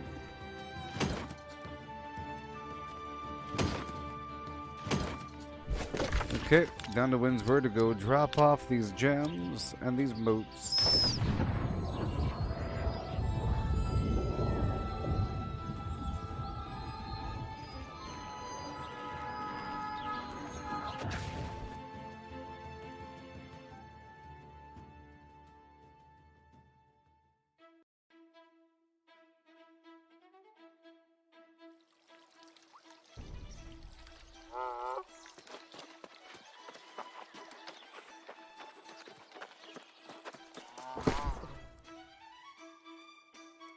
Okay.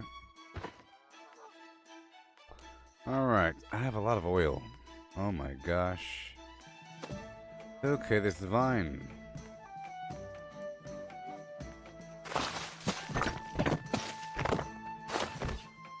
Eyeballs. Gems. Alright, let's do some processing. I have to reduce the weight of everything, so I have to process a couple flim-flam, a thingy-poos. Put the filters on for what I can craft. Infused alkahest using the Hyssop water and Azoth water.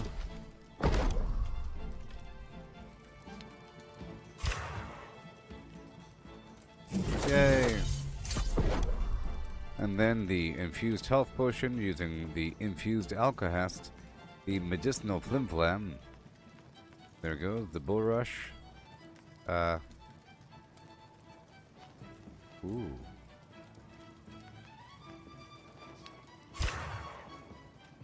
We are hitting a wall. But that's a good thing. That's a good thing. Bull rush. Oh, I don't want to use earth motes that much.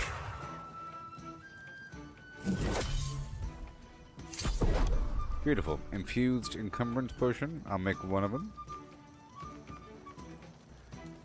Fire reagent, air reagent. These are just common plants. They just happen to be in that category. You'll find these little mushrooms and so forth everywhere, but they're not special. They're not like magical. They just happen to be aligned with a certain element.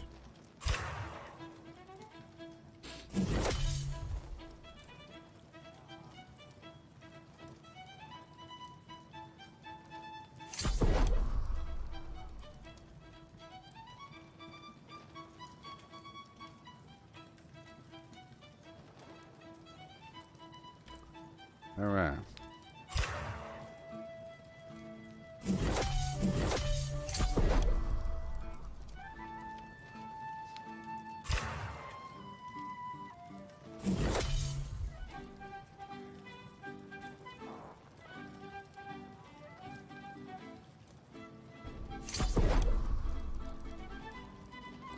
All right.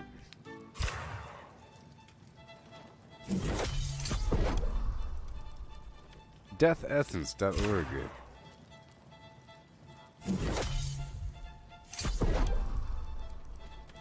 Earth. Wind.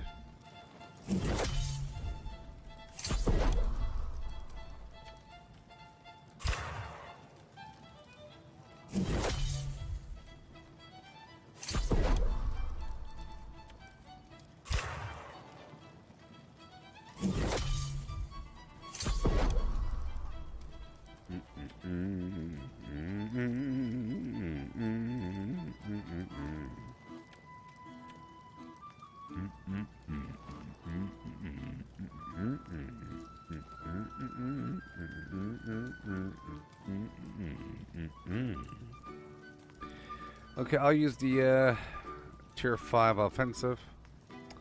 There we go.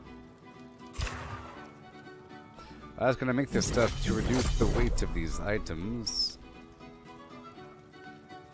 I gotta reduce the weight of the items. Angry Earth all the way. Ancients, corrupted, lost. Let's go for it. Boom. That's what we're doing. Corrupted. I'll use all of them. I'll use all of them. It's okay. I have this oil. I'm trying to get rid of this oil. I don't want the powerful stuff, but I do have these eyeballs that I have to get rid of. I guess I can do that. That's fun. Let's do that. So right now I have a spear, and a shoot. So if I want to kill Angry Earth, or Lost. Yeah. If I want to hang out in Weaver's Fen, I need a bunch of Lost. So let's use these animal eyes, and let's just churn through all this garbage. And let's make all of this garbage right now. So here's a cool thing. Look how much I'm paying in taxes. $52 in taxes.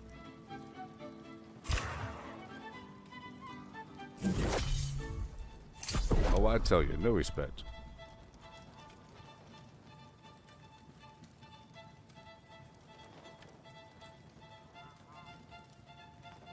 See, death reagent, water reagent, animal eyeball, corrupted, and many different things fit that category. And I'm spending all my money on taxes, just like reality.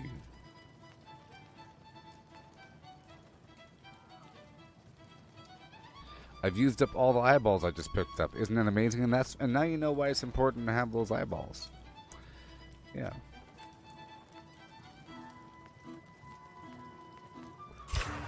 There we go. Some minor processing. See, I got a bit more of the Arcana skill. I processed a few more of my resources. I don't want to make anything too weak, you know? I don't want to spend all my resources. I don't need this resistance stuff that much. This infused corruption tincture is the best version of it, but I don't really want it. There we go, I increased my Windward standing. If I could reduce the station fee, I will. I keep unlocking these weapon plans, you know.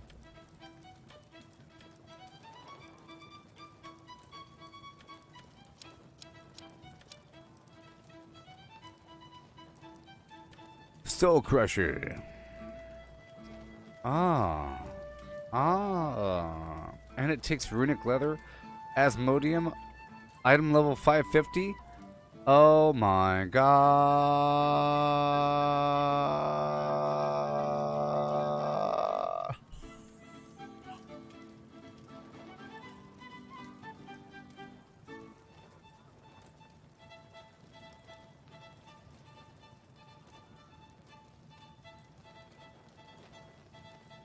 Crit chance.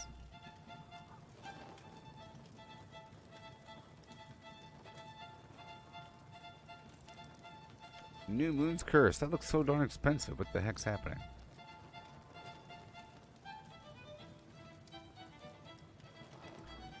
How would this compare to my current weapon? I mean, that should be better, because the one I made was... I made this. No, I made...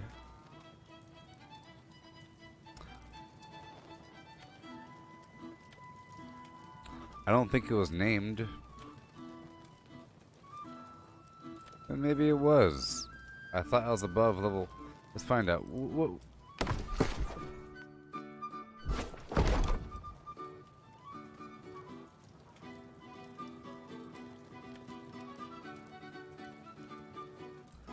Interesting. Frost Fairy's Gift. What is going on here? Is it that good? Wow. I could totally make that. Runic leather. I'll take 2 days worth. Asmodium. I don't know how to make that yet. Or that.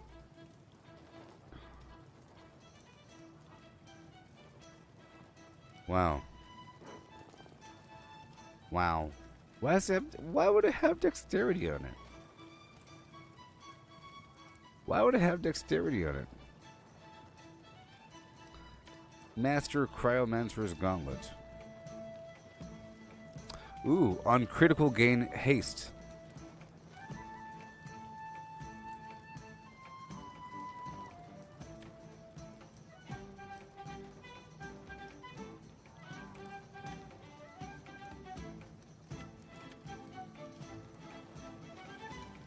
This one has luck on it. What? Anyways. Cool. Hey, goodbye there, Melissa. Nice to have you back. Alright, let's go check out these gyms now. See, I made room. I made lots of room. Wasn't that fun?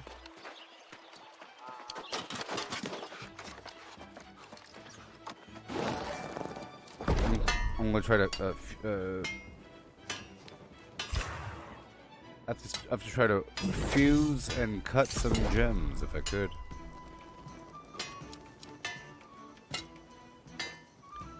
Ooh, I like to fuse the gems, I do.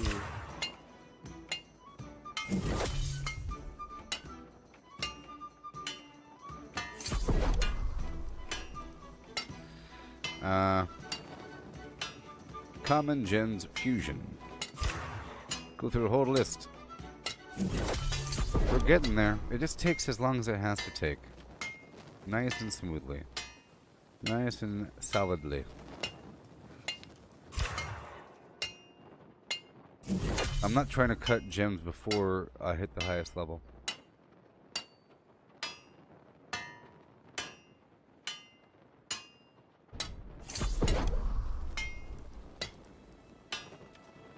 Cut gemstone. No! I said no. Fuse gemstone, dang it.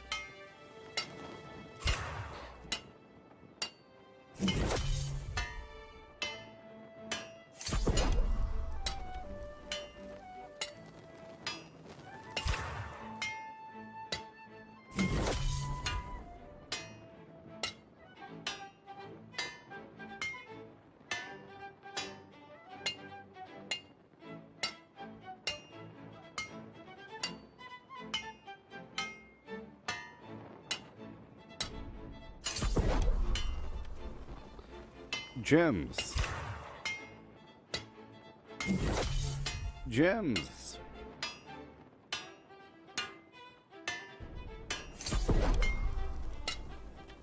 Gems.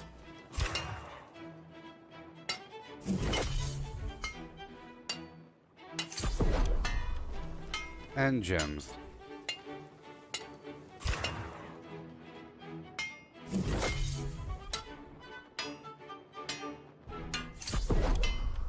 And sapphire.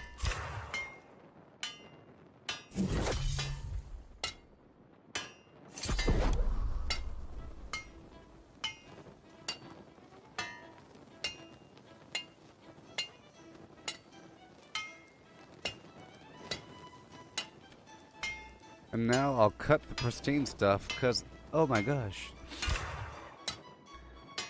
It would be great if I had the higher tiered solvent, but whatever.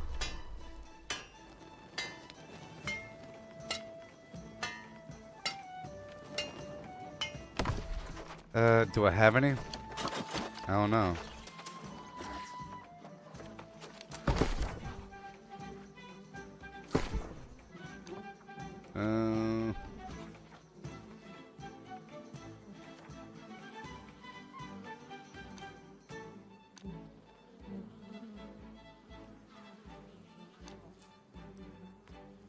Pure solvent, sure. It's only $1.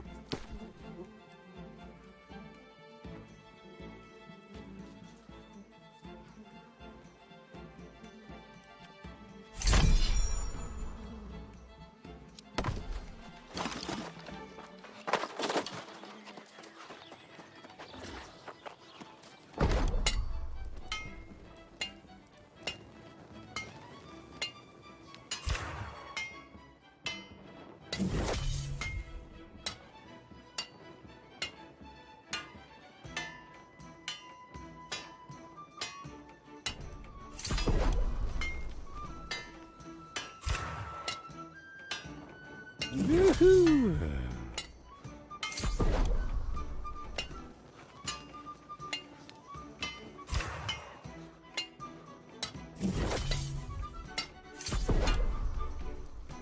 Okay.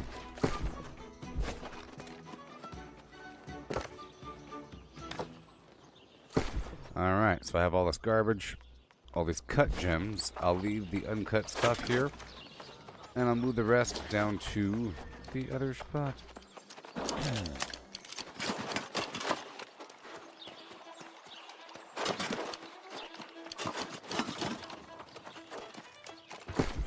Okay, all the uncut, or whatever. All this cut stuff goes with me. Solvent stays here. Okay, we move forward across the map again.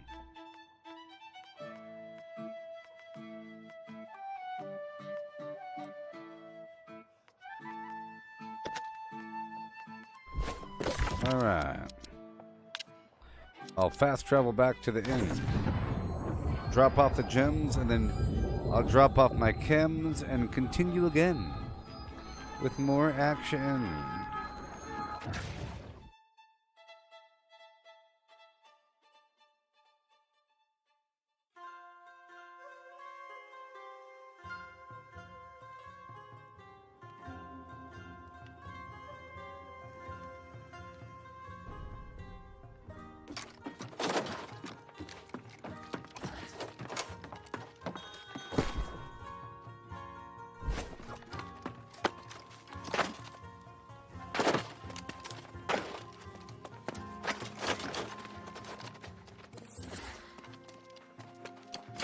Yeah.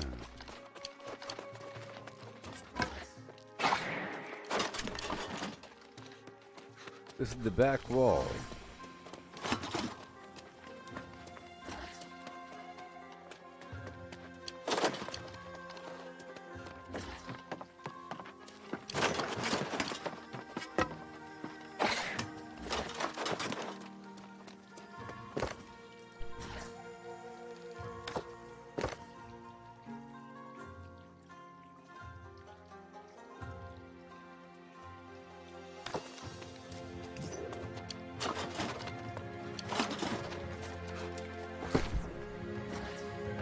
There we go. Alright, let's go all the way across the map again and drop off these cami poos if I could afford it. I'll go back to my house first and then drop off the rest. Only cost 10.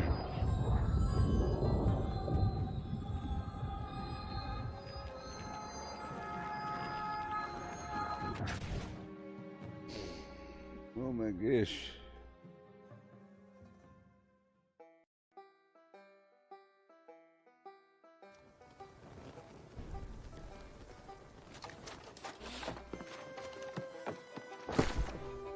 All right. Boom.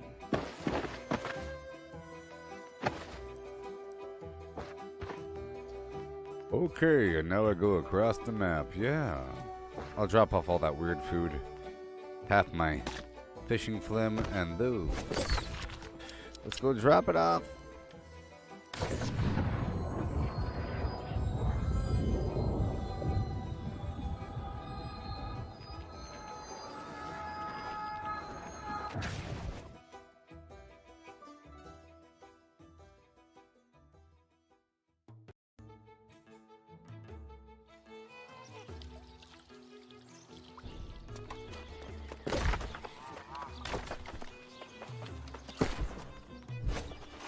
I have a lot of potions here. I'll try to use some of them and store the rest.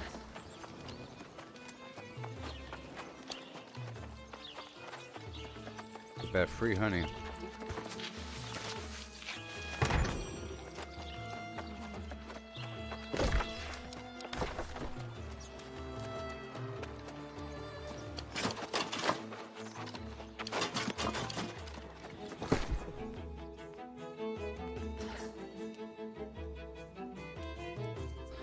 Put the trio at the bottom. I'll take out these common tinctures. I don't need them.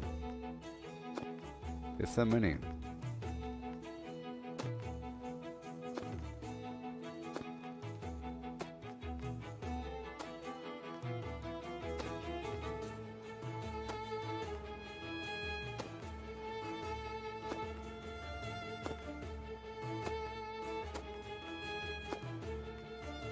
Do do do do do do do do. Okay, let's put all the stuff away.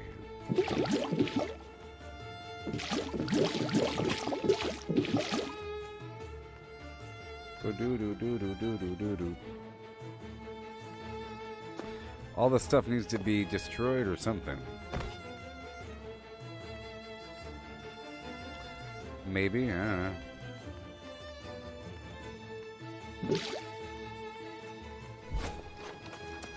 I don't think it's going to sell, and it's kind of it's not needed. It's not like it weighs less because it's a lower tier. I'll see if I can sell any. I'll see if I can sell any of them for even $1, even a penny. Answer is no. So I'll be destroying all of them.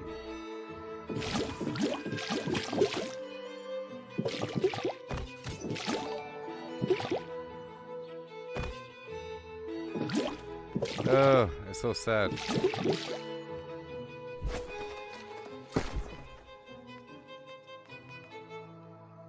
Alright, and now we go back. And now we're ready for another session of Flim Flam Fun. I think I'll run out here and... Well, do I have my fishing gear on me? I don't. I have my mining set. I guess I could return back to the cave. Maybe. Go back to Beaver's Fen.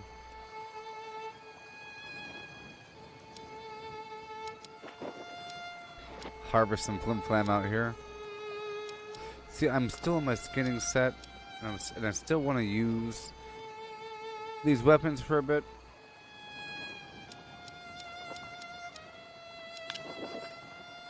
But I don't like to do the same thing over and over and over forever. It's not the best example.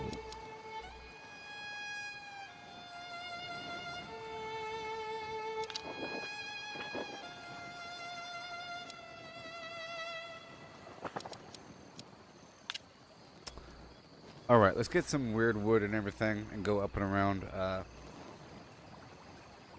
We've already determined that the weird wood trees don't really provide.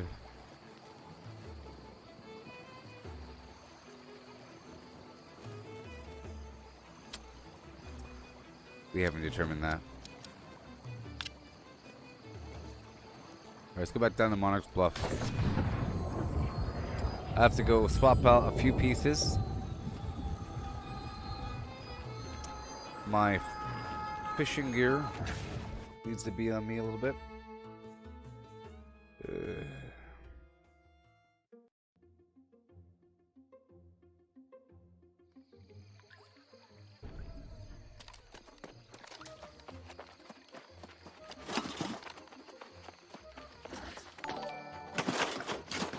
Hey,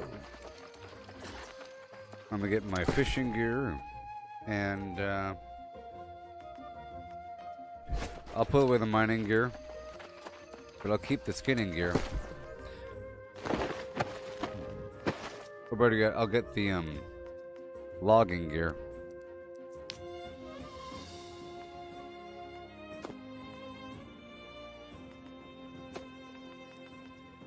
Oh boy.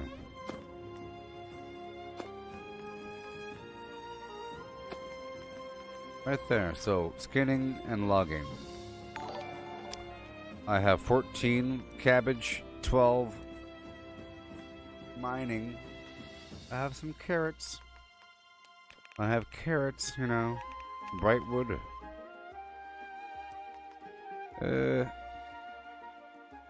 But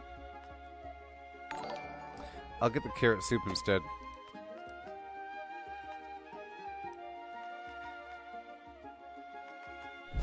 Alright, I'm ready for another session of Flim Flam Fun.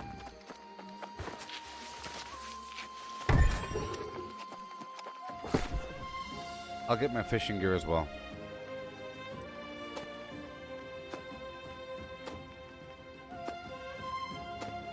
There we go, I have my fishing gear and my logging gear, even though it's really confusing.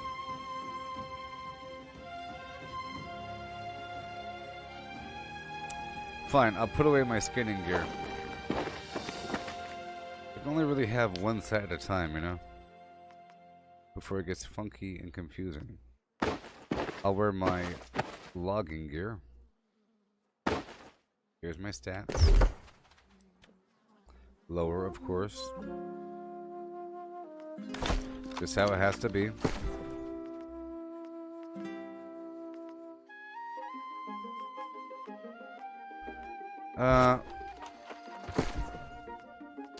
Those weapons are about to break.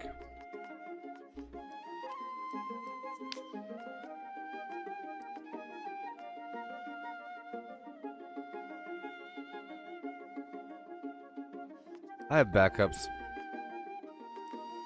I use a rapier. And when my gun breaks, I go down to the bow. Better yet, I use the bow now. Rapier and bow. Rapier and bow. Okay.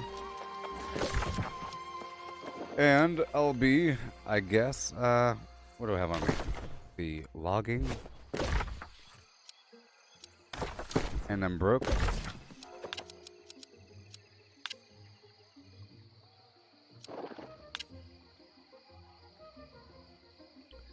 Let's go down here to Reekwater for free. And then I'll travel up north from Reekwater up to all the way across, you know. It'll be pretty weak though. Pretty weak, but whatever.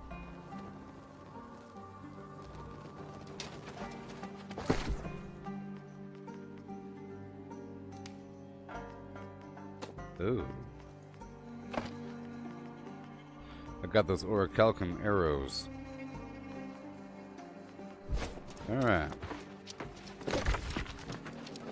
Well, let's just see how we fare. My points are kind of weird right now, but not too weird. This rapier I'm using.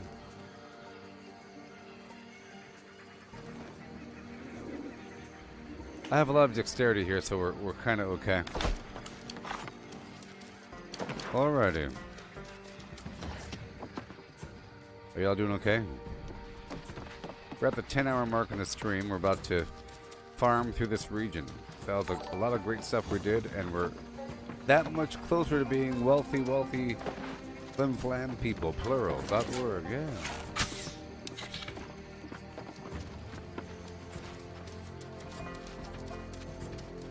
Here we go. Exciting times in the horrible swamp of yore.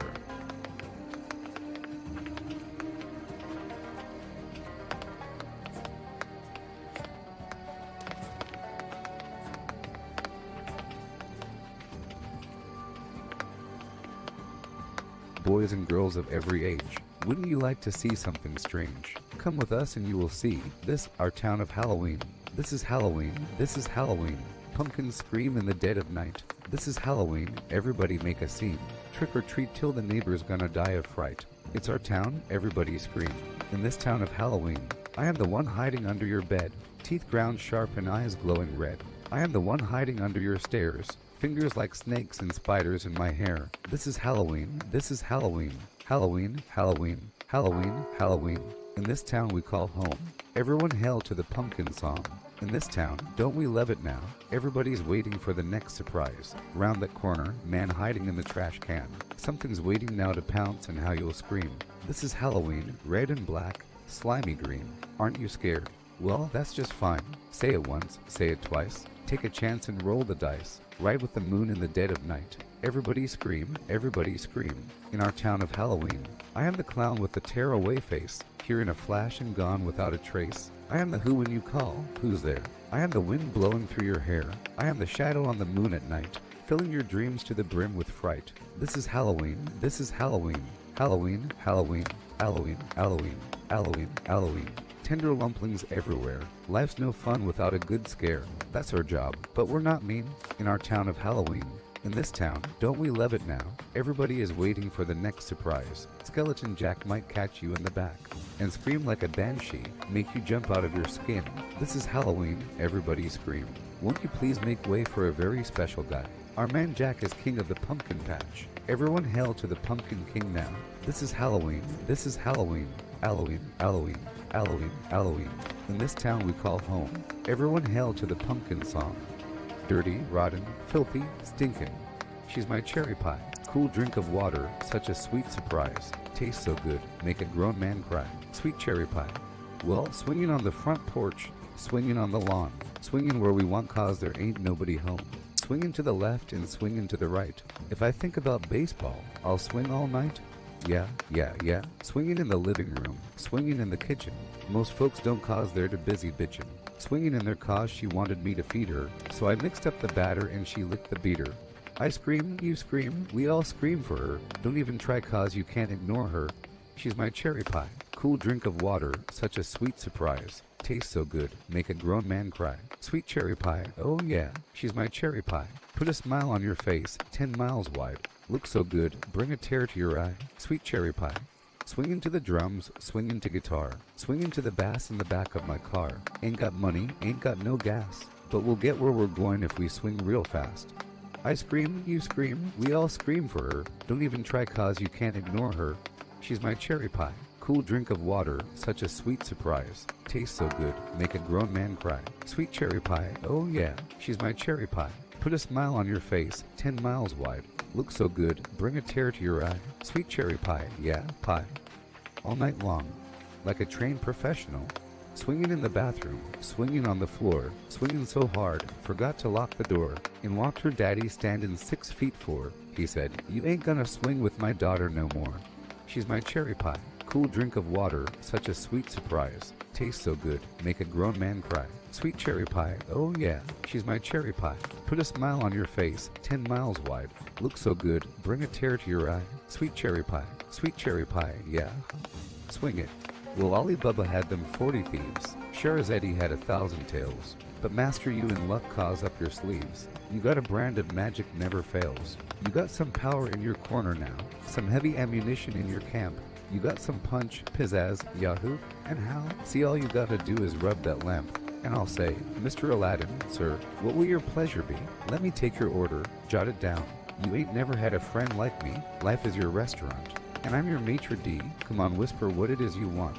You ain't never had a friend like me. Yes, sir, we pride ourselves on service. You're the boss, the king, the shah. Say what you wish. It's yours, true dish. How about a little more baklava? Have some of column A, try all of column B. I'm in the mood to help you, dude. You ain't never had a friend like me. Can your friends do this? Dear friends do that. Dear friends pull this out their little hat. Can your friends go poof? Well, looky here. Can your friends go abracadabra, let her rip, and then make the sucker disappear? So don't just sit there slack-jawed, buggy-eyed. I'm here to answer all your midday prayers. You got me bona fide, certified. You got a genie for your Shargood affairs. I got a powerful urge to help you out. So what y'all wish? I really want to know. You got a list that's 3 miles long, no doubt. Well, all you gotta do is rub like so. And oh, Mr. Aladdin, sir, have a wish, or 2 or 3. I'm on the job, you big nabub. You ain't never had a friend, never had a friend. You ain't never had a friend, never had a friend.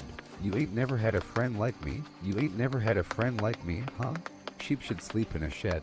She sees cheese. The blue bluebird blinks. For fine fresh fish for you. Cooks cook cupcakes quickly. We surely shall see the sunshine soon. 6 slimy snails slid slowly seaward. For furious friends fought for the phone, which wristwatches are Swiss wristwatches. 77 benevolent elephants. 6 sleek swans swam swiftly southwards. Betty's big bunny bobbled by the blueberry bush. 5 frantic frogs fled from 50 fierce fishes. If a dog chews shoes, whose shoes does he choose? No need to light a night light on a light night like tonight. If you want to buy, buy. If you don't want to buy, buy. The great Greek grape growers grow great Greek grapes. Fresh fried fish, fish fresh fried fish fried fresh. Give Papa a cup of proper coffee in a copper coffee cup.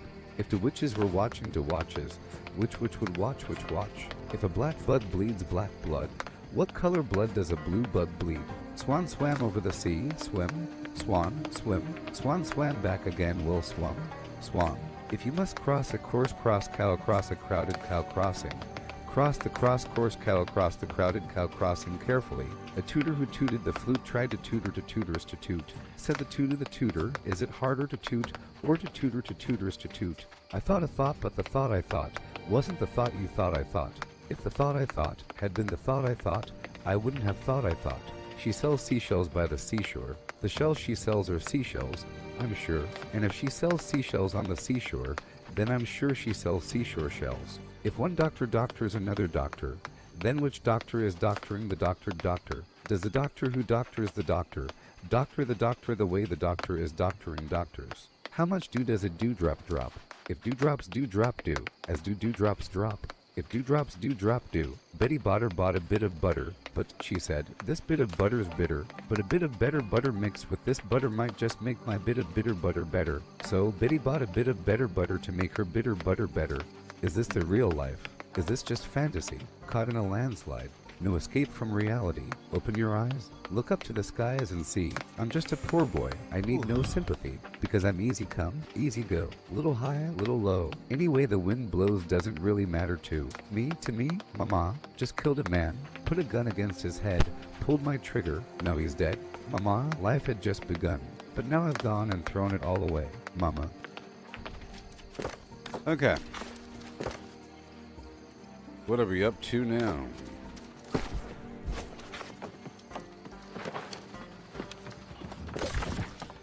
Alright. Gotta continue on with my little journey. I'm all broke now. I'm going on foot up north.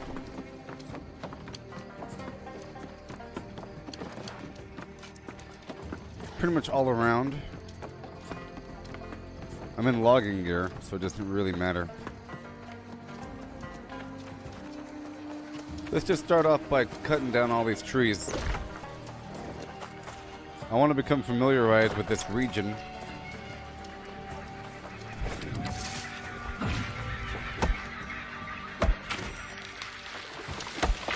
let's go. So I'll just eat the logging food. Or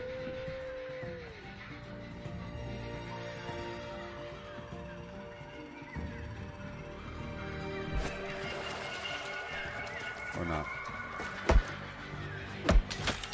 Yeah. It feels like it's a waste to eat the logging food.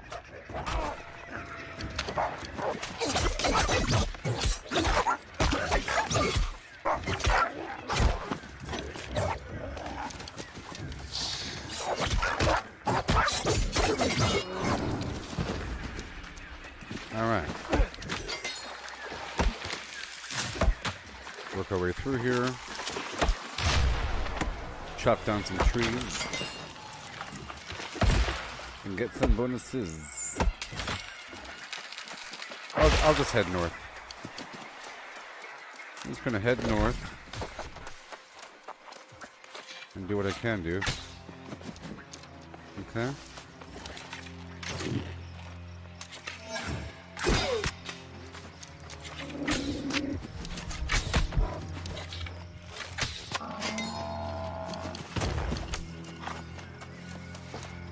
I don't need to skin these guys. I feel like these buffalo will have a higher chance to drop the good hide versus those cats back there.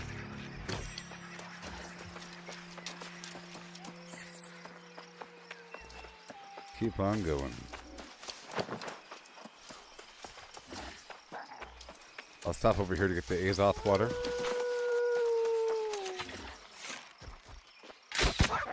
I feel like I should have my gathering gear on.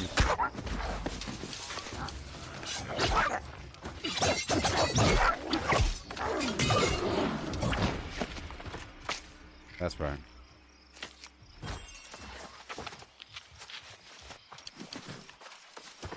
Let's get a bit of everything as I move gracefully up north.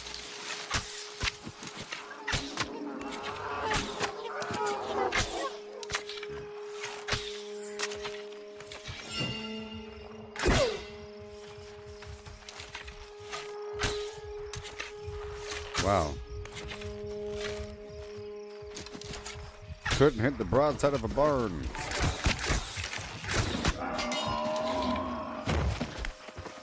The broadside of a barn. Well, I don't need the logging luck. I'll eat the carrot food, the skinning luck, even though I'm in logging gear. Whatever.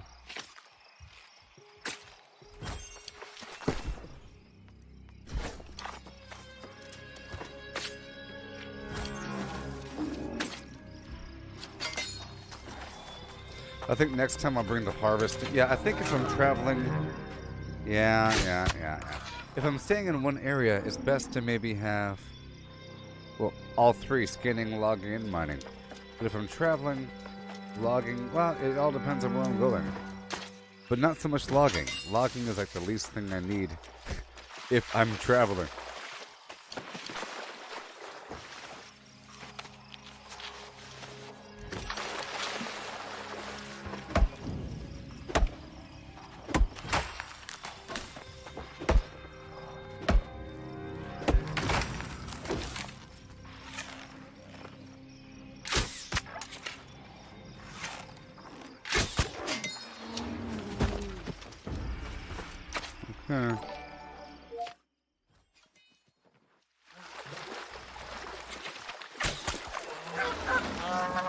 How you doing there, buddy?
Hey, he bled out.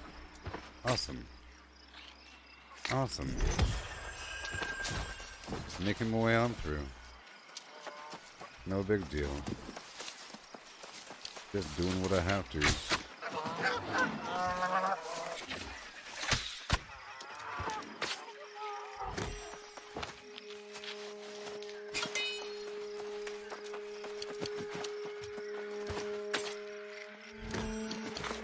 It's too bad about that gear.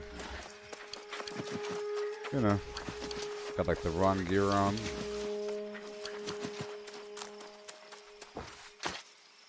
I put away the skinning gear. So sad. I have no money and no A's off. So, just gotta deal with it.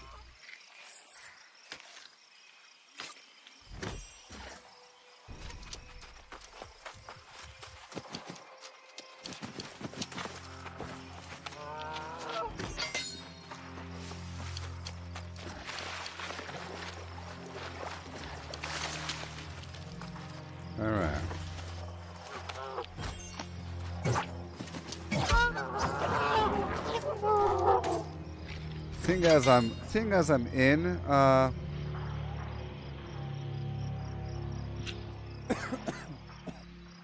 wearing logging gear, so I might as well try to get some logging or some ironwood.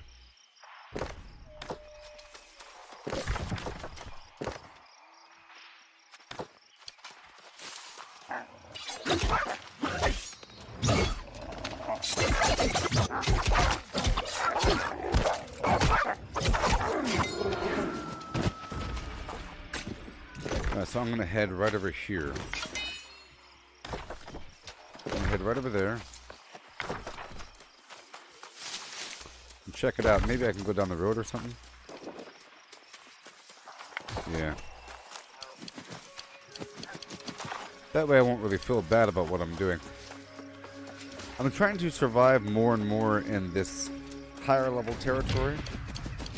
It's very dangerous, you know. So dangerous.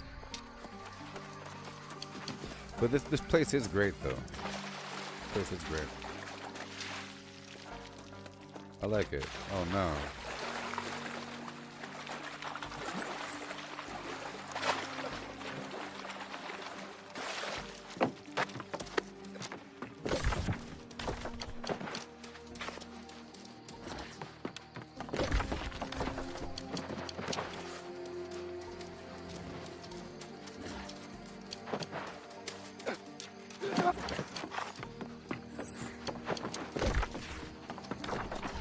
Just gotta deal with it.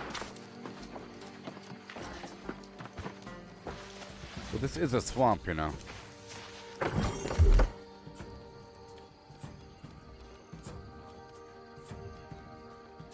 Hail, Andy. How's it going there, buddy? Yeah. How's it going? And welcome. Right now, I'm just trying to head across over here to get some ironwood. I'm trying to explore my regions more and more, getting my good materials, you know.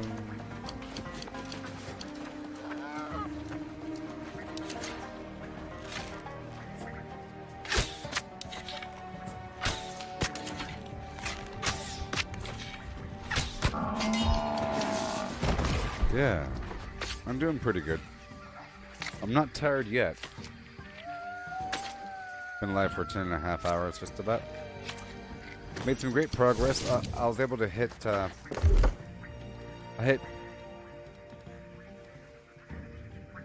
hit 200 woodworking and leatherworking. 200 a little while ago. Leatherworking today. So I'm able to make the runic leather, and I made some. And then I realized there's a goal. You have to make 10 per day. So that gives me a job, because you can only make 10 per day. So because you can only make 10. I have to make 10. 10 of that and 10 of the glittering ebony. So I already made that. So I focused on getting some good materials and do it.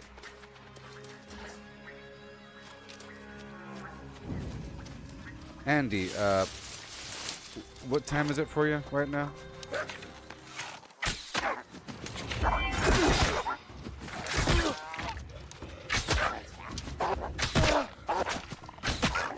Because I really should be live during some time of your day. Because I'm live for like 16 hours, so that should overlap with some time of your day. It's not just during your nighttime, because nighttime doesn't last for 16 hours. Huh?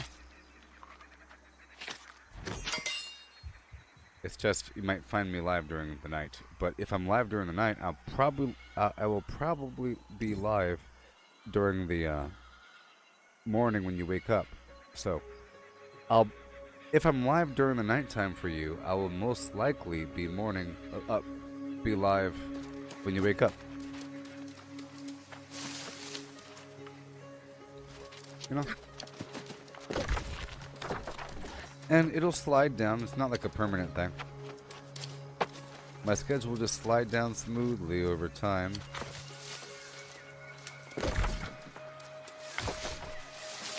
I'm heading right over there.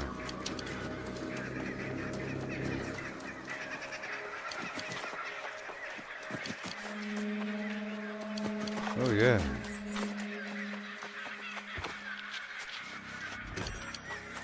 Azoth water.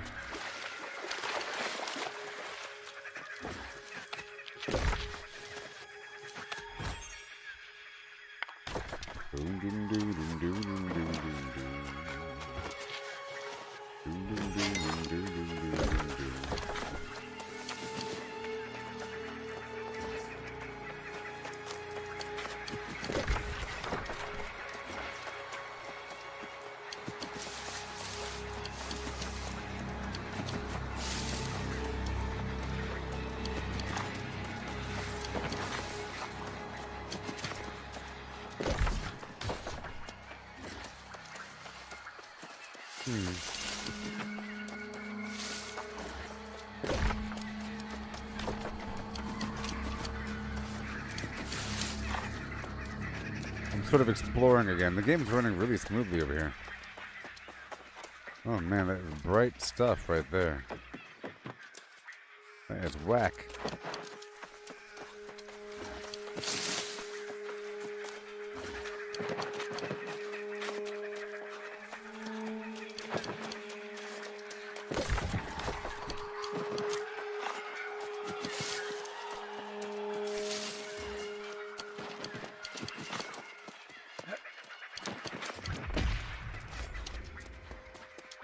Ooh.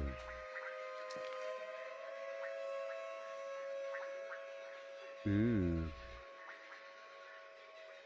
And ooh. Ooh, ooh, ooh, ooh, ooh.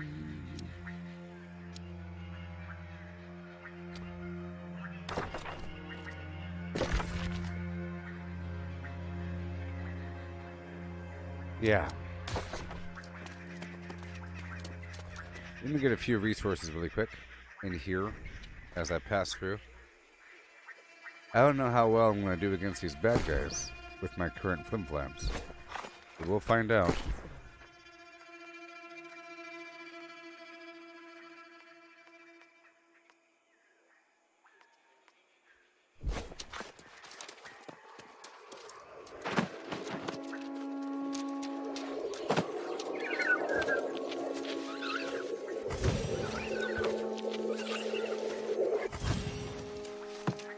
Oh my. Ugh.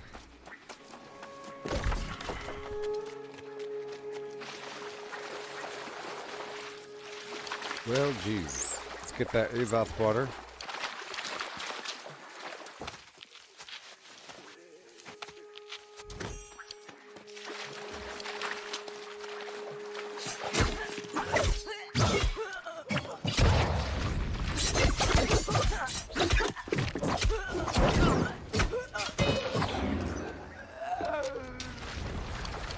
Oh boy.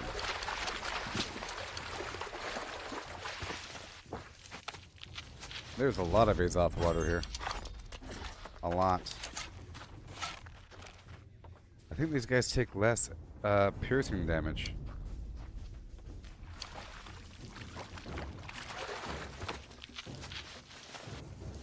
Or less thrust damage.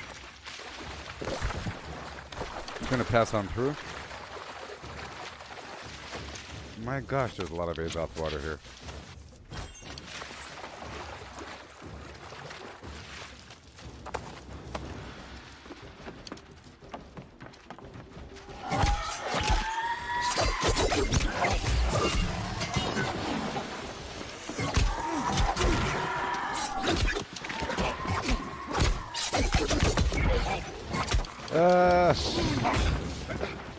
Whoa.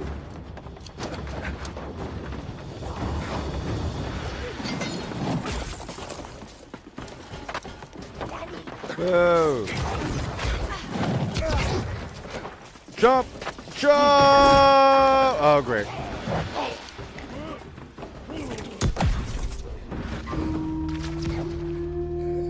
Piece of garbage. Piece of garbage. Punch a hole right through the darn TV. Stupid thing. You have those death points where it seems that you could jump over something, but you can't because the game is stupid for 5 seconds.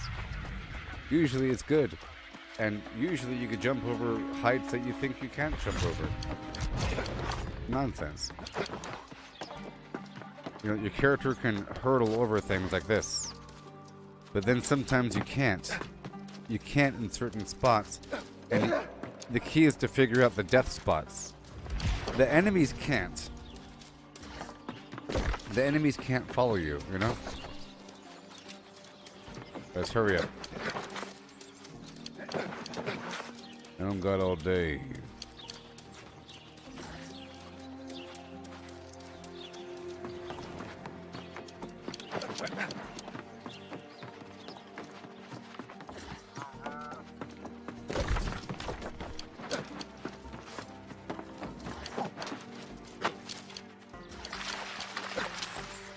I don't feel like using the axe fire combo right now. Alright. Trying to go to the ironwood. The ironwood.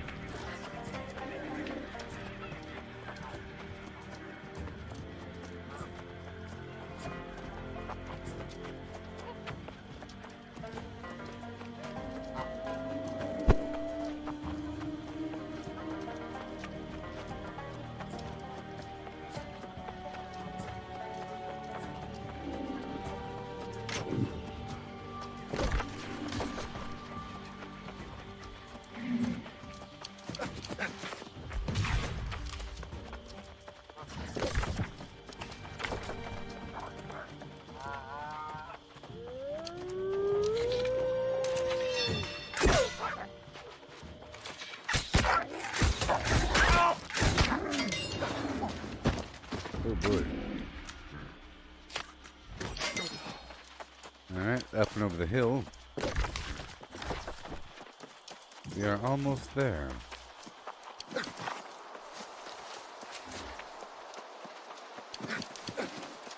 The sacred grove of Flimflam.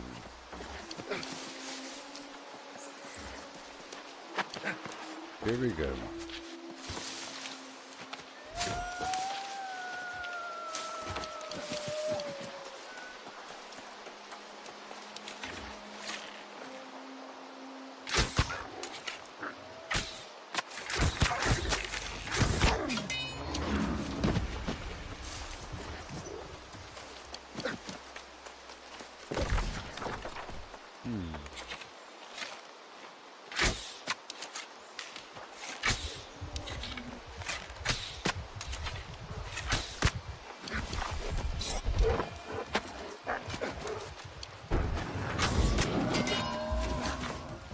Oh no. No.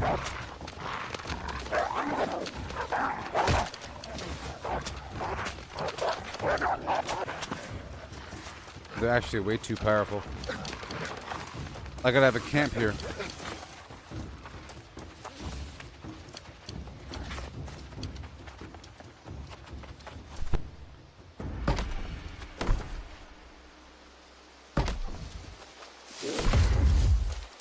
Yay. And Flint's over here. Once I have a camp down, I could be a bit more brave.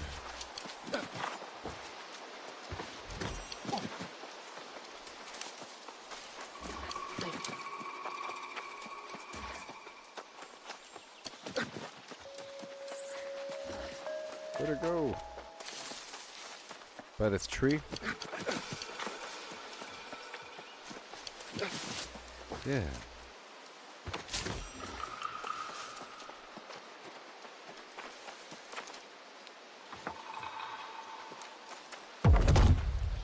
Okay, let's get my wood.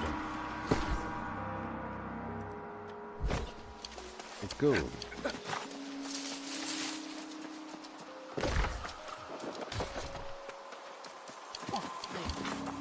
Just gotta be careful.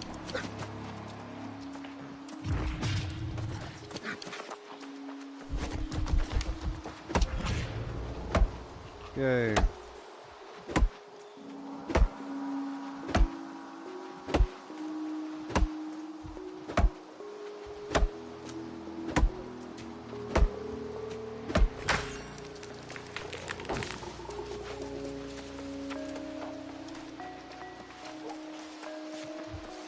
Whoa. It is the grotto.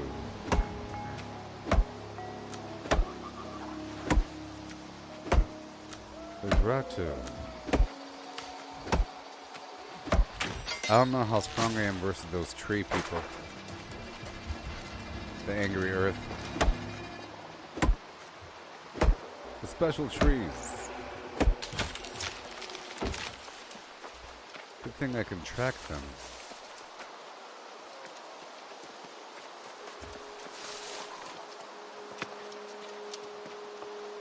Let's see if I can.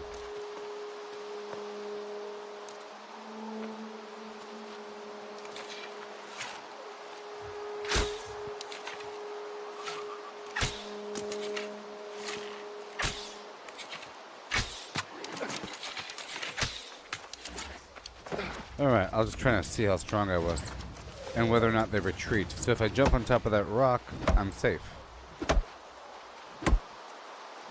Yay. This is a cool spot. I can kind of exist here for a bit.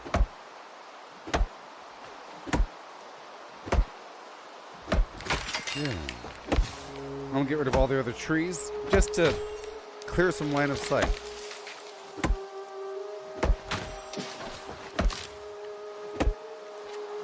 Because I need the wood in general. And I wanna become familiarized with this region.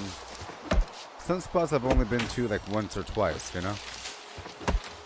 If you're watching, can you please say hello so I know that you're still here and know who I'm talking to? Please. Don't be coy.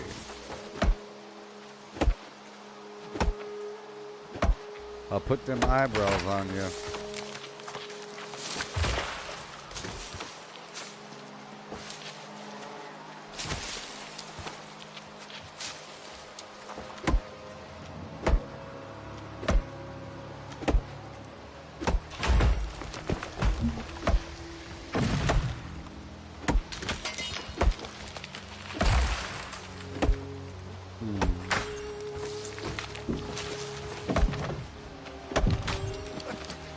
Alright, here we go.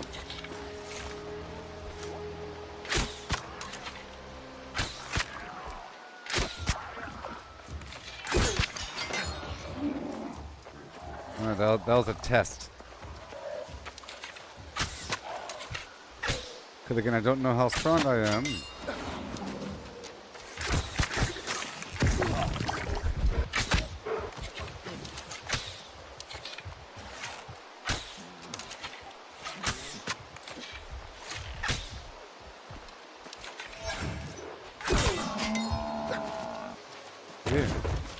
I don't know.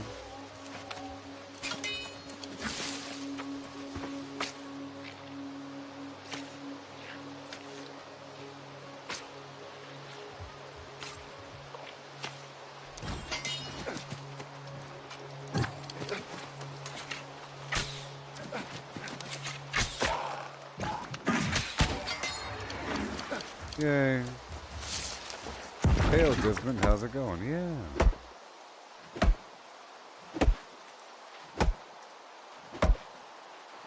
Yay.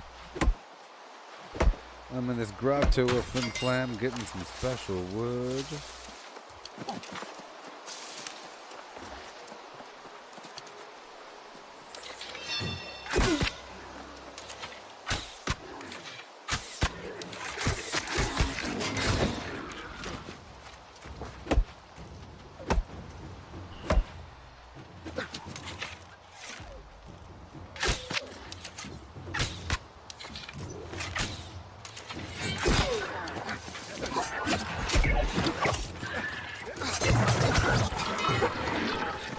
Whew.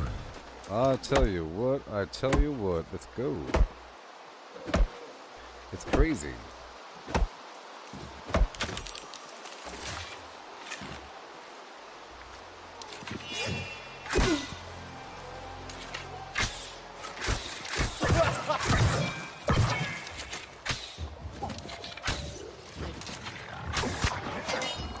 Oh my. The Grotto of Flim Flam. This is a pretty cool spot. This spot ain't that bad, people. Maybe. We'll see.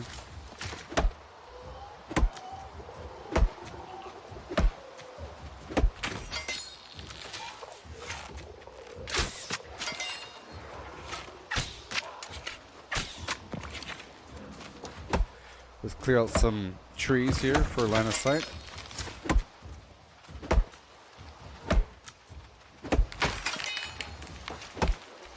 Just a bit.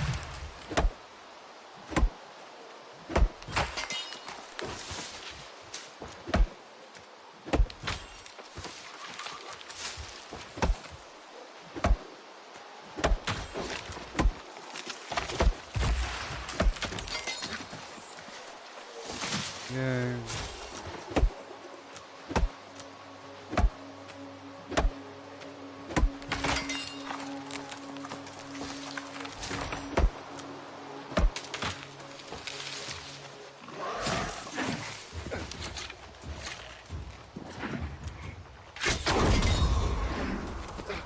Well, that's nice. That was nice of them, huh? That was so nice of them. I'm trying to, well...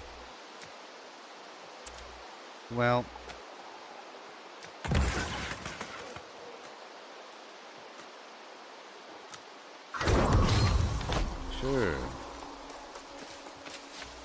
Is this a vial of Azov? I don't know.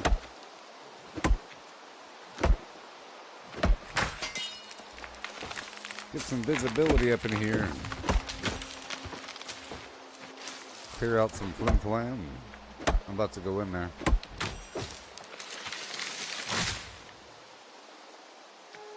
Whoopsie.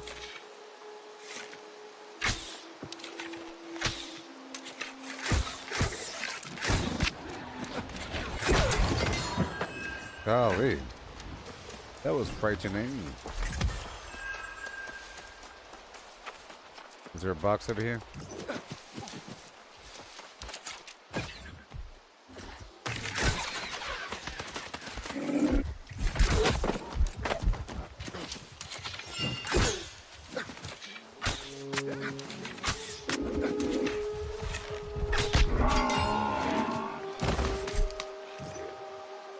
Amazing. Okay, let's keep working our way through.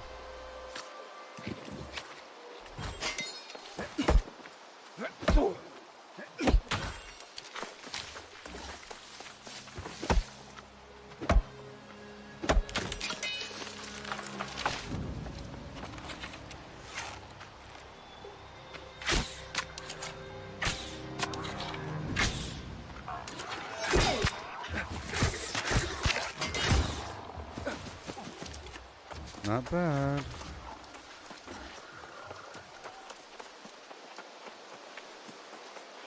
Okay, let's go check this place out.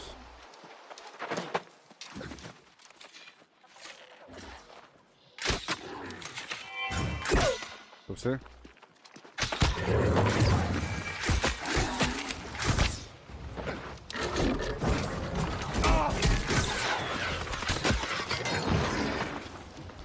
Okay. Awesome. I'll get some obsidian and whatnot. Flux and sandpaper and everything. Oh my gosh. Oopsie. I should probably lead with this. It probably does more damage with the target full health.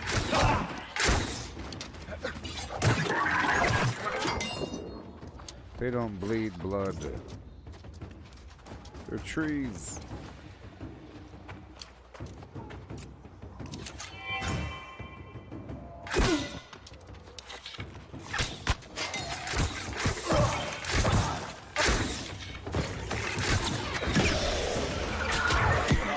Nope, nope, nope. Oh, I can't see. Oh my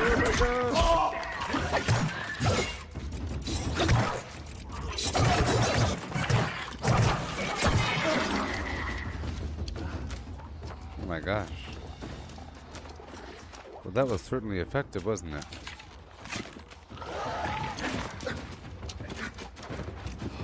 Well, let's get some distance.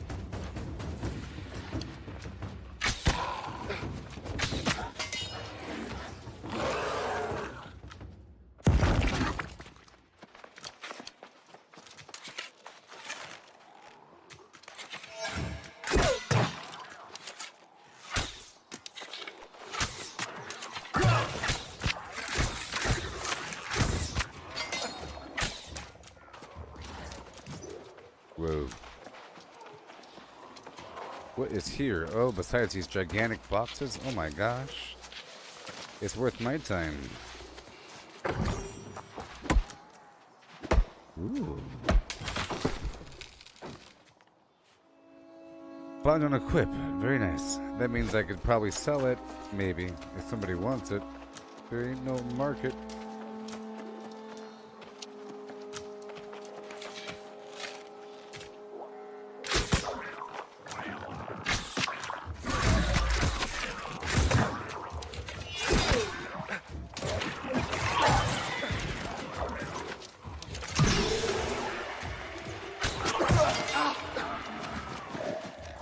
Okay. Yeah, this place is great. This is in Reekwater. The Virid Grotto. Bunch of little boxes. Look at that.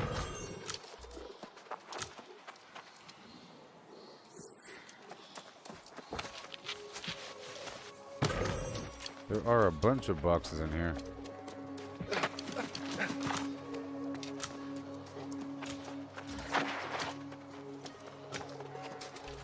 So many.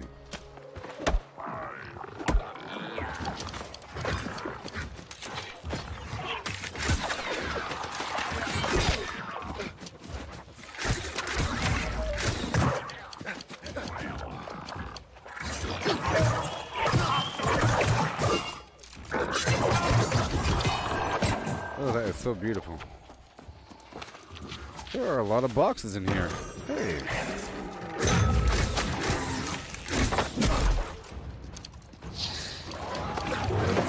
Oh no, I'm gonna get the heck out of here.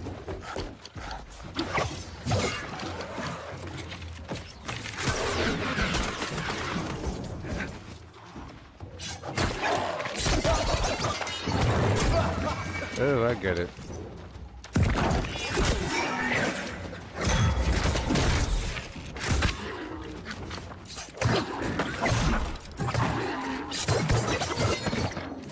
Alright, I like this. Little bow rapier combination. Different weapons feel different, you know. Weapons feel differently, you know. Getting some decent drops here, I guess.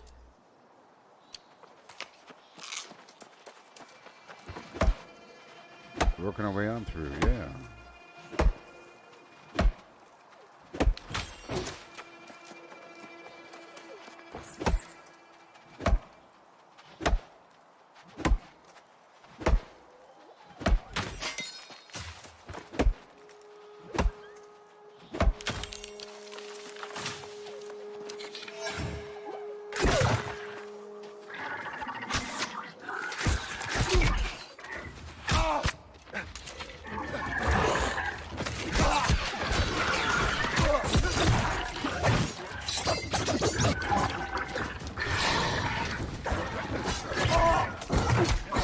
Golly.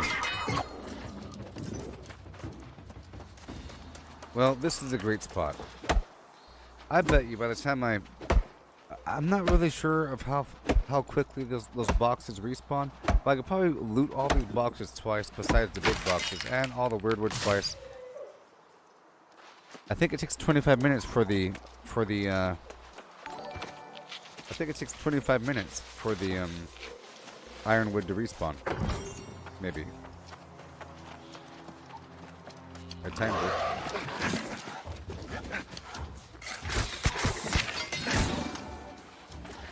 Maybe I timed it, maybe I didn't.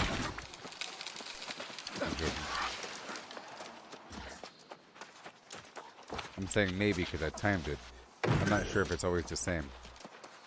I timed it and it was 25 minutes.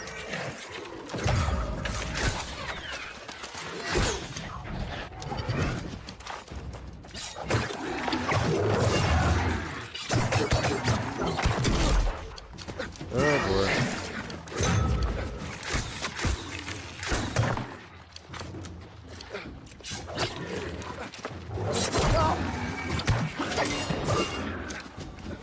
Okay.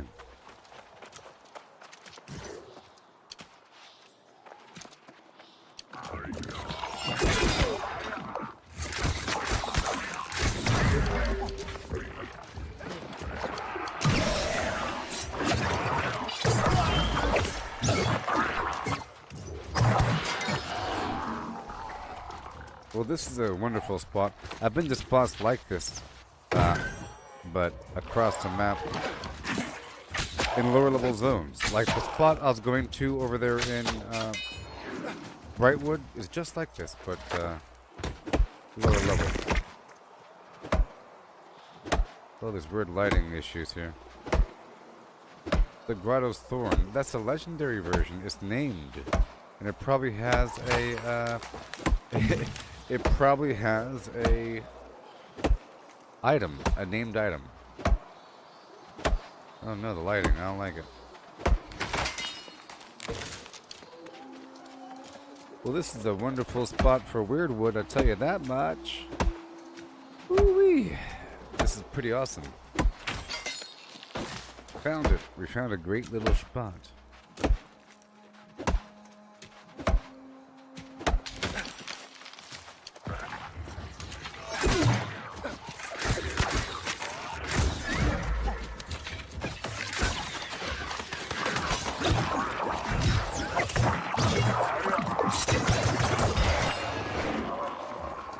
Oh my gosh, this lighting is garbage.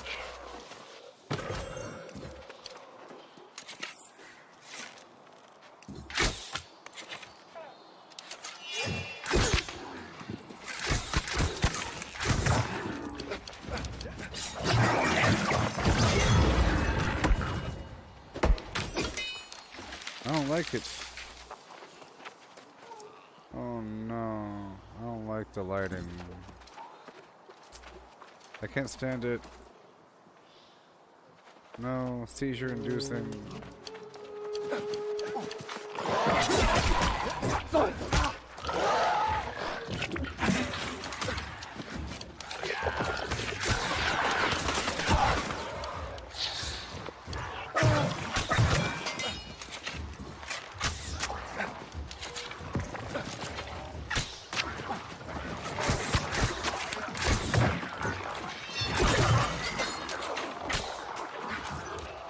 Okay.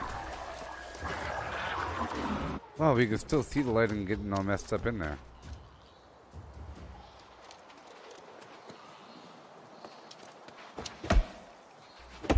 That sucks.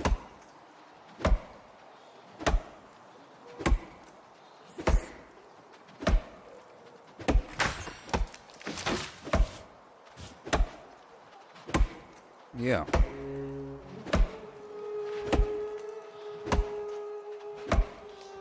Oh, there's an ironwood tree.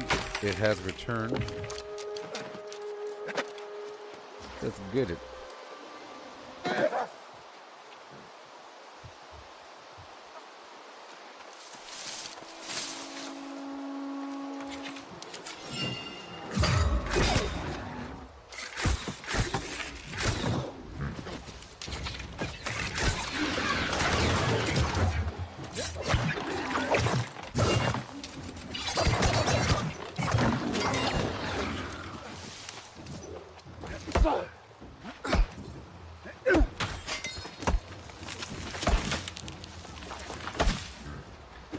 It's so exciting.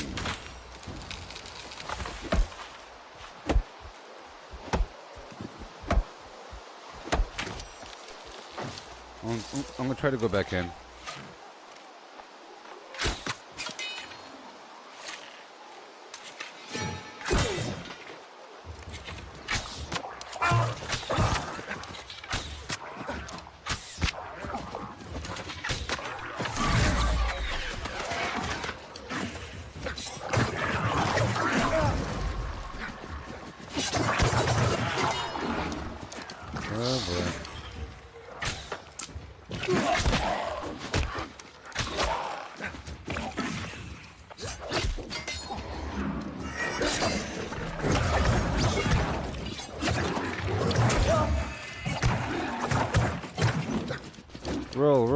Dive, dive.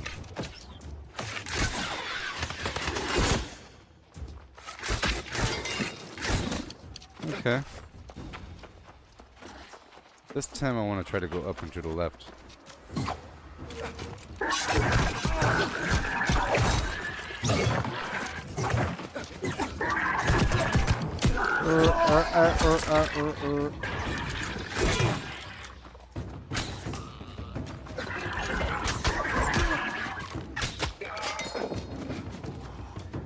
Up and to the left.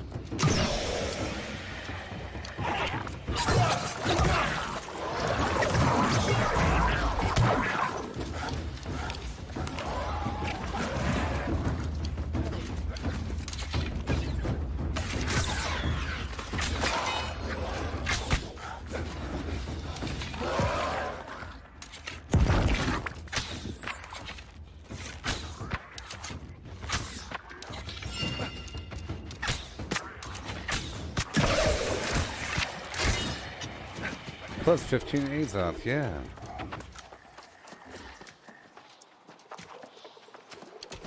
See, I missed this box.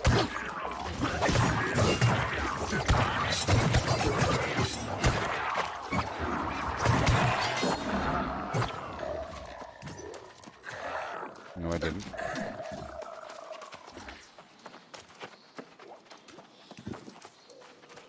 The frame rate's really good right there.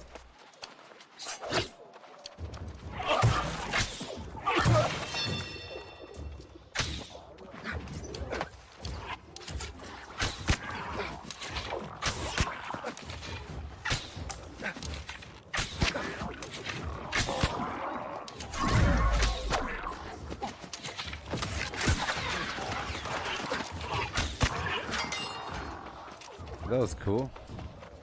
Let's go this way. I didn't go this way last time. You see?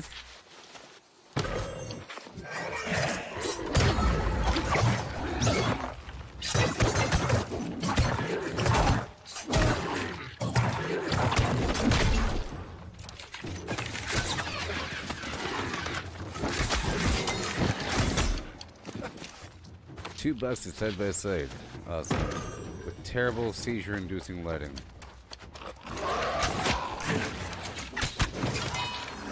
The Cavern of Seizures.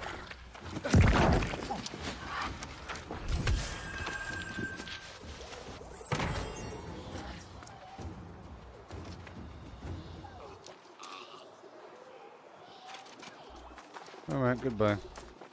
Oh no. No.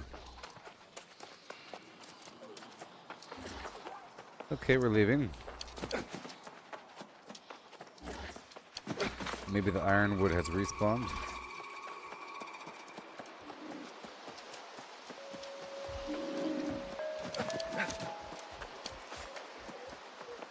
Or maybe there's something else over here, huh?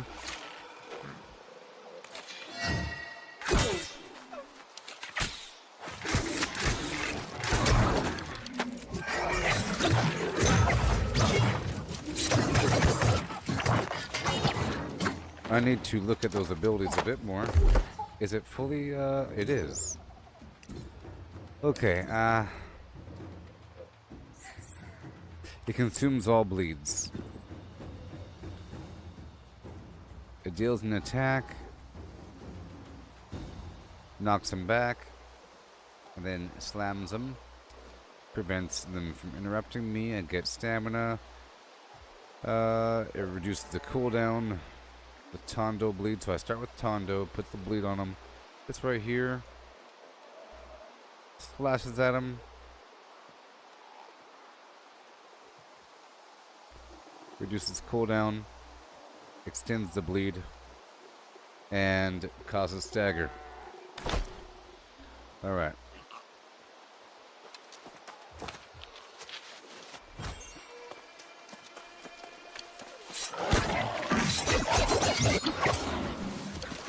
Makes sense to me.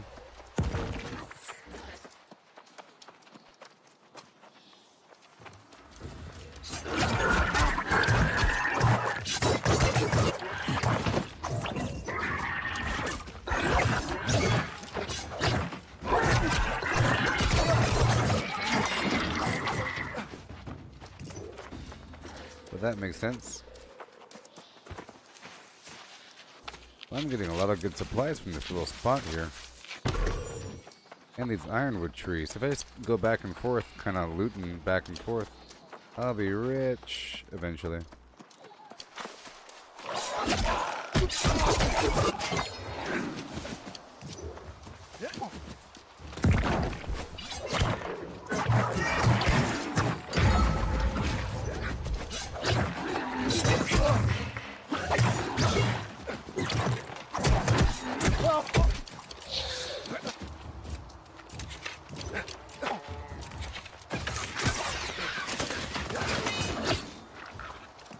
Alright. Where'd the tree go? Wasn't there a tree? There it is. So where is it? There it is. So where is it? It's around the bend.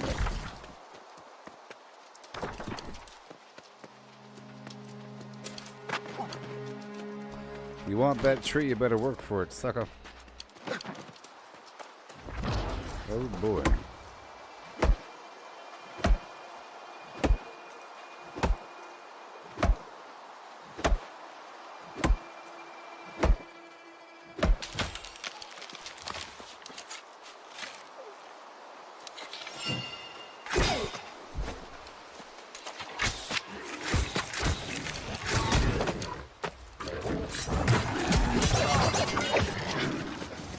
Okay.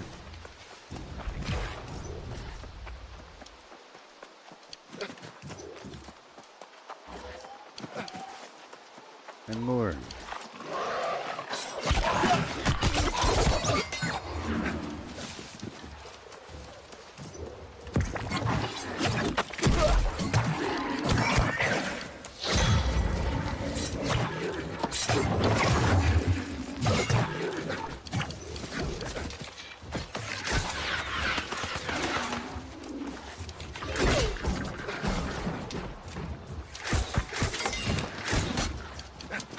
Alright, I like it. I like it. It's pretty cool. It's working out, the rapier thing. It's a pretty fun weapon. It's really fast. Some weapons are really slow, but do a lot of damage.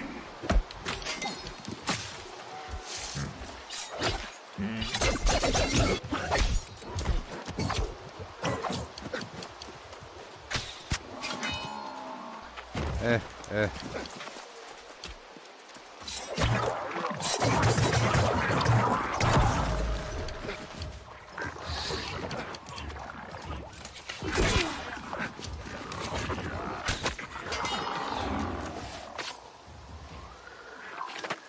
And the trees have respawned. Isn't that fun? Hey, it's gonna work out. I can kind of hang out here for a while.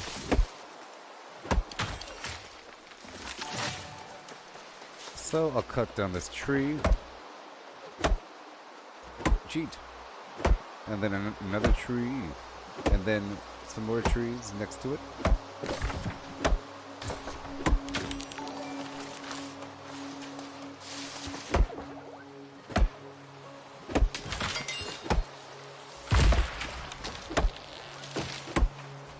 I might target the mature trees. I think I need more aged wood anyway. Sometimes I focus the small trees because they're easy to pluck and, you know, you have a chance to get the goodies, the exotic materials from any tree.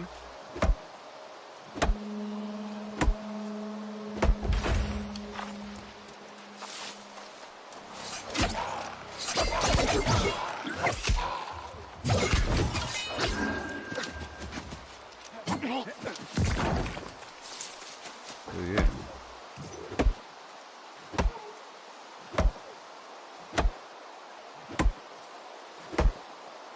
I don't know if I've gotten any of the material yet. Yeah, I haven't gotten any. Kind of weird. Sometimes it feels kind of buggy. Like the luck feels kind of non-existent from time to time. But I think that's how it's supposed to work, maybe.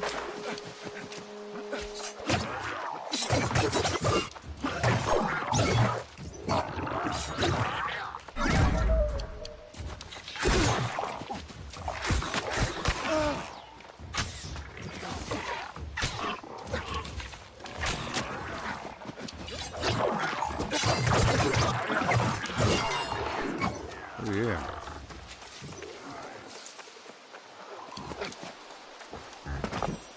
What do you got? What do you got?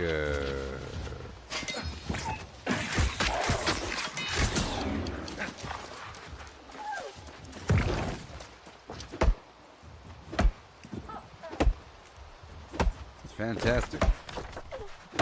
They've officially respawned, so this is a much better spot than I was doing before. A much better spot, I think.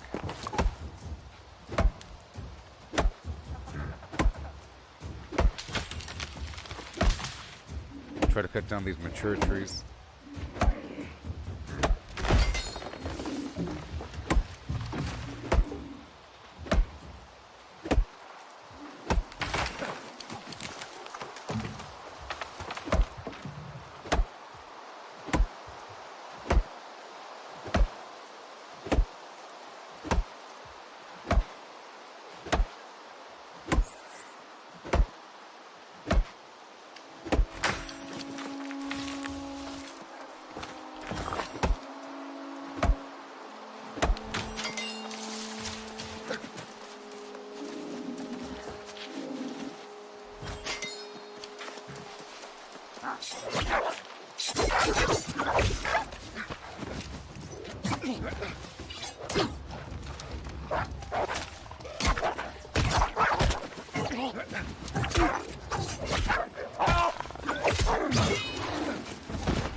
Okay, that second hit is pretty. It takes you pretty far, I think. It's a pretty decent dash forward on that finishing move. Gotta try to chop down these mature trees a bit.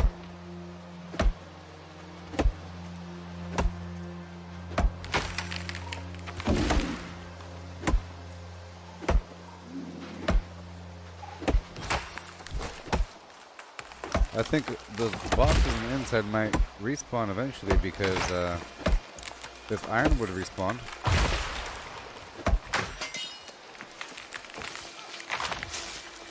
There's one big bush.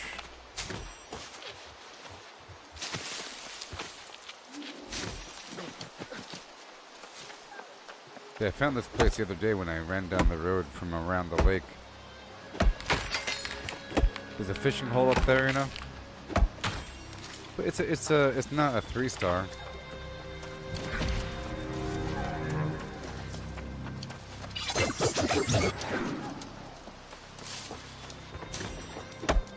Oh, I see it.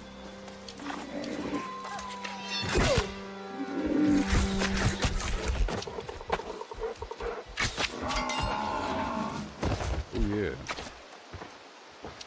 There might be a box over there. Let's find out. Once I get this tree.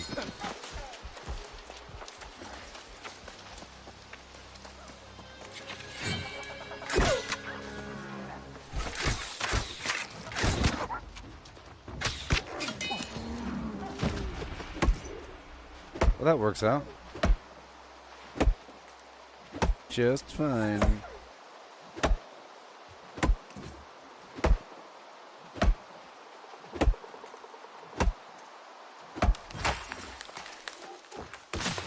I've been in that outpost rush queue for the past 3.5 hours.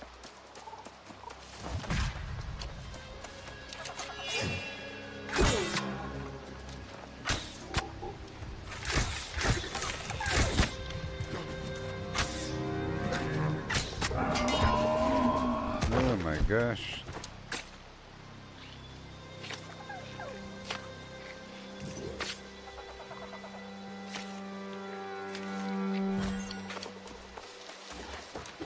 Take care of these trees.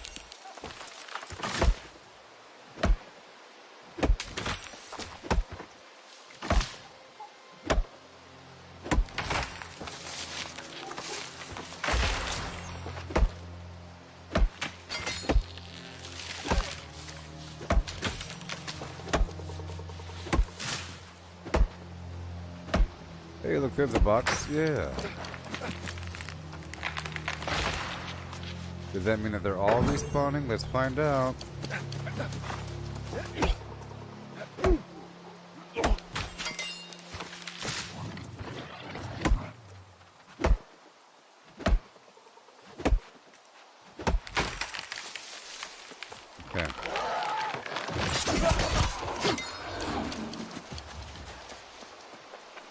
Alright.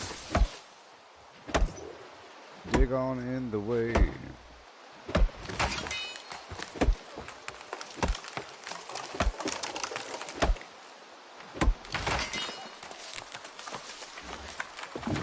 A few more big trees and I'll go inside the place. Let me clear out this little patch, actually. Let me clear out this little patch right here.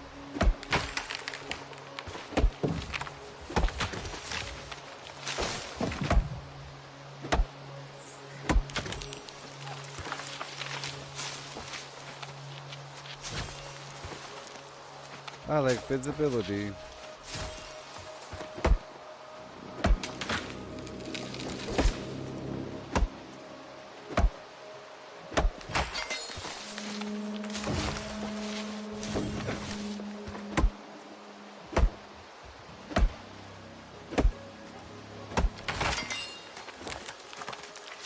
Yay.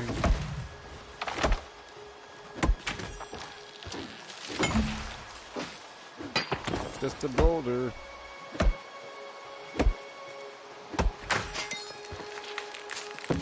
Yay.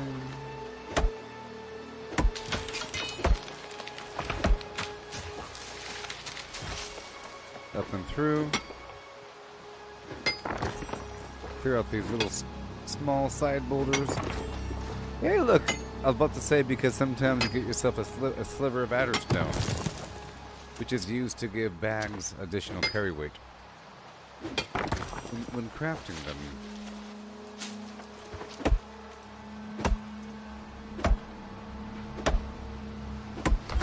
There we go.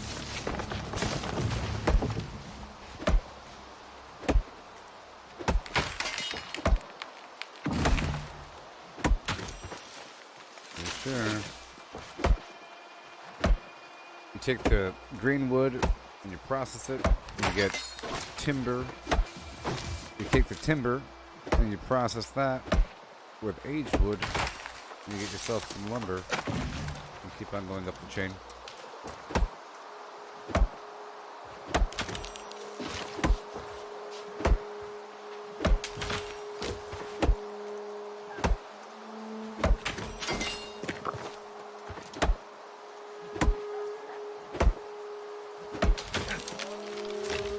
Big old garbage boulders, yeah.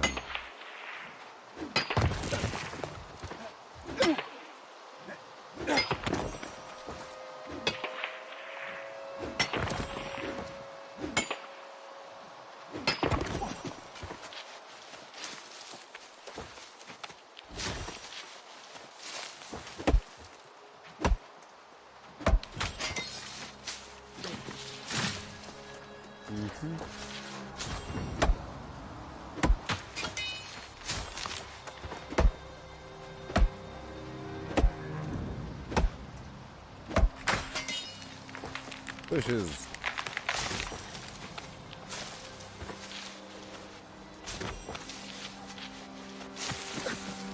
Boulders.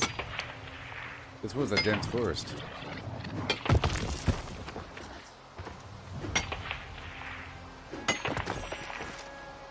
Goodbye, boulders. Maybe I'll process the stone this time, huh?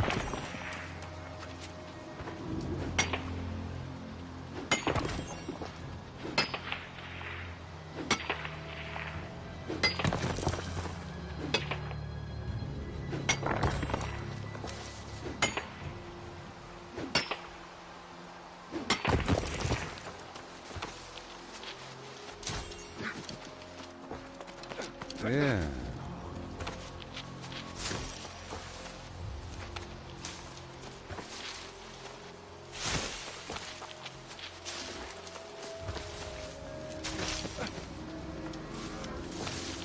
There we go. Cut down the tree.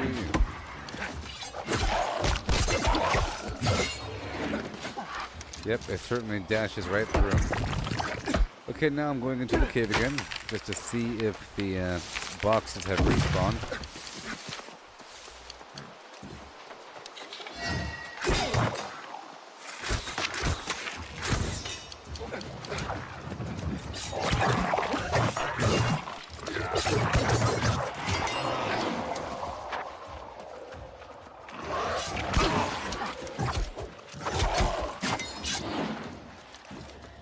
Oh, that's the wrong cave.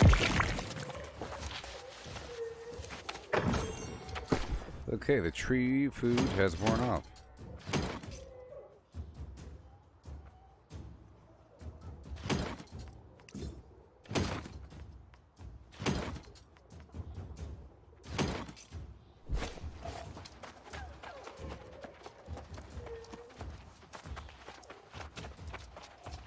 It's not flickering right now, so that's good.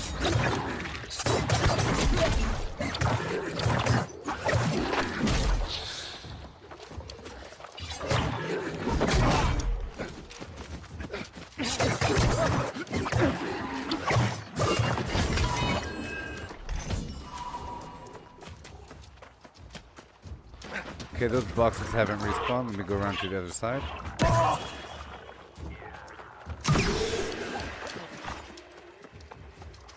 The other cave, huh? Not that cave, the other one.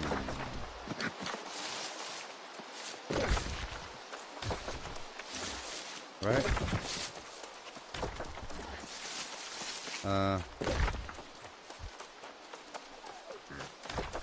The other cave. This one. Let's go all the way around.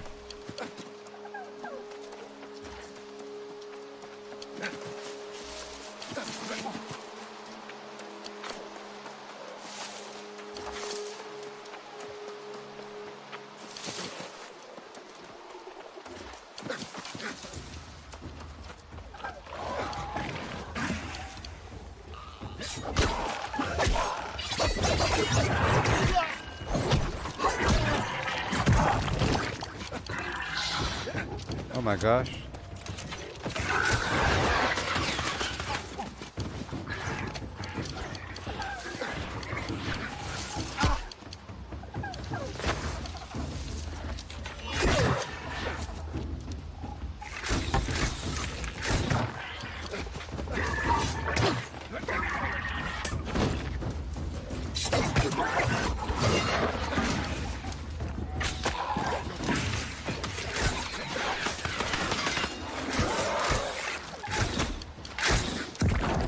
There it goes.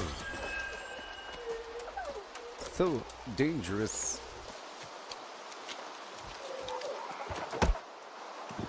Give me that ironwood.org.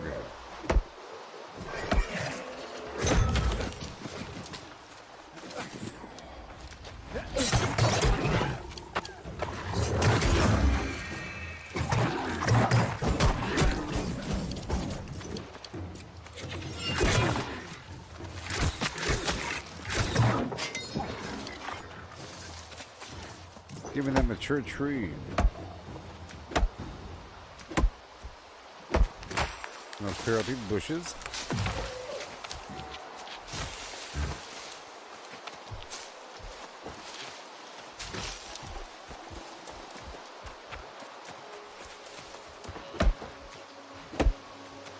Just a few, just a few. Just a few trees. We have the process everything. Hopefully these boxes will respawn for us.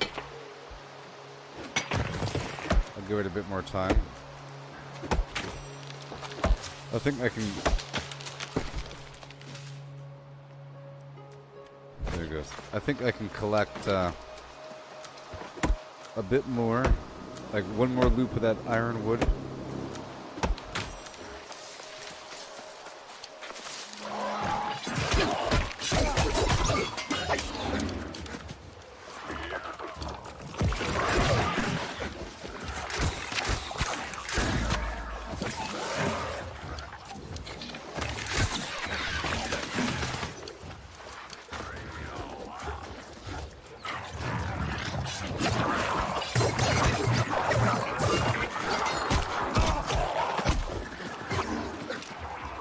Oh boy, let me cut down a few of these trees.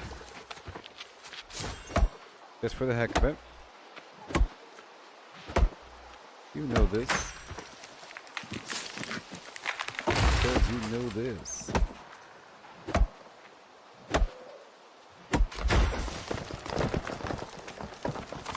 Let's eat some of this food here. French toast.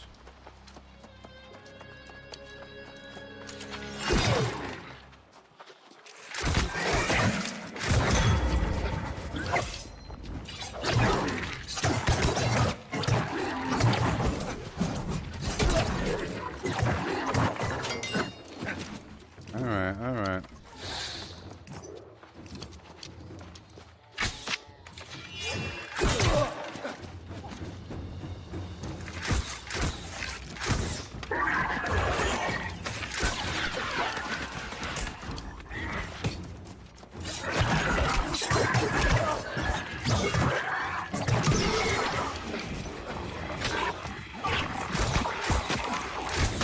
Oh boy. Oh boy. Oh my sweet twin flam. Oh, he reset on me. Okay, the big box has not reset, of course. But the weird wood trees have. Oh my gosh. But the weird wood trees have. Good thing they're delivering a tiny bit of coin for the repair fees.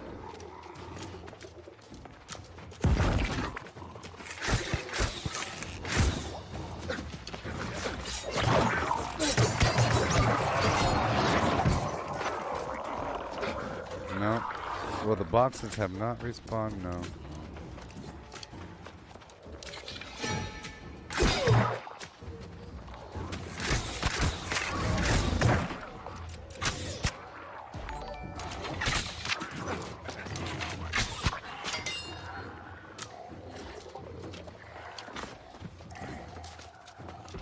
There we go.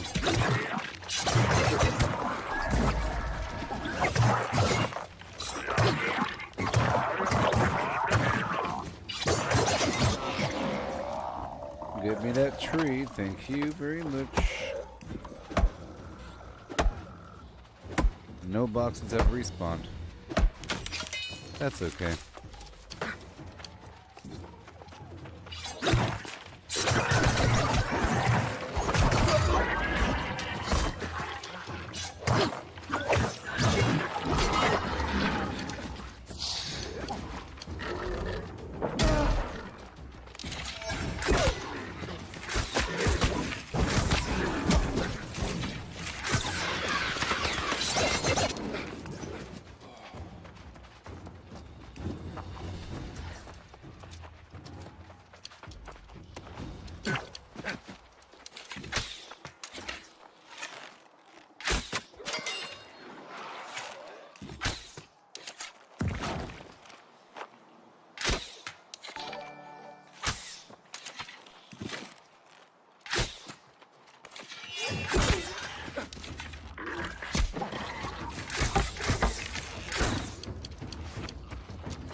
Ugh.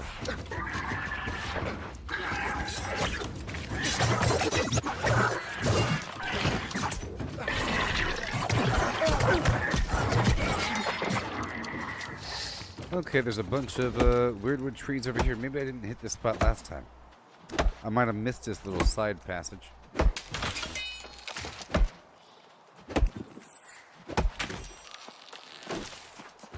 So yeah. Oh, lucky me. No, I didn't. There's a big old box over there that I've already looted in the past.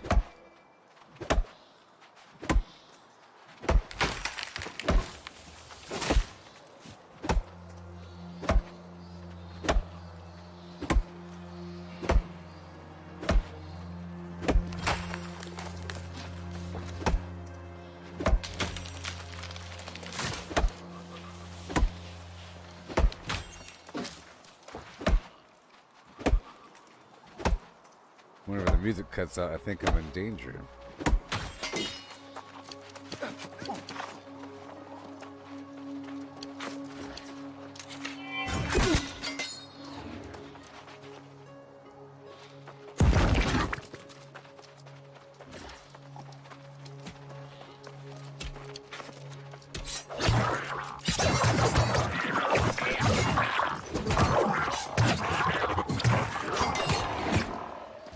haven't hung out in here too much because the lighting is garbage.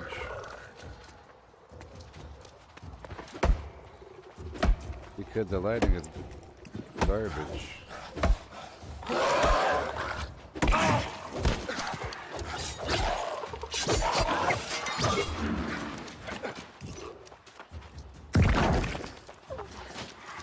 Alright. Okay.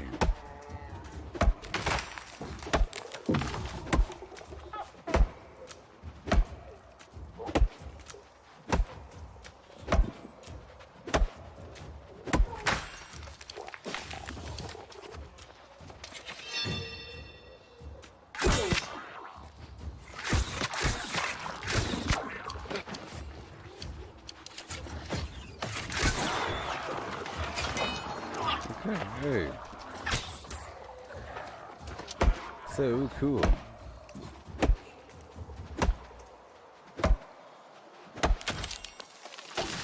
Yep, this is my new favorite wood spot in general. All manner of wood here. Good thing I have that, good thing I own a house here in Reekwater.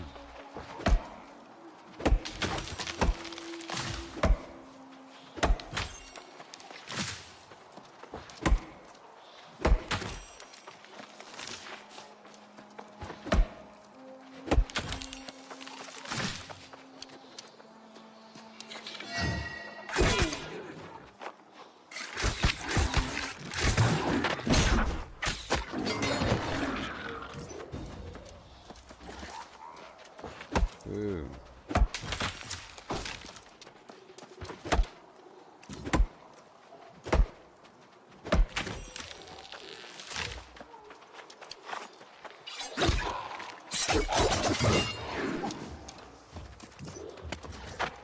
Weird wood trees everywhere, just for me.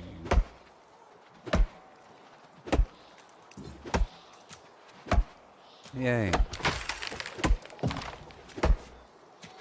Yep, very lucrative.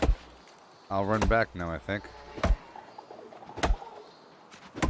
So next stream, I'll be doing more of this.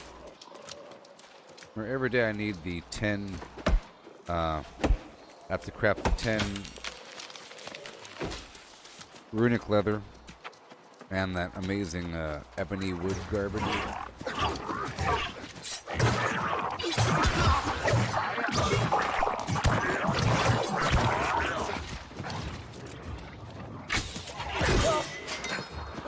Alright, that works out.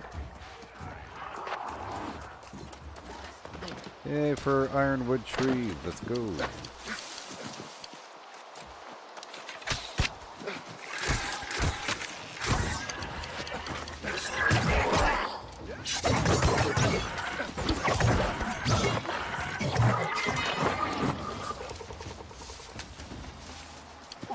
Impressive.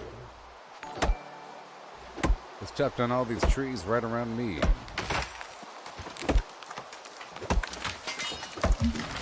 Right around me.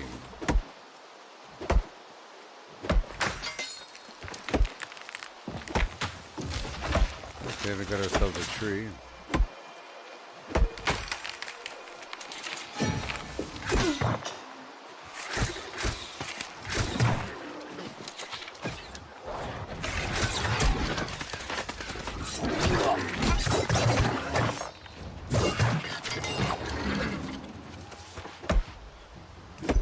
Yeah.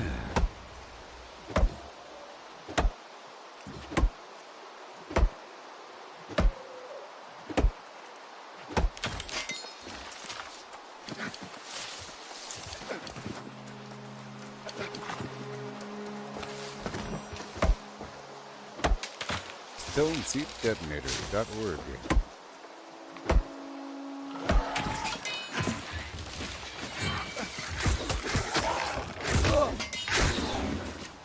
Yes, I like this spot.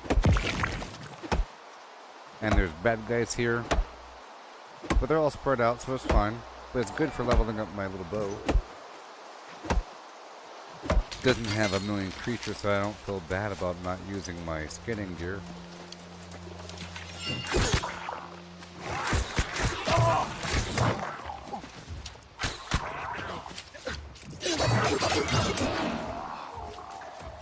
Yay.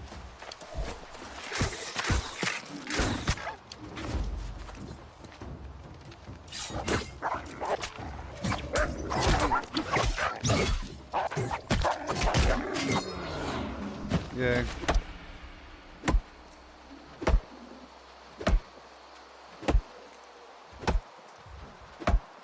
Well, this area is good, and the area down south is also pretty good. The area over here by the fast travel point might actually be better because it's by a fast travel point. But we'll see.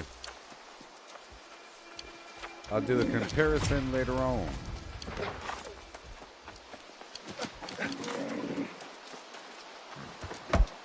But it seems like I'm all tapped out on these precious resources. Like the luck is broken or something. It's just really rare.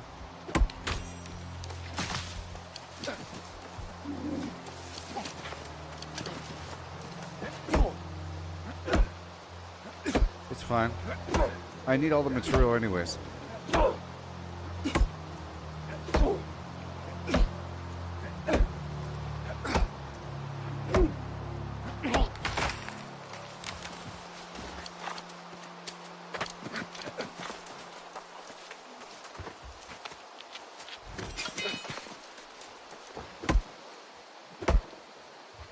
So fast.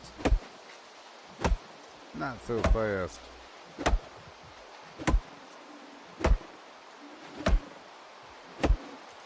Okay, I'll go for these mature trees.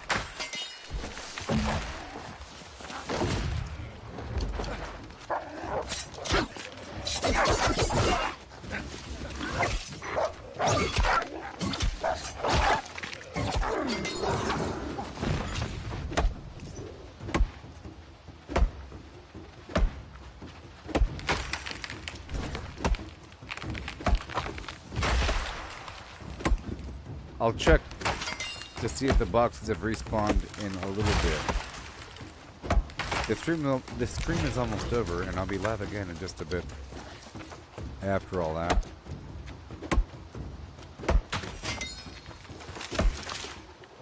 Right now it's 4:47.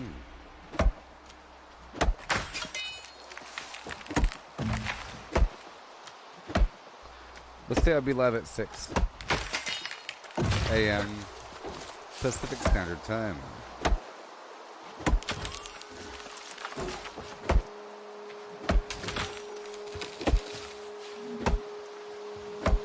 And we're done, right? Boom. Just about. So a little bit more room. Let's go check and see if those boxes are ready. I'm about to head back down and out of here.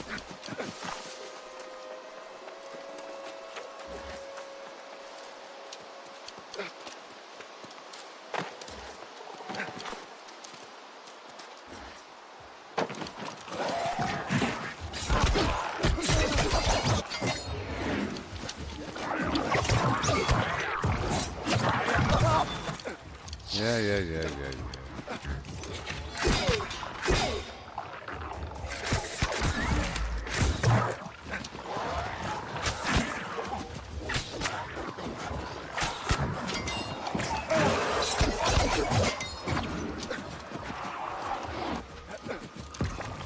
Okay, enter again we go.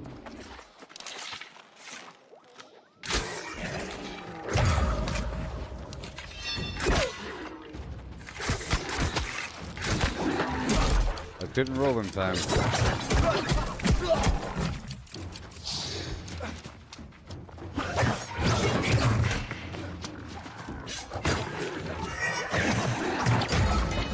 Funny, I never put the bleed on him.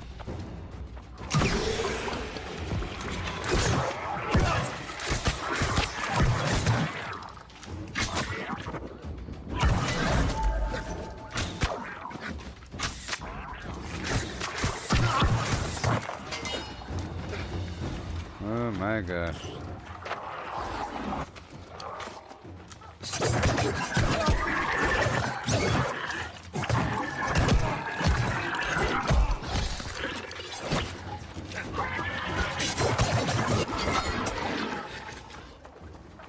No!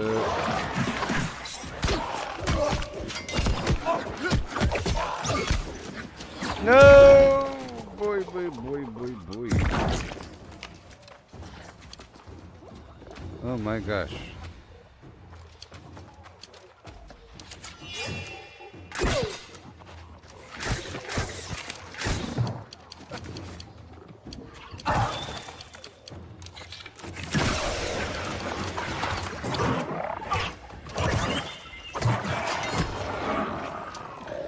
Okay, the box ain't ready yet. The box ain't ready yet. Okay, let's go. I was just checking. And now we go back home. Now we go back home. Hey, look, the ironwood trees have respawned again. It's quite amazing. Yeah, it's fun.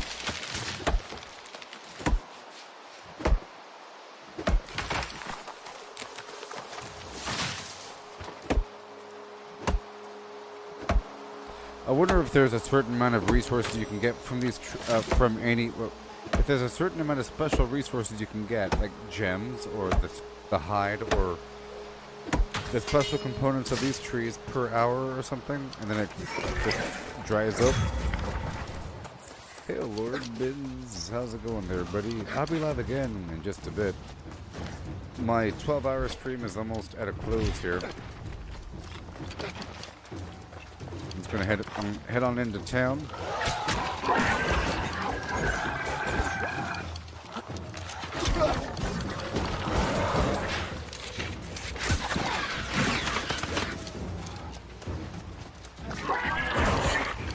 Go right here real quick. Hit my trees.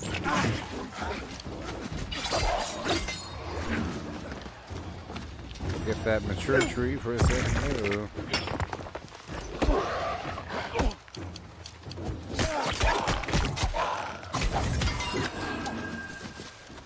Yay. Let's hurry up.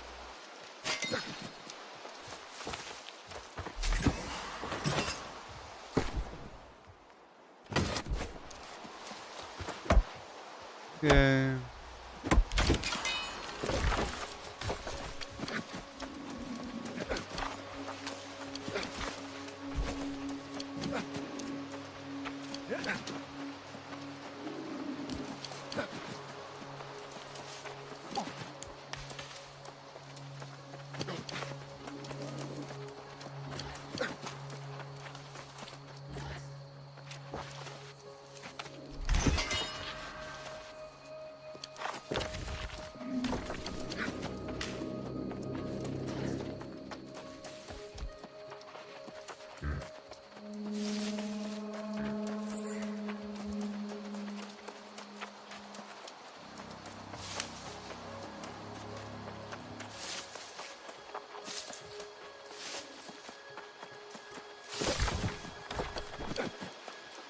Okay. Okay, we're heading back on in. I'm gonna see if I can grab this water elemental Plim Plam as I pass on through. You know, I probably could. I was able to brave the area up north, and I was unsure myself, so next time I'll just pass on through this area as I head on over. Well...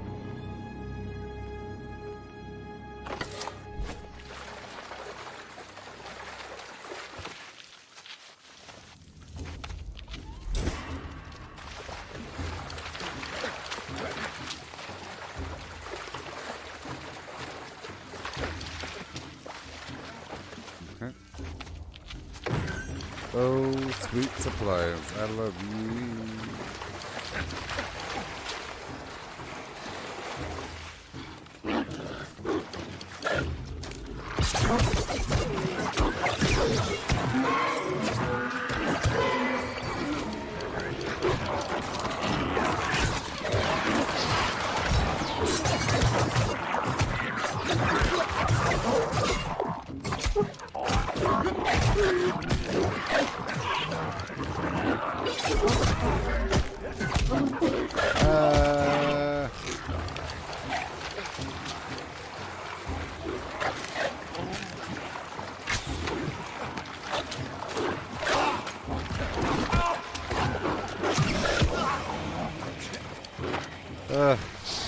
we go, there we go, there we go, there we go, there we go, there we go.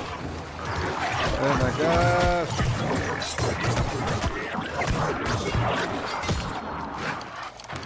There we go, there we go, there we go. No, no, no, no! Ah!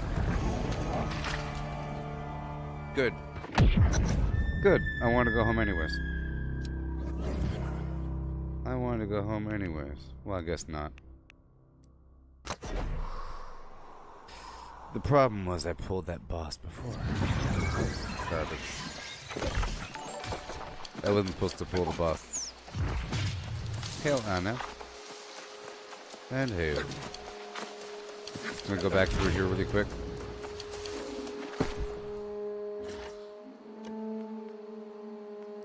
Oh, woe is me, woe is me.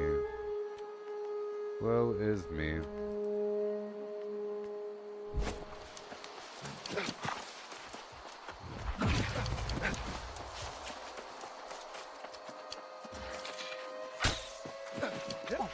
Okay. Let's do it again.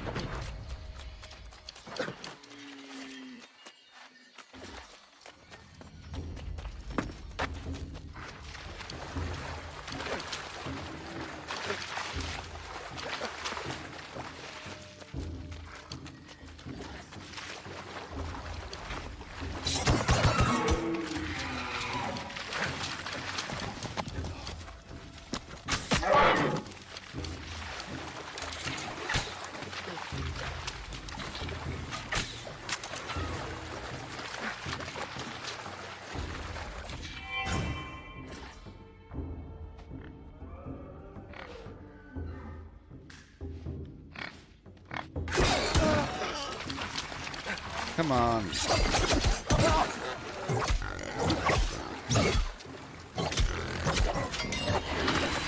Oh my god.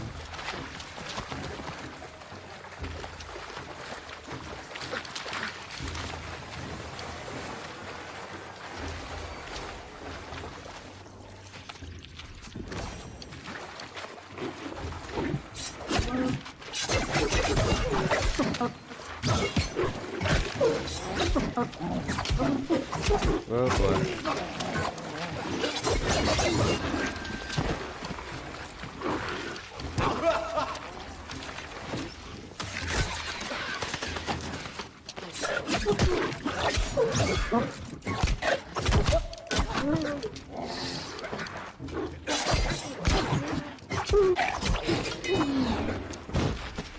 Well. Golly. Let's work my way on through here. Work my way on through. Sandpaper.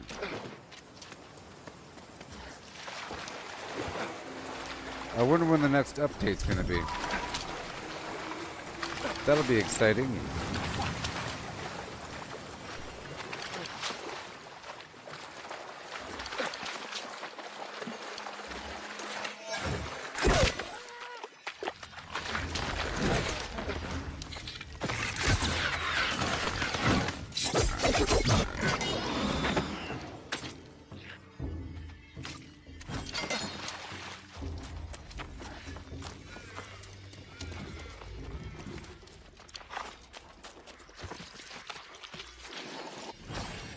Okay, there are boxes here.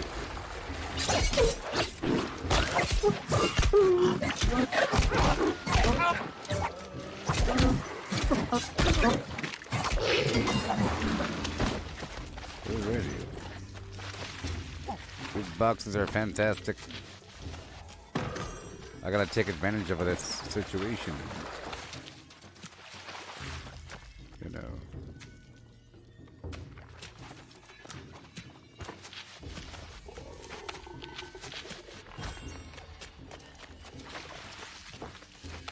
There are a lot of boxes here.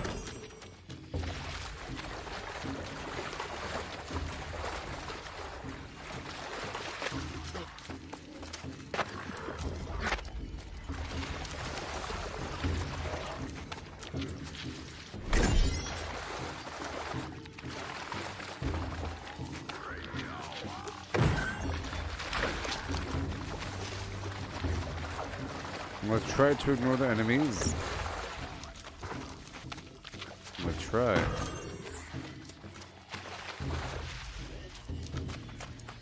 Let's go up through here and get the lightning beetles.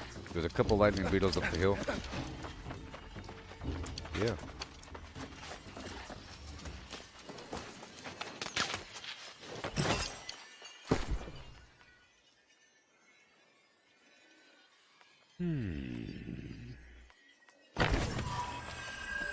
I dropped half my stones.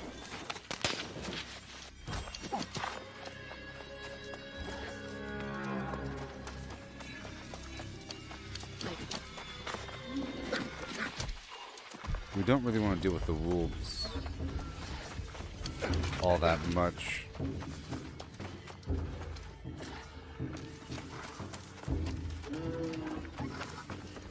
Not all that much.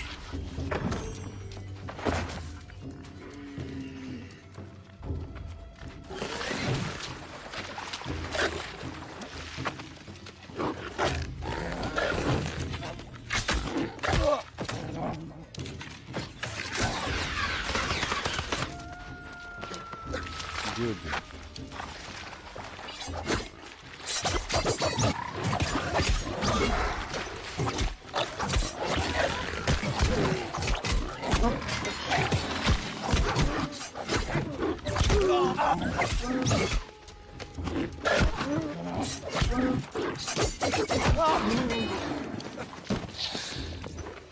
Oh boy.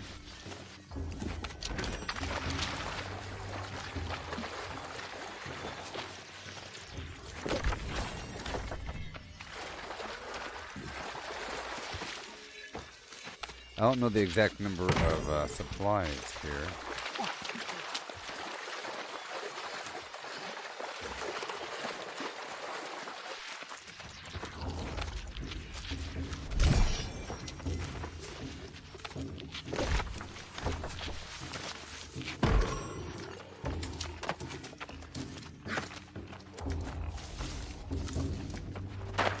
There should be a box right over here somewhere. Right there in the middle.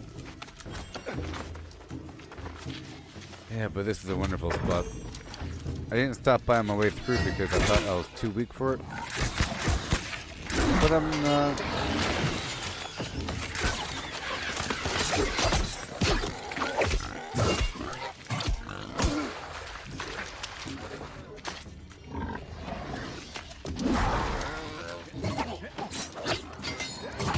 Alright. Okay, I think I'm done here.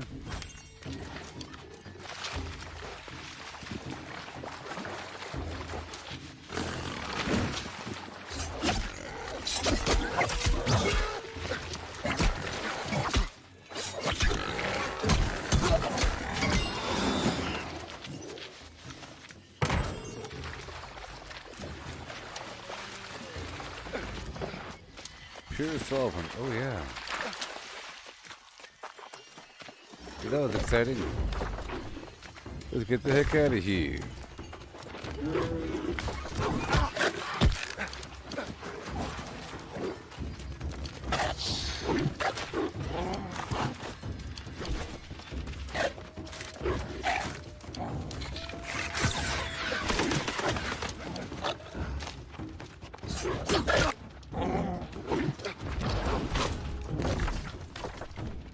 Okay.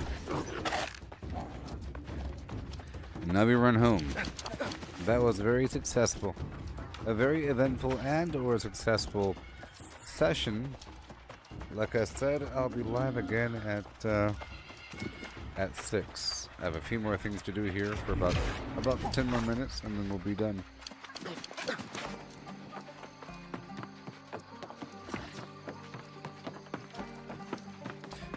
Pacific Standard Time.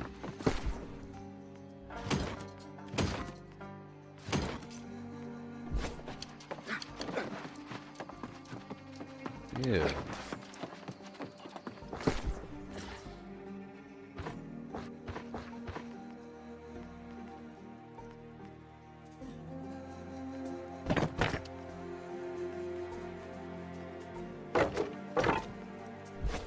Let's do some minor processing here. Just a bit. No big deal.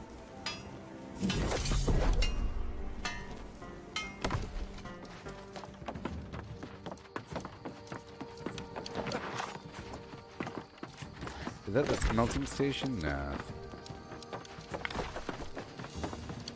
Alright, let's go through and just process these materials a tiny bit.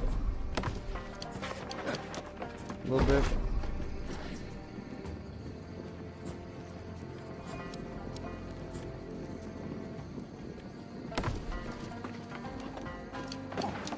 The wood, boss.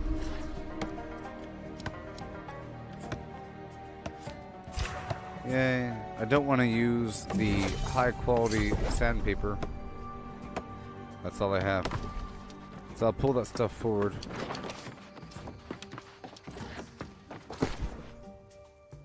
I'll pull it all forward. Except for the leather. Let me check into the inn down here. That way I can consolidate my crafting materials at another location. So I can process everything.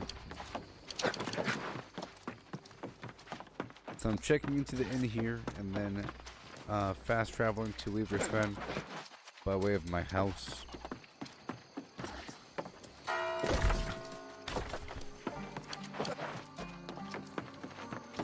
Yeah.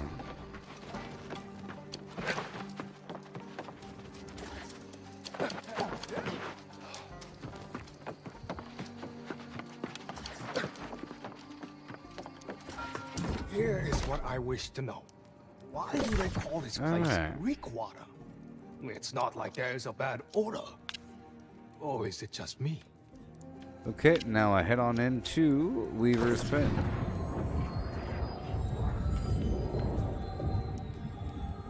Yeah.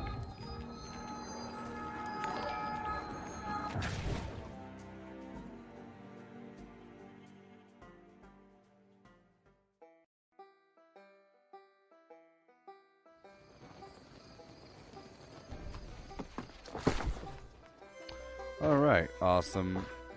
Almost awesome. Okay, this process.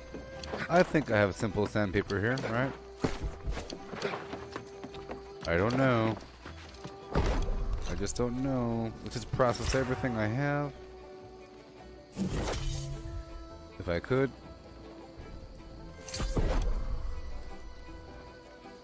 Shatin.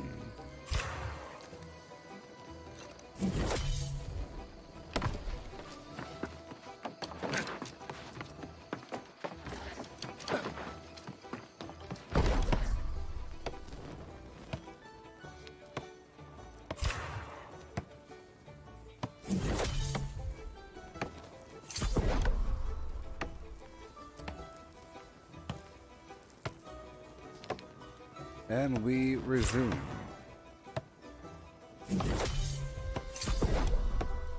Plankage, Alaska.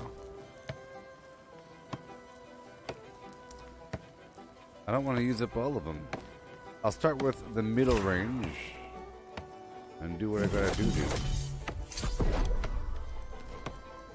Yes. All the sandpaper.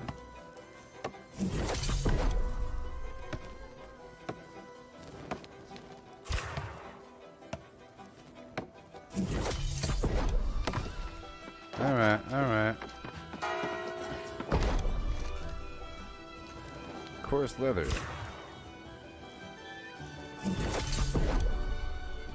Rugged leather.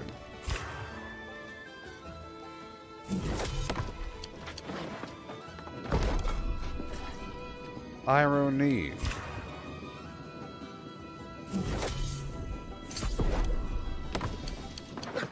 And put the rest away.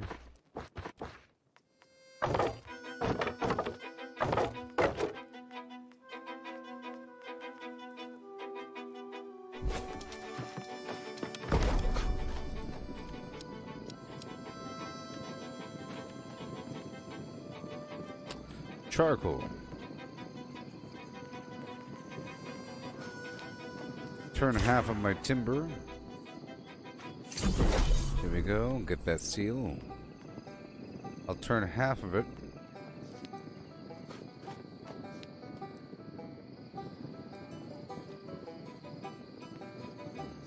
There we go. More bang for the buck. Yeah. Perfect. Woohoo! We're coming up Millhouse.